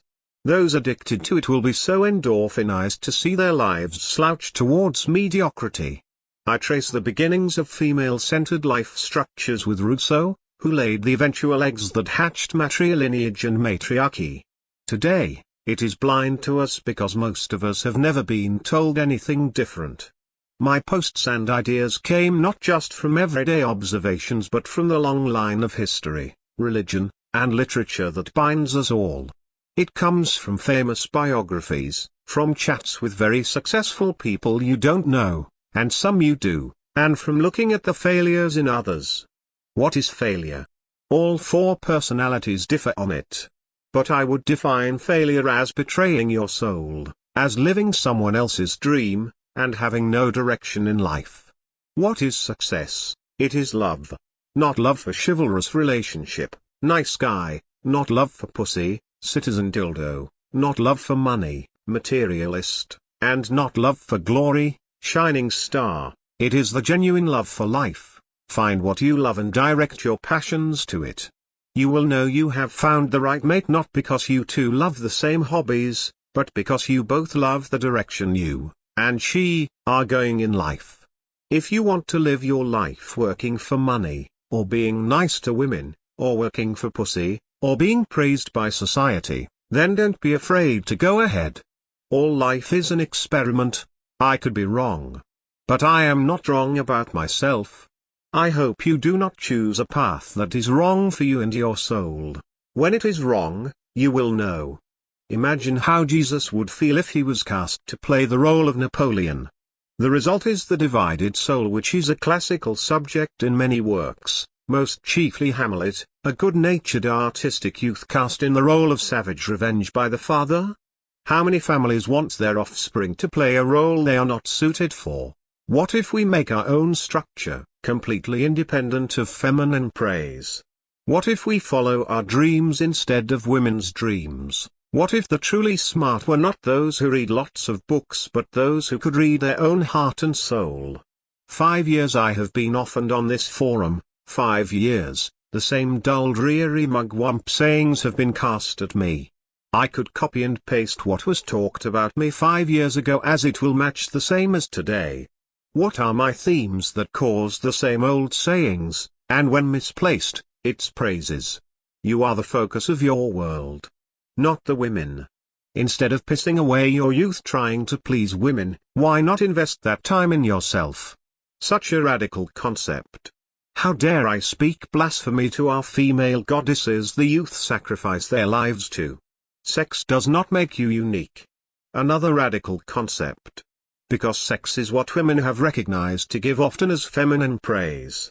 How many men think they are the glory of the world because of sex? Live the life you want. Materialist. If a man spends his life in a soul-destroying job, he is held up as a model for society. Nice guy. A man discovers great love and throws himself at the girl, putting her on the pedestal, he kneeling, as she becomes his new goddess. Shining star wants to enchant the gossipers, be it newspapers, television or radio shows, and whatever else. They want loud titles to hide that they are not truly men, no matter their scripted appearances. Citizen dildo, a life full of notches on the bedpost. But then what? All four are addictive because they flood your body with stimulants. What is a nice guy's addiction of love but a stimulant? Why don't you just get a needle and jab it in your arm? At least it won't be absurd. Since I am not on the typical scale of nice guy or seducer, everyone wants me to act fully as one or the other. But I'm neither. Most websites can be categorized into the four. This site flaps like a flag caught in harsh winds, not deciding which way fully to go, but wants to keep leaning to the citizen dildo. The websites that speak of a different alternative are few, just as few as the men that do it. Since I already have hundreds of pages of posts here, I have found a site that might help elaborate on this viewpoint further. Every post he makes is one I could have made, almost spot on. http://mirroroffthesoul.blogspot.com/note, his tone puts off many people. Also, some ideas he has are a bit too isolationist. But his heart is in the right place. Live your life instead of living for women. Sexuality is rapidly becoming a political and cultural problem, as strange as that may be. Single women are increasing, birth rates are plunging, more people are becoming infertile, which causes secondary reactions. Immigration becomes more pronounced, elderly social programs become threatened, governments spend money on marriage promotion and baby promotion. A storm is raging through our age.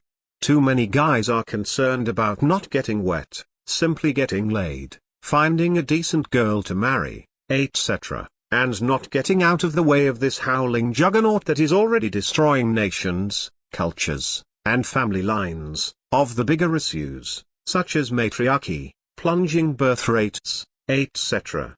http://news.bbc.co.uk/2/high/health/4112450.stm. I wish you guys well. Just remember, you do not dodge a juggernaut by throwing yourself in front of it. The title of this post is, Do Girls Want Sovereignty? Here is the post. I think Chaucer visited this subject in The Wife of Bath's Tale. His conclusion was the opposite, that women wanted to rule, at least be sovereign in their own choices concerning pleasing their guy. I don't think it is a far-fetched idea to say that women view men differently than how we view them. We keep thinking that it is two people coming together. Nah, I don't think women view it that way. When a girl eyes a potential mate, what is going through her head? Cute? Tall? How much does he make? What is his earning potential? Is he funny? Will he make me laugh? Is he interesting? What are his friends like? Where does he go out to do for fun? Are the girls like him? Therefore, I must investigate him further. As men, we don't think about these things. Sure, we want a cute girl and all. But we never look at a chick and go, she's cute, Paul, but she doesn't have the earning potential that I'm looking for in a girl. Woza. She is hot. But I wonder what her friendships are like. I don't like her at all. But George does, therefore, I must investigate what there is about her if George is attracted to her. We don't think like this. It would be comical if we did.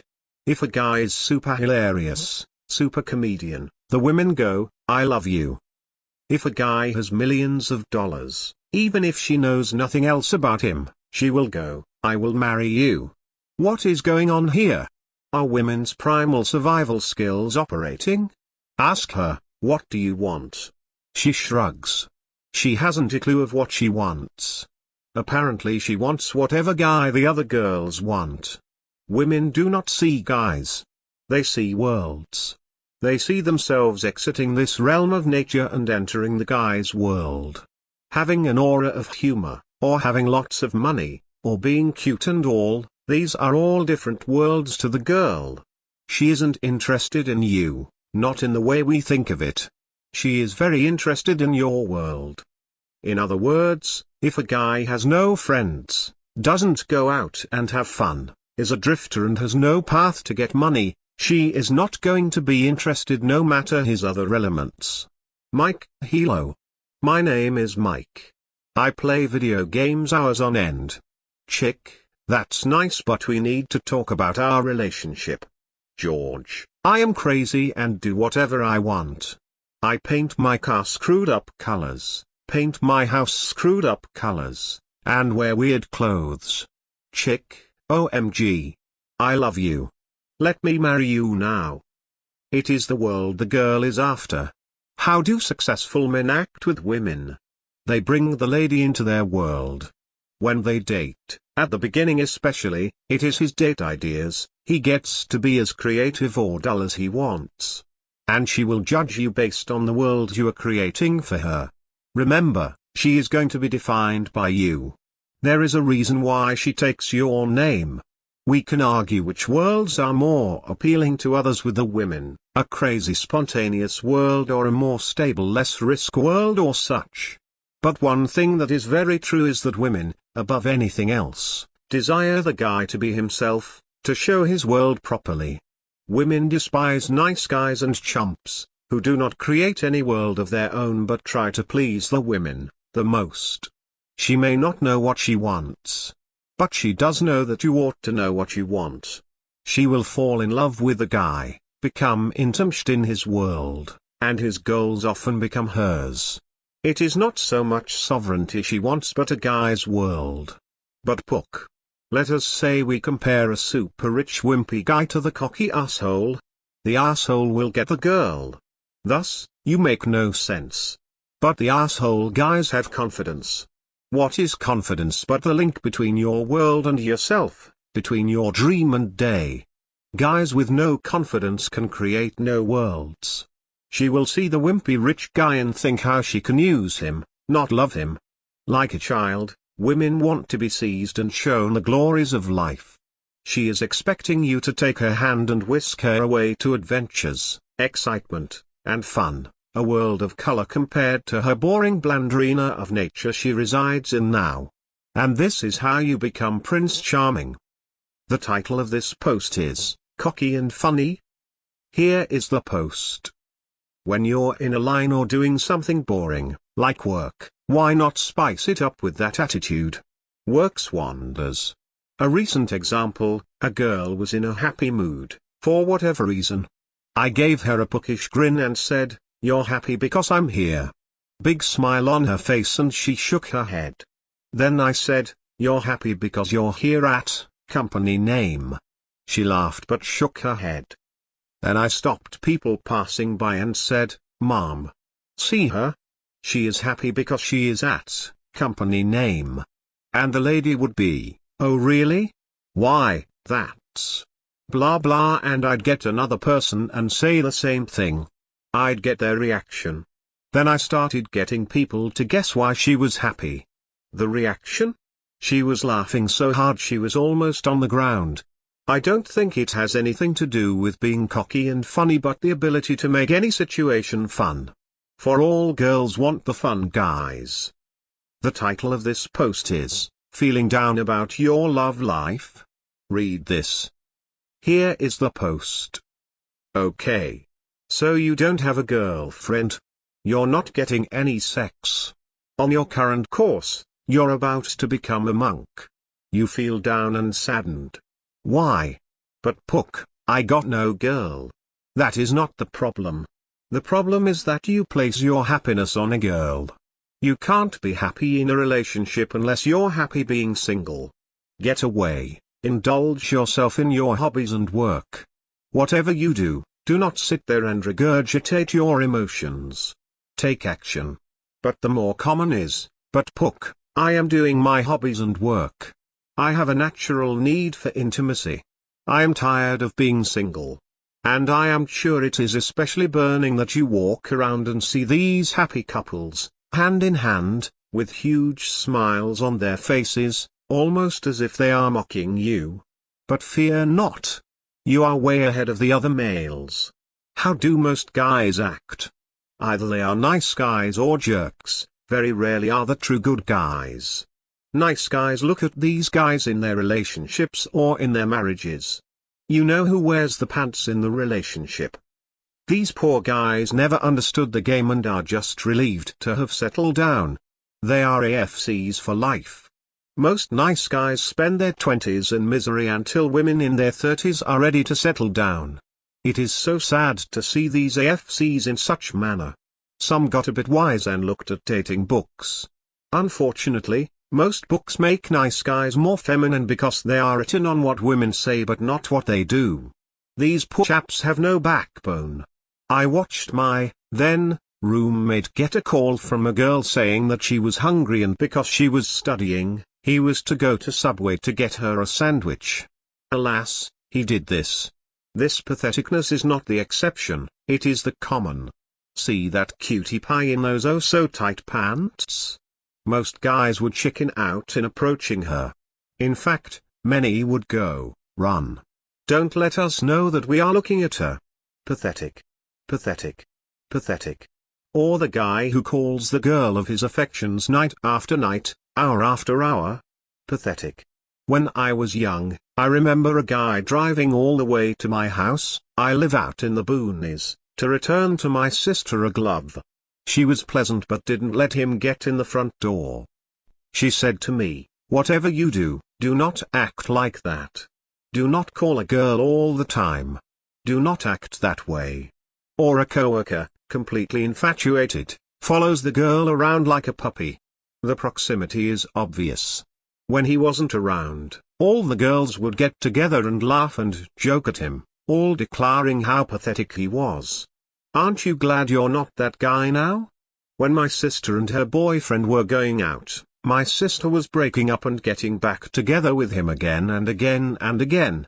He wised up and eventually thundered, "Listen, woman. Either stay with me or go. Make up your damn mind." She stayed with him and the two married. If he was a nice guy and scared of confrontation, do you think she would have stayed with him? No. What about the guys who just sit there and wait for girls to approach them? In their mind, they think, "Please ask me out." Guys should never count on women to ask them out. Or in the married life, nice guys who are afraid to lead because of their passivity. They often marry the wrong woman because they are so tender to their own emotions and oblivious to reality. Indeed, there are schmeals whose wives cheat on them constantly. And they put up with it. Jerk.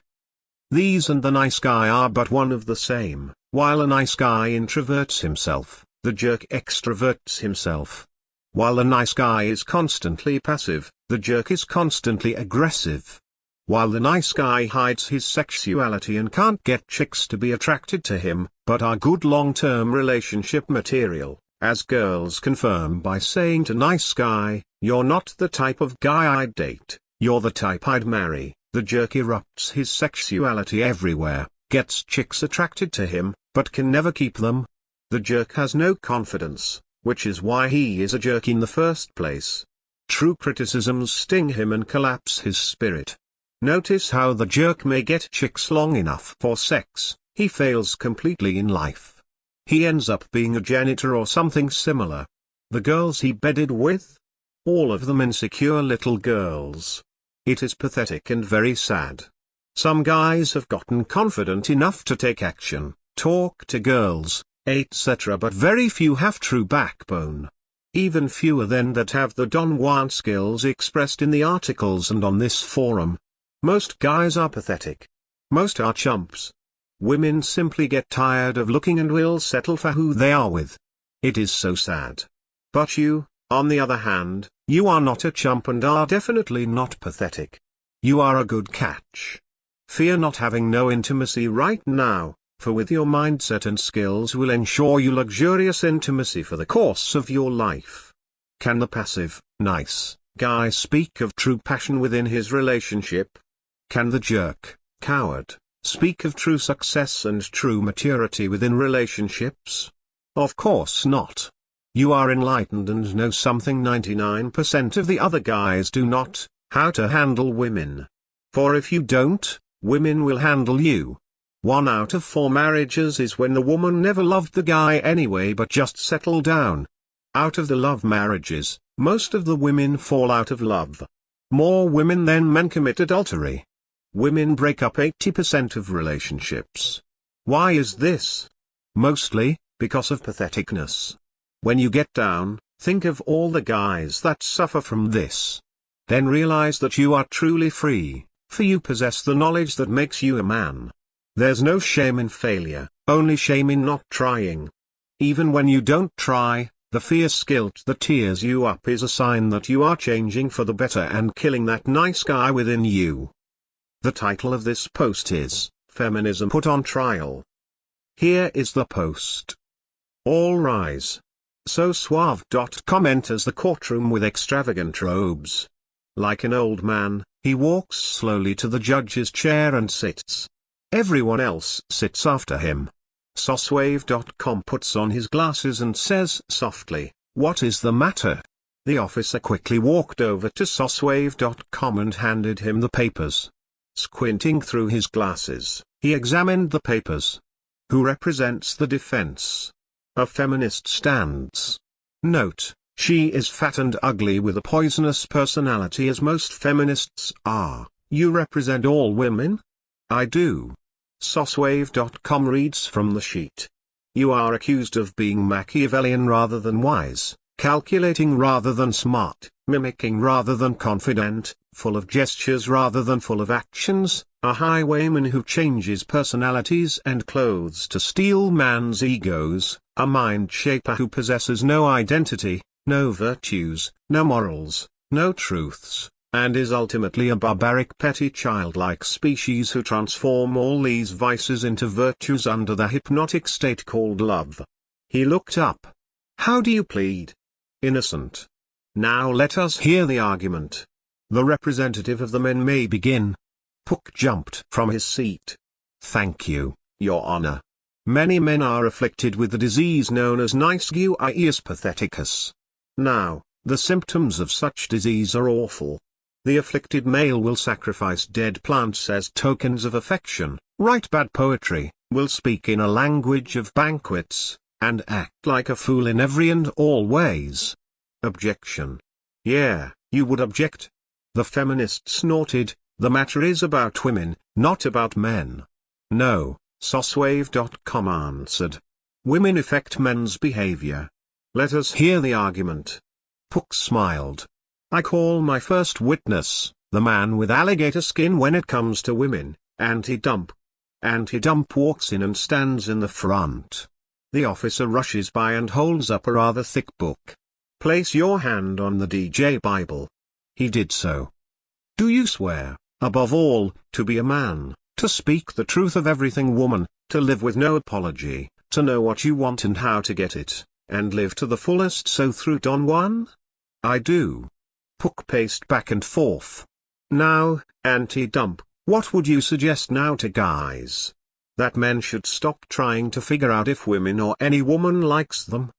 Men are not women. Take off the dress, guys. It is women that wonder if a guy likes them before anything happens. Men have somehow picked up this bad habit from women. Go on. The thought of whether she likes you should never cross your mind. It is not important before you ask for the number. The important thing is you wanting her. Always ask yourself, do I want this one? And the answer should be wow. Boy, do I. That is all you need to know. Real men take what they want. Pook turned toward the jury, which had one of each 12 members plucked from the last 12 centuries to have a true verdict of history. As Anti-Dump is saying, men are beginning to think like women. Obviously, feminism has made a great change. Your witness. The feminist approached Anti-Dump with caution. Why are you such a male-guided hard-nosed pig? But that's why you love me. Disgusted, she said, no more questions. As Anti-Dump left the stand, Pook set up charts. Members of the jury. In every age, no man would be afraid of a girl. Certainly, he would not look at a woman as one looks at a trialing Odyssey. Pook turned toward the jury. No, I have not gone berserk. I only agree with the DC sniper with one thing he said, Oprah Winfrey will cause the downfall of mankind. Hence, it remains for us to acknowledge the weeds of Babylon emerging around this garden of men. Young people are caught up in imitations they do not know, do not wish to understand, but vainly beat their chest proclaiming how free they now are without realizing that they are entering a prison that took profits, the blood of martyrs, crusades on the battlefield, for us to emerge. A flight of vultures, of feminist harpies are circling overhead to pick at man as vultures picked at Prometheus. These feminists, both the female and male variety, believe that they are highly progressive and well advanced. Yet, they are centuries behind the times. Feminism came without warning. And conquered men. It has created a generation of neurotic males. A male of this time may be one of them. Do you believe it is wrong to judge a woman by how she looks? Do you believe it is wrong to advance on a woman, sexually, with no verbal consent? Do you believe women have been discriminated because of their gender, that males intentionally put women down? Do you believe that in sex, it is wrong to even consider to have your way with her and become and be the sensuous animal you've always dreamed? Do you believe women desire, as priority, respect? If you believe in any of these things, even just a little, you have been affected by modern feminism. It is the virus that creates the effects known as nice guius patheticus. Women are judged on looks because you are judged on your looks, and women are much harsher about it. Feminists think a magazine picture tyrannizes young women. Forget my body, what about my mind? They say. But did you ever hear a woman say to the nice guy, your mind is great but I love your body? And every male is witness to the fact that women run towards testosteronized males, that is jerks. Why do men fail with women? It is because they respect them. This great respect men find in women is nothing more than a lack of self-respect, a lack of confidence. Woman's reflectory nature must have something to reflect. If there is no confidence, there is no man. If there is no man, there can be no real male and, thus, any love. A recent Time magazine cover blared, Pook pointed to it, that men and women are biologically different. Time treated this as a great discovery. But didn't we all know this when we turned age 3 or 4? Feminism cannot see any biological differences between the sexes from the neck up. The feminist interrupted. Is there a point to all this? Members of the jury, notice her tidy suit. Men change their clothes to match their lifestyles, attitudes. Women change their lifestyles, attitudes to match their clothes. Put her in a hula dress and she will start hula dancing. Before she could object, Pook added, Anyone who has thought about women will find little to value in them. The increase of thought about them, the increase of negativity is subscribed to them. The root of niceguism is thinking too much about them. The more action you engage in, the more likely you are to get the hot chicks. Saucewave.com hammered the gavel and let the feminist call her witness. It was an average normal woman. The feminist's witness placed her hand on the feminist mystique book, whose true name is actually the feminist mistake. When she was done, Pook asked her some questions. Many men ask, what is the purpose of feminism? After all, women have their votes, their careers, and their beauty-suits. Normal movements shut down once achieving their goals. Thus, feminism is not a normal movement. Now, let us question the women. The woman, representing all women, was in the stand. Pook walks around her slowly, tapping on the bright light overhead. Why did you become a feminist? Because I was everything else. I was a daughter. Then, I became a woman. After that, I became a girlfriend. Then, I became a wife and mother. I had been everything. I was bored. Being a feminist was it. There is nothing higher. Pook makes his voice louder. So you admit the truth. I do. I do. I confess. Now we see the picture. Woman sees herself in relation to society. Women are in a never-ending war between mind and body. The body says, yes. While the mind, ever remembering the status of reputation, says no. Oh, if there only was a something that could free women of this state. Yes. Something that could make sluts respectable. Yes. And sluts sublime. Oh yes. To turn the abandonment of motherhood into fulfilling a woman's potential. Yes. Yes. Yes. To make nagging infinite, to let fat girls feel free to get fatter, and to give ugly girls a societal role. Ah yes. She falls unconscious. That is the purpose of feminism, to let women do whatever they want with an air of morality, to turn feminine immorality into virtue. Thus, the problem of feminism is not men but women. The truth, feminism is not declaring war on masculinity but on femininity. Feminism is a political Tower of Babylon to escape the truth of human nature. I'm in America. And I love foreign chicks. They are just so feminine. Here, the chicks act masculine and get fat. They find it shameful to place their time and talents into their family and children, whereas, it should be their greatest joy. I think it is great honor, joy, privilege, and pleasure to be a man. Women can trump us as they can be a mother of men. There is much glory in masculinity and femininity. But feminists are against both.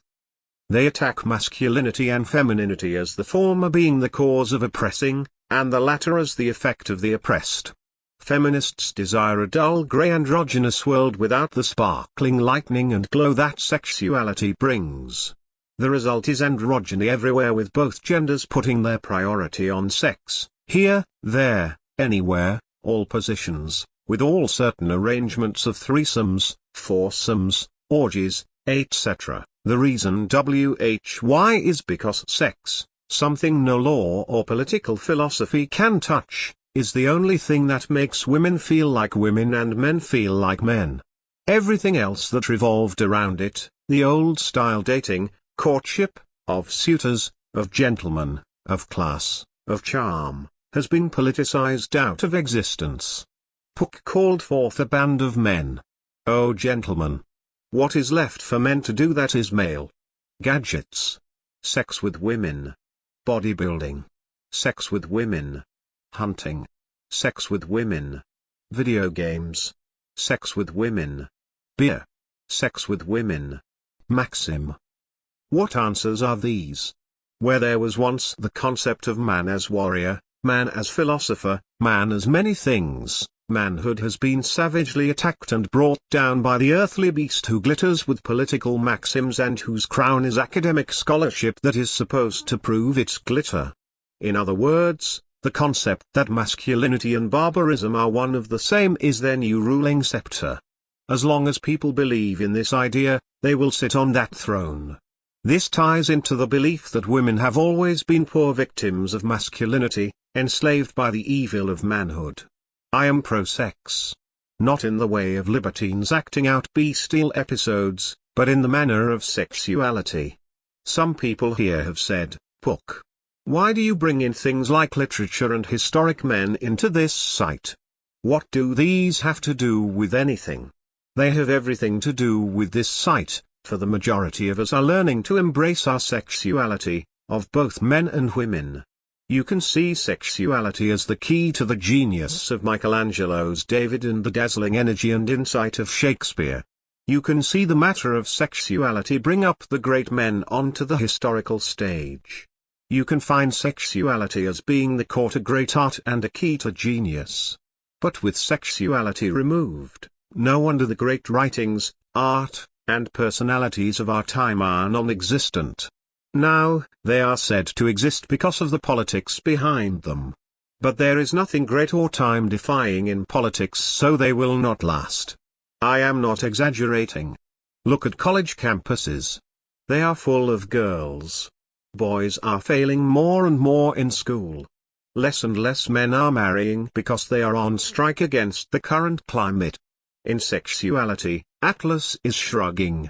This website should not exist. We, men, should not have to inquire on mating practices, for what is more natural than that? Saucewave.com hit the gavel. Get to the point, Pook. It is proven that modern feminism has made men into apologizing neurotics. It has caused hell in the romantic union of the sexes. The virtue of feminism is to backstab men. So brute a part that feminism capitally plays, that no man will be given any due achievement. But feminism has done its worst damage outside the romantic realm. The slow cold rot of feminism has destroyed one male virtue after another until women cry out, "Where have the men gone?" Pook pointed to the statistics showing females dominating universities and increasing their numbers. Why is this? Because education has now become the process of degenderization. Before, education was to turn a boy into a man. Mathematics, philosophy, literature, and so on were all to be used as tools or guides for men against their fight of nature and time. These gentlemen had a style and class about them. They are extinct today. The feminists started to complain again. So Pook addressed the point. She says that society has always been toward patriarchy. In other words, men have been suppressing women down through the generations with their institutions and hierarchies. In order for women to free themselves, they must have political power. Thus, feminism is the poison fruit of Rousseau and classical teaching. Classical teaching, the echo of Romanism, holds that society is artificial. Society is a machine to be tampered and tweaked by the emperor. To these people, law creates society rather than society creating law. Rather than hold that society being the symphony of the rights of man, this classical teaching puts society to be moved and sculpted by the law. Pook takes out a scroll and reads, Rousseau is made to say, whoever ventures to undertake the founding of a nation should feel himself capable of changing human nature, so to speak, of transforming each individual, who by himself is a perfect and separate whole, into a part of a greater whole, from which that individual somehow receives his life and his being, of changing the physical constitution of man in order to strengthen it, etc., etc. If it be true that a great prince is a rarity, what, then, is to be said of a great lawgiver? The first has only to follow the model that the other constructs. The latter is the artificer who invents the machine, the former is only the operator who turns it on and runs it. So what are people in all this? Why, they are merely the blocks and parts of the machine. No wonder feminists throw themselves at the legislative palace. Let me call another witness, Miss Wildfire. Wildfire approached the stand. She put her hand on the DJ Bible as the officer said, "Do you swear, above all, to be a man, to speak the truth of everything woman, to live with no apology, to know what you want and how to get it, and live to the fullest so through Don Juan?" I do. Pook started to ask her about feminism until Wildfire broke out ranting against it. There isn't and never has been any patriarchy. That's a totally bogus concept. True, things were oppressive for women back in the day, but they were also oppressive for men. While women had less choices, men bore the lion's share of the responsibility. The right to vote came at a price. The price of potentially laying down your life to protect this country. That was the same price for owning land. There was not all the high-tech equipment we have today to help do the majority of the work. It was much harder work and men did almost all of it, and all of the most dangerous. In fairness to women, they didn't have the vacuum cleaners, electric washing machines or microwave ovens, so they worked hard. They were needed at home to keep the home running and the family cared for.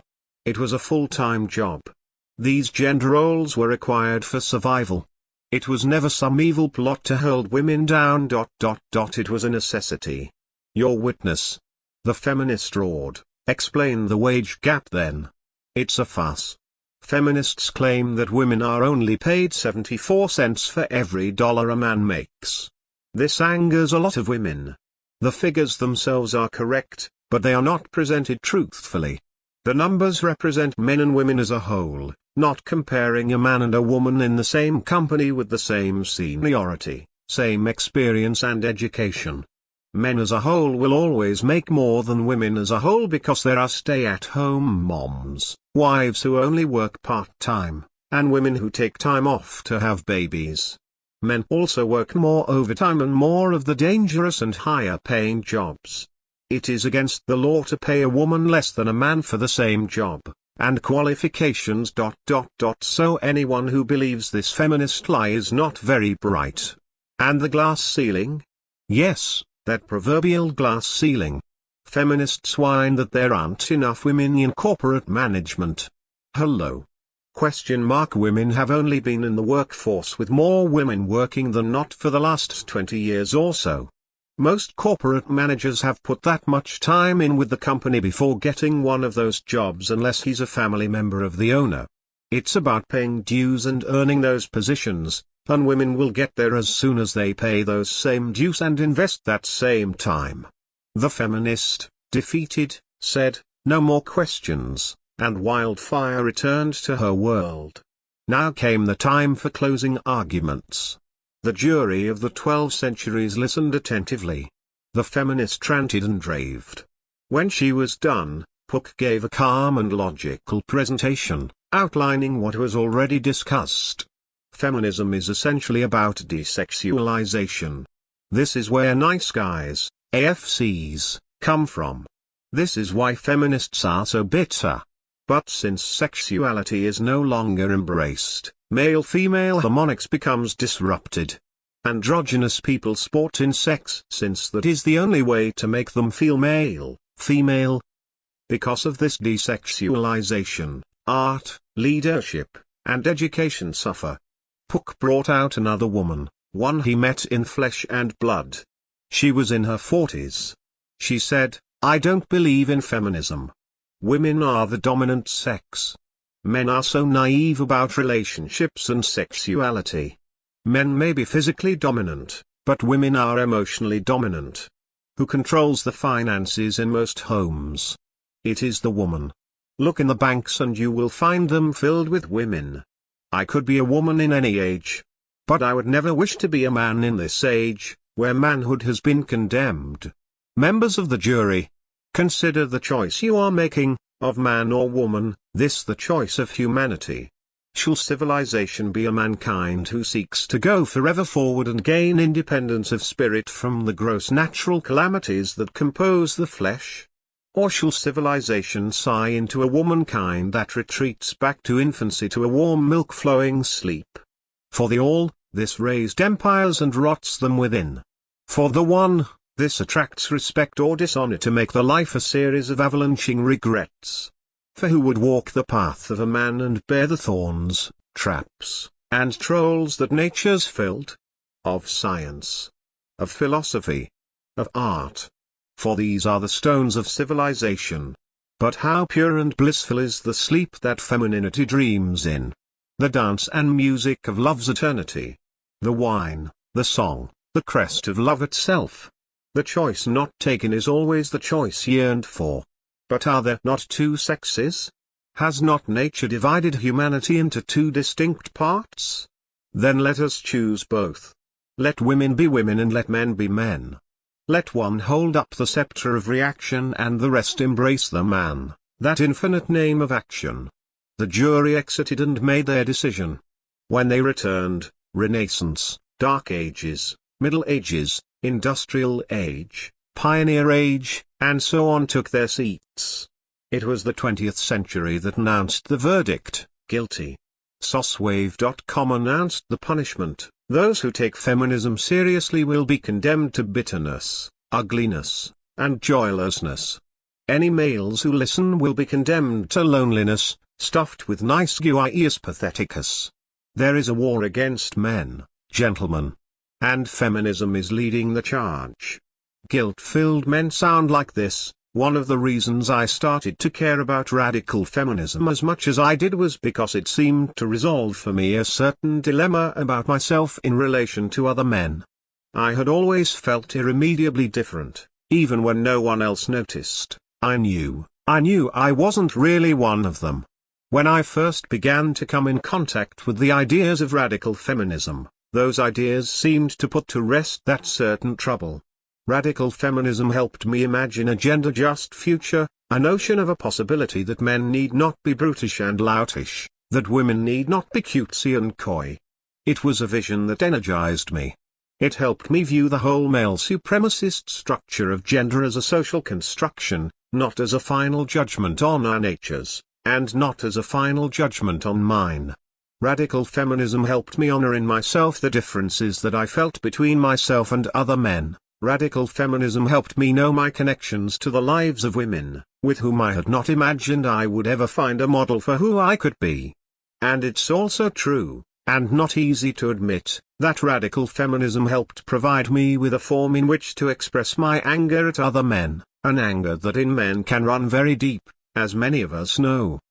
He is different from most guys because he refuses to be male. But he goes on, I think that for many men who have become anti-sexists over the past several years, their anti-sexism has had meaning to them for similar reasons. In various ways, feminism has blown like a gust of fresh air through a lifetime spent agonizing and anguishing about the place of other men in our lives. For a few of us, feminism has helped us breathe a bit easier. Not so. By letting fat women get fatter, they choke on themselves. I see a couple of them riding those carts in grocery stores all the time.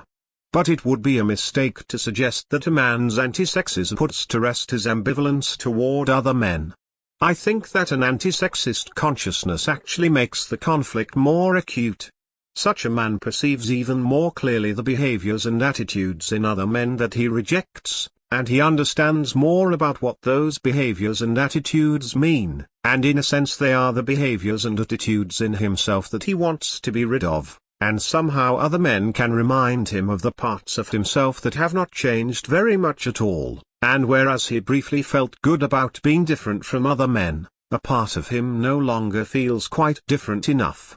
So his anger at other men intensifies, as a means of keeping clear to himself that he's an exception. Meanwhile he misses the company of other men, their ease, their companionship, and the good feelings he remembers having had in their presence. For many men, the issue of other men is a classic conflict of approach and avoidance. For a man whose life increasingly has to do with anti-sexism, the conflict cuts to the bone. He struggles with what it means to be a man, and whether he feels ashamed or proud. And this guy feels ashamed. He actually wrote a book called Refusal to be a Man, which is what I'm quoting. So which is it, good reader? You must now make the choice. It all comes down to, Soswaves be a man or Oprah's be a man? The title of this post is, Good Girls Do Cheat. Here is the post. Oh. So much to comment on in this thread. Deep dish congrats on pointing out the Dracula metaphor. There was a Native American myth of women who had teethed vaginas, and such the male does not exit the same as he entered. The Dracula metaphor is found in almost all mythologies in the world. Here is a passage from the Book of Proverbs. This book is intended to be advice for young men. What does it speak of? Why, the same questions that are on this thread. It emphasizes heavily that wisdom is more important than any silver. It advises that one avoids these women and gives a beautiful description of the wife a young man should aim for. 7-6.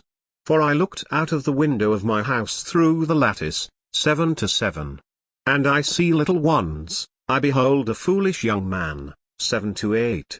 Who passeth through the street by the corner, and goeth nigh the way of her house, 7-9.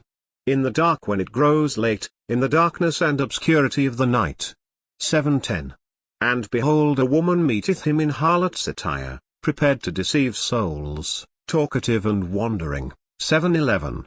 Not bearing to be quiet, not able to abide still at home, 7-12.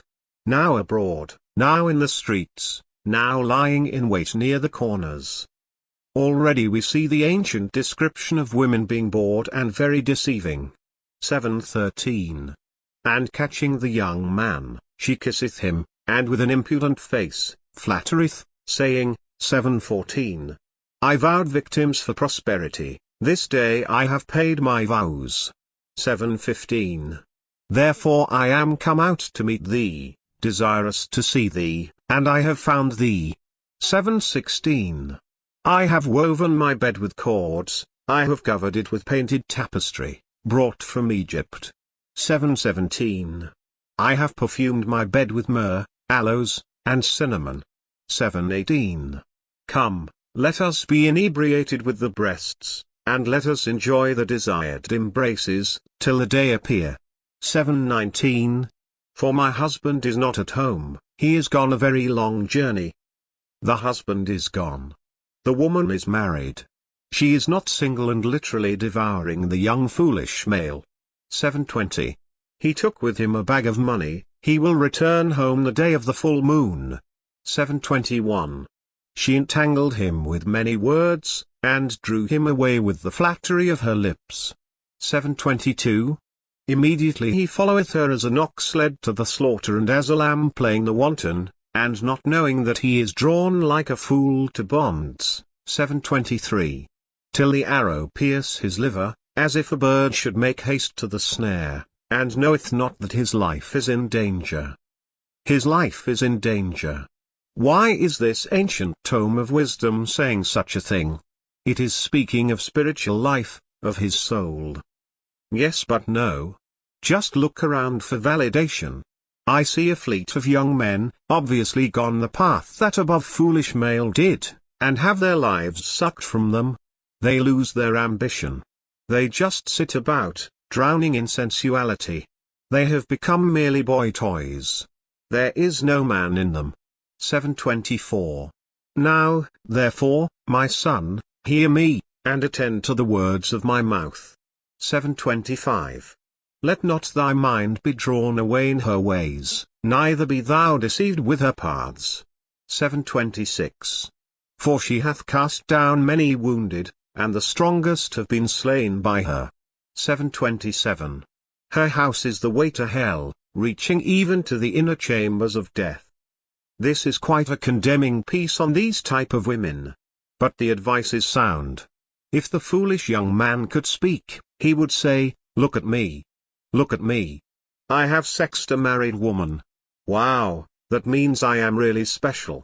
I have such skills. I am so awesome that I am bedding married women. The foolish youth is filled with vanity. He does not see that the woman is merely using and discarding him. It is like the guy who thinks the girl he is dating really likes him. In truth, she is just bored on Saturday night, and going out is better than being at home. All this talk of sexual revolution, of female independence is a load of BS. As we can see, women have always acted this way. If there has been any sexual revolution, it has been in the decreased ignorance of sexuality.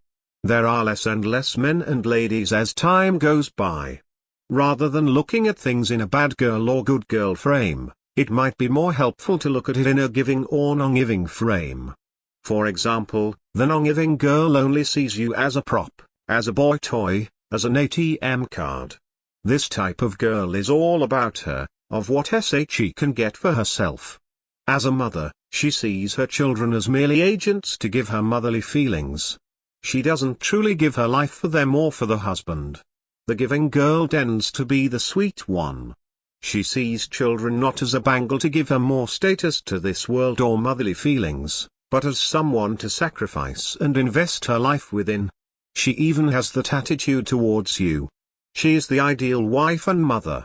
Rather than good or bad girl, I think the giving and non-giving frame is more illuminating. BP 1947. I really liked your post. A man can't commit to a set of female genitals, only to a whole woman who knows how to act like a woman and how to make her man feel like a man. Exactly. Sexuality has been so perverted to think anything with the genitals. It involves the entire body. Mind and soul. Women want their man to make them feel like a woman. Well, it works both ways. Most women nowadays offer little more than regular sex, and when sex is so easily offered, why should any of us guys bother to commit? I keep reading news stories, a trend, of young men shrugging off marriage, like Atlas shrugging off the world. The distinction is excellent. Rather than seeing women as just female genitals with their breasts, butt, etc. being merely genital ornamentation, men do want to marry only real women. But with every woman I come across, they all say, I understand men. You won't find a male who will say such a thing about women with any real confidence. They think they know how to control men, how to make men happy. But they are so vain and so wrong, it is laughable. All we learn on sexuality nowadays are stale evolution theories, bogus psychologies, and bumper sticker political statements. There is no real knowledge on sexuality these days. There is no emphasis on girls to become ladies or boys to become men. It's time for the world to have a true sexual revolution. The title of this post is, Attention Whores. Here is the post. BG Man wrote, people who read and actually believe what crows wrote will be strung around and used by attention WH0 reason unless you wake up. Yes, it does appear there are attention whores who do all they can to get male attention. But I prefer to think of them as loving the sport rather than the fruits of the sport. They enjoy fishing but not the caught fish. Women do become more attached to guys who take their virginity and often return to them. But what Crows says is quite correct. Guys, please read the following until it gets ingrained in your head. Pook hops up to the platform and shouts, women do not know the difference between sex and respect. Women treat sex like money because women see it as a medium of exchange. You could even cynically say that women treat respect and money like sex since we expect it to get pregnant and reproduce. But nevertheless. But what is the point? It is this, if we are going to talk about a woman's integrity, then we are going to be here forever. As much as I can see, the only reason why the lady has what we think of as integrity is for her to keep her man, to honor her parents, the father especially, or because of the male virtues ingrained through religion. Remember, women do not have the appreciation for the higher codes of honor and transcendence as we men do, they only appreciate it in males, never in themselves. BG Man, you decry the attention whore. But femininity is exactly that. What is it that women most fear? It is to be the old maid. It is to never know the fleeting emotion known as love. It is to never have known a lover. Pook holds up a tablet. On this tablet we see the male virtues. We see things like philosophy, honor, and so forth. We see things like chastity in women, girls staying true to a single guy, and so on. Pook now holds up another tablet. These are the female virtues. In Womaniverse, women perform a natural aristocracy based solely on who gets the most attention from men. Pook points to the top. The highest point is marriage. The married chick is always on a higher plane than any non-marriage chick in this aristocracy. She has a man bounded by her. Thus, she is womanly, she is feminine. While men dream of a day when having respect from all people in the world, women dream of their marriage day. Why? Because it is their transcendence. Pook points lower on the tablet. We move down further and we see a pattern. The woman engaged comes next. Then, a woman who has a boyfriend. After that, a woman who is pretty and has potential for getting a male. Pook points to the bottom of the tablet. The woman that can get no male, why, she is looked down upon as other woman and seen as a subhuman being. In a woman's eye, it is better to be a whore than an old maid. Pook holds up the female tablet. What are we to learn of womanly virtues? Nothing. They are decadent. Men can rank themselves on who can best conquer the world, while women will rank themselves on who does and can best conquer men. Male attention. These are the points to their feminine score. They are all attention whores on some level. You may think that there are only some women who seek male attention, the attention WH0 while the rest are good. This is a nice guy illusion, just as some women want sex while others are good where, in fact, they all want it, especially the nice girls. All women crave male attention. Period. Of course a woman like that may possibly leave you for another guy. The point is that these attention WH0s are following the female tablet's virtues. They will realize that if they want a decent man, they must start following the male tablet. Pook throws the female tablet down in an explosion of fire. Rather than trying to figure out woman, how can you figure out nothing? As King Lear would say, nothing comes from nothing, let us take up this. Pook holds up the male tablet. And let us be men once again. The title of this post is, Habit is All. Here is the post.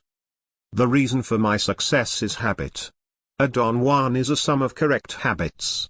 This pales to other ideas. Some think message boards contain magic that will instantly turn one into a Don Juan. Others think special spirits will jump out of the DJ Bible and blossom you to a Don Juan. But this is poppycock. Poppycock. Pook says. Yes, poppycock. Even if you had every mental formula and idea ingrained in your head, you still won't be successful with women or anything. Look at you. A plop of flesh sitting in a chair. How do you get from that to with the chicks? I will take a deep breath, go out with all confidence, and get the chick. This is blitzkrieg. It might work, but you're still a loose cannon. Confidence is comfortableness.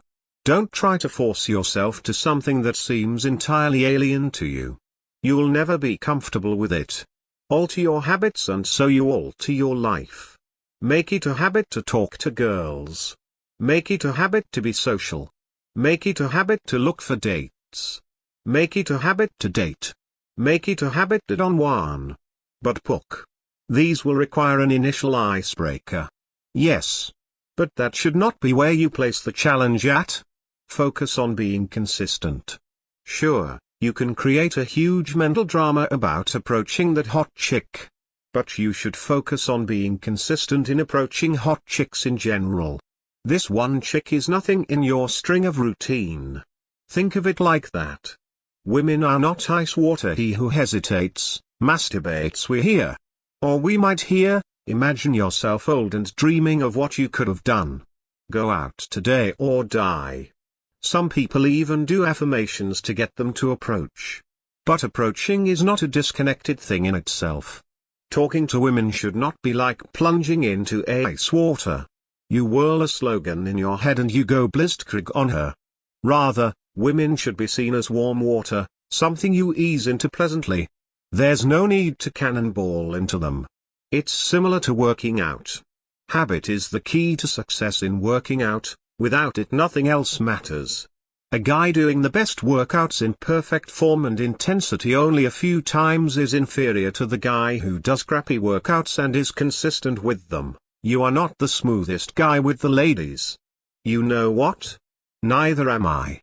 However, you have an advantage over the smooth guys, you are more consistent. Hey, they might go for a girl only once a month. You, however, will be going for them far more often. In the end, you will become smooth while even the smoothest guy gets rusty. What are you doing now? Surfing the internet? Do you do this every day? Do you enter your little hyper-reality of video games and mental riddles? How do you break from this cycle? By changing your habits. If you can change your habits, you will change your life. Your habits are your prophecy. Endure and keep those habits, and your life will change just as simply as turning a dial to overdrive. It's that simple. So instead of focusing on asking out the chick or talking to the chick, focus on the continuity of it. She will then become just one chick in your routine. You focus on the routine, on the consistency, not on the chick. Where will you be 5 years from now? Hopefully, you will not still be on this site reading posts. Here is a story I enjoy and wish to share with you. At the age of 22, he worked for his father at a bakery. He was married and had a kid on the way. Because of these rising costs, he asked for a raise. His father didn't give it to him. So he walked away from the bakery with only $22 in his pocket and a wife with a child on the way. He started a sandwich business that became popular as he went around to construction sites.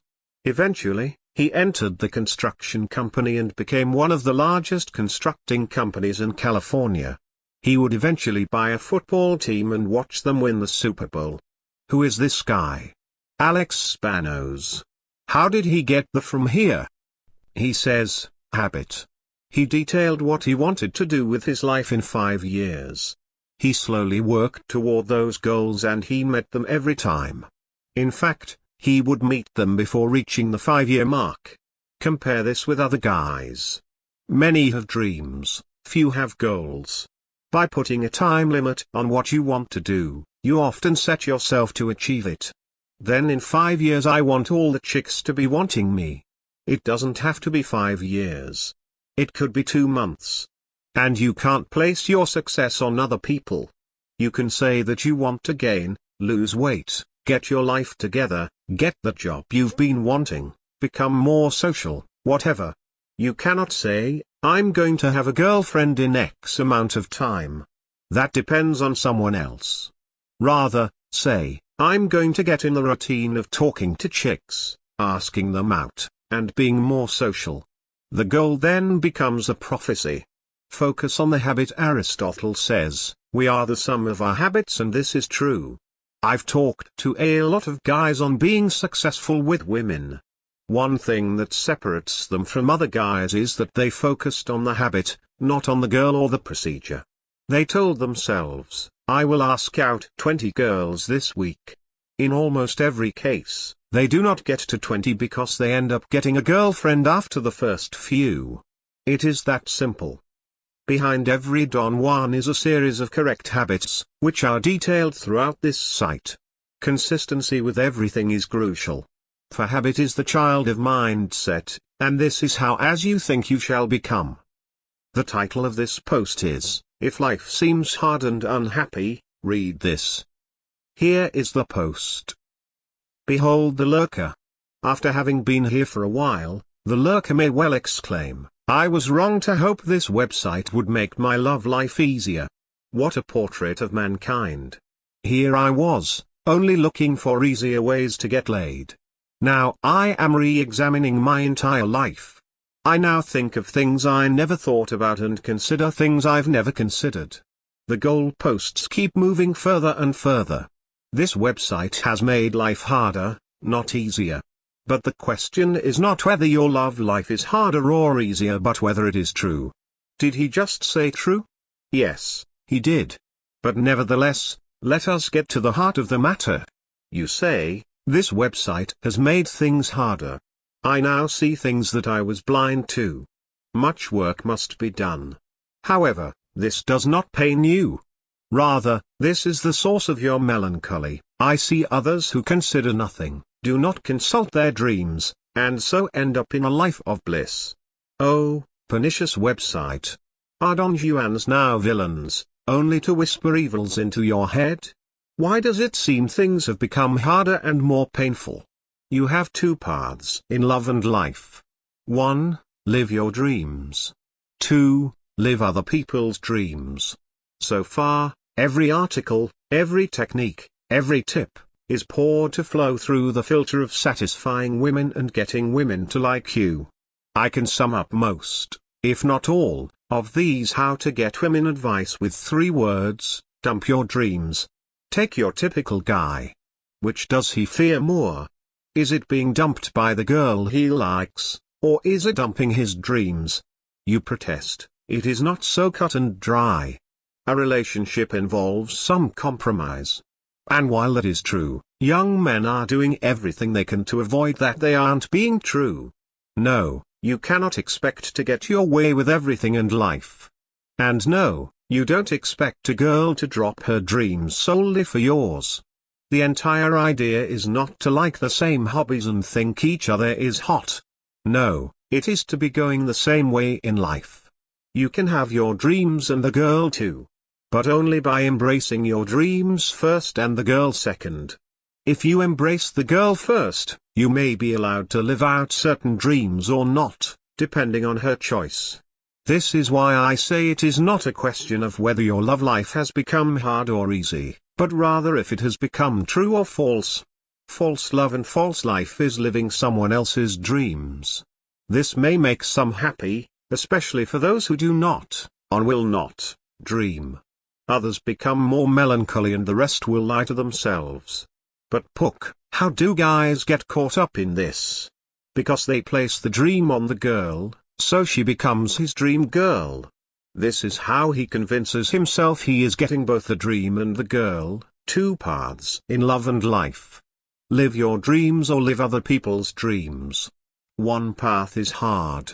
The other path is easy. One path leads to security. The other path leads to freedom. Permit me, for this paragraph, to use the analogy of money to love and life. We know how rich people live and what they drive. And let us assume, for this paragraph, that all people want what the rich have. There are 2 ways, in this paragraph at least, to obtain it. One is to buy the super cool car, big house, and everything else on bad debt. The other way is to obtain the assets and wealth to actually buy them. One way is easy. The other way is hard. One way requires little to no risk. The other takes a lot of risk. Obtaining wealth and assets takes courage to go out and create. Bad debt does not. By going into bad debt, you end up literally working for those who lent you the money. And you know what? The world encourages you to get into bad debt. You can easily get a loan on a house you cannot pay off within 30 years. And look in your mailbox. Is that another pre-approved credit card? It's the 3rd one this week.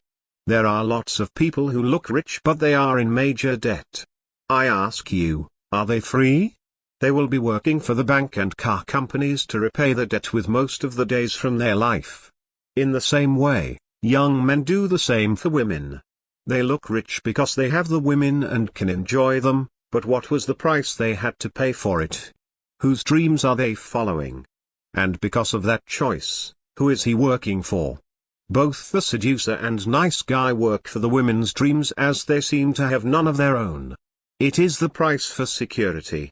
And just like bad debt, the world seems to want you to take this easy path. Movies exemplify this thing called love that you must sacrifice your dreams to. Pop songs are modern prayers to the woman goddess, to satisfy her and your addiction to female praise, which, today, we label as male love. Let me show a chart to illustrate the point. Pook drags a display up onto the stage. Turn on the light, please. Thank you. This, gentlemen, is what I call the security path. The easy path that is default in 90% of young males. Time difference in the security path. Current girl, has girlfriend, multiple girlfriends. Friends, hang out with old buddies. Job, okay job. Steady paycheck, pays the bills. Family, loves you. Later girl, no girl or same old girl. Friends, same friends. Job, same or similar job. Promoted perhaps. Family, loves you. Pook hits the chart with his pointy stick. In both current and later states, his family and friends are pleased with him. After all, he has a girl. He has his buds. He has a steady job that more than provides.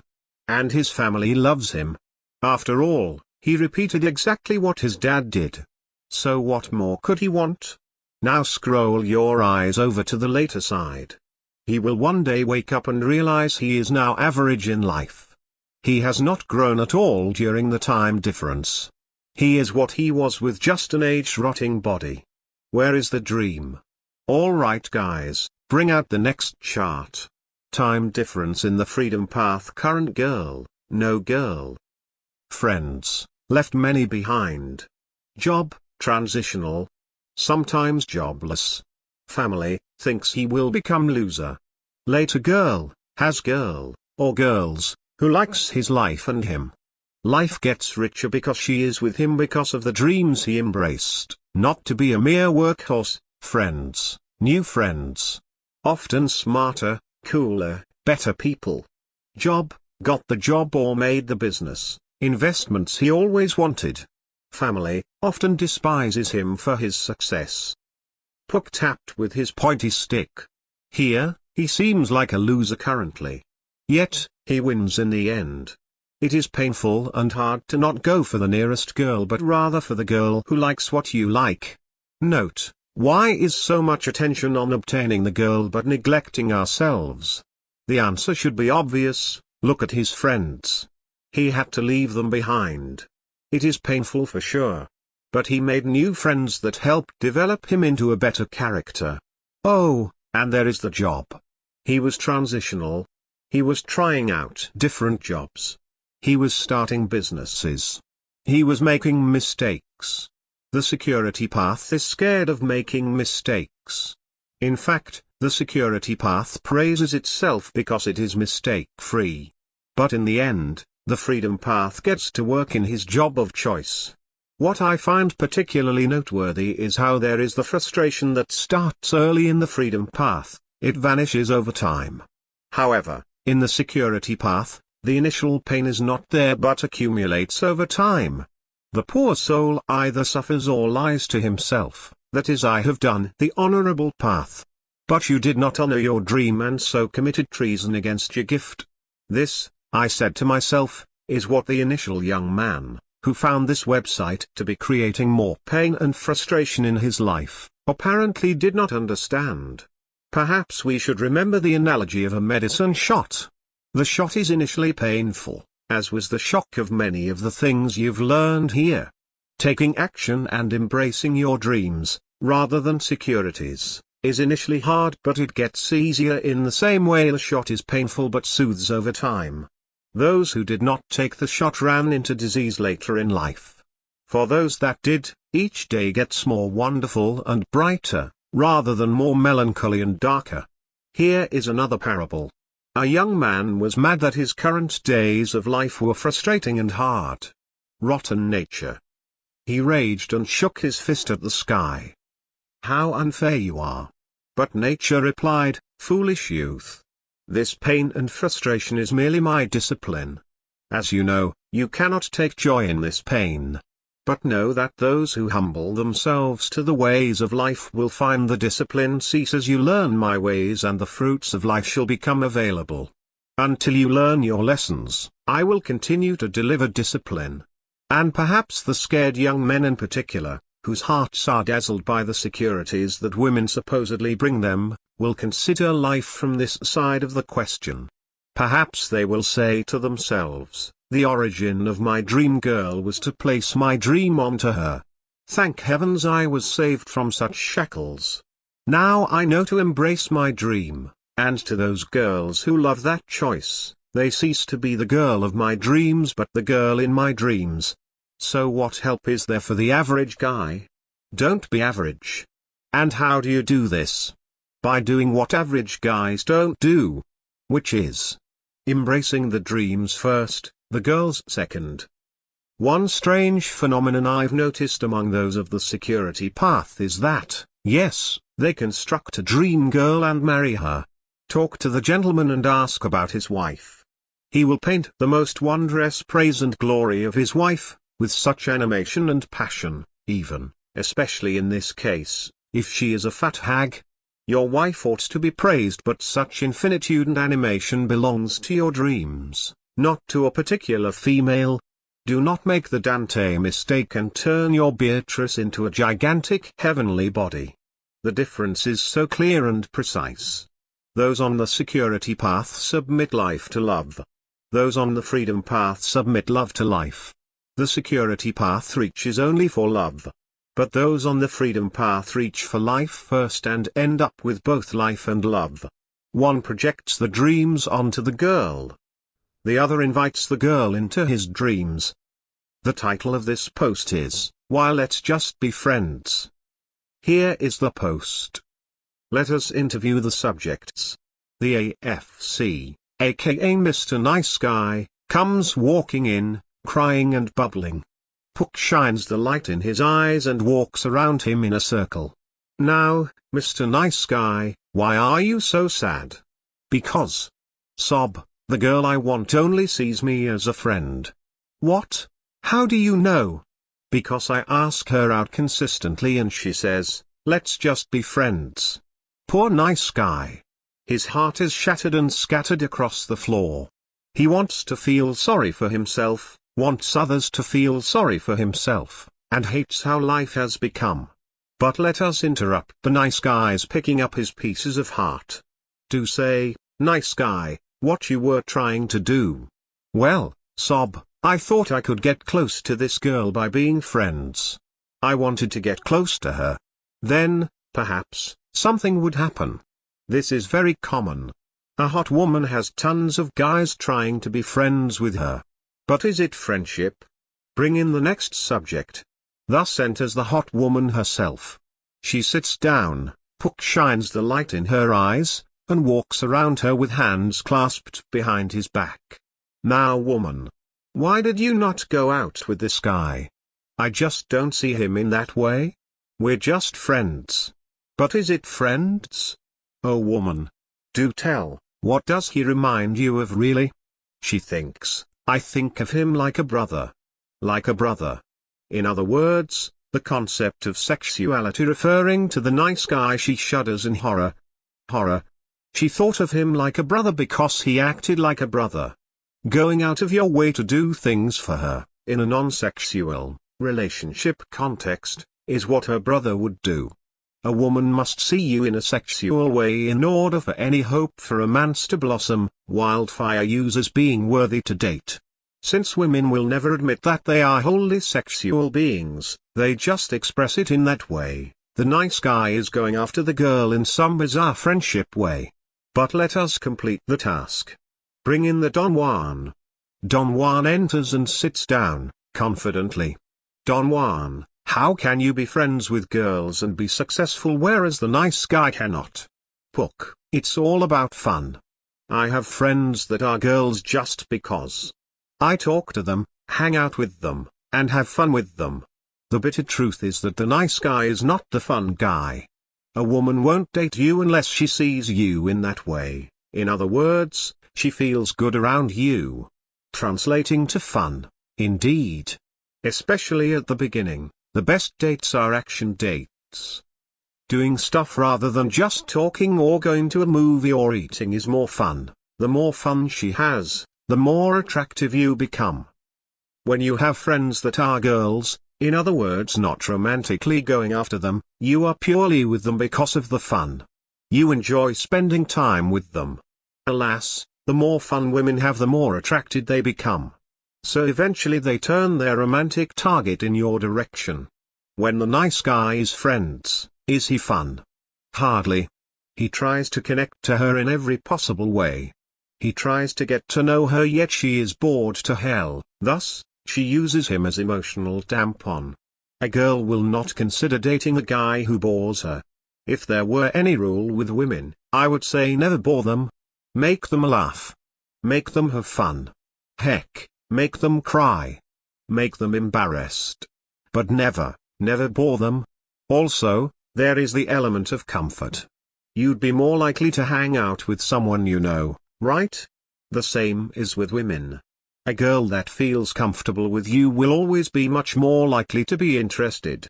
There is another reason why female friends may become interested. Sheer numbers. Let's have fun with this. Here's another way to look at success with women, whereas the success is defined as success with women. Appearance times personality times challenge plus mystery. This times the amount of women equals success with women. What are you high in? What needs working on? Extroverted nice guys have more success than introverted Don Juans. When W equals 0, then no matter how awesome or attractive you are, your success rate equals 0. Improving quantity improves likelihood of results. When you have female friends, the W goes up and up. When you become friends with a chick, it doesn't mean nothing can happen. Rather, when you see the chick, because she's hot or whatever, as fun itself and being around her is fun to you, that is when you go into LJBF. Nice guy has fun just being around a hot chick, the Don Juan has fun doing things with a hot chick. This is the difference. Pook places the nice guy in front of him. Admit it. You don't really care to go to the movies. You only did it so you'd be around her. Admit it. It is true. It is true. Oh Pook, I am so ashamed. Boo-hoo-hoo, Pook then points to the Don Juan. And you succeed because you pursue fun. She is along for the ride. Very true, Mr. Pook. And remember, the fun guy not only gets the girl's true friendship, but, eventually, her romantic interest as well. Just a dumb question, guys. I have liked a few girls who I never thought was attractive initially. But after becoming good friends, then I found them attractive and then asked them out. Each time I got ljfed. Once a girl sees you as a friend, you will always be a friend. The only way out of it is to use sexual tension. Stare at her eyes a bit longer. Start looking at her in that way. Take your thought and send it to her through your eyes, face, and behavior. Don't worry, she'll receive it. Based on her reaction, you'll know what to do. You are thinking in a girls for dating versus girls for friends. Rather, try thinking in a no sexual tension versus sexual tension. If you try to ask out a chick that you knew in a non-sexuality way, you will be LJBF. You need to bring in the sexuality. She will notice something is different.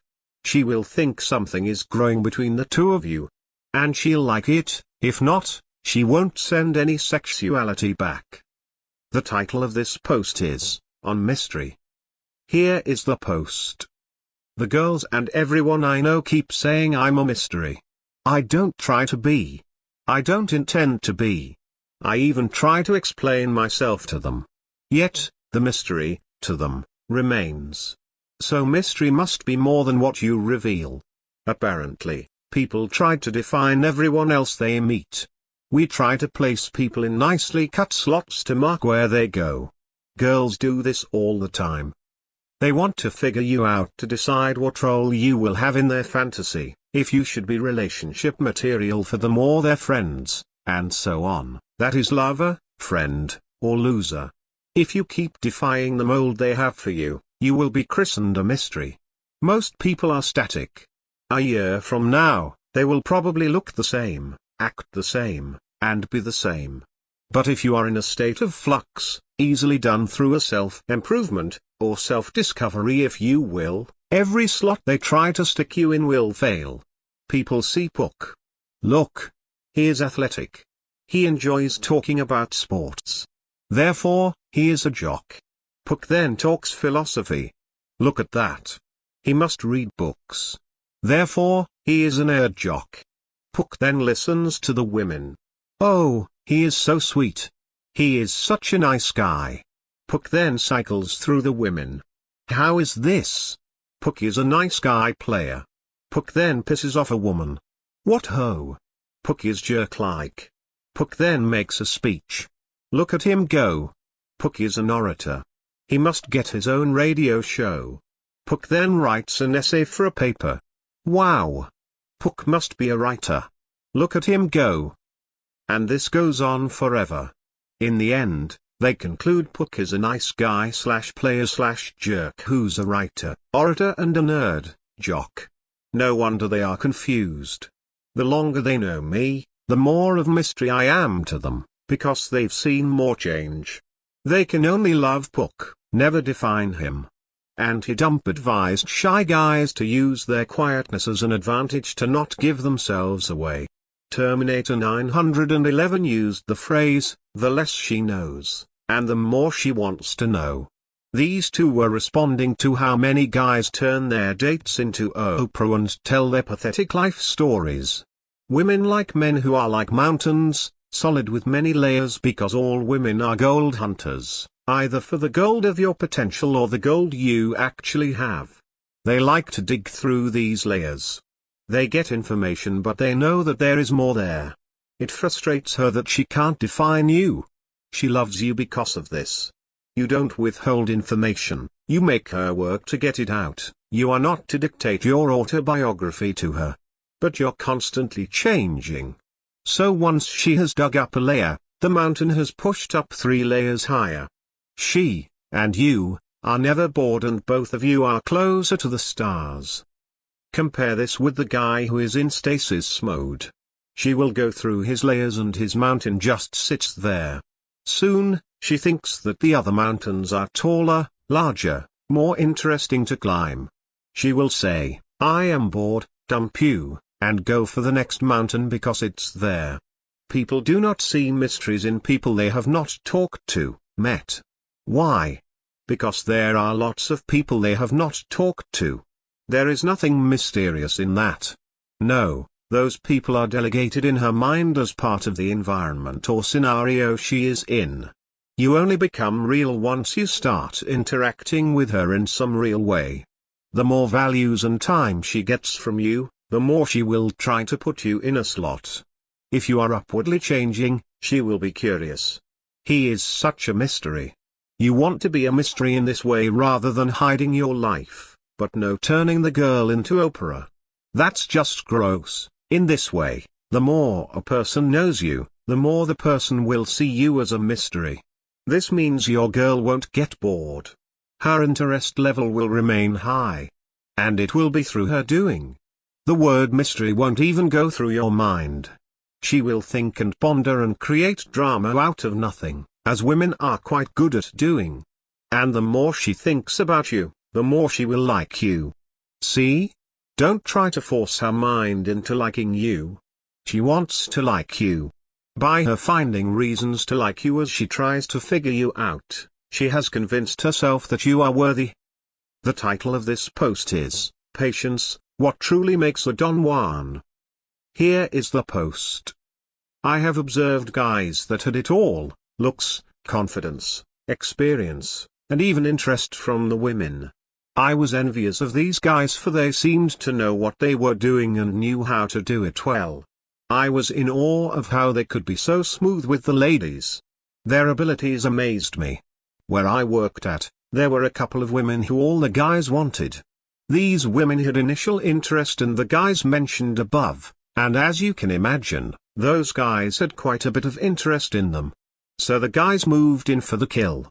They unleashed their charm, their wit, and their humor to get the women they so desperately desired. In the end, both women had ditched these guys and went out with me. So what happened? How could guys with more experience, confidence, wit, and looks be shot down by the most in-demand women in the area?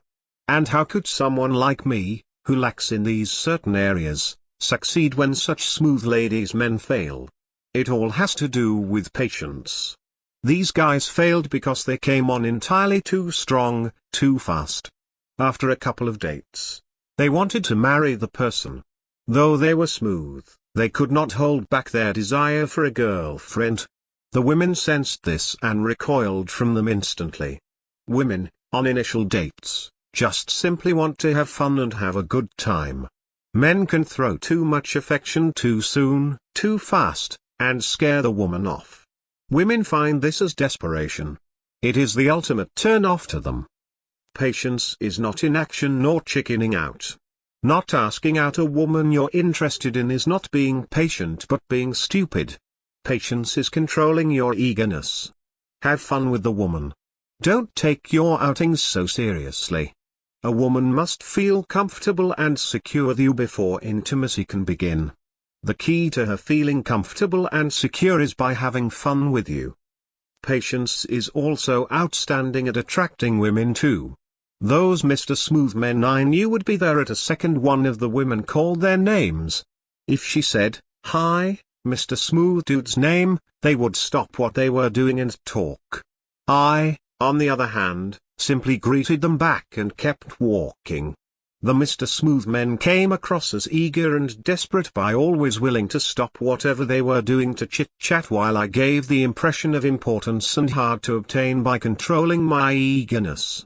Older women, who are married and in their 40s, 50s, have told me that one of the most common mistakes guys can make is trying to jump into a strong relationship after only a couple of dates. They said that women simply want to have fun and that if the guy smothers her with affection, she will distance herself. After all, who wants to be with someone that appears eager and desperate? Now I must choose between one of the two women I'm going out with. Yes, going out with both. The Mr. Smooth guys now come to me and ask, "What's your secret? How were you able to get both of them?" And I just smile. The title of this post is, "Ooh la la." Here is the post. Ooh la la. That is what is going through the Don Juan's mind. Ooh la la. For this is the only thing that is in a Don Juan's head when he is with the lovely young lady. Lady La Hotness. Ooh la la. Monsieur Pook. Ooh la la. But many guys do not have ooh la la in their heads. Rather, they have, am I funny enough?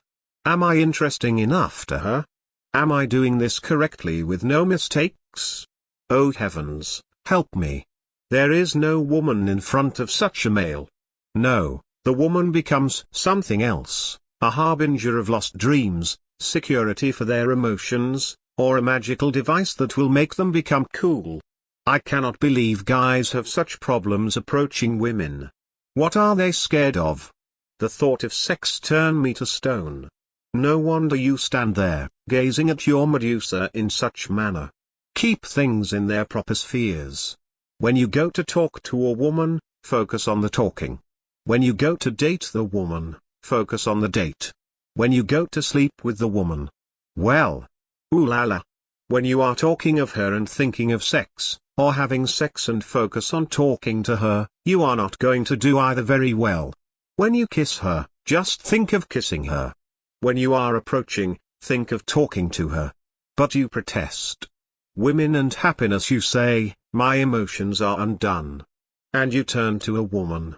But a woman is not a giant breast that fills itself with milk. Nor are the lacteal veins of such woman supplied with happiness from a source outside herself. What you put into the woman is what you get out. And your view of women stuffed with this happy juice, this milk that swells the giant breast you yearn to suckle, is but a mirage, one that will lead you off the cliff. You have your emotional low eyes and want to suck on femininity, no matter how much the femininity dribbles down your body, to nourish your pains. Women don't want to be your mother. When guys go at women from this position, it is no wonder they fail, as they deserve to. Women and success, you say, my life is in circles.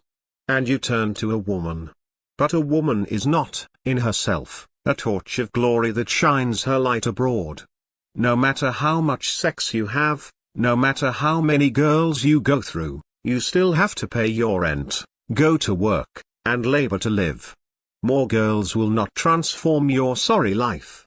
Women despise boys that stay mediocre with no ambition, no plans, no goals, no dreams, and will leave them for men. Women and life, you say, my life is boring. And you turn to a woman.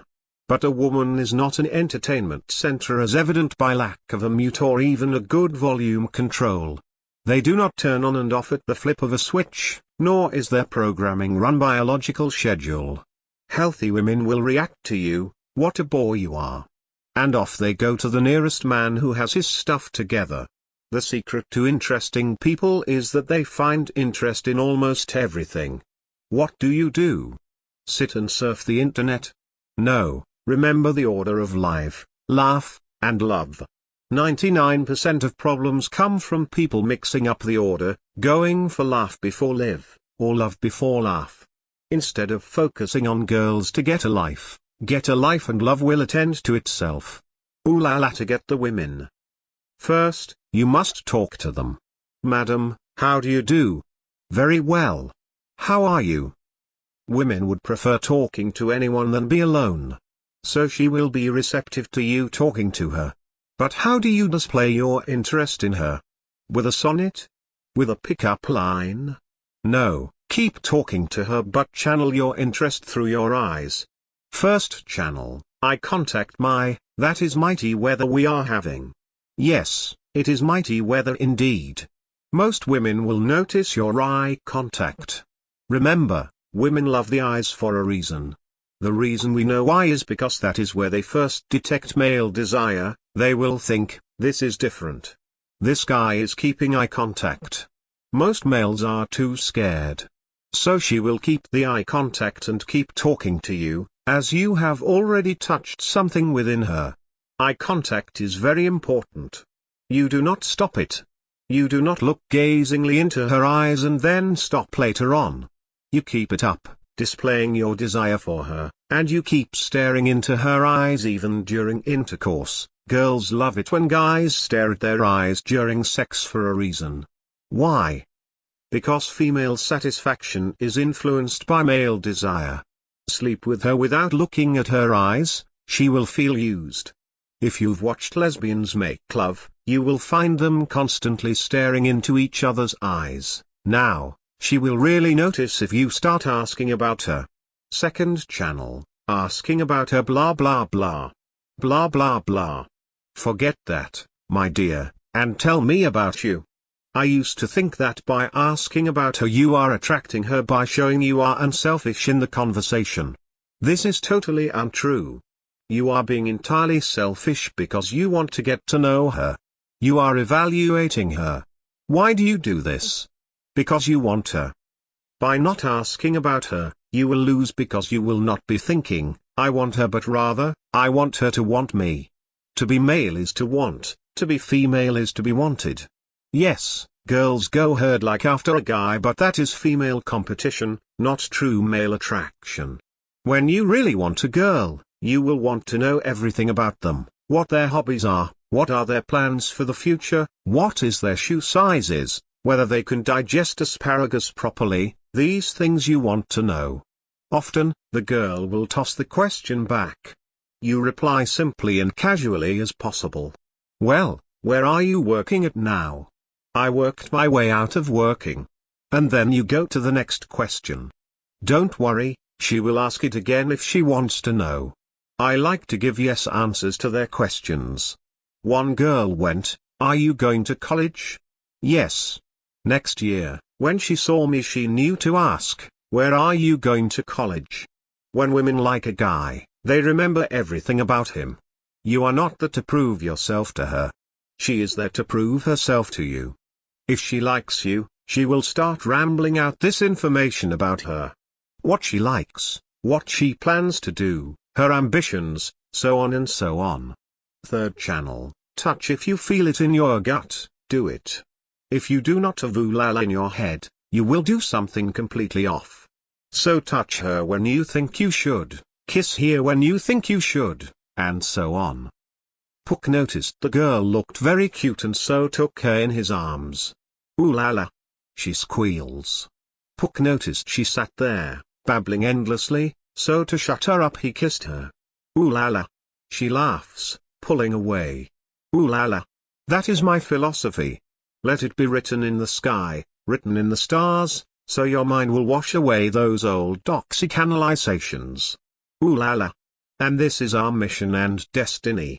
Some people have so confused the easy life and the hard life as to think that the path of security of walking on eggshells throughout life will make their life easier. But it is when you throw yourself into the fire that you learn everything. Analyzations, goodbye. And self-doubt, farewell. No glory lives on the back of such. And Don Juan, dream on. Life awaits. Ooh la la. Come sirs, drink this tonic I am handing you. No more doubts, no more what-ifs, no more stupid suspicion of whether she is manipulating us or not. Drink, drink, and put it down the hatch. Ooh la la. Join me ladies, let us sing it together. The ladies gather and squeak, ooh la la. Say it again, ladies. Come on, one more time. Ooh la la. Oh, and there is a nice guy that has wandered into this post. Look, we can see the sweat of frustration popping from his forehead. Say it with me, nice guy, say it. Ooh la la. Again. Ooh la la. And, alas, several more beings of melancholy have stumbled into the post. Here comes forth a philosopher, so sad and teary-eyed, not knowing what life is about. And, following him, is a seductionist, stuffed with analyzations and flowing electronic text, bitter that the reality of women seems so horrible. And there comes a young man who has lost the girl of his dreams, who doesn't realize that it was the dream that made her divine, not her making the dream, and he's green with jealousy, as he doesn't think he'll ever find another woman of his dreams. Come, sirs, you depress me. Say it together. Ooh la la. Again. Again. Ooh la la. You are going to approach a woman. What is on your mind? Ooh la la. Oh, and she is receptive to talking to you. Now what could you think? Ooh la la. You asked her out and she said yes. Now, what will be going on in your head on the marvelous and enchanting date? Ooh la la. Ooh la la. Ooh la la. You're kissing her. You're making out with her. She is getting undressed. My goodness. What is in your head? Ooh la la. Pity the fools in life, who martyr their love life on a calculus of analyzation. Go out the now with a smile on your lips and a spring in your step. Keep in mind this commandment of life. All together now. Ooh la la. The title of this post is, A Second Life. Here is the post. A young man approached this post, opened his mouth as but to speak, and snorted, Signor Pook.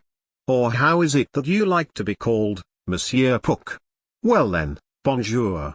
There is French salutation for your French slop. Counterfeit not the time, goodly sir. Speak your complaint. All you do in these posts is rattle and prattle about women and dreams and things. Tell me, in direct and utter language, why I do not right now have a woman in my arms. When you say you don't have women, you are choosing it. This is cruel, he whispered. But it is the truth. You know you can go out right now and get a girl. The girl might be a fat hag, but nevertheless, she is a girl. You choose to not go for the fat hag and decides that you are worth more. Loneliness isn't some cruel conspiracy from nature, it is your choice. So you have chosen not to be with the ugly fat women. Now that you have acknowledged that you choose the beautiful women, it means you think they are right for you. Even though you might be a skinny socially insecure dork, you believe you have inside you what it takes to get the beautiful woman. So you must go out and demo it to reality. Nature says, you silly little dork. Who are you to think that you can get my lovely nymphs, the beautiful women? The proper response is, I will show you who I really am. And one by one you become yourself, you reconnect all your dreams to the day. You don't bulk up because women like big guys. You do it because that is how you see yourself. You don't become the life of the party because women like those guys. You do it because that is who you are. You do not become Don Juan because that is what women crave, you do it because it is who you are. What is life to you? It is the pattern of our age that value is placed on living a long life. Because of this pattern of value being placed on having a long life, It is easy to lose sight that the reason we hope to live long is so we have more time to live worthily. What does it mean to live worthily? This is something that only you can define. People have lots of opinions on what you should do with your life, but when the day comes that you are on your deathbed, knowing the imminent is possible, you're the one that has to reflect upon the choices you made. So, what is life to you? I am not asking you to do this or that with your life, but I am only asking you to pause for a moment and think. What is life to you? Stop and look. Many people do not stop to consider. They relive their parents' life, only to produce children who will live like them. They want money, so they spend their time to get it, only to use that money to buy back time. They always place their minds in the future and never in the present, thus they don't live in the present or in the future. They lose the moments. And in the end, that is all we have. This trading of time for money, or money for time, or present for future, or future for present is not a pure exchange. Life gets destroyed in the transaction. Change is hard. Being a nice guy is the easiest thing to do. But in the end, the nice guy is a trap, the trap being the womb of security the nice guy keeps running into. Routine is easy. Change or anything new, this is hard. To take your lifelong habits and alter them, this takes some pain.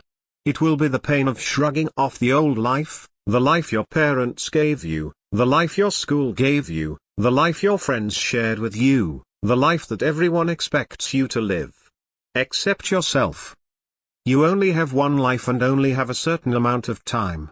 You may have been raised to believe that life is not meant to be enjoyed, but something to bear, to be painfully suffered through.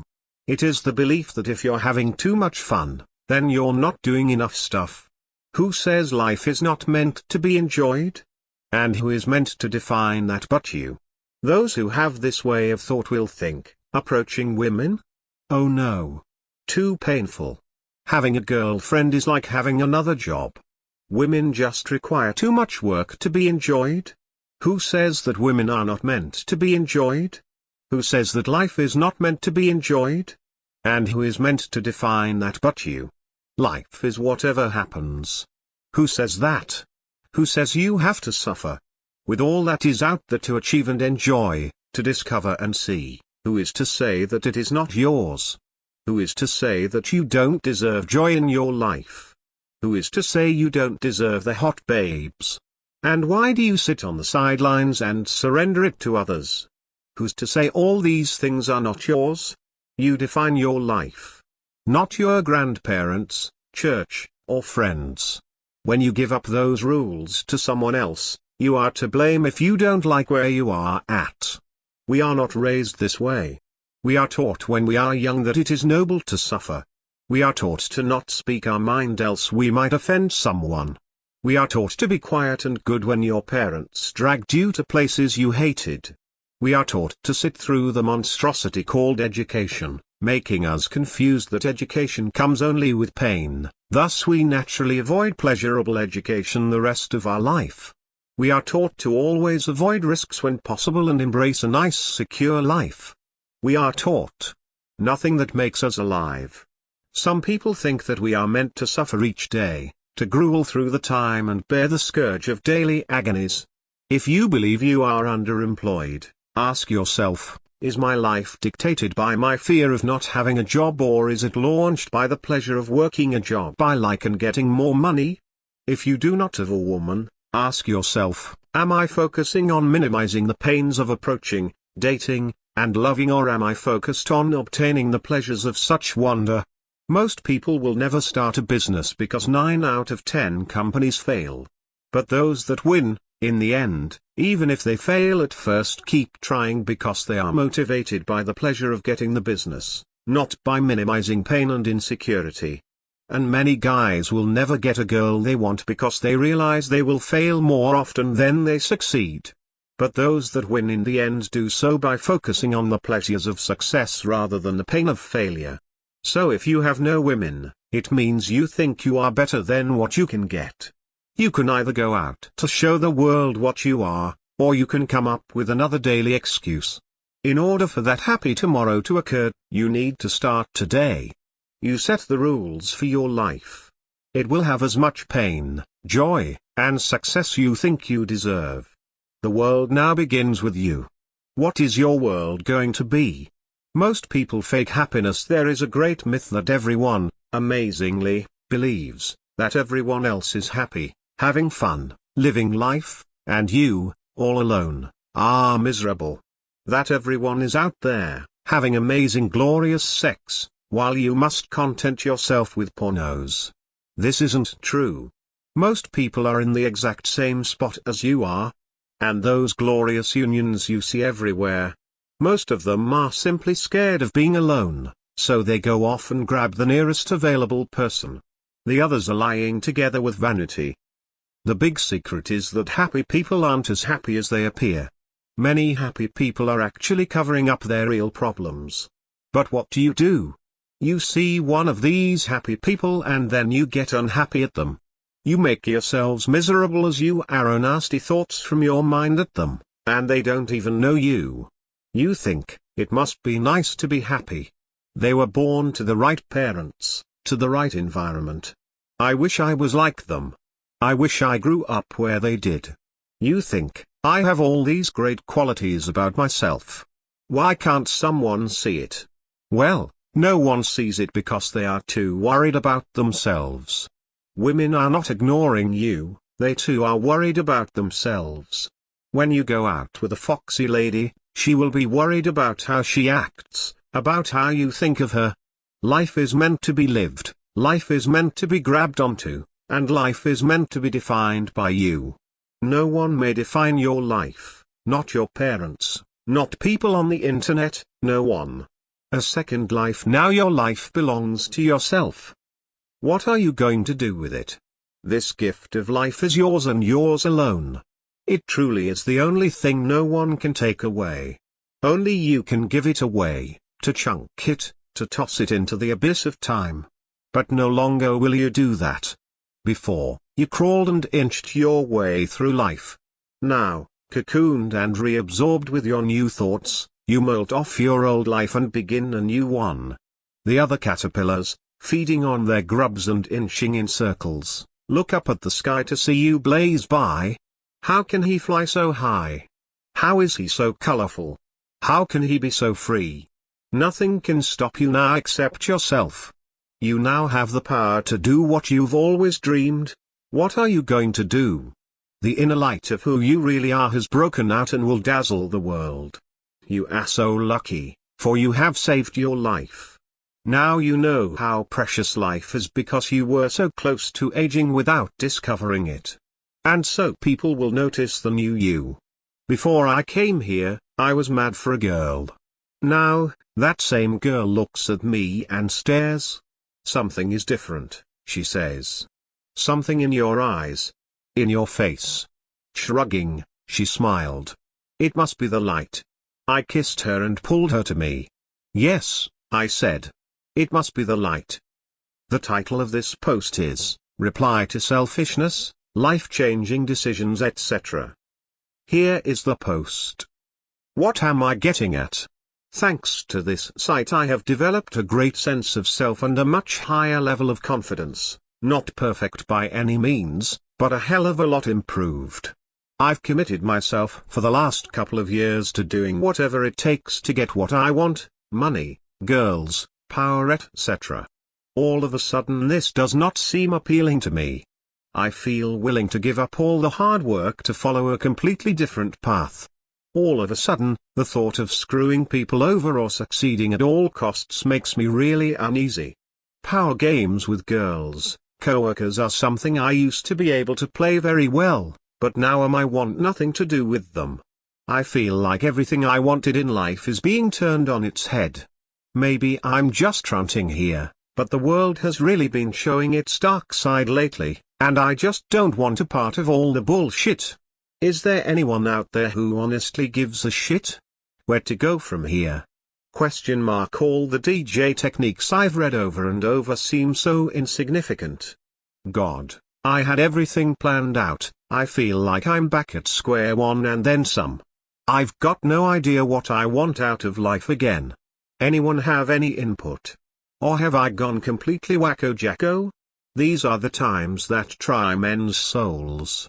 Our ancestors and forefathers always had clear and solid definitions of masculinity and manhood. While the definitions varied in detail, the context was the same. Today, there is no system, no genuine respect for manhood. If a woman committed suicide, it would be a tragedy. But if a young man commits suicide, ho-hum, just another statistic. You're not crazy. You've grown up. Most people never do. Children are remarkably selfish. This is fine, as they are children. Growth is seen as the child growing and expanding on her abilities or schoolwork. However, around the age of 16, especially for girls, they become enchanted with a self-image for themselves. This self-image varies from individual to individual, but the results are the same: to create envy from others, excess pride, material goods, and sexual goods. Nature, herself, has written a code onto our hearts and natures. We each have our talents and gifts. And who can decide what they dream? This grand self-image, in order to exist, must use techniques and people as fodder, as stepping stones to success. What is obscene is that the basis of fulfillment of this self-image is the denial of the self. Narcissism is the denial of the self. It is to reject the gift of life. A musician trying to play the role of the soldier, for women, for money, would have his soul destroyed. Likewise, a soldier trying to play the role of musician, for women, for money, also would find his soul destroyed. We have been taught, at the earliest stages of youth, that in order to get things done and to make people happy, we must, on all levels, deny ourselves. In fact, I suspect that is why many men come to this forum in the first place. We have denied ourselves women for so long, but enough is enough. What is a technique with woman but the fundamental denial of self? We are taught to act this way, do that, then this, and that over there, and perhaps we get the girl. But what was the cost? There is always a cost. By using some techniques on the internet, you never know if you can get women. Yes, techniques sell well because they are painless. If anyone tells you something in life will be painless, they are, somehow, a salesman. Nevertheless, techniques are not an addition to your character but often a denial of it. No. Being a nice guy does mean crash and burn. Rather than facing up to the hard questions of life and our own masculinity, it is much simpler and easier to adopt a series of techniques. Narcissism's denial of the self permeates through today's society, as you have noticed. How often have you gone on a date with a woman and had her say everything you think she wants you to hear? Or how often do you find guys that act the way they think the women want to hear? The technique-wielding seducer and nice guy differ on how they act, but the context of their actions is entirely narcissistic. Even the good girls and bad girls suffer from this extreme self-image. Reality to them is unseen. This is why they never seem to change once their bodies reach that of an adult. Many people remain narcissistic for their entire lives. I say, go do what you want. Go follow your dreams. Go embrace your passions. Go for the girl you think is out of your league and super hot. Go for the fruits of life. Do not deprive yourself. When you do so, you slowly become embittered and turn that bitterness into a virtue. Look how nice I am to women. Look how I sacrifice for my education/job/family/etc. The list goes on and on. Our age today is mercenary labor and mercantile women. Everyone wants to leverage you for their own ends. But only you know what your dreams and passions are. Your dreams are now ripe for enjoyment. If you wait too long to enjoy it, it will be as bitter to the taste as defeat. Too many people deny themselves for tomorrow, always tomorrow. We say, look at that dream up there. One day, it will come down. Rather, we ought to say, our hour has struck. Francisco mentioned Atlas Shrugged. I would say Fountainhead is the superior book. For those who still think narcissism is about being selfish, just look at the character of Keating. Keating and Rourke play opposite roles. Keating does whatever to please others. He even denies his heart to marry a beautiful woman. Rourke does only what pleases himself and pursues his own passions. In the end, Keating becomes broken while Rourke wins the world. The point is that both characters face severe pain, for pain will occur to you in life. If anyone tells you differently, they are a salesman. Rourke, taking the mindset of freedom, dealt with the pain at front. Keating, adopting the mindset of security, avoids pain at every turn and it ends up consuming him. We can either avoid the pain and shocks that flesh is heir to, or we can tackle it head on and be man, not for women, not for society, not for your parents, not for your church, but for ourselves, as being a man is the closest males can get to heaven on earth.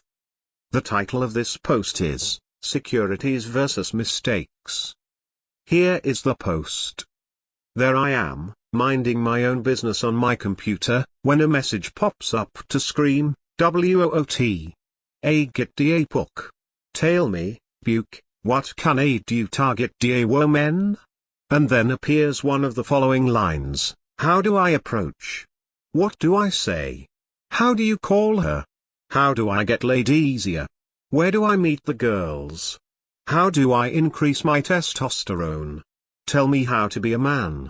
What cologne should I put on? Which are the clothes that women like? Should I walk with swagger or not? Facial hair or not? Should I use more action verbs in my speech? What sexual position should I use? What date should I do? Should I be ambitious, artistic, or just domineering? Gentlemen, if I attempt to answer your every request, I shall be here until doomsday. You come onto the forum and think, if I obtain this information, my future with women shall be changed. This is a bold-faced lie. Your future is the same. It is only your past that keeps changing. Nice guy, seducer, cocky guy, what does it matter? You're looking for guarantees. Then you change your past. I lost to the women because I was sheepish and not cocky enough. Maybe you have different results. But then it goes back to the way it was. And you search for more information. And then you change your past again. Oh, I lost to the women because I lacked testosterone within me. Maybe you have different results. But then it goes back to the way it was. And you search for something else. On and on it goes. So excuse me for not giving you a traditional answer. Let me answer you in another way. It is to know the difference between a security and a mistake. Securities. What is a security? It is a calculus of action. It is a planned way of thought, of movement, of talk, and of love. For example, anchoring conversation with notice something about her is a security. It implies that if you talk about a necklace or something she is wearing, your odds for winning are better. Here is another security. A cool fast car.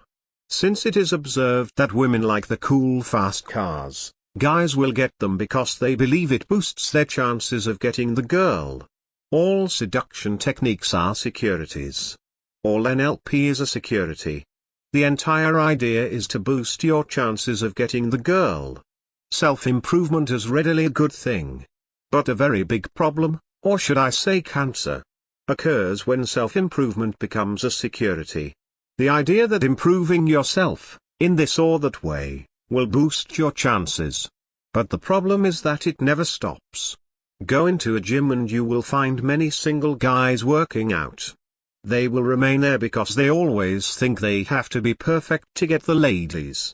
Watch television and you will see ads implying that if you wear this shampoo, you will have this social life, eat this brand of rice, and your romantic life will look like this, on and on and on. Use this product and you will be perfect, it implies. Well, perfect is boring. Take a young man asking some guy on the internet where should he go for the date. What should he eat? What should he wear? Which restaurant should he go to? What should he talk about? And yes, he even asks, what sexual position should I use? Should I kiss her here or there? He thinks, am obtaining all disinformation. WOT. Looked at me. But I'm shaking my head thinking, my goodness. This guy is letting a stranger from the internet define his love life. He doesn't know where he wants to go, what he wants to eat, what to talk about, or what to wear. Women will look at such a guy with the same attitude. A security is an act or thought that makes you eliminate mistakes. It is one thing to foresee mistakes, after all, you can't just marry any girl, but it is disaster to life to deny them. You want misery in your life? Keep sucking up securities to mold and sculpt your life. Mistakes. I cannot speak for others, but I will tell you the big reason why I became successful with women. I was willing to lose girls when I had no girls, and I was willing to spend the time when I had no time. What does this mean, willing to lose girls when I had no girls? Let me use a money analogy. Let us say you were born poor. Most people remain poor because they cling so tightly to the pennies they have that they won't risk losing it in any investment. So they not only lose out with the big money, they remain with pennies their entire life. Now look at many men. Many guys remain single or in an LTR with a mediocre girl because they cling so tightly to the one girl in their worlds that they won't risk or go back to singledom. Most girls stay with a mediocre male precisely because of this reason. It is like an ant saying to another, "Don't eat that leaf else we starve," forgetting that they are in a bountiful forest. When one love dies, another is reborn. Nature will not tolerate a vacuum. Single guys will have women thrown at them, provided they aren't living life in securities. If you tiptoe with women, you cannot stand. You flop and fall over if you get out of balance. And that is what it is like living a life of securities. I know, I did it far too long. It is like walking a tight beam and balancing against every gust and breeze. It is exhausting. This is why many following this path want to give up on women, because it seems like so much work. If you don't have money, how can you be scared of losing money? And if you don't have women, how can you be scared of losing them? It is like you're fighting for the scraps, literally scraps, of joy while your dreams sit on the table, rotting and growing cold with time. And what does it mean to spend time when I had no time? Most people don't live in the present. They live in the future. They say, tomorrow. All my dreams will occur tomorrow. Never does the person say, today. So time passes and passes. I will bet that most guys here, who are sincerely interested in getting better with women, were late bloomers in life. Let's face it. If you have not dated or did anything with girls, you are certainly going to be a bit uncertain about it. My problem is that I need more experience. I don't think so. I think the big problem, of which I, too, am very much guilty of, is not embracing my dreams for today and waiting for tomorrow. I would see a pretty girl and go, no.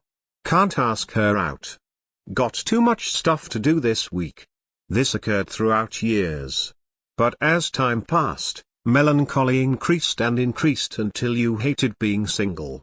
It was as if an internal pressure came. You go after women because the pain of being single is now greater than ceding your desires for tomorrow. Is that what it has come to? The choice between lesser of two pains? Is this life? You didn't live like that when you were a child. You used to explore, play, and try out new things. Why has life become harder and more unbearable? Again, it comes to your context on securities versus mistakes. I ask, what mistakes does a child make? I'm sure you can think of something like forgetting to turn off the light, leaving the oven on, or something of the sort. This is from the adult's point of view. From the child's point of view, he wasn't making any mistakes. Cut his finger? Hurt his leg? Tired out? No mistakes here. Why, he was exploring. Every child loves to explore. There is so much in life to see. A child, instinctively, knows this. But we somehow overpower this when we grow older. When you say something wrong with a woman and she leaves, You think you made a mistake and feel bad. Well, why do you have to feel bad? Everyone's made mistakes before. So what? Get that child's perspective once again of feeling that the world was new when you were young. You are exploring with love and life, not making mistakes. And even the worst mistake is preferable to a lifetime embracing the greatest of securities. The zest of life is in the roll of the dice. So look at your love life. Is it a life of securities or is it a life of mistakes? Is it a calculus of action or spontaneous? Look at your financial life, social life, and even intellectual life. Are they leashed to securities or are they free, wild, and allowed to explore? But Pook, my perspective uses the word strategies. Your perspective uses the word securities. We are saying the same thing but using different contexts. But we are both using the word mistake in my perspective. Tell me, goodly Pook, what word do you use, in your perspective, for my label of mistake? Freedom. The title of this post is, SS is AFC. Here is the post. This is excellent. Splits 44x, I want to use your post to illustrate a point. Disclaimer, one can learn a lot with speed seduction. You can learn how to be more at ease with talking to them, since women are more comfortable with talking about feelings than anything intellectual, and good to give a starting point of how-tos when you deal with women. That said, my issue with SS has always been the spirit of SS, that it destroys the man within to turn you into a metamorph to fit the woman's lust. Yet, SS has the vanity to think that it is altering the woman, so every time she moves, you move.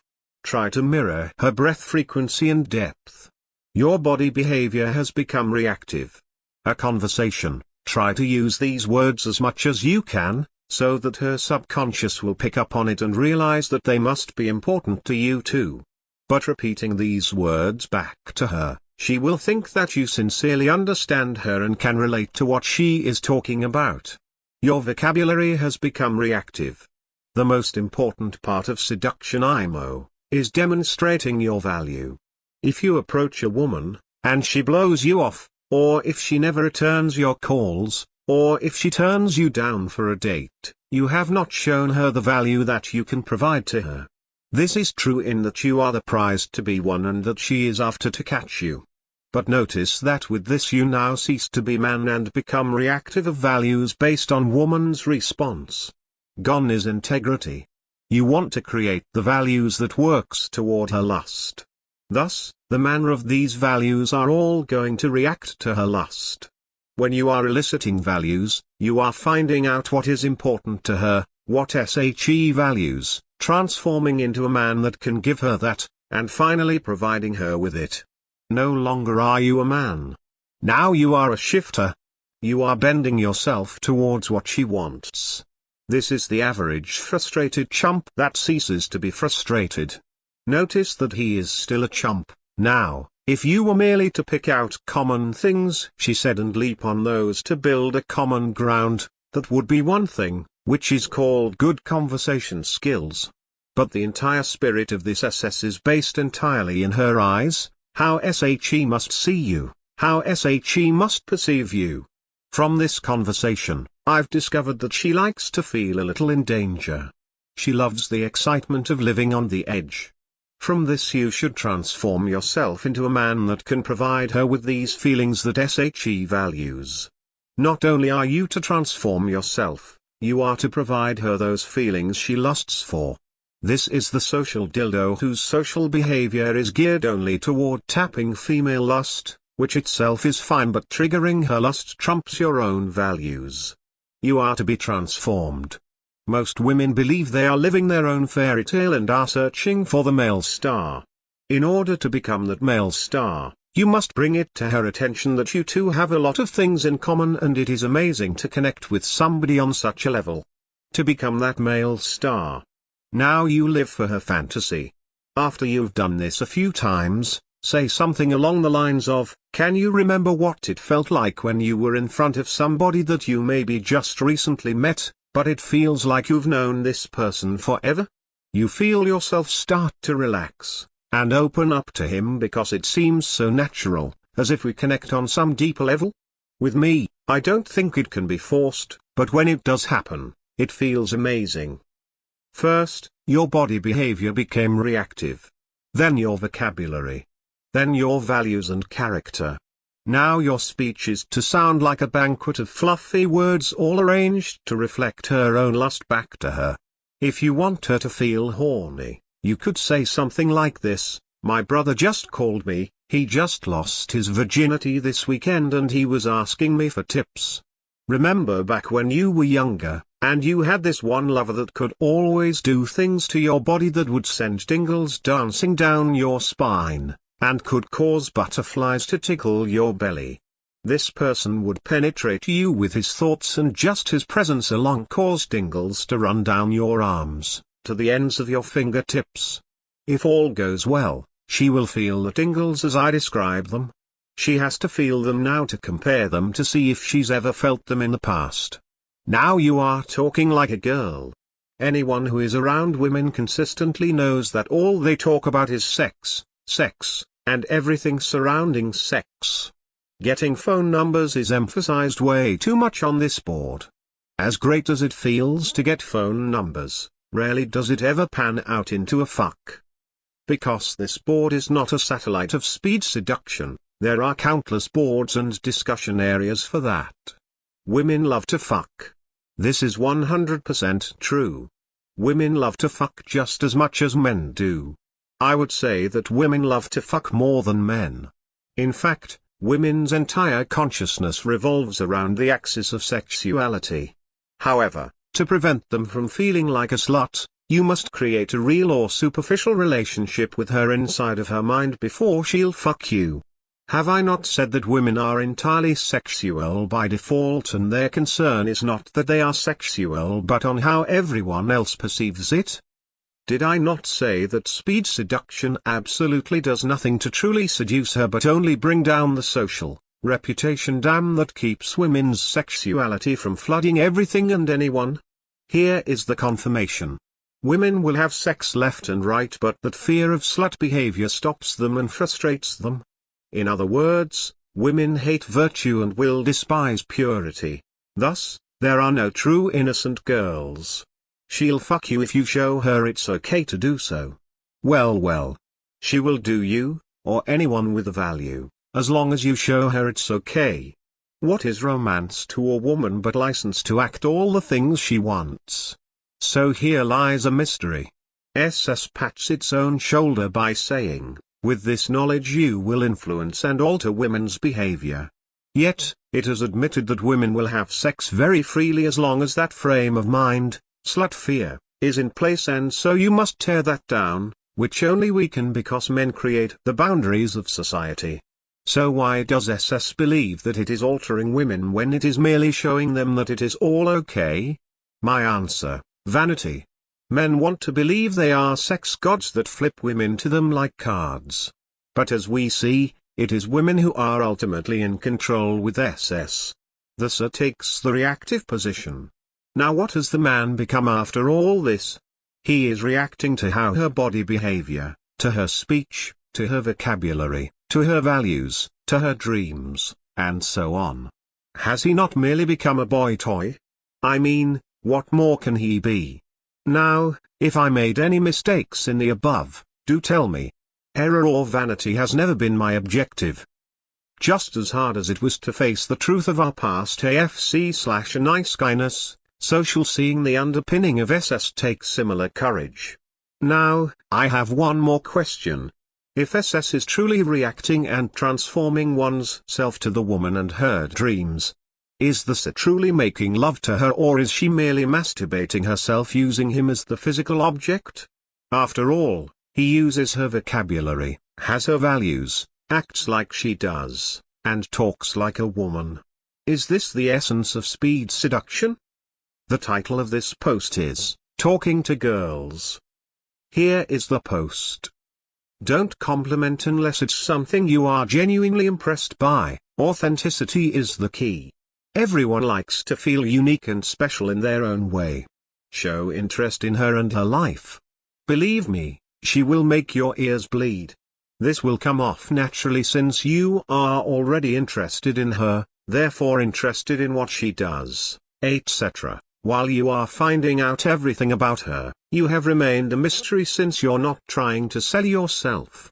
The chick will love someone asking about herself, thus validating in her eyes that she's special, and her interest in you will grow because she wants to know more about you. Not bad for letting your ears bleed, eh? Also, the more information you get, the better and more precise you can take the next step with a higher probability of success. Don't be sweet. Listen to her and add in your thoughts, don't try to fix her problems, understand them. When a trait or feeling comes up that you agree with, don't hesitate to tell her. She will feel a connection with you and her interest level will rise. If she ever makes you mad, tell her exactly why you're mad. Amazingly, girls love it when guys will scream at them because girls want honesty and directness.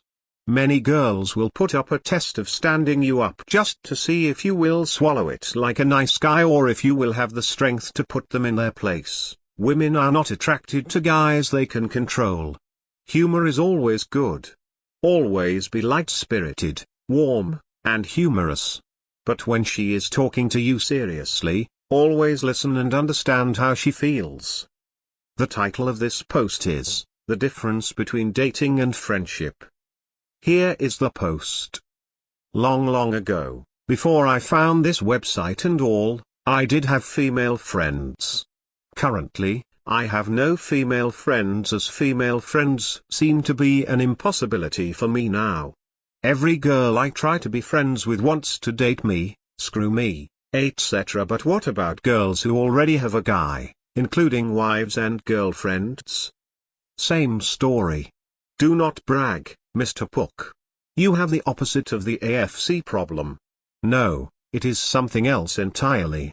Men and women view love and relationships very differently. Husbands, steady boyfriends, and chivalrous males hate me because I am free. I don't have to go to the girlfriend's house and to keep her company because she feels alone. I don't have to go see her stupid family, engage whatever rituals she comes up with. I can leave my place when I desire, return when I desire, meet anyone I wish, do anything I please. Many of these males, I suspect, married very young and never fulfilled their adventure of life. Since I have so much more available time, since I'm not spending it all on a fiancé or wife's incessant desires, I am investing it in myself. I'm not better than these guys, but I end up wittier, fitter, and worldlier, because of this additional time. Since I'm more of a developed male, so to say, perhaps they have more interest. One thing is for sure, women do not see dating as friendship with sex. Behind that pleasant baby-like face march the thoughts she has had for her entire life. Your role, as a man, is to work for her your entire life. Ask older men, married and divorced, for verification if you're skeptical. This is why women will see your material goods and ambitions, never your intellect, your interest in discovery, the universe, etc. I would say the biggest difference between friendship and dating is addiction. Did he say addiction? Yes, he did. Friendship carries on due to similar interests, having fun, and so on. Dating, marriage occurs and ensues due to addiction. Some guys suspect that it is sex that the guys are addicted to. This misses the mark. We have been so conditioned to find females in our presence normal, that when they are not there, it becomes abnormal. As has been observed, older married couples don't have sex. So how does the couple keep working? Addiction. This addiction is the addiction of female praise. Even old men will do what they can to please their wives, even when it brings great discomfort to themselves. Some men have become so conditioned that even if the wife does not praise, he takes that as displeasure and immediately starts doing things to obtain back the praise. There is a reason why in old couples, if the wife dies first, the man either remarries or dies. Males have become more religious than ever before. The religion? Romance. The deity? Their self-picked goddess, a young woman. I will do anything for women. The men say. They will easily buy houses that will take them 30 years to pay off just for them.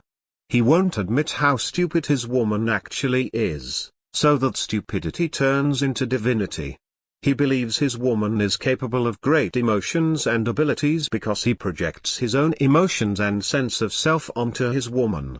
Woman is shrouded in more mysticism and pomp than any king or pope. What? Blasphemy. Blasphemy. Burn the Pook. Burn the Pook. Just answer this question: who is the deity of the DJ Bible? Why, the Don Juan. Are you sure? Think long and hard. The title of this post is, Womanese. Here is the post. It's no surprise that women speak in another language. They are subtle creatures, sneaky, devious, and say things in code. It's time for men to break the code of womanese. For your reading pleasure, bold will be the woman. Normal text will be the explanation. Italics will be what the Pook man is saying. I'm not looking for a relationship right now. Translated, I don't want a relationship with you. Don't even bother trying to go out with me, since I am saying that a relationship with you and me is already not going to happen.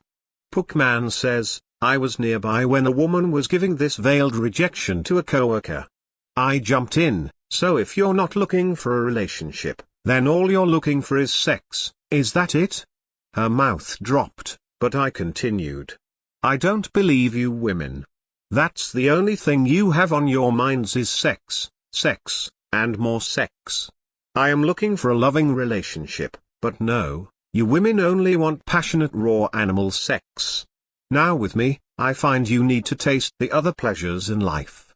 So you can get your mind off of sex, right? Her eyes were glowing at me. Funny, she suddenly wanted a relationship with me. Ha. I don't think of you in that way. My goodness, are you ugly and a sexual dud? I think of you as a brother. Oh, you remind me of my brother. I would consider sex with you to be incest. The kids were bad today. Obviously, your genes are defective. We were both wrong. But you were more wrong. This recipe didn't turn out how I expected. I burned dinner. Try and complain. I dare you. You don't listen to me. You don't listen to me. Honey, I hate to interrupt. As if you were doing anything more important. Have you had time to stop what you're doing, get up, and do it right now? When you get a chance. Do this immediately. I hate to nag, but I want you to get off the couch now. Of course I don't mind paying for myself. Cheap date. Let's not rush things. I have other prospects. I'm not ready to settle down. I sure as heck don't want to settle down with you. I enjoyed the single life. I enjoy not being with you. I need more space. You're becoming undesirable and unattractive. This is when you walk away / I'm focusing on my career. My training and studying for my career is extremely boring and tedious, yet more exciting than you'll ever be. Let's just give it some time. You're not high on my rating list. You're good insurance policy if a better prospect doesn't show up. I like you, but I don't like you at all. You're not the type of guy I'd date. You're the type of guy I'd marry. You're sexually a dud. You're not fun to be with. But you are nice. A friend of mine responded to this line with, and you're not the type of girl I'd marry, but you would be the type for a one-night stand. Let's just be friends. You'll never see me naked. I'm not attracted to you. Pook man then says, no, I have enough friends. Bye.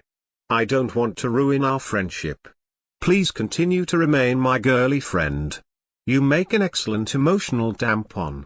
Honesty is very important to me. Only tell me what I want to hear. I only like you as a friend. I'm not attracted to you. And I only see you as a flaming slut whore. You're so manly. Shave, bathe, and discover a thing called SOAP. Let me check my schedule to see if I'm doing anything.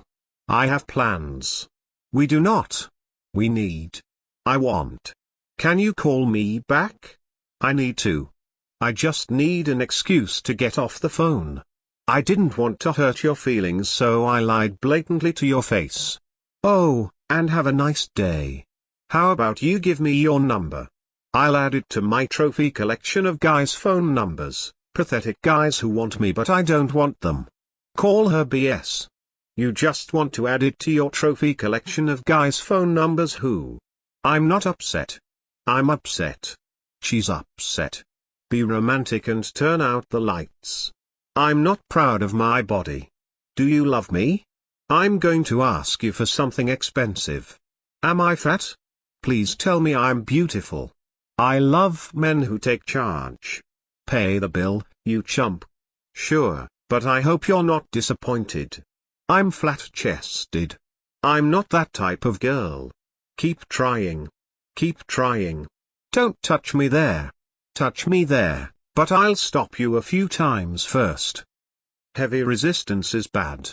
Light resistance is normal. Women want you to go for them. All women want to be taken. Will you respect me in the morning? You won't tell your friends, right? I'm not looking for anyone. I'm not looking for anyone like you. We need to talk. I need to complain. Nod head, go smile, repeat. I need to think about it. No way. We have an off and on relationship. I kept him around until someone better shows up. Where is this going? Are we getting married? No, maybe no, let me think about it. No, I feel like I've known you my entire life. Bingo. We have a bingo. Will someone make sure this prize does not get away from me? No, yes. The title of this post is, More Womanese. Here is the post. Gentlemen, I have concluded that women desire 3 men. One is the man for her heart, another is the man for her words, and the third is the man in her arms. Likewise, the cryptic code of womanese, whose very utterance causes men to pace nervously and shakes the foundations of language, divides into 3 splinters. The first splinter are words she says she has, the second are words she thinks she has, and the third are words for why she actually does it. Therefore, we must look at womanese in these 3 ways. Bold will be what the woman is saying. Regular text will be what the translator is saying. Italics will be what the epoche is saying. Do you have a girlfriend? You are cute. Are you on the market? You are certainly attentive tonight. Is sex all you think about? Do you love me? Watch me ask for something expensive. How much do you love me? I did something you are not going to like. We need to communicate better. You need to agree with me more. Smile, nod head, and repeat. I don't want to ruin our friendship. Let me continue to tell you about all the guys I'm sleeping with. Women are the reason why nice guys can't get laid. I want honesty. No games. Tell me what I want to hear. I would rather focus on my career. Focusing on something as boring and dull as her career is more fulfilling than you'll ever be. Do what you want. You'll pay for it later. I don't remember how much it costs. I'll never tell you it cost a fortune. Let's paint the room. You paint the room, I'm going shopping. Oh, and don't make a mess. Uh-oh. Did you say something? Whatever it was, it must not have been important. No, takeout is fine for dinner. You cheap bastard. I want a stable future. I need to marry a sugar daddy. You wouldn't understand. I don't even understand, but I'm not going to tell you that. Hell, we all don't understand. My screen name is Jenny Smolt. I have nothing to hide. There is nothing exciting about me. My screen name is Do It To Me Now 6969696969. If you need this explained, you aren't a guy. Okay, Mr. AFC. Since you cannot get this, and thus have no chance of becoming a guy, girlproblems.com is your home. So why did you and your ex break up? What is wrong with you? Because I was Mr. Nice Guy who skipped around in Fantasyland and... No, don't tell her. Say I don't know. This guy was staring at me today. He then came over and asked me out. She wants you to ask her out right now. It seems she's talking about other guys, but she's actually trying to convey that she is beautiful and desirable. She wants you to see that because she wants you to ask her out now. What do you think of, insert girl's name? What do you think about that girl, insert another girl's name? Do I have competition? I don't want a boyfriend now. I don't want you as my boyfriend. Every woman is on a lookout for a man. It's a life purpose. I don't know. What do you want to do? I can't believe you have nothing planned. No, you are absolutely dead in the water. Congratulations, Flotsam. I'm picky. There are no dating prospects here. I'm very picky. I'm a religious virgin girl, still under the umbrella of her parents, and demand perfection. Can we say unrealistic expectations? Maybe, insert old woman, thought you were hot. You are what is hot. Women are not direct. They project their thoughts through a prop. In this case, the old lady is the prop. Come here. My puppy dog does this too. And her attention scraps are nice guy chow. This apartment is so inconvenient. I want a new apartment. And I want a new girlfriend. I want new furniture. I want new furniture, carpeting, curtains, and wallpaper. I heard a noise. I noticed you were asleep. Be careful she doesn't take your covers when she gets back. I'll be ready in a minute. Sit back, kick off the shoes, and find a good show. My ex. I'm still in love with my ex-boyfriend. Next. I like you, but I don't like you. It is a girls' night tonight. We're going to get sloppy and make fun of you and your friends. And how does this differ from any other night of the week? It's okay, it's not okay. You're not okay. I need space ... without you in it. I am not yelling. This is important. When is it not important? Nothing is wrong. Everything is wrong. You are what's wrong. I don't want to talk about it. I'm still building evidence against you. The volcano is building, ready to erupt with rhetorical smoke and vomit lava like lies. Flee. I'm an artist. I'm unreliable. And I'm poor. I'm affectionate. I'm possessive. And you'll always be seen as cheating. I'm an adventurer. I've had more lovers than you can imagine. And you get the baggage of her past. I'm seeking friends first. I'm trying to live down my reputation as a slut. See the adventurer translation. I'm mature. I won't let you treat me like a farm animal in bed like my last boyfriend. Moo. I'm open-minded and outgoing. I am desperate and loud. She's a nice girl. Ha. Are you gay? Why won't you go out with me or anyone? The highest compliment a man can receive. All women are interested in you, and you get to pick. Yet, translating womanese is not enough. We must be able to speak it back. Speaking the womanese for this, bold will be what you say.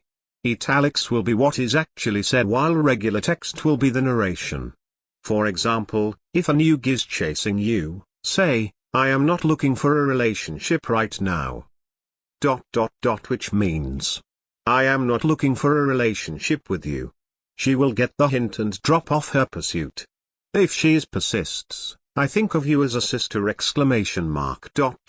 Meaning, I find sex with you as revolting as incest. Just change the phrasing and you can deliver the womanese straight back at them. But be warned, if you say, I am not looking for a girlfriend ... which means, I do not want you as my girlfriend. Women will realize that you are subtly rejecting them and they will all gang together and try to break you, provided you are attractive. You are doing the rest of the Don Juan stuff, right? Men would just be sad and go on. But women understand their own language and accept that as a challenge. If you are a player, you do not say, I am a player.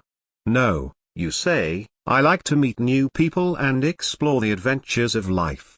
Translated into womanese, this means, I like to date, sleep with many since it is part of the fun of life. See how it works? I think you should just embrace the pleasures that life has. You should embrace your passion with me. One chick kept going after me, and I ignored her, ha ha. A dork came and talked to us and left. So I said, maybe he thought you were hot exclamation mark dot dot dot, which means, you are what is hot. Her exact reply, why thank you, Pook. This is not a joke. Womanese is a real language and they do speak it. For fun, try speaking it back to them. Another Womanese lesson over. A job well done, Mr. Translator. You're welcome, Pook. And remember that the best guide is your gut. The title of this post is, Even More Womanese. Here is the post. Again into infinity, a young man says, oh, help me, great oracle called Soswave. I have had a scenario with a woman. This happened then, that happened there, X followed Y, Z preceded N, and R is the result. Does she like me? Looking for female interest is a course toward disaster. It places you under the master of reaction rather than action. However, how many AFCs don't have a clue that chicks might actually lust after them? And how many have been blinded by their own vanity? She is flirting only to be sucked into a trap. Besides, most guys need to realize the world of sexuality out there. Every chick will do a sexual scan on you, almost robotic-like, and most guys are found lacking. Bold will be the woman. Regular text will be the translation. Italics will be lapukbu. Someone called me. Was it you? Did you call me? She wants you to ask for her phone number.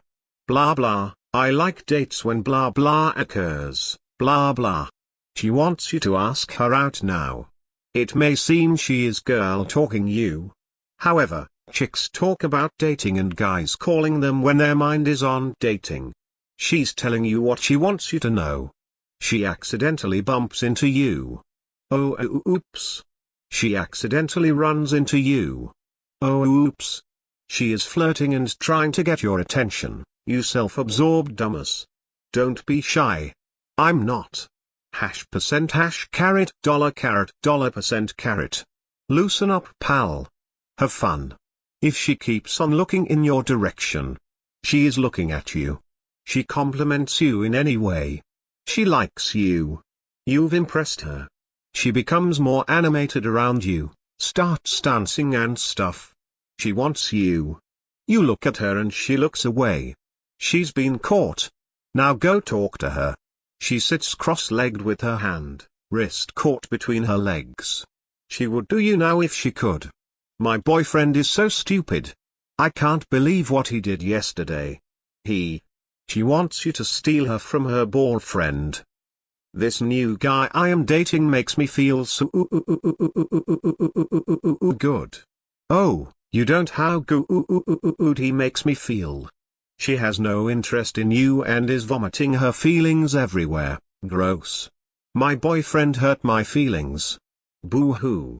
Sob, congratulations, you are officially an emotional tampon. How can you tell if you are an emotional tampon, if she is vomiting her feelings, or if she wants you to steal her? It is simple. If her emotions are on herself, she is bleeding her feelings everywhere and making quite a mess. If the feelings are bad, she is using you as the emotional tampon. You are there for her to unload her feelings and get tossed aside. However, if the girl is projecting no feelings of herself and only tearing down her boyfriend, it is obvious what she intends. You remind me of a guy I used to know. She has been checking you out but doesn't want you to think she is overly interested. With this comment, she is covering up. Sometimes you might actually look like a guy she knew. Either way, she is noticing your looks. What do you do for fun? Are you dating anyone? What is the story with you? Interested chicks will ask you this because they want you to ask them out, and you haven't done so yet. They are worried you are taken. I ask this question to see if a chick had a boyfriend. Knowing her womanese, she answered, my boyfriend and I go out too. We could go on all day about signs and such. Generally, look for this, She becomes more animated. She starts smiling, prancing, spinning in circles, exaggerate body movements, talk in high octaves, and be excited. This is because you are around. Her clothes will change. She is suddenly wearing nicer outfits and makeup. Isn't it obvious? Very. She deliberately wears high-heeled shoes. She intends to get fucked tonight. Women call high-heel shoes their fuck shoes. She seems disinterested. When talked to, she gets shy. She likes you. Women, like guys, get really shy around the person they like. They'll even fake disinterest. Her chair is facing a direction from you, but she has her legs up on her seat and has turned towards you. You have her attention. A very good sign. She looks at you and has a deer in the headlights look. She thinks you are really hot. These chicks are into your looks. Don't get a big head and think they love your other qualities. She appears around you. This happens consistently. She is displaying interest by proximity. The more statuesque she becomes is bad. She will not smile, give one-word answers, to emphasize her body, move away, and generally be quieter. But Pook. She might be nervous. This is true, she might. But how can you tell if she is merely using you or truly interested? Watch the eyes. No, they are not those marvelous orbs on her chest. Not her face. Not her hair. Watch the eyes. A truly interested woman looks at you. A woman who wants to use you will have her eyes elsewhere, be it on the music, on other people, or anywhere except where they belong, on you. Some other points, when they like you, some girls try to be very calm and collected around you. How does this differ than normally? The difference is that they will hang on every word you say. They will pay 110% attention to you. When you leave the room, she will squeal in delight. She wears clothes that exaggerate her figure. This is fun to watch, when they think, if I push my boobs in Pook's face, I get the Pook. The silly chicks, she tries to talk to you. Or she seems very receptive to talking to you. Beautiful women will simply look at your face. They will more likely stare. They will not display obvious signs of interest. If a woman looks like she has worked to be attractive, makeup, tight clothes, etc., it's possible she is single. Once within a relationship, the girls tend to relax their wardrobe. When the seasons change to autumn and the weather begins to get colder, a taken chick automatically puts on a sweater or coat. You know how girls are when they get so cold. You can spot the single chicks because they will still be wearing flesh-revealing clothes when her sisters are starting to warm up. How young girls love this isn't exactly womanese, yet it is a fundamental spectrum of the elements of womaniverse. Our universe is composed of elements like hydrogen, carbon, silicon, etc. Womaniverse is composed of elements such as irony, contradiction, and shopping. Our universe has the molecules enter a type of bonding, such as polar bonding, but womaniverse has its elements linked by feelings. In our universe, energy is the ultimate resource that gives us all things. In womaniverse, it is love or, rather, marriage. Marriage is the supreme mission of her life, where she expects to receive all things, and so most women aim as high as they can. First, they fall in love with an abstraction. It could be something as simple as a poster image. When they seek union with the abstraction, it turns into thin air. Then, she falls in love with actors or a boy band. She will hang these all throughout her room and turn it into a shrine. She cannot have union with these actors or boy band, as much as she tries, because they are too remote. So then she tries a relative of an actor, or people related with the bands. Again, she fails.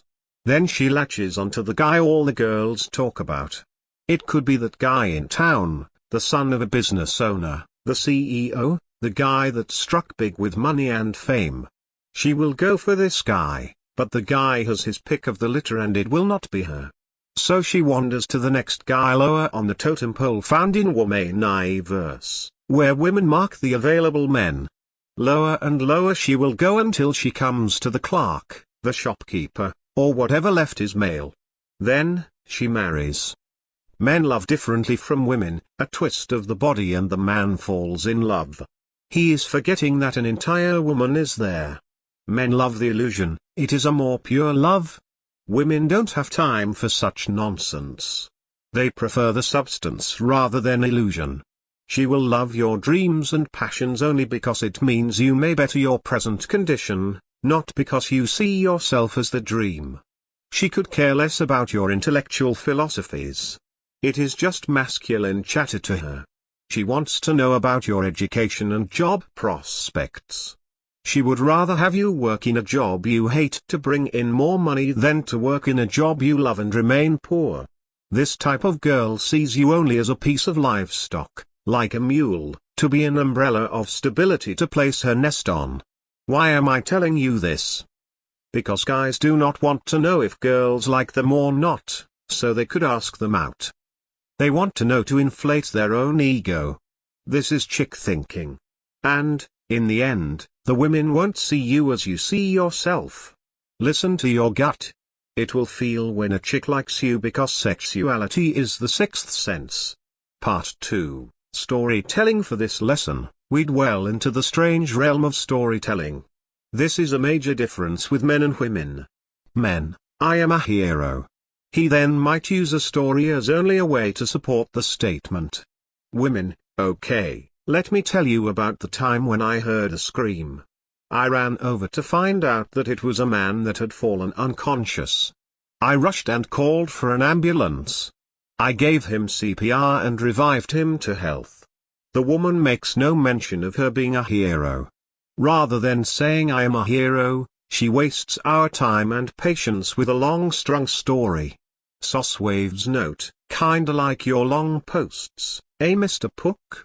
Hush you, non-interacting sight being. I am illustrating women's translations by translating women.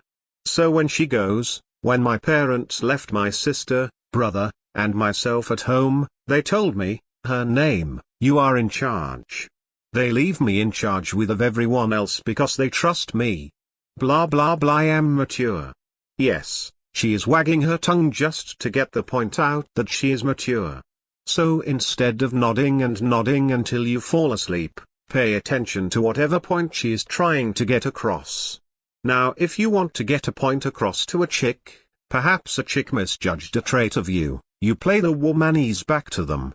If the chick is snobby or thinks you go for any chick, start telling a story that has obviously no point, no purpose, except that it involves women interested in you with you rejecting them. Pook. This is madness. No, it is womanese. Do not blurt things, it destroys mystery. Listen to guys who want to try to impress women. Now listen to guys who are Don Juans. The Don Juan will use stories rather than statements, even parables instead of declarations. Part 3, The Girls' Network. Even though we have the internet and global communications networked from satellites that is superior to any other form of communication by man, there exists another network that is faster, much richer in content, and women have been using it for centuries.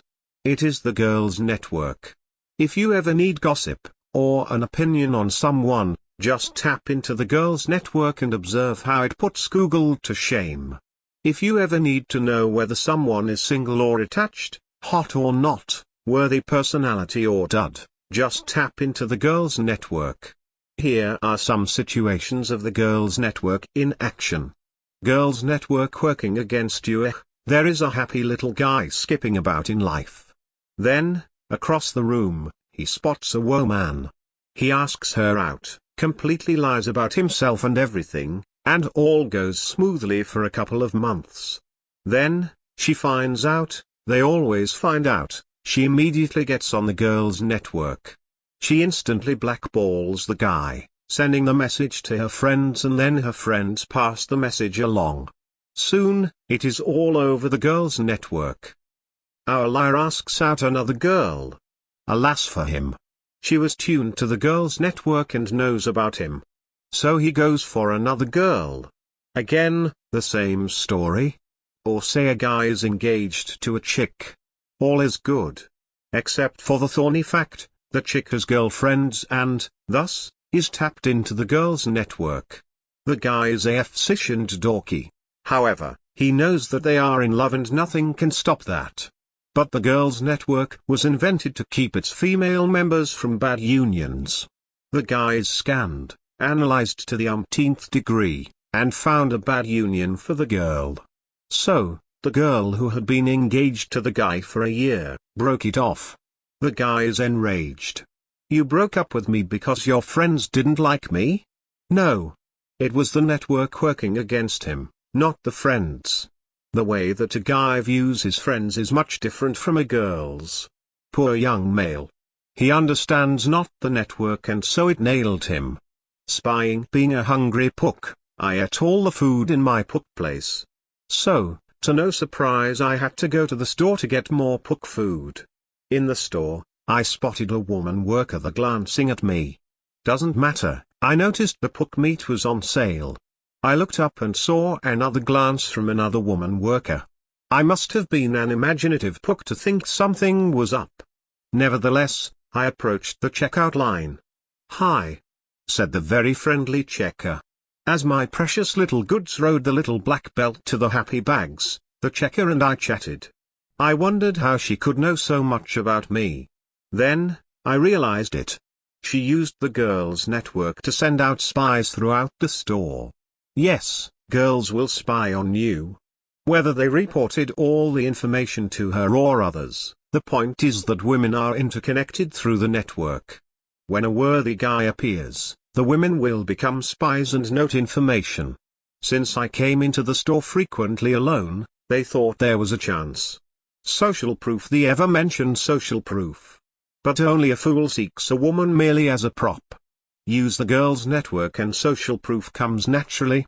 There stood I, the sleepy Pook, waiting for a class to begin. But there was a test in that class. Being who I was, of course, naturally and diligently prepared.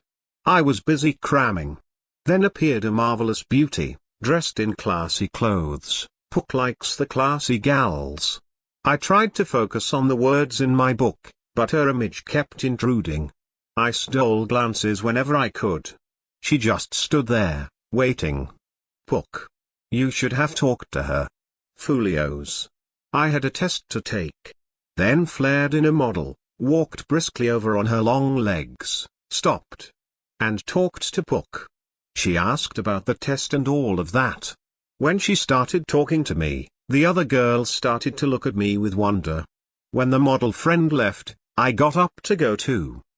The other chick came over to talk to me and to not get me to go.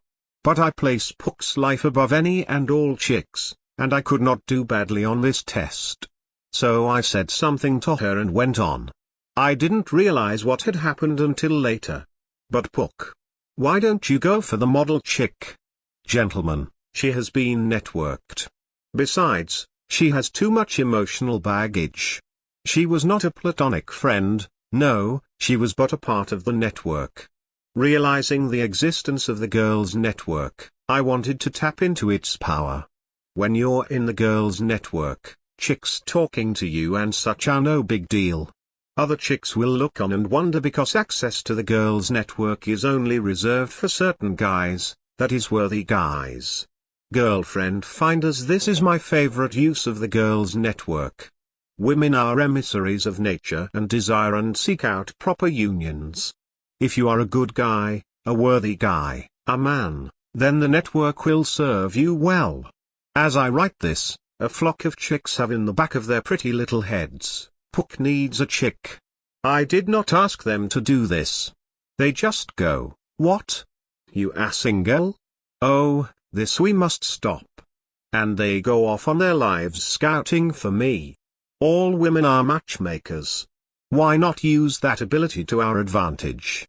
They try to create a proper union, that is the couple must match. So my networked ladies are going off and intend to bring back a very pretty chick with little to no baggage. Well, who am I to argue with that? If they want to bring back a gorgeous chick to me, let them. Part 4, Damage control. No, I am not mistaken. Every woman has the tendency to self-implode. But take heed. These destructive paths in your chick can be averted, helping you and your chick. Problem: you have arrived home and there is no dinner on the table. What to do? What to do? Clueless guy: what is for dinner? Player: can I help you with dinner? Don Juan: where would you like to go for dinner? Oh, brilliant Don Juan.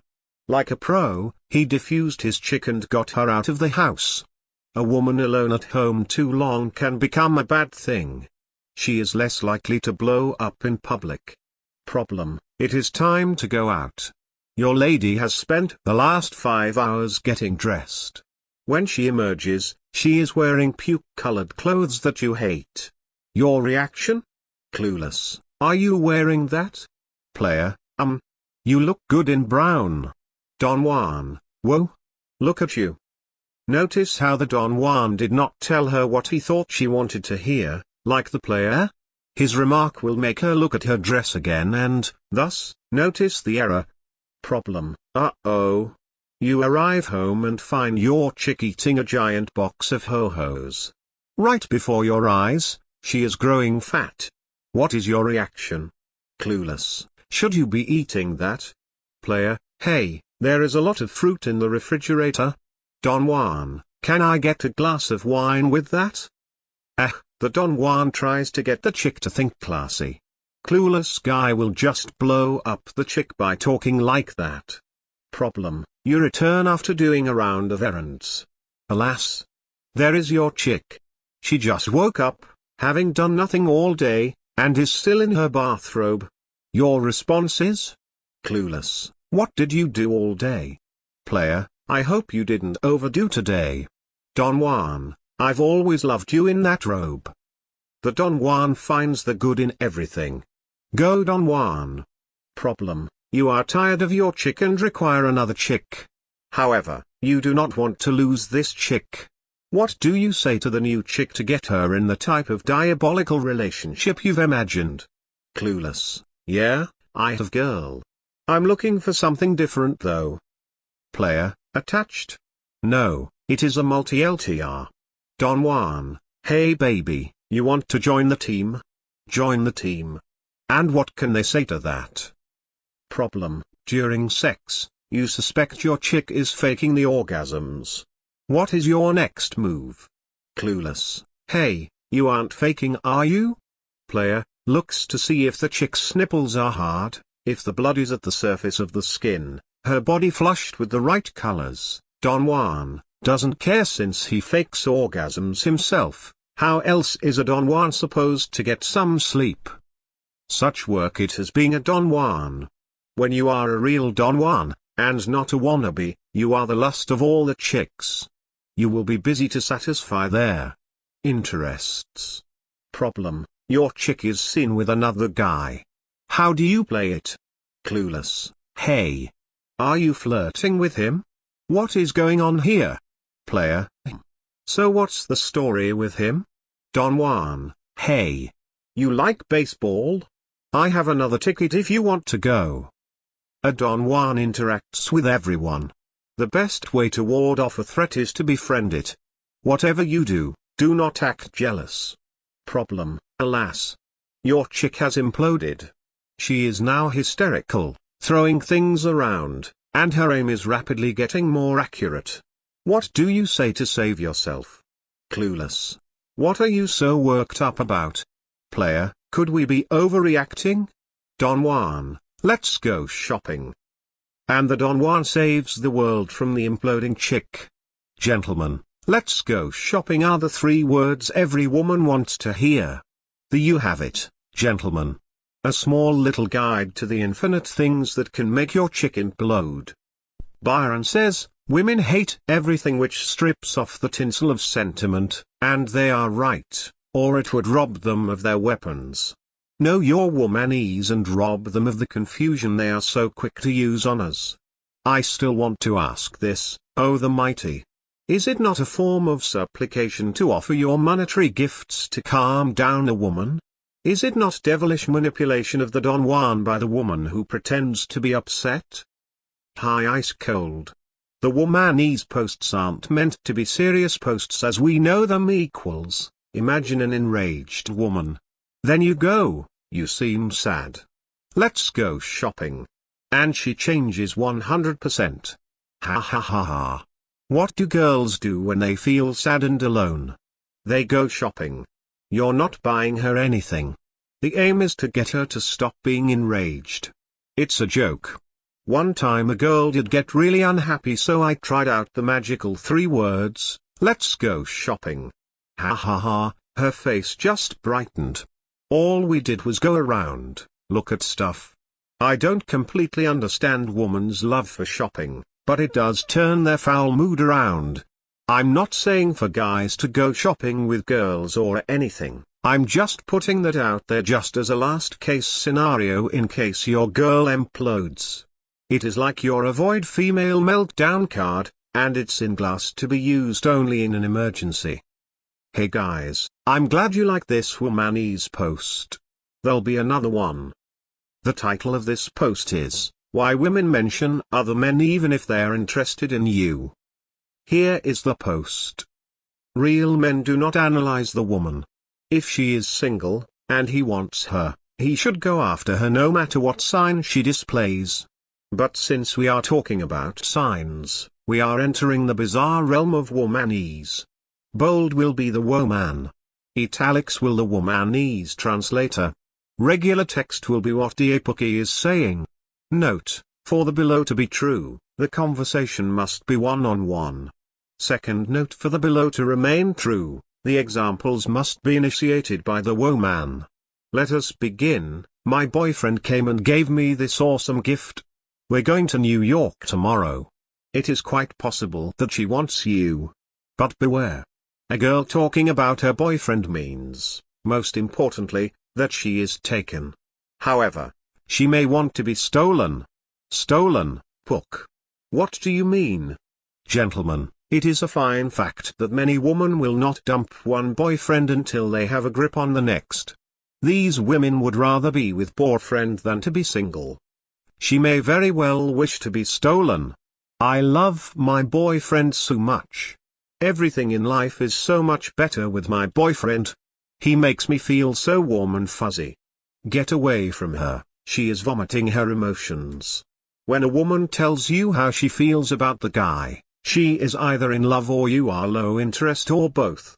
This is the crucial difference. When a woman informs you of the actions the boyfriend is taking, she is using social proof, trying to show you that she is in demand. When a woman informs you of her feelings, especially if those feelings are positive of the guy, then there is nothing going on between you. Why is that, Pook? This should be written in stone. When she does girl talk, you become her girly friend. Girls do not girl talk their romantic interests. You should have seen this guy. He came up to me, took my hand, and said, "You are beautiful. Will you go out with me?" She wants you to know several things. 1. She is desired. 2. She is beautiful. She wants you to know these things because she wants you to ask her out. Well said, womanese translator. I was placing the tapioca pudding back onto the shelf when I felt someone looking at me. I turned and saw this man checking me out. It felt so good. You hear me? It felt so good. Man, it felt good. Oh, you have no idea how good it felt. It felt good. Really good. Oh, you don't know how good. Although the above is exaggerated, understatement of the century saucewave.com, the point is that the woman is flopping her emotions out. She is not interested. You are in friend zone. Hellish friend zone. But the translator is right. The last example had the focus on the guy and his actions. This example has the focus on the woman and her feelings. You are being used as an emotional tampon here, beware. My breasts are too big. It hurts my back. It gives me back problems. It is quite possible she is thinking of you in a sexual way. Unless you are a doctor, this is good news. If you are a doctor, it is more money, which is better news. Soswave.com. Women with large breasts are much more comfortable with discussing them, for the large breasts often become the center of attention with most guys. She is most likely aroused. If not, then with her course of current talk she soon will be. I'm trying on new underwear and seeing how my butt looks. She squeals in front of the mirror, she wants you. She wants you. She is mentioning her butt, she wants you to notice it, and she is mentioning her underwear, she is comfortable talking about it to you. When a woman likes you, she will try to show off her body, and when a woman does not like you, she will try to hide her body. This example is the woman showing off her body through words. Are you gay? Well, are you? If you really are fruity, you will be asked this. Other guys should have asked this to you if you really are fruity, and with threats to back it up. But let us try this again. Are you gay? Why won't you go out with me, or anyone? If you happen to be handsome or really cute, girls will try to go out with you. If you say no, haha, she will think to herself, all these girls want to go out with him and he won't go out with any of them. What is wrong with him? Is he gay? Girls wondering if you're gay can be the ultimate compliment. Think. They are already thinking of you in a sexual context. They want you to go out with them. When you don't, they ask the gay question. Remember, guys, when Adonis, the style master, got asked the "Are you gay?" question. Although gay guys can and do dress stylishly, the woman wants to know if you are gay or not because she wants you. Another womanese lesson is over with. Join us again next time on the same forum, same host, and same website. Oh, and excellent job, translator. Why, thank you Pook. And remember guys, if you go sign reading, the best guide is your gut.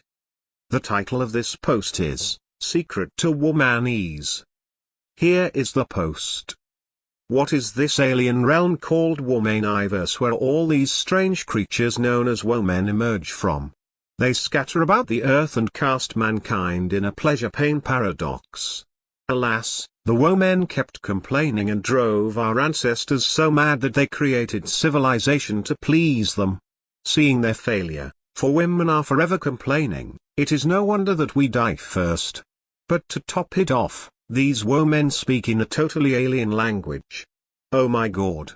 I just ate a huge cheese burrito and the guilt is just killing me. I know. I just lost control and ate not just that big chocolate cake in the fridge, but my chocolate chip ice cream too. No way. Yes way. Oh, did you hear about Susan? She is so depressed that the guy she went out with won't call her back. No. Yes. But I told her, hey girl, if a guy isn't wanting to talk to a brainy chick like you, then he's stupid and shouldn't be thought about. It made her feel better. Heather told me that she saw Susan's guy with another girl. Both squeal in supreme shock. Oh, she is going to feel awful when she finds out. I know. What can we do? You know that guy you met yesterday? The guy with the really cute butt and smile? Yeah? Girl. Tell. Well, I heard Heather tell me. And on it goes. The above is not a network, it is pure chaos. In fact. Soswave, I am sorry, Pook. I must interrupt this post. What? But I just got started. Soswave, several women are protesting your text. They wish to be heard. Very well. Let them in. The three women enter. Now ladies, what is the matter? Monsieur Pook, you have our sex much offended. Ladies, you have my sex much offended. And the three said together, listen to our advice, the sexiest thing a man can do is listen. Remember, Pook, women are better communicators. Listen to what she is saying. Good communication is the key to a good relationship. Such are the common answers. Men listen to what you say and nod and nod and nod and nod until they drop dead from boredom. Men do not listen to women because they often don't make any sense. Womanese is not communication, it is madness. Look over there. A group of women gather and enter in a conversation of womanese.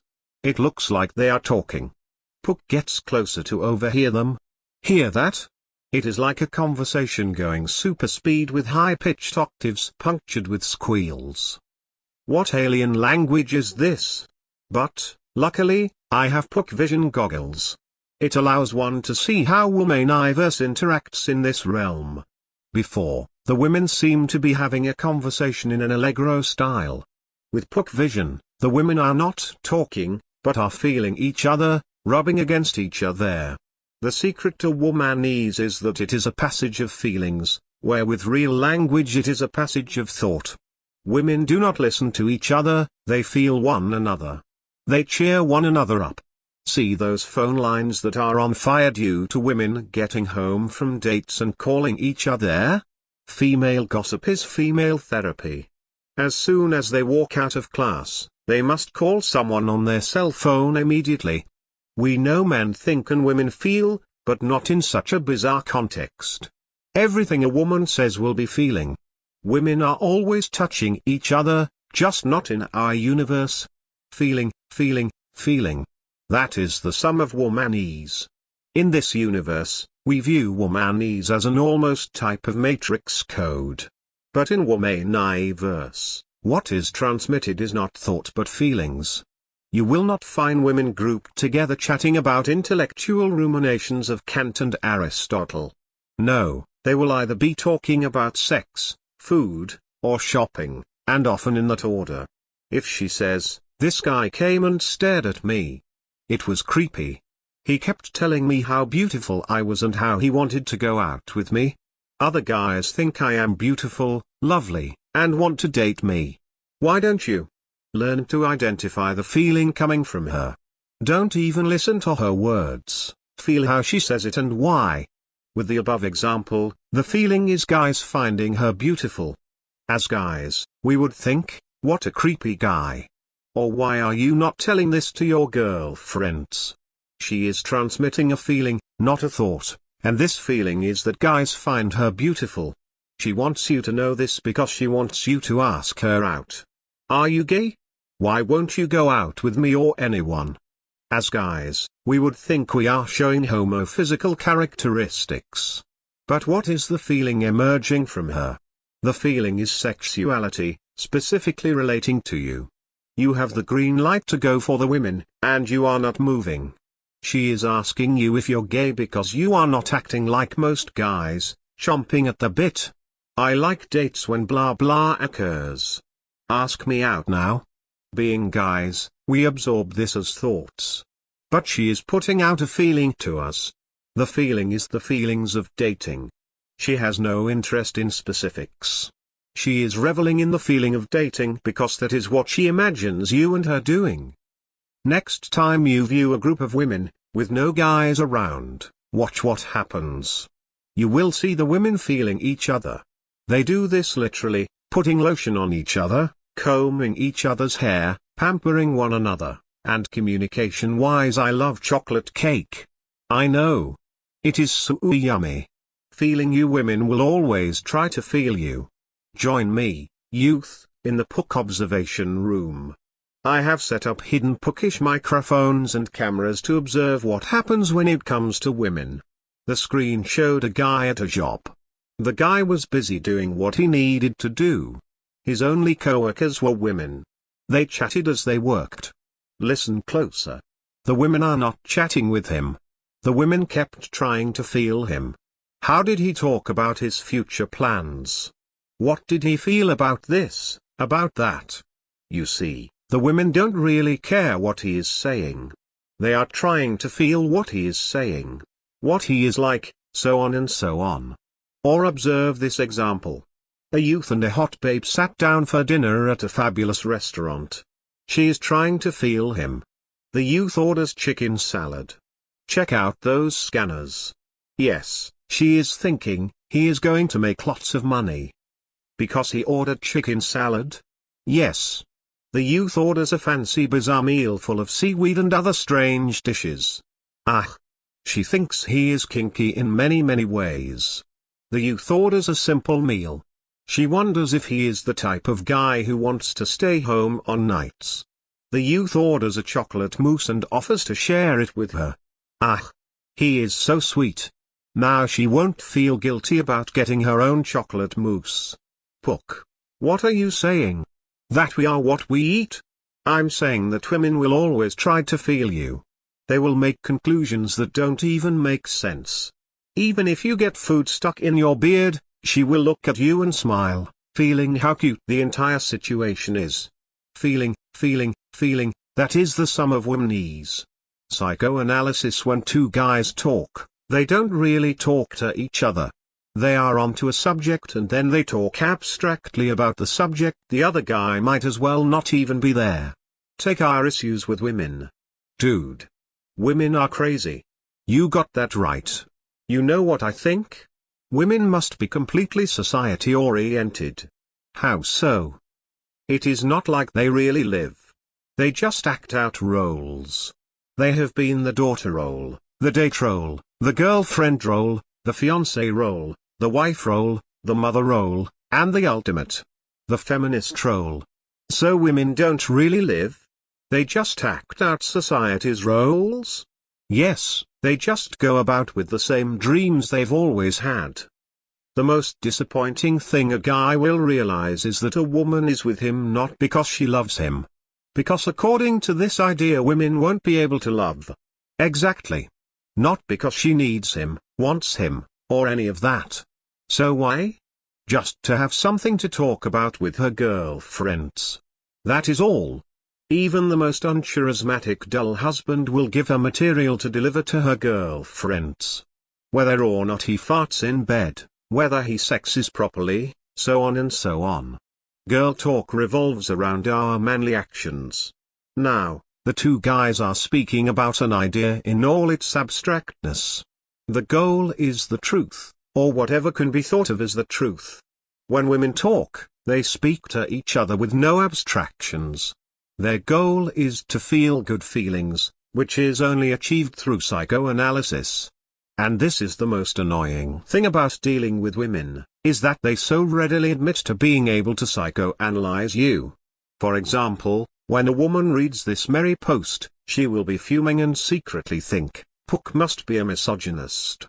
I phrased this post accordingly so they have such a reaction. If I rated the intro this way, what is this magical world known as Womaniverse where all these women come from? They scatter about the earth and without them, man would be stuck in the Stone Age. Women are the engine of civilization. The settlements of the New World failed until women were added, and women are always the glue that keeps society together. Now I am an advocate of women. Let us say a guy got heartbroken by a girl. The girl suddenly likes the guy again. So she goes after him. The two go out. Yet, he says he does not want to get back together again, but she feels something differently from his eyes. When they depart, he gives her a friendly kiss and says they would make good friends. She feels something quite different in that kiss. As soon as she gets home, she calls her friends and says, his words said no but his actions said yes. What should I do? And the woman's network advises her to press on and eventually the guy cracks and the two become a couple. See? Womanese's psychoanalysis has its uses. Often, though, it keeps girls detecting signs that don't exist in the first place, which is why doing anti-dump's number, date, yes allows no confusion. She will know you are interested and you get to weed her out. Womanese and shopping carts. I am throwing this into the post for the heck of it. Come, gentlemen, join this hungry Pook on his trip to the supermarket. Pook gets his cart and begins to go through the store. Ah, there is nothing like shopping for food. Pook loads his cart up with items. You may think it is boring, but there is something you do not know. Excuse me, a woman said, as she drove her cart around Pook. Did you catch that? No, you probably didn't. She was looking into my shopping cart. Her eyes were glued to the things I had in my little buggy. Look. There it is again. It could be old women, young women, single women, married women, they keep checking out what I have in my cart. You say, they are nosy women and must see what you are getting. No, gentlemen, they are checking out my cart because they want me. Yes, even the shopping market can become an erotic experience. You may wonder how I know this. Well, women check out guys in many ways.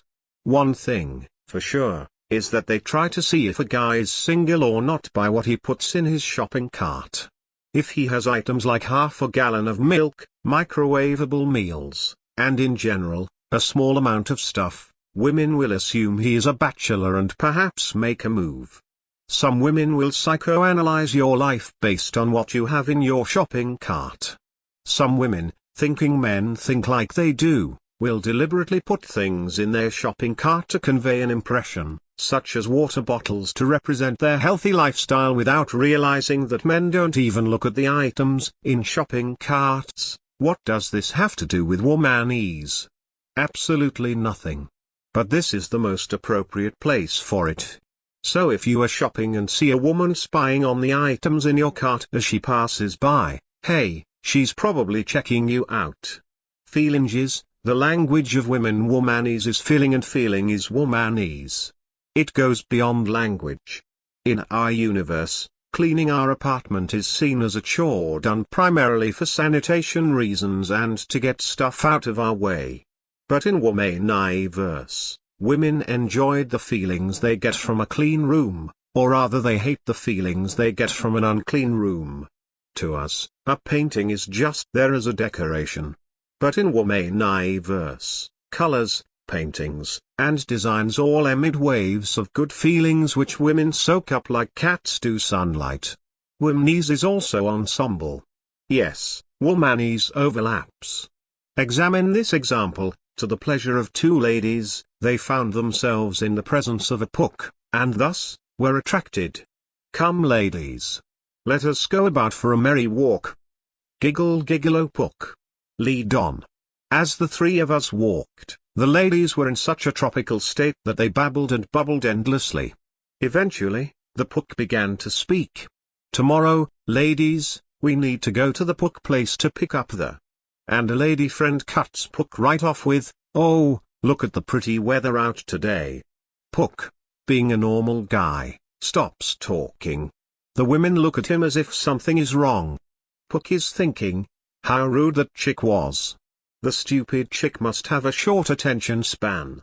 Whereas Pook's lady friends are thinking, what is wrong with Pook? Why did he stop talking? So typical of guys. They all have a short communication span. Since womanese is transmitting feelings rather than thoughts, they can be absorbed faster and easier than regular language. This means that womanese overlaps. You could be saying something and a woman will express a fast feeling. She expects you to keep talking. In mixed genders, however, the conversation tends toward more male. Sometimes, like the above example shows, the women forget and go total womanese. When women speak, the feelings often overlap. Before they are finished with one feeling, another offers another. They lap up each other's feelings. This is the girliness that disgusts guys. But I'm a brave Pook, and I attempted to participate in the all-girl womanese fest. I had to know my womanese both language-wise and ensemble-wise. I kept trying to feel everything she was emitting. It is another universe. A guy overheard me, pointed to me, and went, gay. Pook is gay. I knew it. Ha ha. Try it out and see if you have similar results. Solution to womanese: it is helpful to know your womanese. But speaking it back to them. No, you have to be female for that. D'Angelo understands, but he never specified it. A girl would take his hand, her womanese is saying I like you, and he would say oh really? When she took his hand. If a woman starts touching you, she is actually saying, I like you. You can smile, touch her back, or whatever. Get out of your mind all these hidden signals and look at women in the context of feelings. She will try to feel you and throw feelings at you. If she compliments you, "Oh Pook, you are such a smart Pookish guy," she is saying nothing. She is just throwing a feeling at you. So why do most men fail when talking with women? It is because they are using words, not feelings. You do not talk to chicks, you express feelings. Think of a baby. The baby doesn't know what you are saying. The baby only cares about your tone of voice. You could say in a babyish voice, "Armageddon is going to fry us all today." And the baby will smile in glee, not because of the tone but because of the feeling the tone rides on. So what solution is there to womanese? Since womanese is the process of feelings, all you have to do is emit feelings. In other words, focus on the joy in yourself and let it seep out. Stop dividing yourself from your emotions. If you're happy, let yourself be happy. The women will smell it and love you. The nice guy protests this post.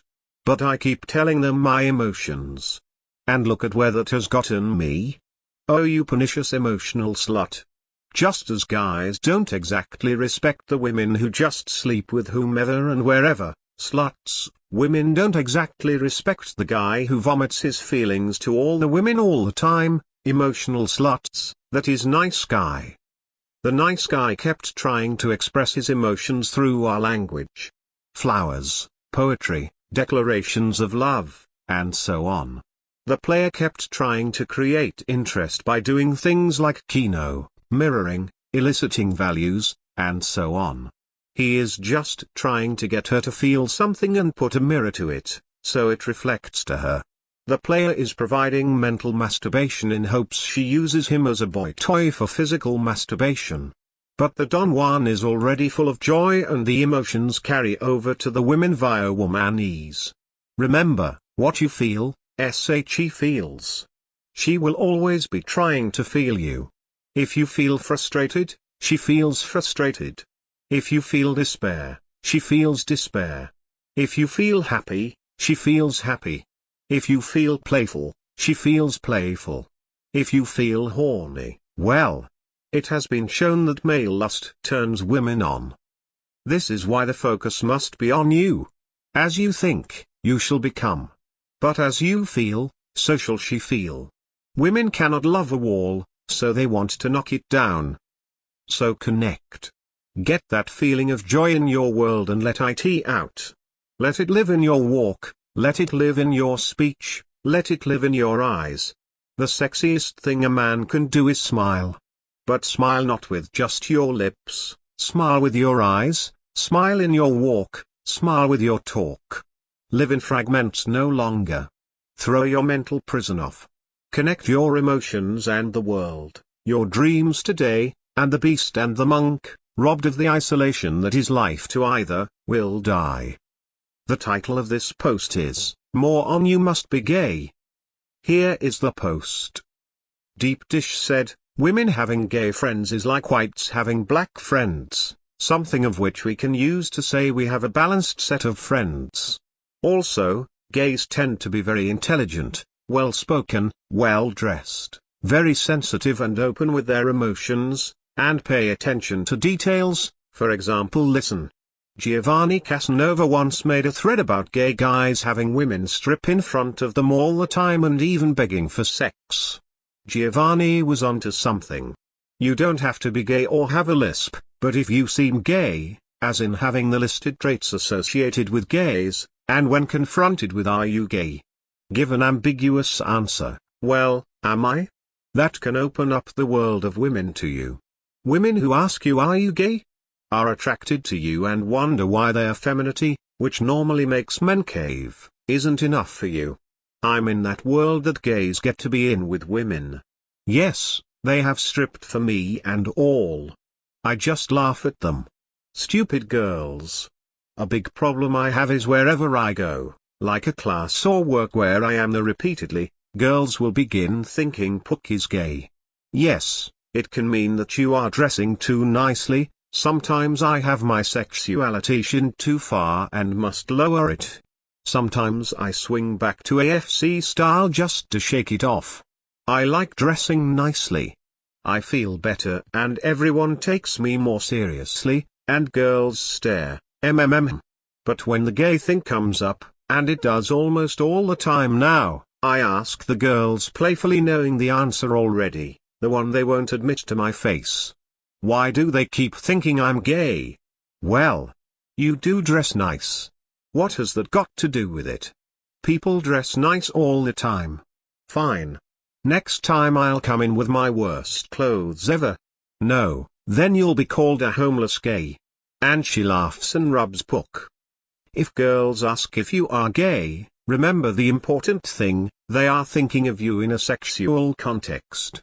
One of girls' favorite jokes is to tease a guy they like with another guy they like, pointing the two within a gay relationship. They just enjoy thinking about you in a sexual context. It is a victory. One problem I have now are guys thinking I am gay. Have I crossed the line?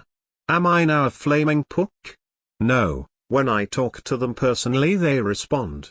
You will get this from guys in high school that seem obsessed with gayness and so insecure of their own masculinity, since they are still just kids. It's something I haven't seen talked much on this board, envy. The guys are envious. They hear the girls chatter, he must be gay.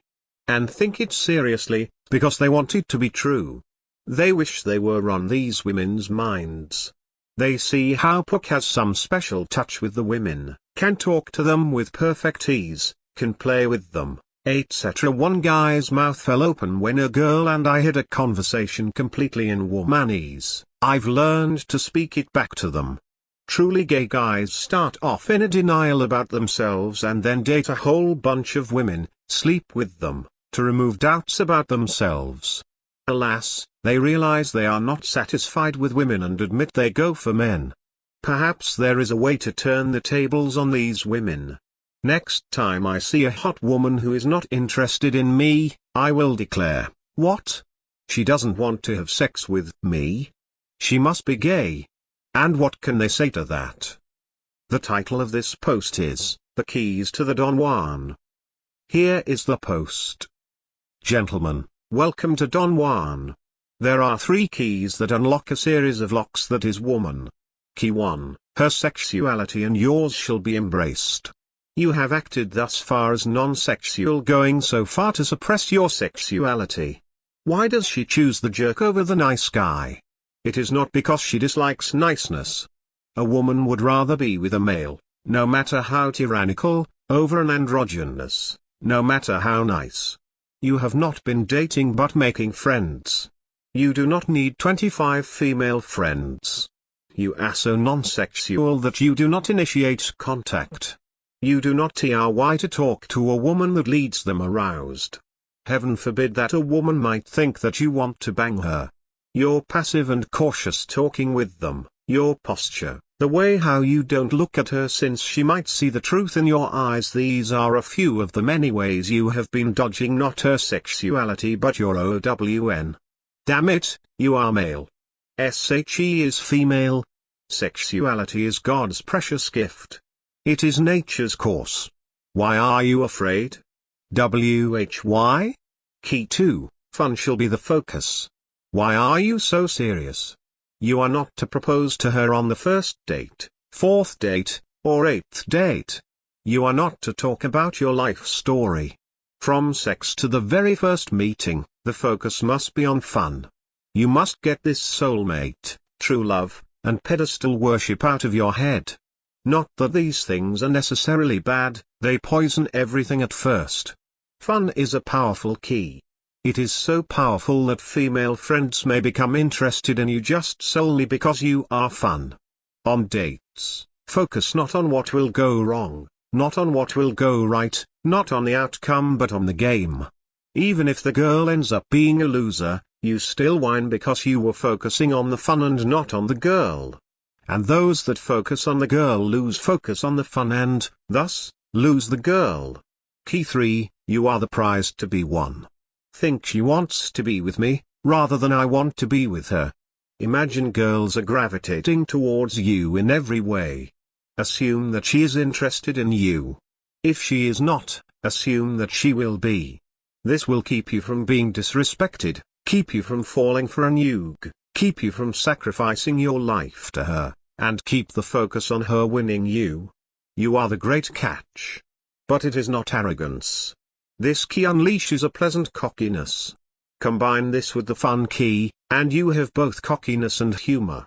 These are the three obstacles, the three locks, that most guys have trouble with. They defy the first key by acting like sexual androids.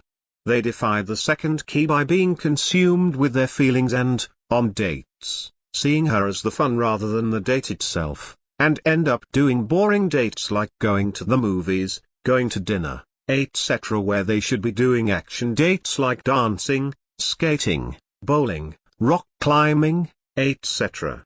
They defy the third key by seeing the woman as the trophy, as the goal, and, by such, all their actions revolve round her as she is the focus and axis of their desires.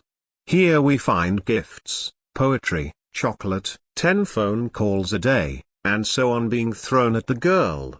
He sees her as a goddess, so she begins to think herself one. Then she dumps him and goes for the guy that treats her roughly, in hopes that he will see her as a goddess.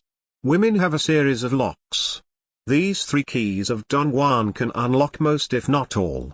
So dream no more, gentlemen. Dream no more.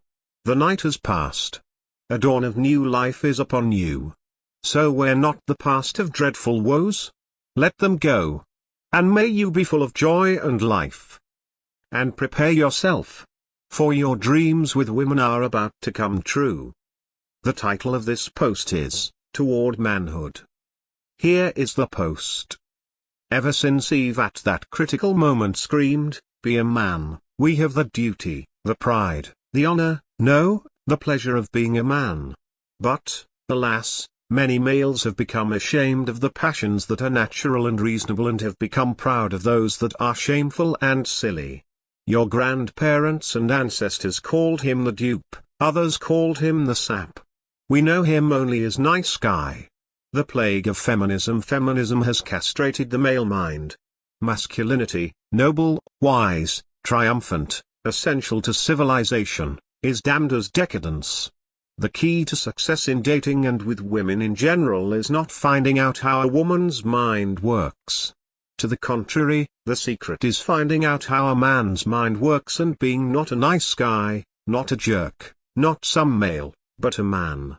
Come here, my feminists, and lay your charges against mankind. The dragon ladies shriek. Masculinity is accused of the following. He has looked upon women as forms of meat to be sexually consumed. He has created a patriarchy to tower above women socially. He has used his brute force to treat women entirely as property to be traded, bargained, and seen as a trophy. He has kept women from earning as much money as he. He has forced women to wear different clothes, to wear makeup, to decorate ourselves, all for his pleasure. He has done the above for centuries and will continue to do so forever, so unless we stop mankind now. But ladies, so bitter and cold, are you not aware that you persist on a path for certain unhappiness and destruction? You damn masculinity but then wonder why real men disappeared. You catapult your first thought toward the mirage of being female without feeling the sexual tension, nature herself, but then merely toss the second thought as wondering why that nice guy, that desexualized male, is not exciting you. O pernicious women! I do hereby say and enunciate that every charge feminism has made against masculinity is what femininity is guilty of. It is women who desire to be coveted by the masculine eye. Women go off to clubs and other events precisely to be ogled and looked upon. These women return home sexually satisfied. For many women the conquest of the mind is enough. It is women who forced men to be the leaders, the chargers, the arrows that pierce and split the oncoming waves of nature and time, sheltering women and community.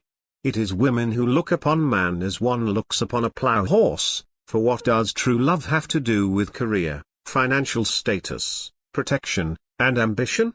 Women do not merely marry the man but the man's career, the man's fame, and the man's success. She adopts his name as she adopts his ego, his property of life. It is women who have kept men from earning what they should, sucking, leeching, and draining from man's reserves, financially, physically, and egotistically. It is women who initiate the treatment of their bodies like a fresh ornament, painting their faces with reds and purples, the colors of sexual stimulation, and showing off their body through clothing to stimulate sexual thought. Unlike all the animals of our distracted globe, the human female must decorate herself. The male creatures give beauty to the world, showing off their colorful feathers, reveling in their protection and work. However, women must give men incentive to mate.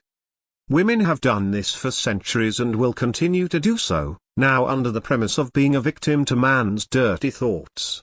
Yet, women are entirely sexual. It is women who create the sexual actions, men is there for the ride. In every epoch of history, there arises an armada of feminist vultures to come tear and pick at the soul of man for the fiery gift of civilization. Every civilization's decline is when masculinity is in retreat. O masculinity! We have seen you persecuted by laws, mocked at the courts, shunned by the university, nagged into servitude, chased from education, jeered at by the powers that be, insulted by intelligentsia, laughed at by women, and betrayed by your most trusted guardians, males. For if you are forgotten now in this last era, what help is there for the dignity of man and the youth that follows? Decadence, thy name is woman. Let us reverse the trend. What a day it will be when men proudly wear the crown of masculinity that our flesh is heir to. Sisyphus disease from the shocks and snaps that is the hysterical shrill known as feminism comes the manufactured guilt impregnated into males. The most awful curse ever to be inflicted on men. What horror this curse is! For before you is the bounty of heaven, paradise in your grasp, yet every step you take plunges you into the depths of humiliating torturing hell. The more you pursue the women desired, the more you end up driving them away. The more steps you take to end loneliness, the greater loneliness becomes. What is this curse? It is the Sisyphus. In the realm of Greek mythology, Sisyphus was condemned to roll a stone up a hill. Yet, for poor Sisyphus, the rock would always roll back down. The more he pursued for his goal, the more he encountered defeat. Just as in today, the nice guys see the paradise in the woman they are attracted to, a dream in flesh. They pursue their goal and roll up their rock of phone calls, intimacy, and affection. But, for the poor nice guy, the harder they push that rock, the harder it falls on them. The more they pursue, the more she flees. The more they declare their love, the more she vanishes forever, leaving the nice guys with cold hard pain. But I have dodged your Sisyphus, an old romantic will say. I have found my girl. We are to be soon wedded. Alas, for Sisyphus strikes at its worst in marriage. I'll say it again, Sisyphus strikes at its worst in marriage. Sisyphus makes sissies of us all. The married nice guy, sissy, faces the hardest consequences. By failing to be a man, you become not a father but a substitute mother. No wonder divorces are widespread and constant. No wonder lesbianism is on the increase. If males act feminine, then what are women to respond to? Sisyphus is resisting women not by negligence but by your pursuit, not by your lack of romantic sense but because of your romantic sense. Humans have been formed with a social form along with a physical form. If there is a breakdown in the physical form, such as the immune system, diseases are caught, flu, fever, etc. In just the same way, if there is a breakdown in the social system, diseases are caught, loneliness, despair, aimlessness, purpose, passion, persistence, in other words, strength, nobility, mastery. This is man. Masculinity is uninfluenced by his environments, physically and socially, while femininity is influenced completely by the environment, physically and socially. Sisyphus disrupts masculinity and places feminine characteristics into the male. Physically, Sisyphus will not adventure, risk, and ultimately surmount his surroundings. Socially, Sisyphus will shrink, become a wallflower, become agreeable with everything and everyone, and ultimately bend to the environment, submitting rather than dominating. The symptoms are broken dates, disrespect, being blown off, in other words unrequited love. The root of the symptoms is the breakdown of this social form. Sisyphus, with the plagued individual, is identified as the nice guy. A woman's fantasy is that her beauty and charm will ensnare great men, the politicians, the lawyers, the firemen, the doctors, in other words, winning the men who can have any woman. A man's fantasy is that his will and strength can overcome any obstacle heroically. You could even say that femininity is matter over mind while masculinity is mind over matter. Does this sound like you? I called her every day. Why is she blowing me off? I confessed my feelings for her. Why is she avoiding me? We used to talk about everything all the time. I never felt closer to anyone, so I decided to go for her. Now she's saying we should just be friends. What does that mean? Poor souls. They are caught within the awful cycle known as the nice guy, known as the Sisyphus. They fall in love with a woman and end up driving her away. Are you lonely? Do you feel as if you're going to be single all your life? Do all the women you find attractive fly away from you while all the women you don't find attractive gravitate towards you? Do you feel as if you've lost the lottery of life? Are you jealous of other guys, especially jerks, in their ability to win the passion of women? All these are symptoms of Sisyphus. They can all be cured. Destiny of nice guy towards manhood. And this is acknowledged as a complete and utter blank in the mind of nice guy. Oh, nice guys.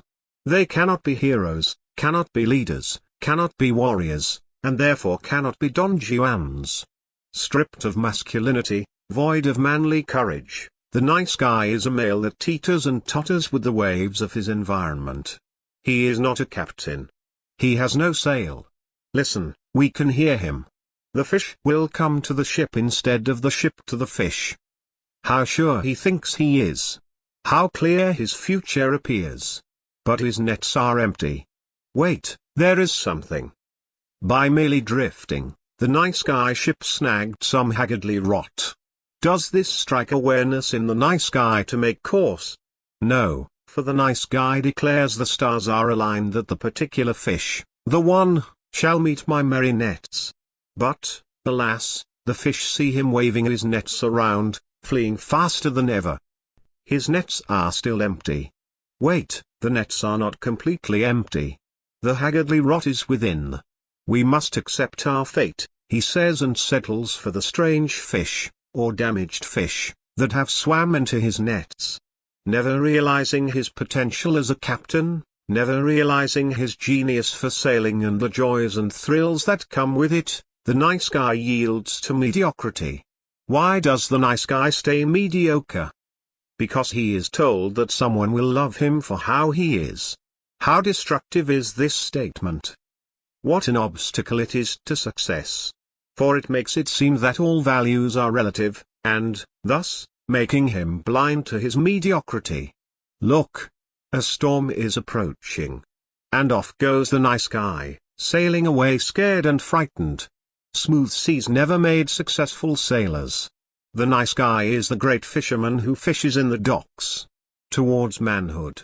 For the nice guy's proper name should be soft male. Molded by convention, sculpted by reaction, altered by fear, the soft male's destiny is to crash and burn repeatedly until someone he likes does like him back. If she does not flee, if she is as desperate as he is, then they unite with both of them saying, "Thank goodness that is over." The dating game. The threshold of joy. The pinnacle of exhilaration. The zest of life's rattling dice. These are seen as the pain, chores, and joyless motions to the soft males. Life is not the focus, the avoidance of pain is. Scoundrel nice guy habit. His chains are too weak for us to feel until they are too strong for us to break. But it was not women who forged those chains, it is ourselves. You can hear them clanking throughout childhood. The hardest lesson to realize is that we are the creator and mastermind of our failure. Your competition is yourself. When you can conquer yourself, you can conquer everything. It is not so much that the truth of women hurts, the shock is recovered with success. No, the lies we have all believed leave the scar. Remember, the first feminist was Adam, who didn't have the spine to tell Eve, no. Masculinity must be secured and nourished, or all civilization falls. This is an extreme exaggeration. Is it? Take any civilization and look at its collapse. Masculinity is always in retreat at the latter stages. Look at the Ottoman Empire. After Suleiman, the sultans became mediocre, even mentally retarded. It all started with one sultan who became so infatuated with a Ukrainian woman that he would do anything for her. Does this sound familiar? She wanted her son, obviously born not by him, to be sultan. He transported the lad into the empire, and put him in line to be sultan. He would do anything to please her. Does this sound like something you may have done? The effects of the following mediocrity were not immediately seen. But for several decades in the first half of the 17th century, the women exercised such influence that the period is called the Sultanate of the Women. And so the great and vast Ottoman Empire collapsed, not because of women, but because of the betrayal to masculinity, towards manhood. And there sits our nice guy waiting for the one to come. Opportunity will not knock, therefore, make the door. For the beauty of successful people is that they do what unsuccessful people dare not to do. On masculinity at the latest Pook fiesta, I gathered the women. Ladies, how do you know confidence? Their cat-like eyes glowing, they answer with a slippery tongue. Confidence is what makes others give him respect. Confidence is what makes me feel feminine. Confidence is what makes me feel comfortable. What answers are these? What replies these women give? Confidence. What is it? Where is it? What should it do? All that I know is that it is the most mysterious, most invoked, most advised trait to have. Be confident. But what is it?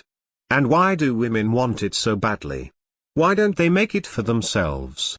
Oh, pardon me, women, who nothing stops, not even contradictions.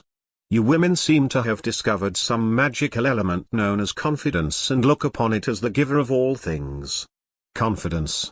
It has food for all your female appetites, calm for all your feminine nerves, direction for your missions, protection against your worries, honor against your immoralities, stability for your wavering, integrity for your shamelessness, rhythm to your boringness, advice for your endless perplexities, truths to your errors, values to your vacuums, which provides for all your needs, foresees all your desires, satisfies all your curiosities, amends your faults, and exempts you, ladies, from the need of foresight, prudence, judgment, sagacity, experience, honor, courage, and industry.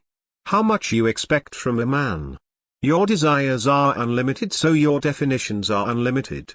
As a man, I look upon this rare jewel, this diamond that women so frequently petition me to share, this confidence with a smirking air.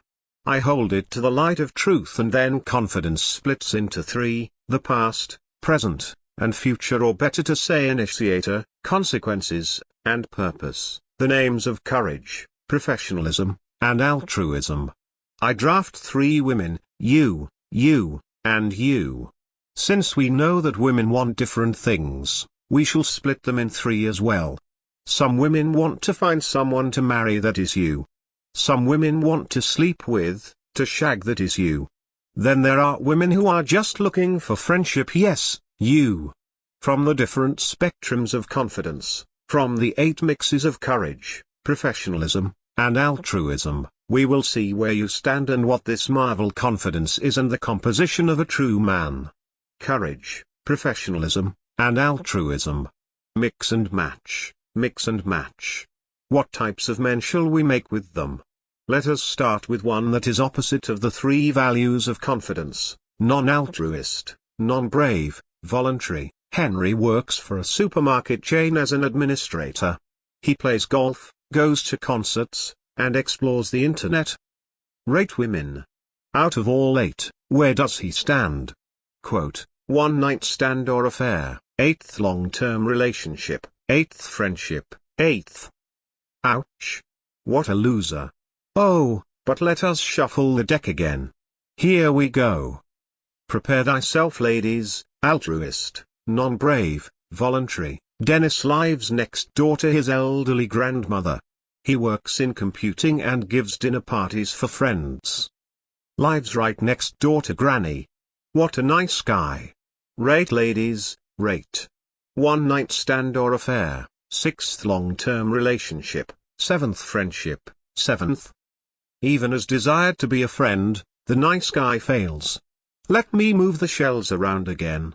Ah, that's it. Here we go, ladies. Altruist, non-brave, professional. Charles enjoys caring for people.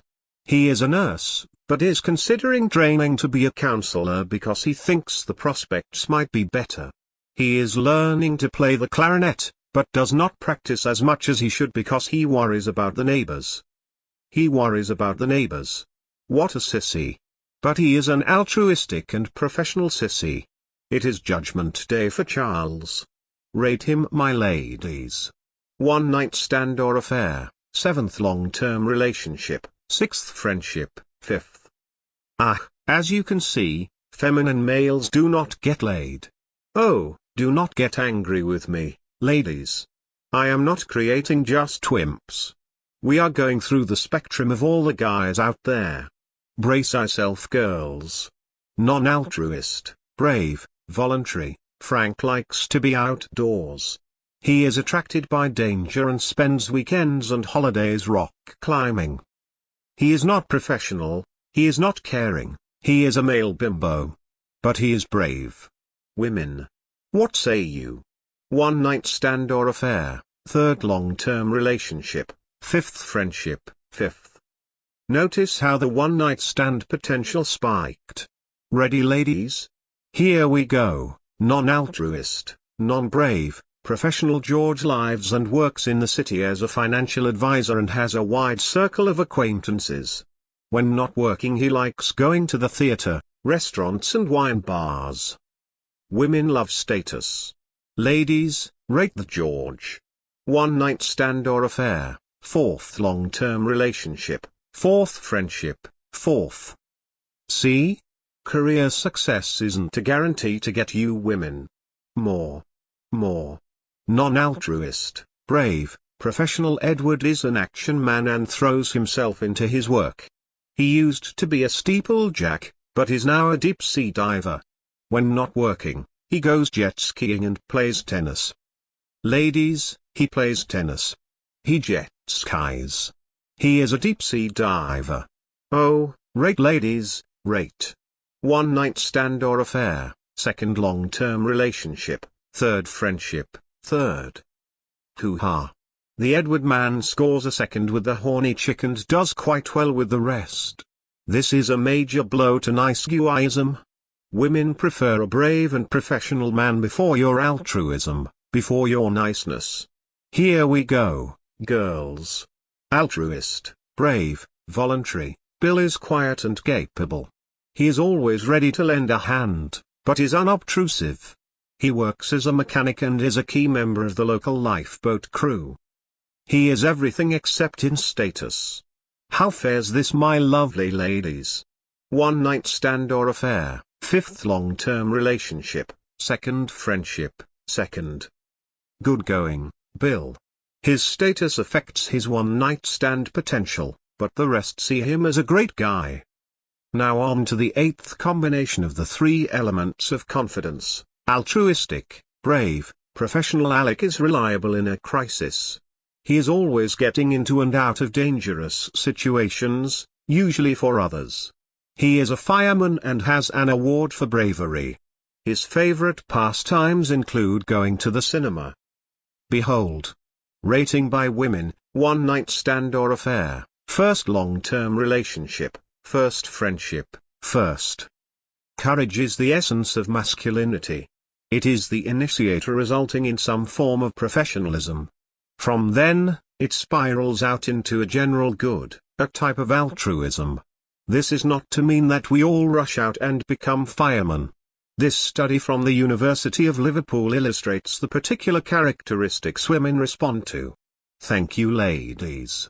Pook gives them a kiss and then some. You three were most helpful. The man who can be relied on in a crisis, who usually puts himself into danger helping others, this is the ideal man. The ladies shout, oh yes, quiet, women. Your part is over. Notice that the professional and brave, but not caring, character of James Bond mold also does very well, especially for the one-night stands. Literature, legend, and popular culture are dominated by heroes, not Mr. Nice Guy. The point is that females value bravery above niceness when selecting men for marriage, affair, or a platonic relationship. Remember the movie Gladiator? The film is, by no means, a chick flick. It has gore. It has guts. It has politics. It has death and destruction. It has fighting and slashing. There is no romance. There are no love dances going on. So why do women consistently love this movie and the character of Maximus in particular? The answer is that Maximus was a man who did everything to protect his family and society as it costs his life in the end. The tale of Maximus is mirrored by the play of Cato. In the play, Cato wins victory and then retires as farmer. This play was watched over and over again by one George Washington. At dances, women would burn their dance cards just to get one dance with General Washington. But we all cannot save the Republic. Look within your own life. Remember the movie Groundhog Day? Remember how he tries to get into a certain lady's pants through every trick he can but fails even though he has eternity on his side? At the end, he improves himself in every aspect, and she catches him. About a decade ago, a husband and wife were swimming off the coast of Australia. Then, alas, appears a shark. It headed for the woman. The husband put himself before her and hit the shark. He did not do brilliant commentary on the shark. He did not tell the shark of his trophies and academic winnings. He just punched the shark and did it again and again. The wife was able to slip away. The husband, alas, was lost. Whatever may be said, it is certain that he was a man. It is heroism, a love that is above life. Towards manhood. Come now, gentlemen, and gather around this pool of ashes, the remnants of all great men. Let us light the fire within and let it be the oracle for our post. SHH. Hear that? They are giving their advice. Listen. The only dreams that are impossible are the ones that are not pursued. Dream. Dream. Dream. Listen. What? You say that you have a full weight of bad experiences on your shoulders? Shrug and live through imagination, not through history. Hear them. What? You are scared of risk? Imagine your emancipated spirit looking at your life. Doesn't it seem ridiculous to look at these risks as if they were real? What if you took the courage that one time? What if you stepped up to the challenge that other time? A life without risk is no life at all. Like a meteor, despite our lives being so brief, there is that trail of fire, the flash is all. For to win without risk is to win without glory. Listen. What? You are waiting for a woman, a girlfriend, to come and push you to where you need to go? You need a woman to complete you? What a poor relationship that would make. The purpose is not to have it complete you but for you to share your completeness. Towards manhood, the fault is not in the women but in ourselves that we have failed to be men. For if you always think the way you are, you will always do the things you did. Thus, change comes with how you think. If you do not control the way you think, someone else will. By mind, action becomes winged. The mindset is the trigger. It creates an energy that dazzles and dizzies reality surrounding you. Women get drawn in as does general success. But don't take my word for it. Every great man has realized and harnessed the power that is the mind. Listen. Speak, spirits, speak. Lock. A sound mind in a sound body is a short but full description of a happy state in this world. Lincoln. Always bear in mind that your own resolution to success is more important than any other one thing. Dickens. Minds, like bodies, will often fall into a pimpled, ill-conditioned state from mere excess of comfort. Pasteur. Chance favors the prepared mind. Bacon. Seek ye first the good things of the mind, and the rest will either be supplied or its loss will not be felt. Leonardo da Vinci. Patience serves as a protection against wrongs as clothes do against cold. For if you put on more clothes as the cold increases, it will have no power to hurt you. So in like manner you must grow in patience when you meet with great wrongs, and they will then be powerless to vex your mind. Onward, spirits. Speak thy truth. Descartes. It is not enough to have a good mind. The main thing is to use it well. Roosevelt. Men are not prisoners of fate, but only prisoners of their own minds. Horace. In adversity remember to keep an even mind. Leonardo da Vinci again. Iron rusts from disuse, stagnant water loses its purity and in cold weather becomes frozen, even so does inaction sap the vigor of the mind. Shakespeare. I, thus neglecting worldly ends, all dedicated / to closeness and the bettering of my mind. MLK Jr. A nation or civilization that continues to produce soft-minded men purchases its own spiritual death on an installment plan. Oh speak, perturbed spirits. Speak. Cicero. A mental stain can neither be blotted out by the passage of time nor washed away by any waters. Hawks. The only inequalities that matter begin in the mind. Holmes. The mind, once expanded to the dimensions of larger ideas, never returns to its original size. Jefferson. Bodily decay is gloomy in prospect, but of all human contemplations the most abhorrent is body without mind. Virgil. The spirit within nourishes, and mind instilled throughout, the living parts activates their whole mass and mingles with the vast frame. Ovid. Happy is the man who has broken the chains which hurt the mind, and has given up worrying once and for all. Heaven and earth, let them be heard. Spencer. It is the mind that maketh good or ill, that maketh wretch or happy, rich or poor. Shakespeare again. It is the mind that makes the body rich, and as the sun breaks through the darkest clouds, so on appeareth in the meanest habit. Cato. If you are ruled by mind you are a king, if by body, a slave. Webster. Mind is the great lever of all things. There is a story that a friend told me that I, in turn, wish to depart with you. A sensible woman traveled to a village of fools in which a young boy was raised. A crowd of females, both women and nice guys, gathered around him with various objects, whips, ropes, and stones. One said, "Look at how fast and strong he is. He makes the others feel weak. Let us tie stones around his body to slow him down." Another said, "Look at how sure he moves through the world. Let us whip him to make him realize that the world yields to others, not to him." A third said, "Look at how successful and resourceful he is. Let us tie him up with ropes and spread his fruits to others." A fourth said, "Look at how he stands tall and straight, almost as if he were a demigod. Let us place stones on his head to weigh him down to earth." And yet, a fifth said, "Look at that attitude of superiority.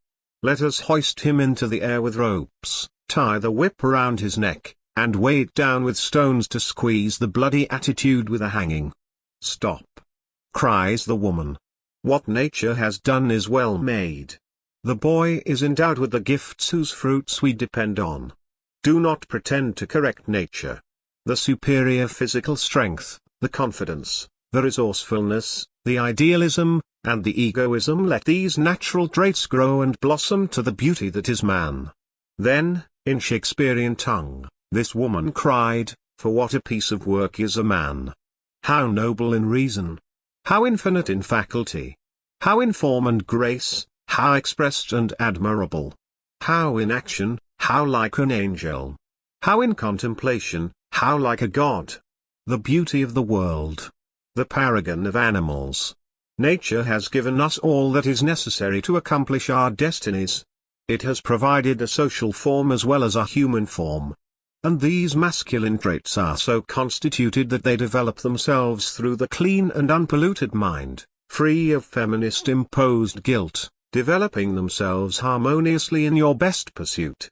Away then with feminists and guilt-felt males. Away with their stones of sensitivity programs to tie us down.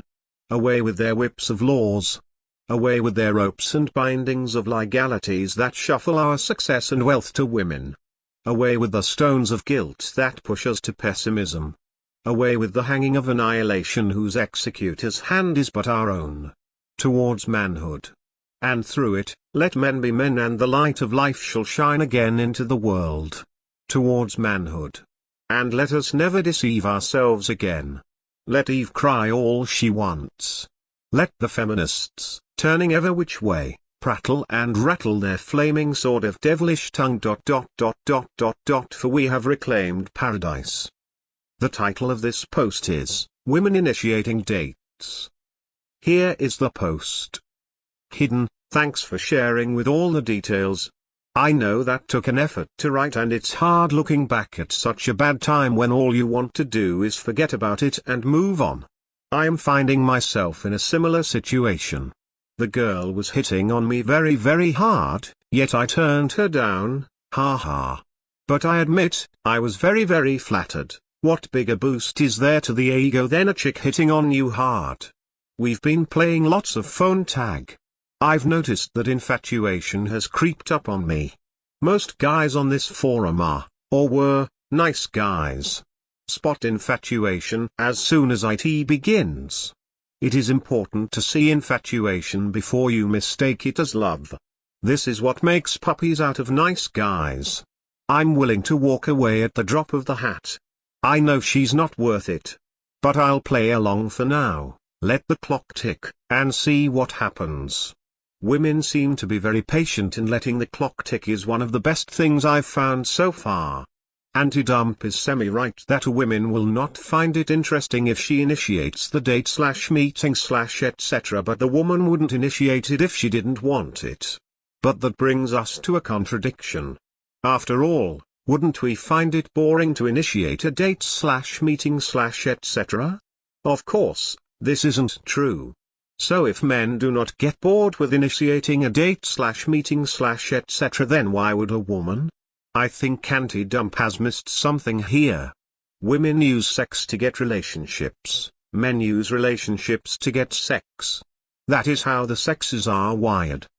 The latter demands reproduction, the former demands nurturing. Both are essential to the continuance of the species. If you were to find out that the woman you were dating was a slut and easy, you would quickly stop dating her. Unless you plan to use her, but that's a whole different story. Now let's say you are female. You find out that the guy you were dating is easy emotionally and becomes instantly infatuated with you, that is nice guy. You would quickly stop dating him, unless you plan to use him and milk him of his money, etc. But that's also a whole different story. Just because a woman initiates the contact doesn't mean it's uninteresting to her. Hell, she wants it to happen, or else why go through the trouble? What is important to remember that us guys will take that initialization of contact and turn it into infatuation. Whoa. She's asking me out. Man, I'm killer stuff. She must really like me. The reaction is that we guys become flattered and become very easy emotionally for them. The point is not that the initialization done by the woman that makes the man uninteresting, but the man surrendering emotionally to the women that initiates it. Any thoughts on this? The title of this post is, On Marriage and Why Some of the Marriages Fail. Here is the post. The problem is not marriage, it is the woman you marry. Be picky. Figure out yourself and what you want and go get it. Aim for similar life views.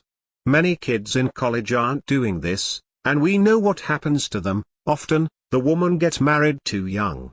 All her girlfriends are going to parties, having fun, and she is stuck with a husband and duties. Oh, If she could only have fun.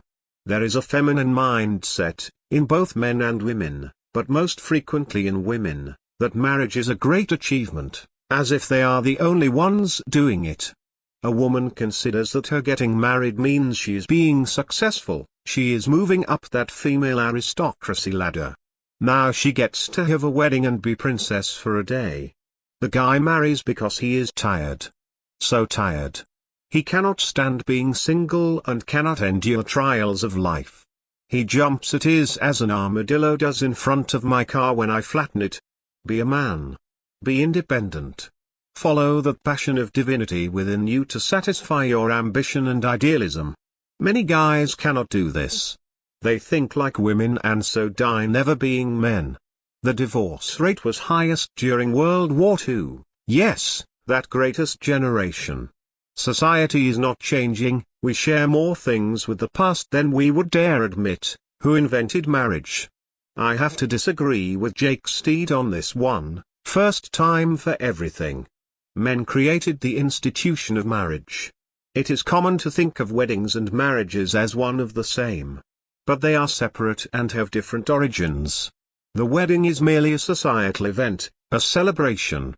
It was to be more of a community event. Remember how closely knit communities were back then, how the community was all. To say that women invented weddings, I would agree. But marriage? No. Women are entirely sexual creatures. Turning from this present widening gyre, the falcon can no longer hear the falconer. The feminists have sought revolution, but women cannot create revolution, only chaos. Thus, anarchy has been unleashed unto the world. The unfaithfulness of women is nothing new. Simply read the introduction to Arabian Nights. The Sultan, realizing the unfaithfulness of all women, decides to sleep with one per night and kill her the next day. The savior of women comes and tells stories to the Sultan.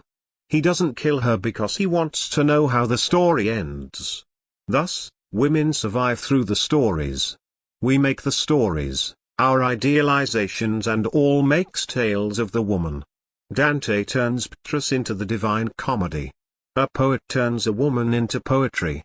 A painter, paintings. And so on. But the point is that women, being entirely sexual, are locked within a prism of society. They would freely sleep with any guy of their fancy, but the slut and reputation factor all come in.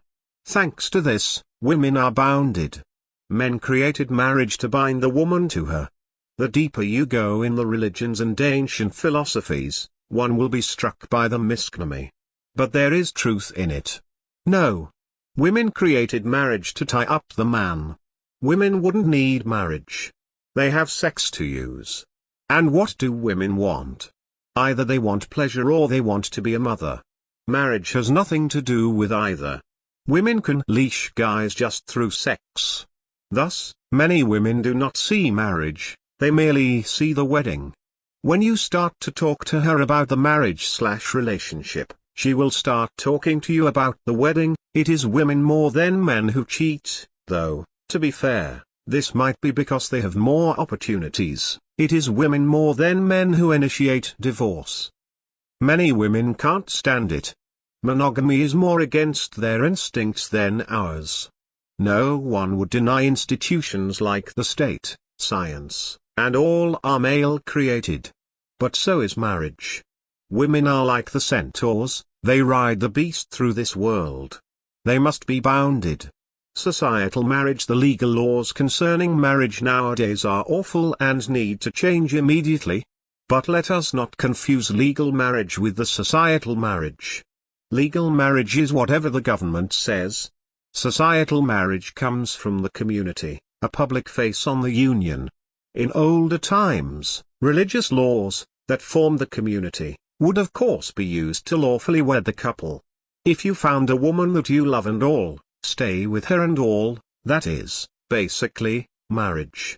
Legally it may not be, but it is marriage. Do not confuse the legal problems with marriage itself. Having a life partner can be very rewarding. Saying I won't get married but will have a life partner, you mean I won't get the government's legal clause into me, but I will have a life partner, to marry. used in the oldest sense. You guys wouldn't be happy just going from one chick to another forever. Remember, you do not live to Don Juan, you Don Juan to live. The title of this post is, How to Get a Pook to Shut Up. Here is the post. The forum cries out, OMG, this is the best thread title ever. Someone related to espionage told me this: we are most vulnerable at 2 points in our lives. First, it is when we are without a life mate. Second, is when we have lost our financial footing. He told me that spies and all find these two weaknesses in human nature the easiest and most common to exploit. The experience of being a nice guy or AFC should have wakened you up to the reality of how easy it is to be exploited of the first weakness. It is not just those girls who walked over you that was in the exploiting. It is also the marketing. Wear this and all the ladies will love you. The movies. OMG, that young actress is so hot. Who cares the movie sucks or she can't act? Music. La la la la, I sing of my heart's loneliness, la la la la. Clubs, bars, designer clothes, sports cars, all the people behind it are pressuring your weak point there. How to solve this weak point? 1. Be comfortable and confident to go get any girl at any time no matter your financial, material situation. 2. Know what you truly want in life, have a purpose or a passion, which is a stronger tether to keep you from being pulled by exploiters. 3. Be able to say no to any girl and don't take crap from anyone. 4. Create an identity that doesn't depend on women or female approval. Father, husband, boyfriend, player, all are insignificant since they depend on women to exist. 5. Keep investing time in yourself. Don't shit your entire youth chasing girls. The second weakness is much softer than the other one. The issue of money is very important. It will be a dominant issue in your life. Probably even more so than women. How do people exploit those who have little to no financial footing? Let us count the ways. By big corporations promising you a career to climb the corporate ladder for the rest of your life with 401k retirements and all. What they do not say is that there is no job security today. And those GM/Ford/airline/etc. workers who were promised pension retirements? Their pension funds keep getting slashed, so they have to go back to work. Do you really think the 401ks and mutual funds will be as secure? By banks offering you a house. Your house is an asset, they say. Yes, it is true. But your house is an asset to the bank. Even if you pay off your house, your payments will probably increase due to property taxes and other costs. You really believe you own your house? Try not paying your property taxes and you will find out who truly owns your house. By Wall Street saying, invest for the long term. Diversify, diversify, diversify. Does Warren Buffett diversify? What about Bill Gates? Keep control of your money, don't just hand it over to fund managers. By politicians saying, we will fix your pension problem to let us lower taxes to let us raise taxes on the rich. Politicians are very wealthy and they did not earn their wealth through income. There is no wealth tax. But there is an income tax because they don't want you to be wealthy. If everyone was financially secure, what role would a politician have? Most political issues are financial is not because of coincidence. From college loans, to overseas jobs, to layoffs, to social security, to health care, on and on and on, they are all targeting your financial weak spot. The cure from being financially exploited is, 1. Become financially literate, know how to read a financial statement. Everyone needs to know how to do this. You will be dealing with money your entire life.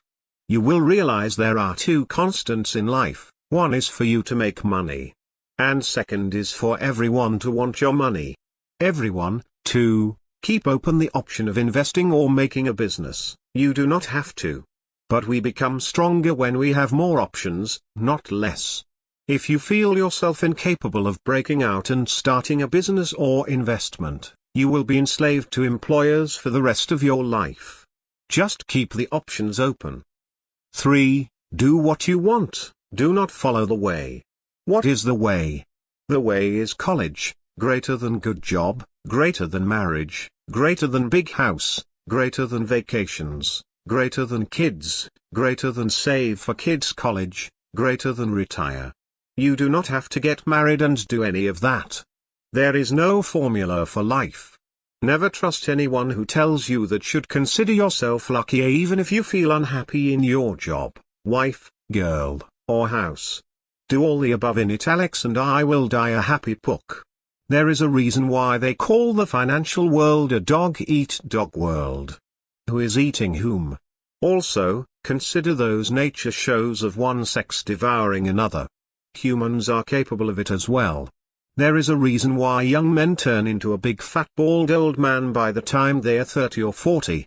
Healthiness of soul is healthiness of life. The title of this post is, Finance, Traits of Successful People I've Met. Here is the post. I've met my share of millionaires and successful entrepreneurs. Is there something unique about their characters? Here's what I've observed. Every successful person I've met contains these two qualities. 1. They work very hard at what they do, and easily put in the time to do it. 2. They love what they do, so it doesn't seem like work. But let's look deeper than this, shall we? Trends. They seem to be very aware of trends. And I don't mean fashion trends. I mean demographic trends and technological trends. For example, Japan will be decreasing in population. America will be increasing in population. Understanding the trends mean investing in real estate in Japan may not be wise while investing in real estate in America might be wise. I have a friend who does nothing but notice as a new trend, build a good solid business in that trend, and sell the company for big bucks while that trend is hot. He then moves on to the next trend. Example, years and years ago, when handheld PCs were very much a novelty, he created a business in it and when the industry took off, he sold his business. He'll find the next trend, and start another business. Millionaire at 26. Not bad. Bill Gates made his fortune through trends. Altair, SP, was developing the first home PC and Gates called them to sell his operating system, which he hadn't even written. He ends up buying one from someone else and puts himself into the trend of operating systems for home PCs. What's also important about trends is realizing the bad trends. If you make a business in a bad trend, you can do everything right and have the market shrink into oblivion. I mean, you don't go selling horse and buggies when cars are coming from the assembly line. Communication money seems to be attracted to the communicators. I've never met any successful person who didn't have excellent communication skills. And I don't necessarily mean sales skills. What I think is at the heart of this skill is not how they say things or how energetic they are. Rather, it is an acute awareness of human nature. They know how the other person is thinking and shift their presentation to reflect it. This goes to making something the customers want to getting investors to invest in you. St. Augustine had a saying that the best way to win a debate is to know the opponent's position better than the opponent. Those who get the women also are the communicators. Failure. All these people failed. Oddly, most of them held bitter memories of being made fun of either in school or in their youth. I get the sense that they are trying to prove something to the world. These people were attracted to the benefits of their dream. They did not try to prevent mistakes. They tried to realize their vision. They didn't say, must analyze forever so there will be no mistakes. Time greater than money. Strangely, for many money wasn't their focus. Rather, it was doing what they love and maximizing it to its potential. Then the money came. Time is more valuable to them than money. You may get money from a rich guy, but it is very hard to get their time. Poor people will be trying to save on their purchases by driving all around town to save a few bucks. These people's mindsets would rather sacrifice the few bucks for the additional time it gives them. They did this even when they had no money. Share your observations of any successful person you've met. The title of this post is, Aphorisms. Here is the post. It all comes down to this choice: live your dreams or live other people's dreams. The bitterness of a poor quality woman is remembered far longer than the sweetness of how easy it was to get her. Keep your standards up. Aim high. The difference between successful people and unsuccessful people is this: the former invests his time while the latter spends his time. Most young people don't realize that they are at a golden moment to plant seeds of talent to harvest throughout their lives. Some think, when you get older, it gets harder. That's only if you spend rather than invest. If you invest your time, life keeps getting easier and more fun. The more divided a man is between his dream and self, the more he will point to how nice he is, how intellectual he is, and unceasingly inform us on how rotten the world is. Philosophy is the refuge for those who refuse to be flesh and blood. Who are the truly unhappy males? It is those who live for the women's desire. These include the nice guys, the players, and anyone who dresses, talks, and even puts their profession at what women want. These guys have no sense of self when a woman stands before them. Don Juaning works best when you don't think about it too much. Unlimited opportunities with women are just as frustrating as no opportunities. The nice guy and the lady killer will end up with the same frustration. The only cure is to create your own world, your own standards, your own life, and bring women into your world, rather than be sucked into their world. When you see a metrosexual, call him princess. That is the correct name for such creatures. Men and women fail in their relationships usually because they think they ought to act in some type of way to gain the other person's favor. It never works. And even if it did work, you still aren't compatible. It shows that the person is scared of their own world or lack of one.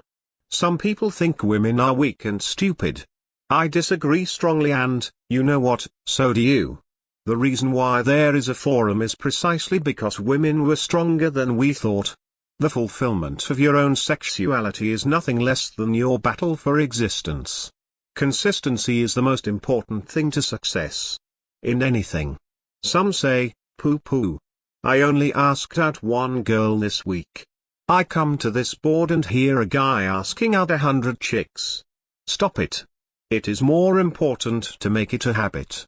Any fool can go talk to 100 chicks in a week, such as at a large gathering or something. But very few can keep it consistent. Even if you ask out one girl a week, that is 52 girls in a year.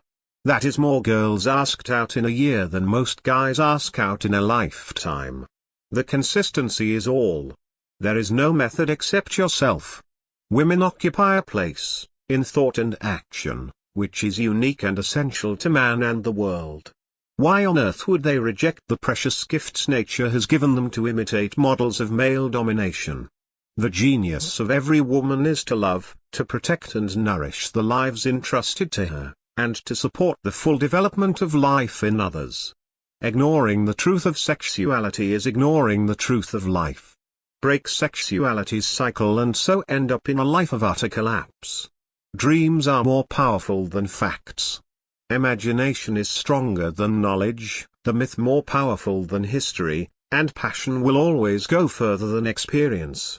The final word to the book of science is that the world can be made to whatever we want, that the real world is not outside you but within, which gives us all the power to begin the world over again.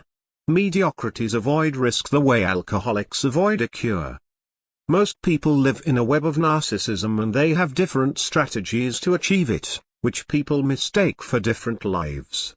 From the intellectual who reads solely to stroke his ego to orgasmic revelation, to the player who sticks his pride in so many chicks, to girls who pop themselves with cherry-like husbands and kids just to make the neighbors jealous, the strategies differ. The narcissism is the same. Ladies, if you have only 1 hour left to live, spend it with nice guy. That hour will seem like an eternity. Manners for men, direction of masculine strength, not the denial of it. The difference between mistakes and experience is this: mistakes are made when one has not achieved his desires, whereas experience is made when the desires are achieved. If you still are making mistakes, keep making them, and at some point all those mistakes will morph into experience. Show me an unsuccessful person in life and I will show you a person who thinks they are perfect. Planned perfection? Pa. Give me the heartaches and shocks that flesh is heir to. No more will I bear Lady Patience digging her spurs into me to slow down and watch myself. This perfection is an Athena child grown directly from your head. Every third thought shall be my grave. Older women are easiest to have casual affairs with. Youth is a wizard's staff, and without it, she can cast no spells. Relationships of the new man and the new woman are two androgynous beings swapping a phallus. I'll be the man for today, honey. Okay dear, but I get the phallus Thursday for a meeting at work. Faith in the glory of women is a substitute for the lost faith we have in ourselves. The burning honor that men feel duty-bound toward women is attaching our drowning selves to a passing raft. What looks like nobility is a way of holding on for dear life. Take away the honor a man feels he owes to the woman and you leave his life puny and meaningless. Exchanging self-centeredness for chivalry, selflessness, men gain enormously in self-esteem. The vanity of the chivalrous, even those who proclaim utmost humility, outdoes the vanity of the self-centered. Sexuality extends outside the bedroom. Did sexuality exist in films of the 50s and downward?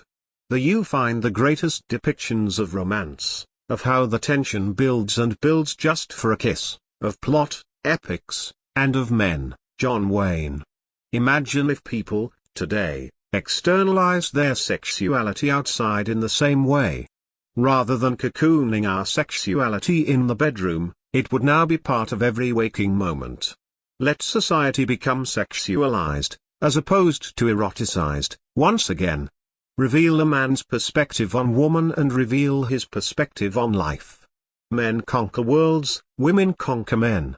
Listen very carefully to the words women use when they talk about men, especially among themselves. It is like their conversation is revolving around domestic appliances. Women and finance are not two but one.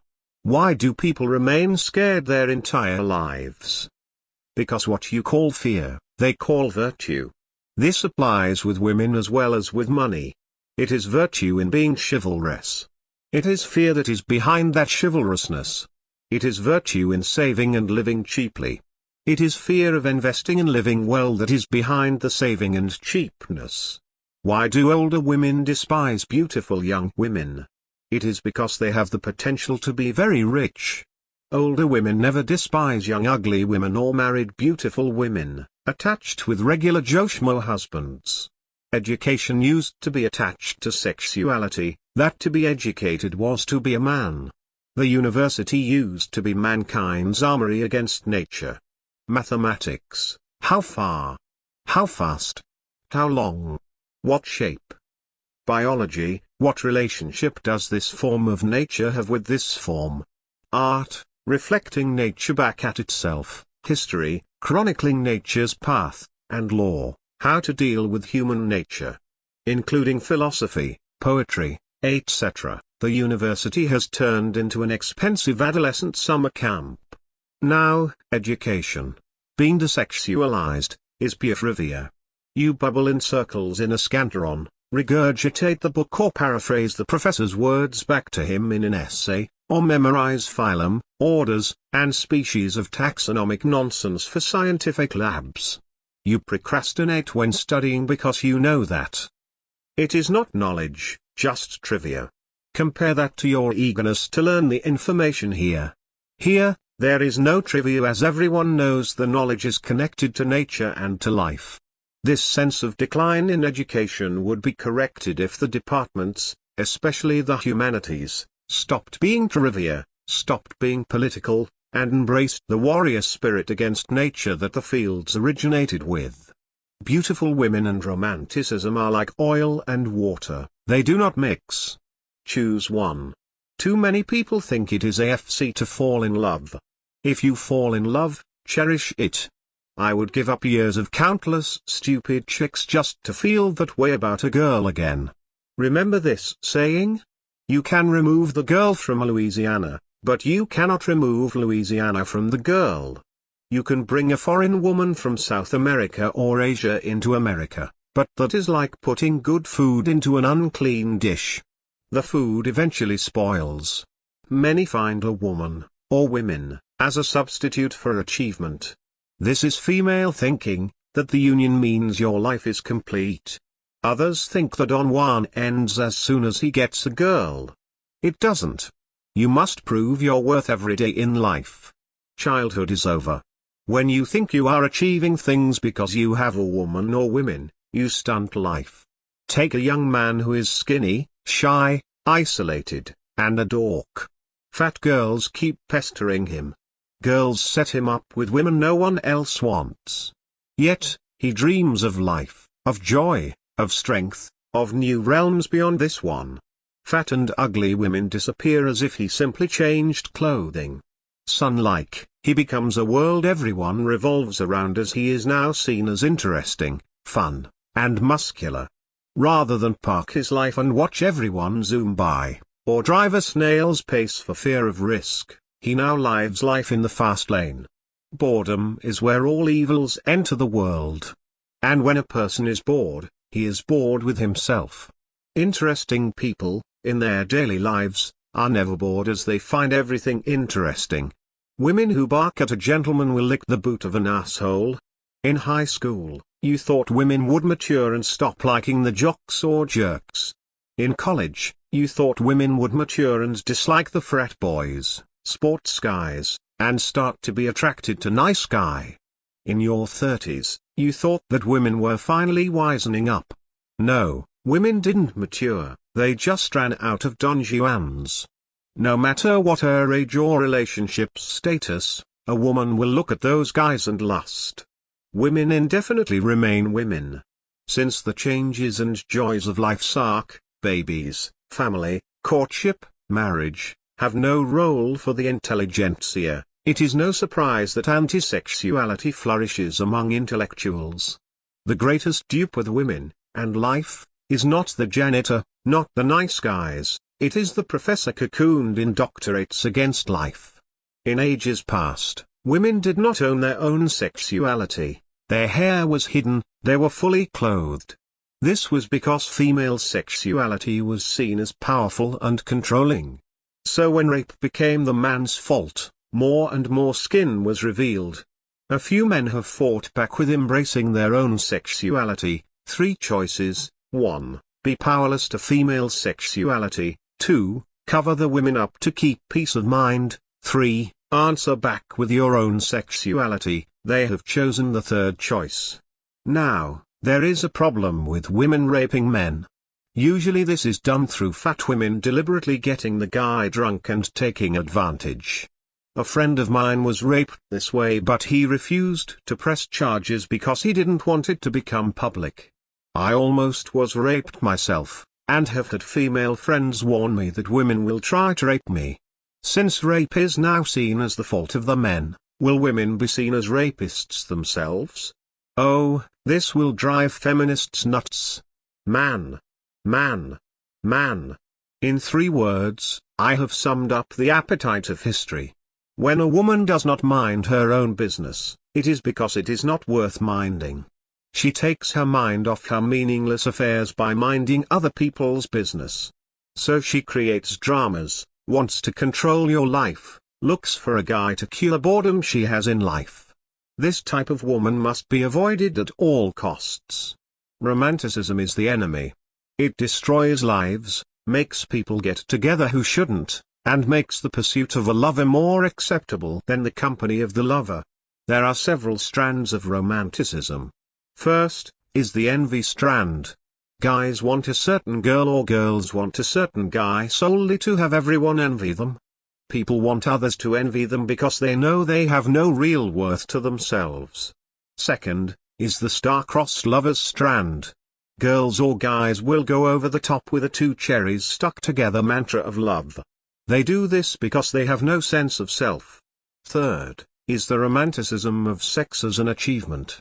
These guys or girls will believe that they are the first ones in history to discover the joys of sex and are stuffed with the words of liberating, new, revolution, and freedom.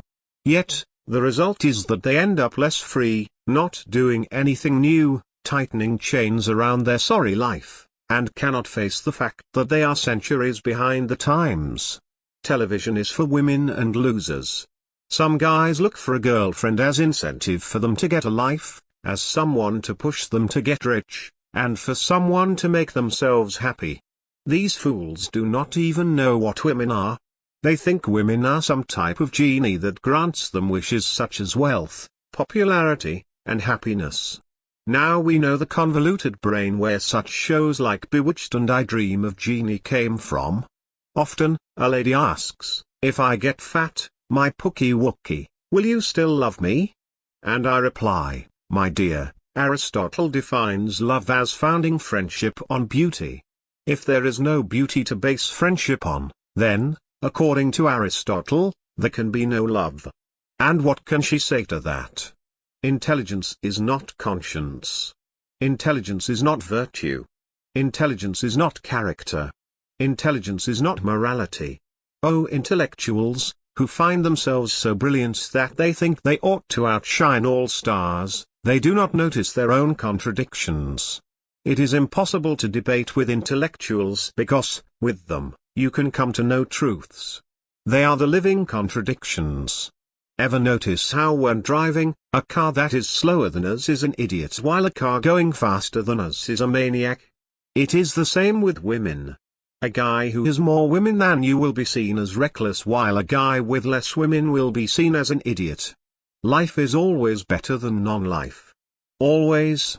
When a woman talks to a man, she is thinking of his future, his earning potential, etc. And when a man talks to a woman, he is thinking of her past. How old is she?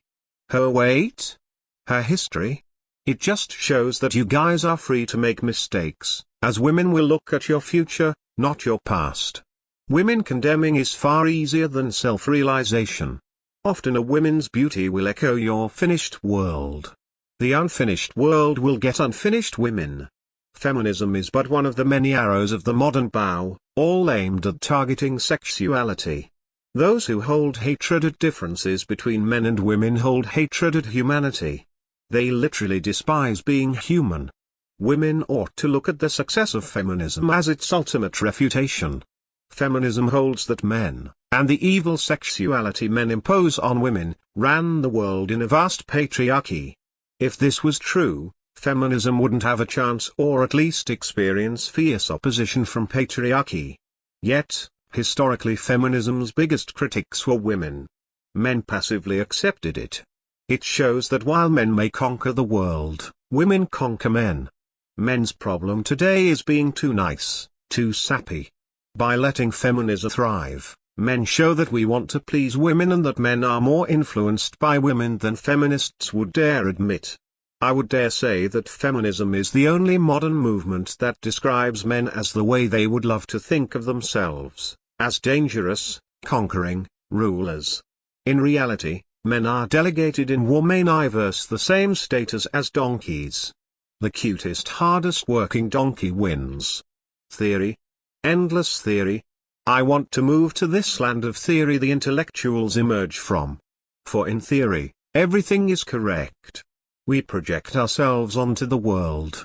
If the world becomes cruel or evil, it is time to examine ourselves. People love optimistic people. Look at those who write books on becoming optimistic. They become rich because optimism isn't a natural state. The politicians elected usually are the more optimistic ones. No woman will want an unhappy guy. She has enough problems already. Women fear being alone more than being harmed. Women will sit and stew. Your job is to grab her by the hand and say, "Let's go." Embrace action and women follow. How do you get rid of lustful women? You laugh now, but eventually you'll find all these skags trying to be nice to you, to get close to you, to be a pest, and in some cases, get you drunk and rape you. After all, The more disinterested we are to women, the more she accepts that as a challenge and pursue. These 7 words cut to the chase and have served me well. You just aren't woman enough for me. But Pook, I don't get it. Don't worry, they will. Women know exactly what that means. Women love the working man. They love to see him work. Women are still the little girls they used to be, with the addition of milk sacks and fat deposits. If you keep this in mind, you will do all the things correctly with them. Between the ages of 5 and 20, women did not suddenly become mysterious or bizarre. She just got more estrogen. How you deal with 5-year-old girls is how you deal with 25-year-old girls. Those that seek only power over the opposite sex will never achieve love. Those that embrace power over the opposite sex do so because they fear their lack of power over themselves, regarding the opposite sex.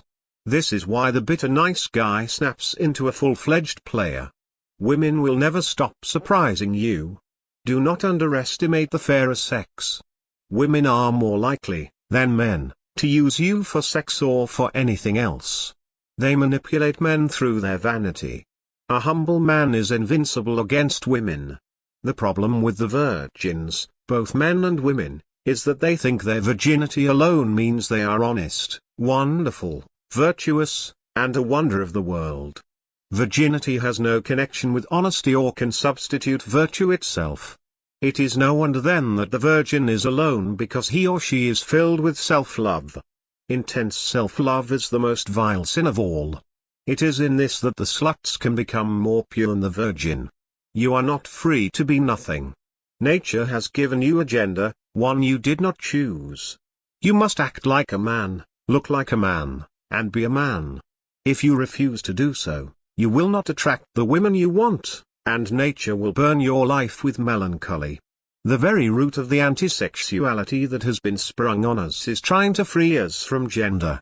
To be human is to be free. To be free from being human is to be a slave. Feminists find themselves as the new agents of liberty, but they are forgetting that the basis of liberty is the law of nature. Many virgins here believe that infinite access to sex will give them freedom. It won't. The claws of nature will just dig in deeper. The only path for freedom is to understand how nature works and be able to work inside its system, to be able to control your life the way you want. Women do not deceive men. We use women to deceive ourselves. We no longer know the difference between sex and stocks. Did Pook say sex and stocks? Yes. People view sex like some medium of exchange, something the more they make with a person, the more votes and control they ought to get. Contrast this to stocks, where people buy hoping the stocks get pregnant and reproduce. If only there was a third gender to referee. Perhaps that what the elderly did, as they became more androgynous, with their courtships, rituals and bundling. Guys who easily deceive themselves will find no difficulty in being deceived, used, and corralled by women. We all have failings in life. The losers are those who seek women as a balm for their personal failings. If I marry her, my life will have purpose and be complete. The result is a nagging, frustrated wife. The point is that we helped create the nagging wife. She didn't come from nowhere. I have never looked at my own progression into Don Juan as the adding of game or skills or techniques. It was like I became more human. If you compare a nice guy and a Don Juan, what is the real difference? Is it really that one has game and the other doesn't? Or is one more human than the other? When a lady views the nice guy and the Don Juan, who will she be more comfortable with? The humanized one. The unfinished men, that is nice guys, are meant for the unfinished women, that is the fat ones. We are all tossed into this sea of nature. Many don't understand swimming, so they climb out and analyze everything and shout out how wrong and alien everything is. These are your philosophers. The true person of reading is not the intellectual who perverts works into authorities. It is the child getting lost in the story, oblivious of authorities themselves. In the same way, a Don Juan is one who gets lost in the joy with women and life, not someone who writes pointy-worded manifestos on the subject trying to become an authority. Such a person is more of a philosopher than a Don Juan. Many people live through life backwards. At the threshold of youth, they look on old age with disgust, fear, and boredom. I must have my fun now, they say. So off they go, making famine of time where abundance lies, spending their time rather than investing it. When they get older, their future is exactly as they thought. Since they planted no seeds of talent or skill, they had nothing to harvest, so their happiness starved. With this future, they think they were right because their future came as predicted. So then they spread the error by advising youth to act like they did. Others have been able to checkmate time. They see it that as one gets older, life gets easier. So they work hard in their youth, carving out a comfortable place in the world. And as time passes, their work grows easier, as does their fame. Since they invested their time rather than spent it, talent, skill, intelligence, and ability grow in abundance. In this life, there is no real decay. It is the Don Juan that is timeless. What is his origin?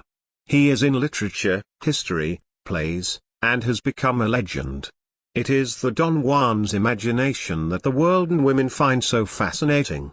No one ever wrote an opera on the nice guy or an epic on the philosopher. Every woman to me is a portal of discovery. They are all emissaries of nature, delivering you news on how life works. To many men, anything is easier, from nuclear physics to climbing the tips of mountains, than dealing with a woman he truly loves. Why? With her, he will be unable to hide from himself. Women are at their loudest when they're lonely. This is also true with dogs.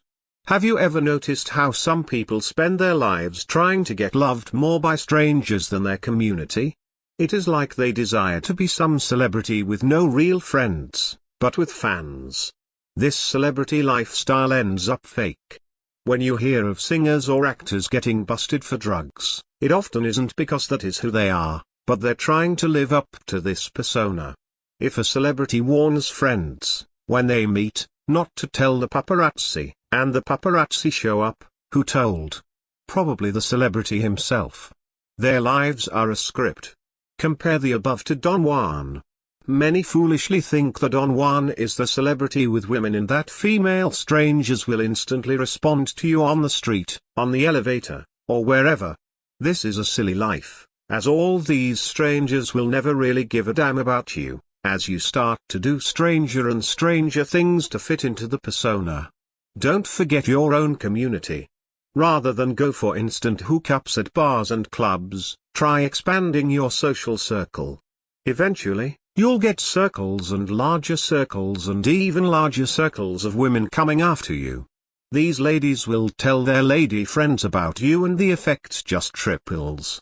Even James Bond admits to doing this.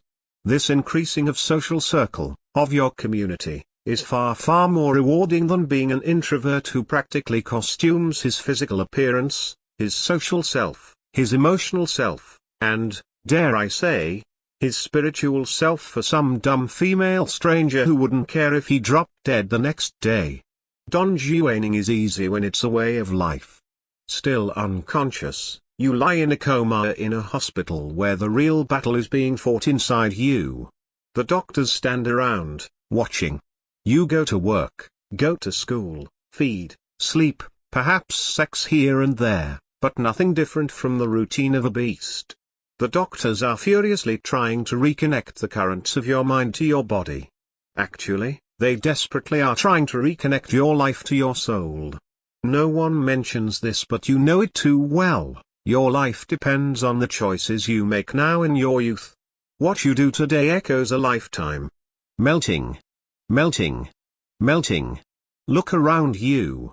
Everything is in a state of decay, everything, nature and non-nature, is melting.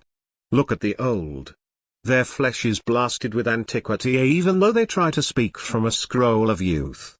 This way of looking at things makes the world a little bit less opaque. Then you will open up Hamlet and realize why Shakespeare phrased it as, that this too solid flesh would melt.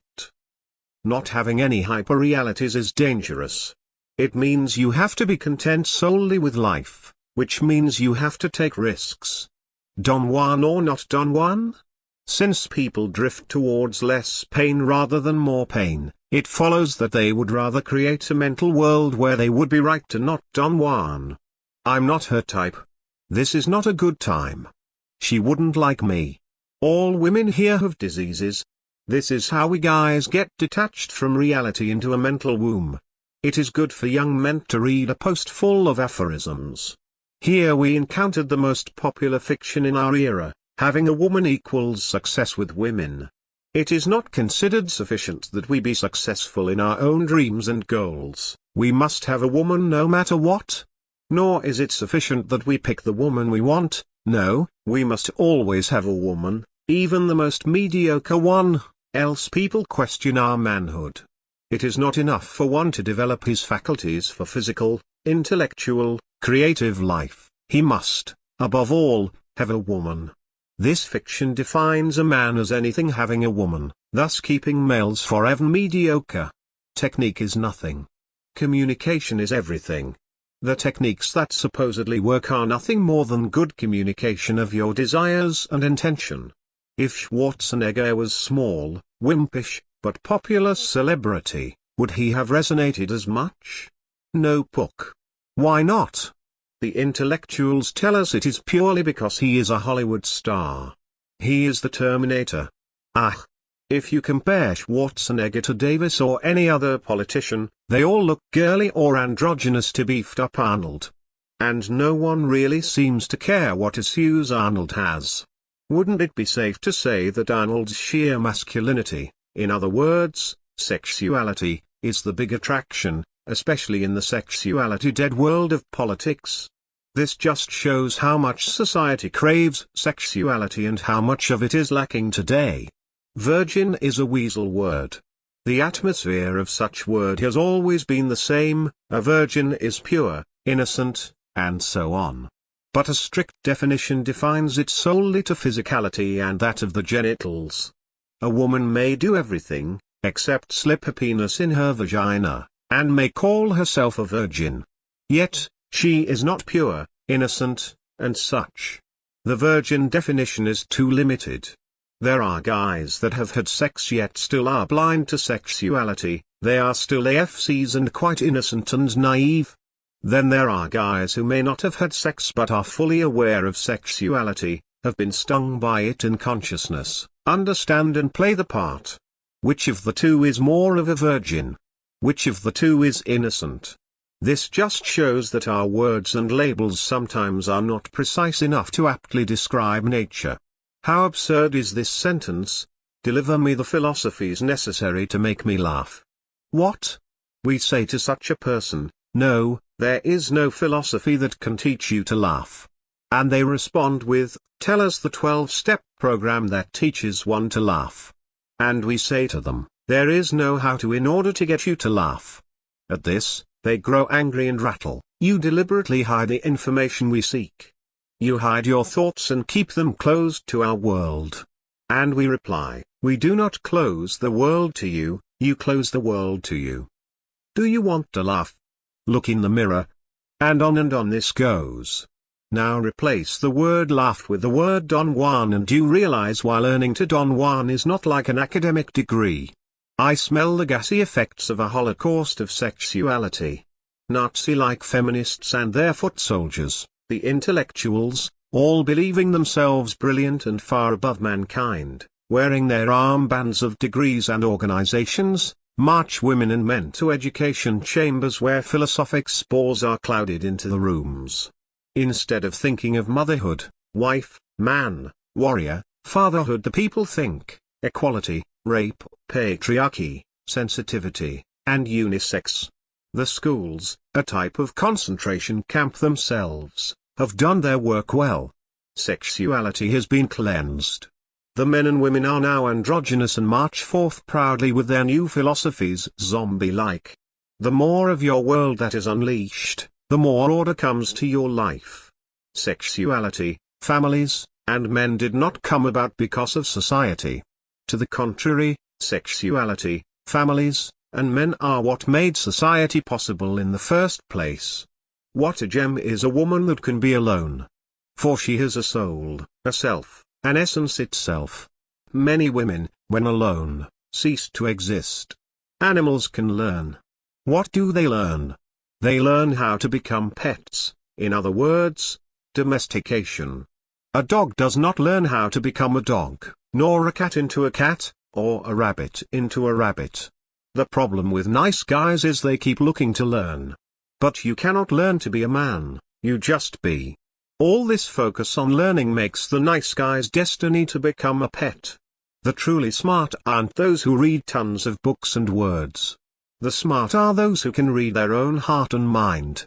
It seems that the most gifted Don Juans were the most miserable failures with women earlier in life. It is like when they found they couldn't have their way, they had to compensate by realizing and cultivating their faculties and talents. This is also true with geniuses. The most virulent feminist I've ever met was a male. There was a man who lived his life by what others thought he should do. He was in a nonsense position of a vice president of a bank. He decided, once in his life, that he would do what he wanted to do. So he quit his job and embraced his dream of being paid to take people fly fishing, with a beat-up pickup I might add. His act of freedom had his wife almost very nearly divorced him. This shows that the nice guy is the guy with no soul, no sense of self, nor independent in thought, and certainly not a man. By serving everyone's wishes, he is the manipulated animated instrument, which is Aristotle's definition of a slave. The nice guy desire to merge with a woman is partly a desire to lose himself. The human is caught between his ideal and the world, his dreams and day, his heaven and earth. The passion for evolution models of human courtship and coupling is the desire to jettison off the ideal, the dream, the heaven, to cut the cords that lead us up.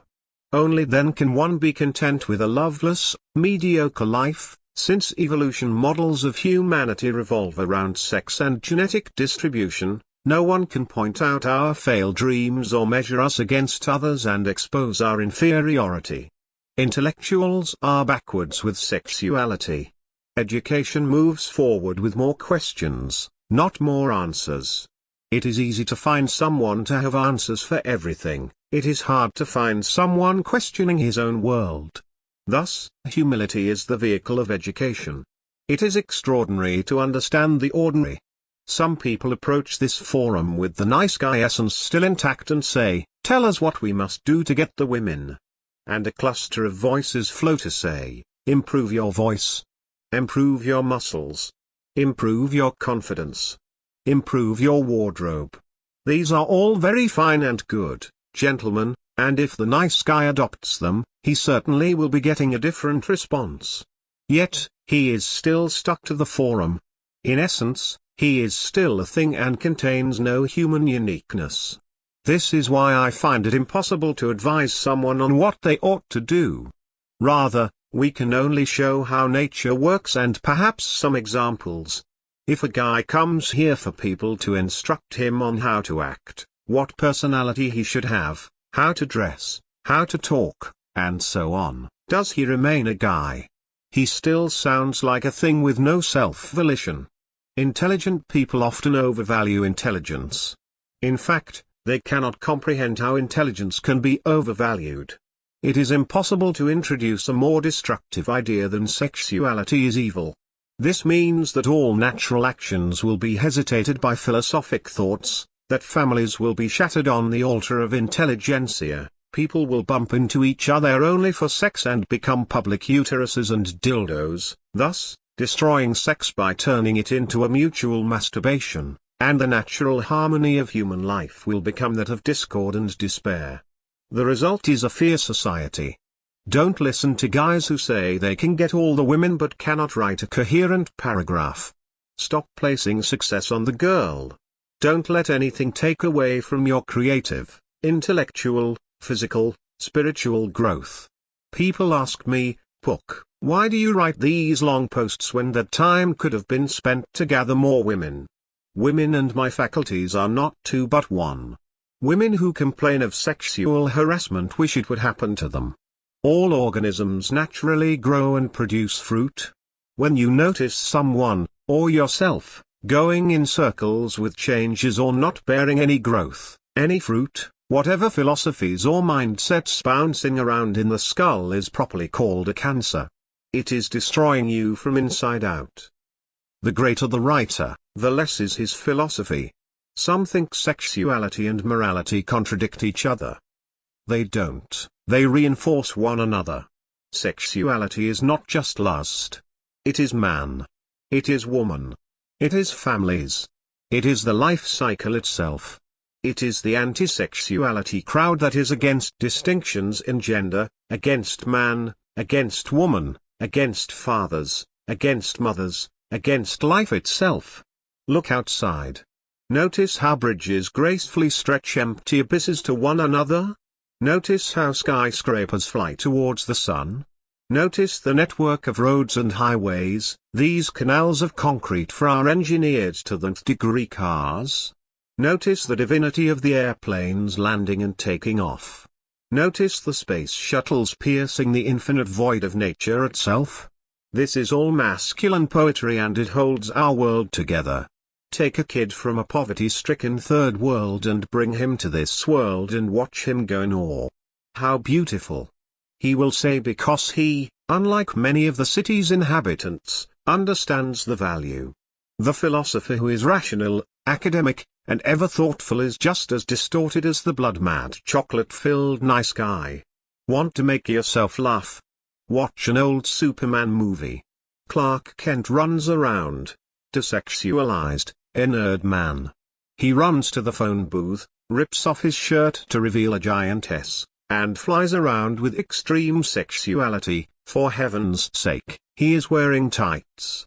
Superman alone shows that women are attracted not to smarts, not to genius, but only sexuality. Superman's quest to get Lois Lane to love his desexualized state is the wish of every man. The strangest thing has occurred to me on this forum.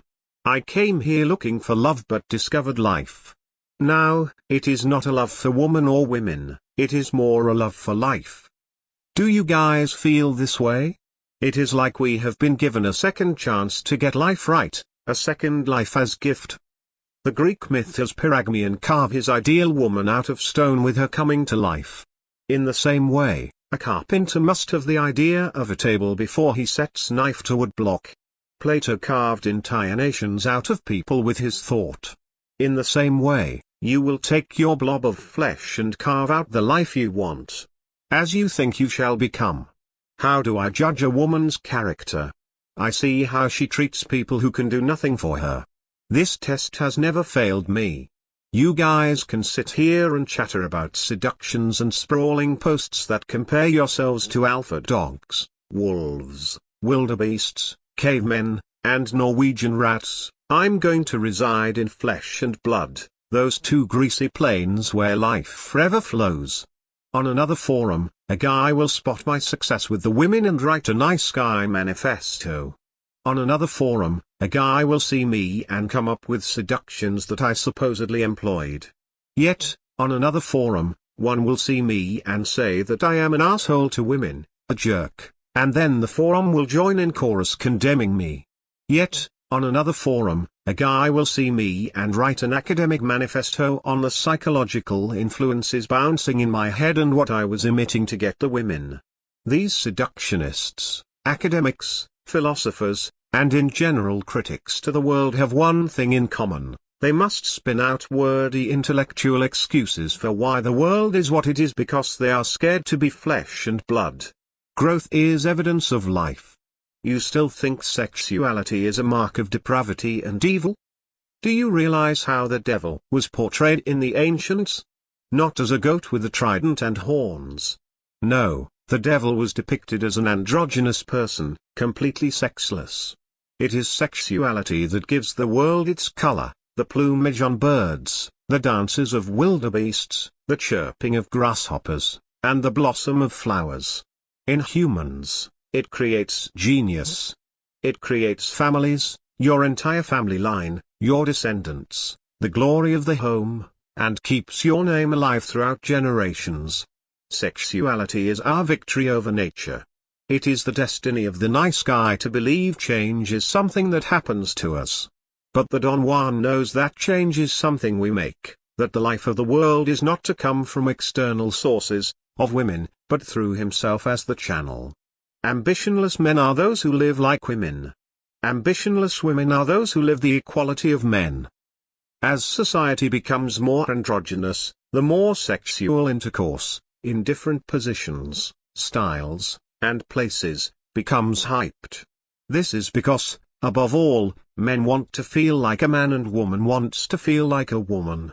When sexuality is outlawed, when men are not allowed to act like men or women to act like women, all focus flows into intercourse. It is said that society is more sexual than before. The error with this statement is that sexual is defined entirely by display and discussion of intercourse. Sexuality includes but is far beyond just sex. People today confuse sexuality with eroticism. If this is true, then society is becoming more repressed sexually. The feminists become the new Puritans, scared that someone, somewhere, is being male or female. It is a reverse Victorian age. Where the Victorian age would cover up a table leg since it resembled a woman, we are in an age where we re-socialize children for fear they might act like men and women, edit out all male pronouns, and consider anything masculine to be rude and anything feminine to be weak. This dry apocalypse of sexuality is the modern crisis that psychologists are trying to figure out. Waste time and time will waste you. I want you to consider something. That the real world does not exist. That there is only your world. Matter is formless and can only be created through form. To live is to form. Once a man has embraced his sexuality, it is then that he creates woman. Your desire is the spirit that brings women to life in your world. The surest way to make a woman unhappy is to give her everything she wants. I want to add to Inspector's list, realize that everything is process, everything is energy. There are no objects, no true identity. Everything is melting into each other. Our eye is too slow to see this. Decay. Decay. Decay. Nature conspires against us. Her interest is in continuation of the species, never identity. Her quest is to ground you up to raise the next generation. We plow our fields over the bones of the dead. Our thoughts are infinite. Our actions are finite. The expression, the bridge between these, is part of both. When we're gone, all that is left is the expression. Innocence is an icy stasis. Its attractive power is in nature's refusal to let anything get outside her devouring cycle. A man who stays persistently single becomes the public temptation, as nature summons up women to break him. Women exist totally in social body, influenced by males of their fathers, brothers, and friends. When sexually influenced, the woman then separates herself from society and attaches herself egotistically to the male. His dreams become hers, his quests become hers. She reflects him. Thus, he will say, "Look at how an echo she is to me. She is my soul mate." And she will reflect that sentiment as well. The male ego is fragile and requires daily maintenance, a superiority that marriage brings. In the hardest times, the male will reach for his woman. She, already reflecting him, reminds him of himself. Thus, it gives him the strength to return and keep his path. Later, when asked on his success, he will credit the woman and say that she backed him. How painful it will be when he realizes that almost any woman under his influence would do this. Love involves more pain than pleasure. Luckily, the pleasure is more intense. Women seek justification for their existence on this world. Francis Bacon summed up 3 ages of woman: the mistress, the companion, and then the nurse. Women define themselves in relation to everything else. She is the eternal harbor that all ships go to in times of restoration and relaxment. Women reflect you. As you think, she becomes. The more sexual influence you have on a woman, the more you can remold her. You can make her exercise, even if it's the last thing she wants to do, make her enjoy mathematics and quantum physics, and even turn her into a born-again virgin. This feminine remolding is what men mistake for love. Men are divided creatures who want to be social yet want to be alone to think, live. Women do not have the societal problem men do, for they are always social. The more a woman becomes sexually attached to a guy, the more separated she becomes from society, as his quests, goals, all becomes hers. Personality is but an expression of sexuality. Thus, one's conception of love is one's fullest form of personality. This is why it is observed that opposites attract. Yet, it is not merely a combination of opposites, it is a filling of vacuums. Often, people become attracted to the very capabilities they, themselves, do not possess. Far from conquering, the male sees sex more as a metaphysical victory. How often is it that once a man obtains this that he loses his ambition and drive? This is why goals have to be beyond women. Sometimes, males see sex as a type of liberation from the sexual exile we are locked within, as women are the gatekeepers, and hold all the keys to this promised land. Yet, the harder one tries to liberate himself this way, the deeper nature's claws dig in. Soon, one becomes the slave to nature. A man who loves like a woman becomes a slave. This is the nice guy. Men change their clothes to match their lifestyles, attitudes. Women change their lifestyles, attitudes to match their clothes. When drinking, the body is smarter than the mind. After a few drinks, the body will go, "What is this stuff? What is he doing? Ugh, let's make him dizzy." If more and more drinks keep coming, the body says, "Yikes. This stuff keeps coming." Well, out it goes and the person vomits. If the person tries to outwit his body, he'll attempt to drink a whole lot real fast. The body will cry, "What is he doing? I can't tell what is going on." And the body will pull the plug as you pass out. To sit it out appears to be the dominant vote. We have been assigned to our posts of flesh to this age, and look how we squander it. So many say, "Oh, if I were only born to be a woman. How I could have no worries. How I could have no troubles. How I could eternally be a child." So many males are turning into females. The wives are dominant. Due to these new dominant women, since there are no men left, their estrogen levels will rise, and with it will be a tilt to more males than females being born in the next generation in order to create more chances of the emergence of men, for this is nature's corrective process. A woman that told me some nuggets of truth. Well, first, it is absolutely impossible for women to love, because the only way they can exist is through other people. So when they love a child, or love a husband, or love their mother or father, what's actually happening is that they're using those other people for their existence. It is only through those relationships do they actually exist. So when a woman says that she has unconditional love for her child, don't believe her. What's actually happening is that she's using that child as she would a new bangle, a way to enhance her position on the planet. Oh. The reply: this is why women spend so much time gossiping on the phone, because they wouldn't exist without that social contact. Children just provide another form of social contact. And the woman answers, children are just another thing to talk about. Women love to talk, as we all know, and as you say, it's their connection with the world, it makes them alive. She goes on, what about single women parents?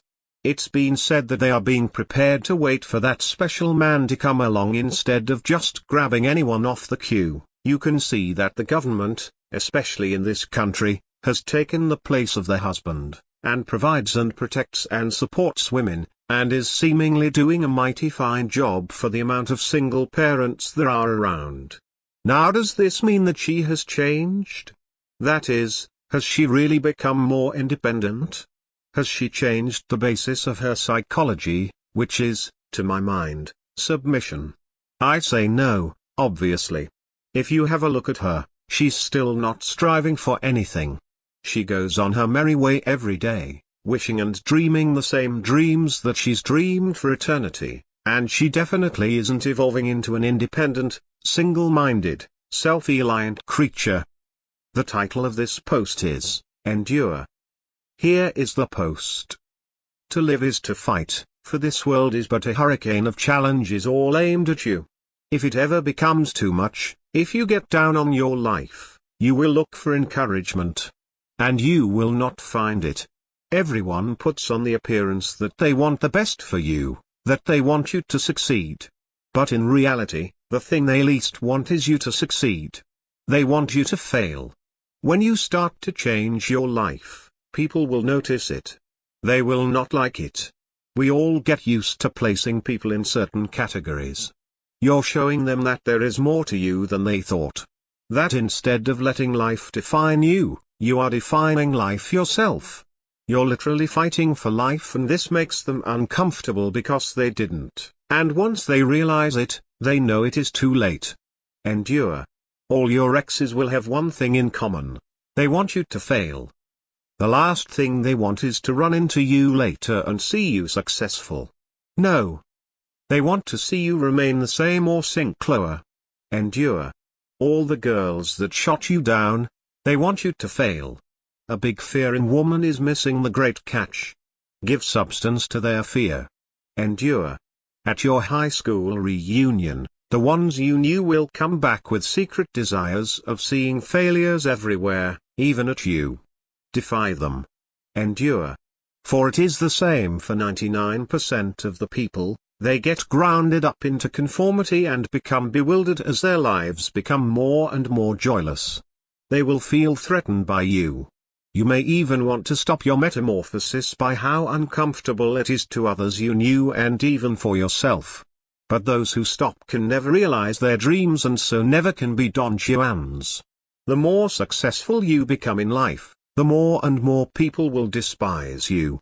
No one despises the innocent nice guy who happily takes orders. But everyone envies the one who knows what he wants and takes it, the guy who won't be played, and the guy who manages to unite dream and day. All your married friends. They want you to fail. They will whisper in your ear that you should do like they did. All your friends. They want you to fail. They will confer to you that you ought to shrug off these ideas of yours. Live like us. They will tell you. Most people remain static all their lives. They do not change and cannot change. They are basically the same now as they were 5 years from now. But you are totally different, for now you have improved and refined yourself while they stayed the same in their vaporous habits. Imagine they are gathering in a circle around you and your life. They are all taking bets on when you will stop and fail. And when you do, they will let out a sigh of relief and say, "Thank goodness." People do not want you to succeed, especially people you've known your entire life. They want you to stay the same or fail. Their lives can only succeed by seeing you fail. For nothing can overtake the power of endurance. Talent will not. Nothing is more common than unsuccessful men with talent. Genius will not. Unrewarded genius is almost a proverb. Education will not. The world is full of educated failure. Endurance alone is power ultimate. So endure. We are the sum of our endurance. And we will not let others define us any longer. The title of this post is, Being Don Juan. Here is the post. Intermediate Don Juan said, "Tell me, Pook, how long did it take you to turn out to be a successful DJ despite of all the setbacks and bumps on the road? It is you guys that see me as some heroic DJ crusading through women. In my eyes, I am not a success, and that is why I am successful. I am literally in awe at the system nature has set up for us. I learn new things every day. There will be no time when you thump your chest and go, 'I am Don Juan.' You won't be successful with every woman, anyone honest will admit this. Think of a card game. The cards get reshuffled and dealt out again. You merely get better at the game, more sure, and know what to expect. The next card you flip over may be a 2 or a 5 or a 10 or a queen. You take it as it comes at you, Dealing with what you have the best you can. You learn in the process and can better get that 10 when she shows up again. There isn't a pinnacle of success, a moment when one becomes Don Juan. The game never stops. The only major difference is that the Don Juan becomes game master and the other players react to him rather than him reacting to their actions. But you don't know what number is coming out of the deck next. It could be an 8. It could be a 10. It could even be a queen. Readiness is all.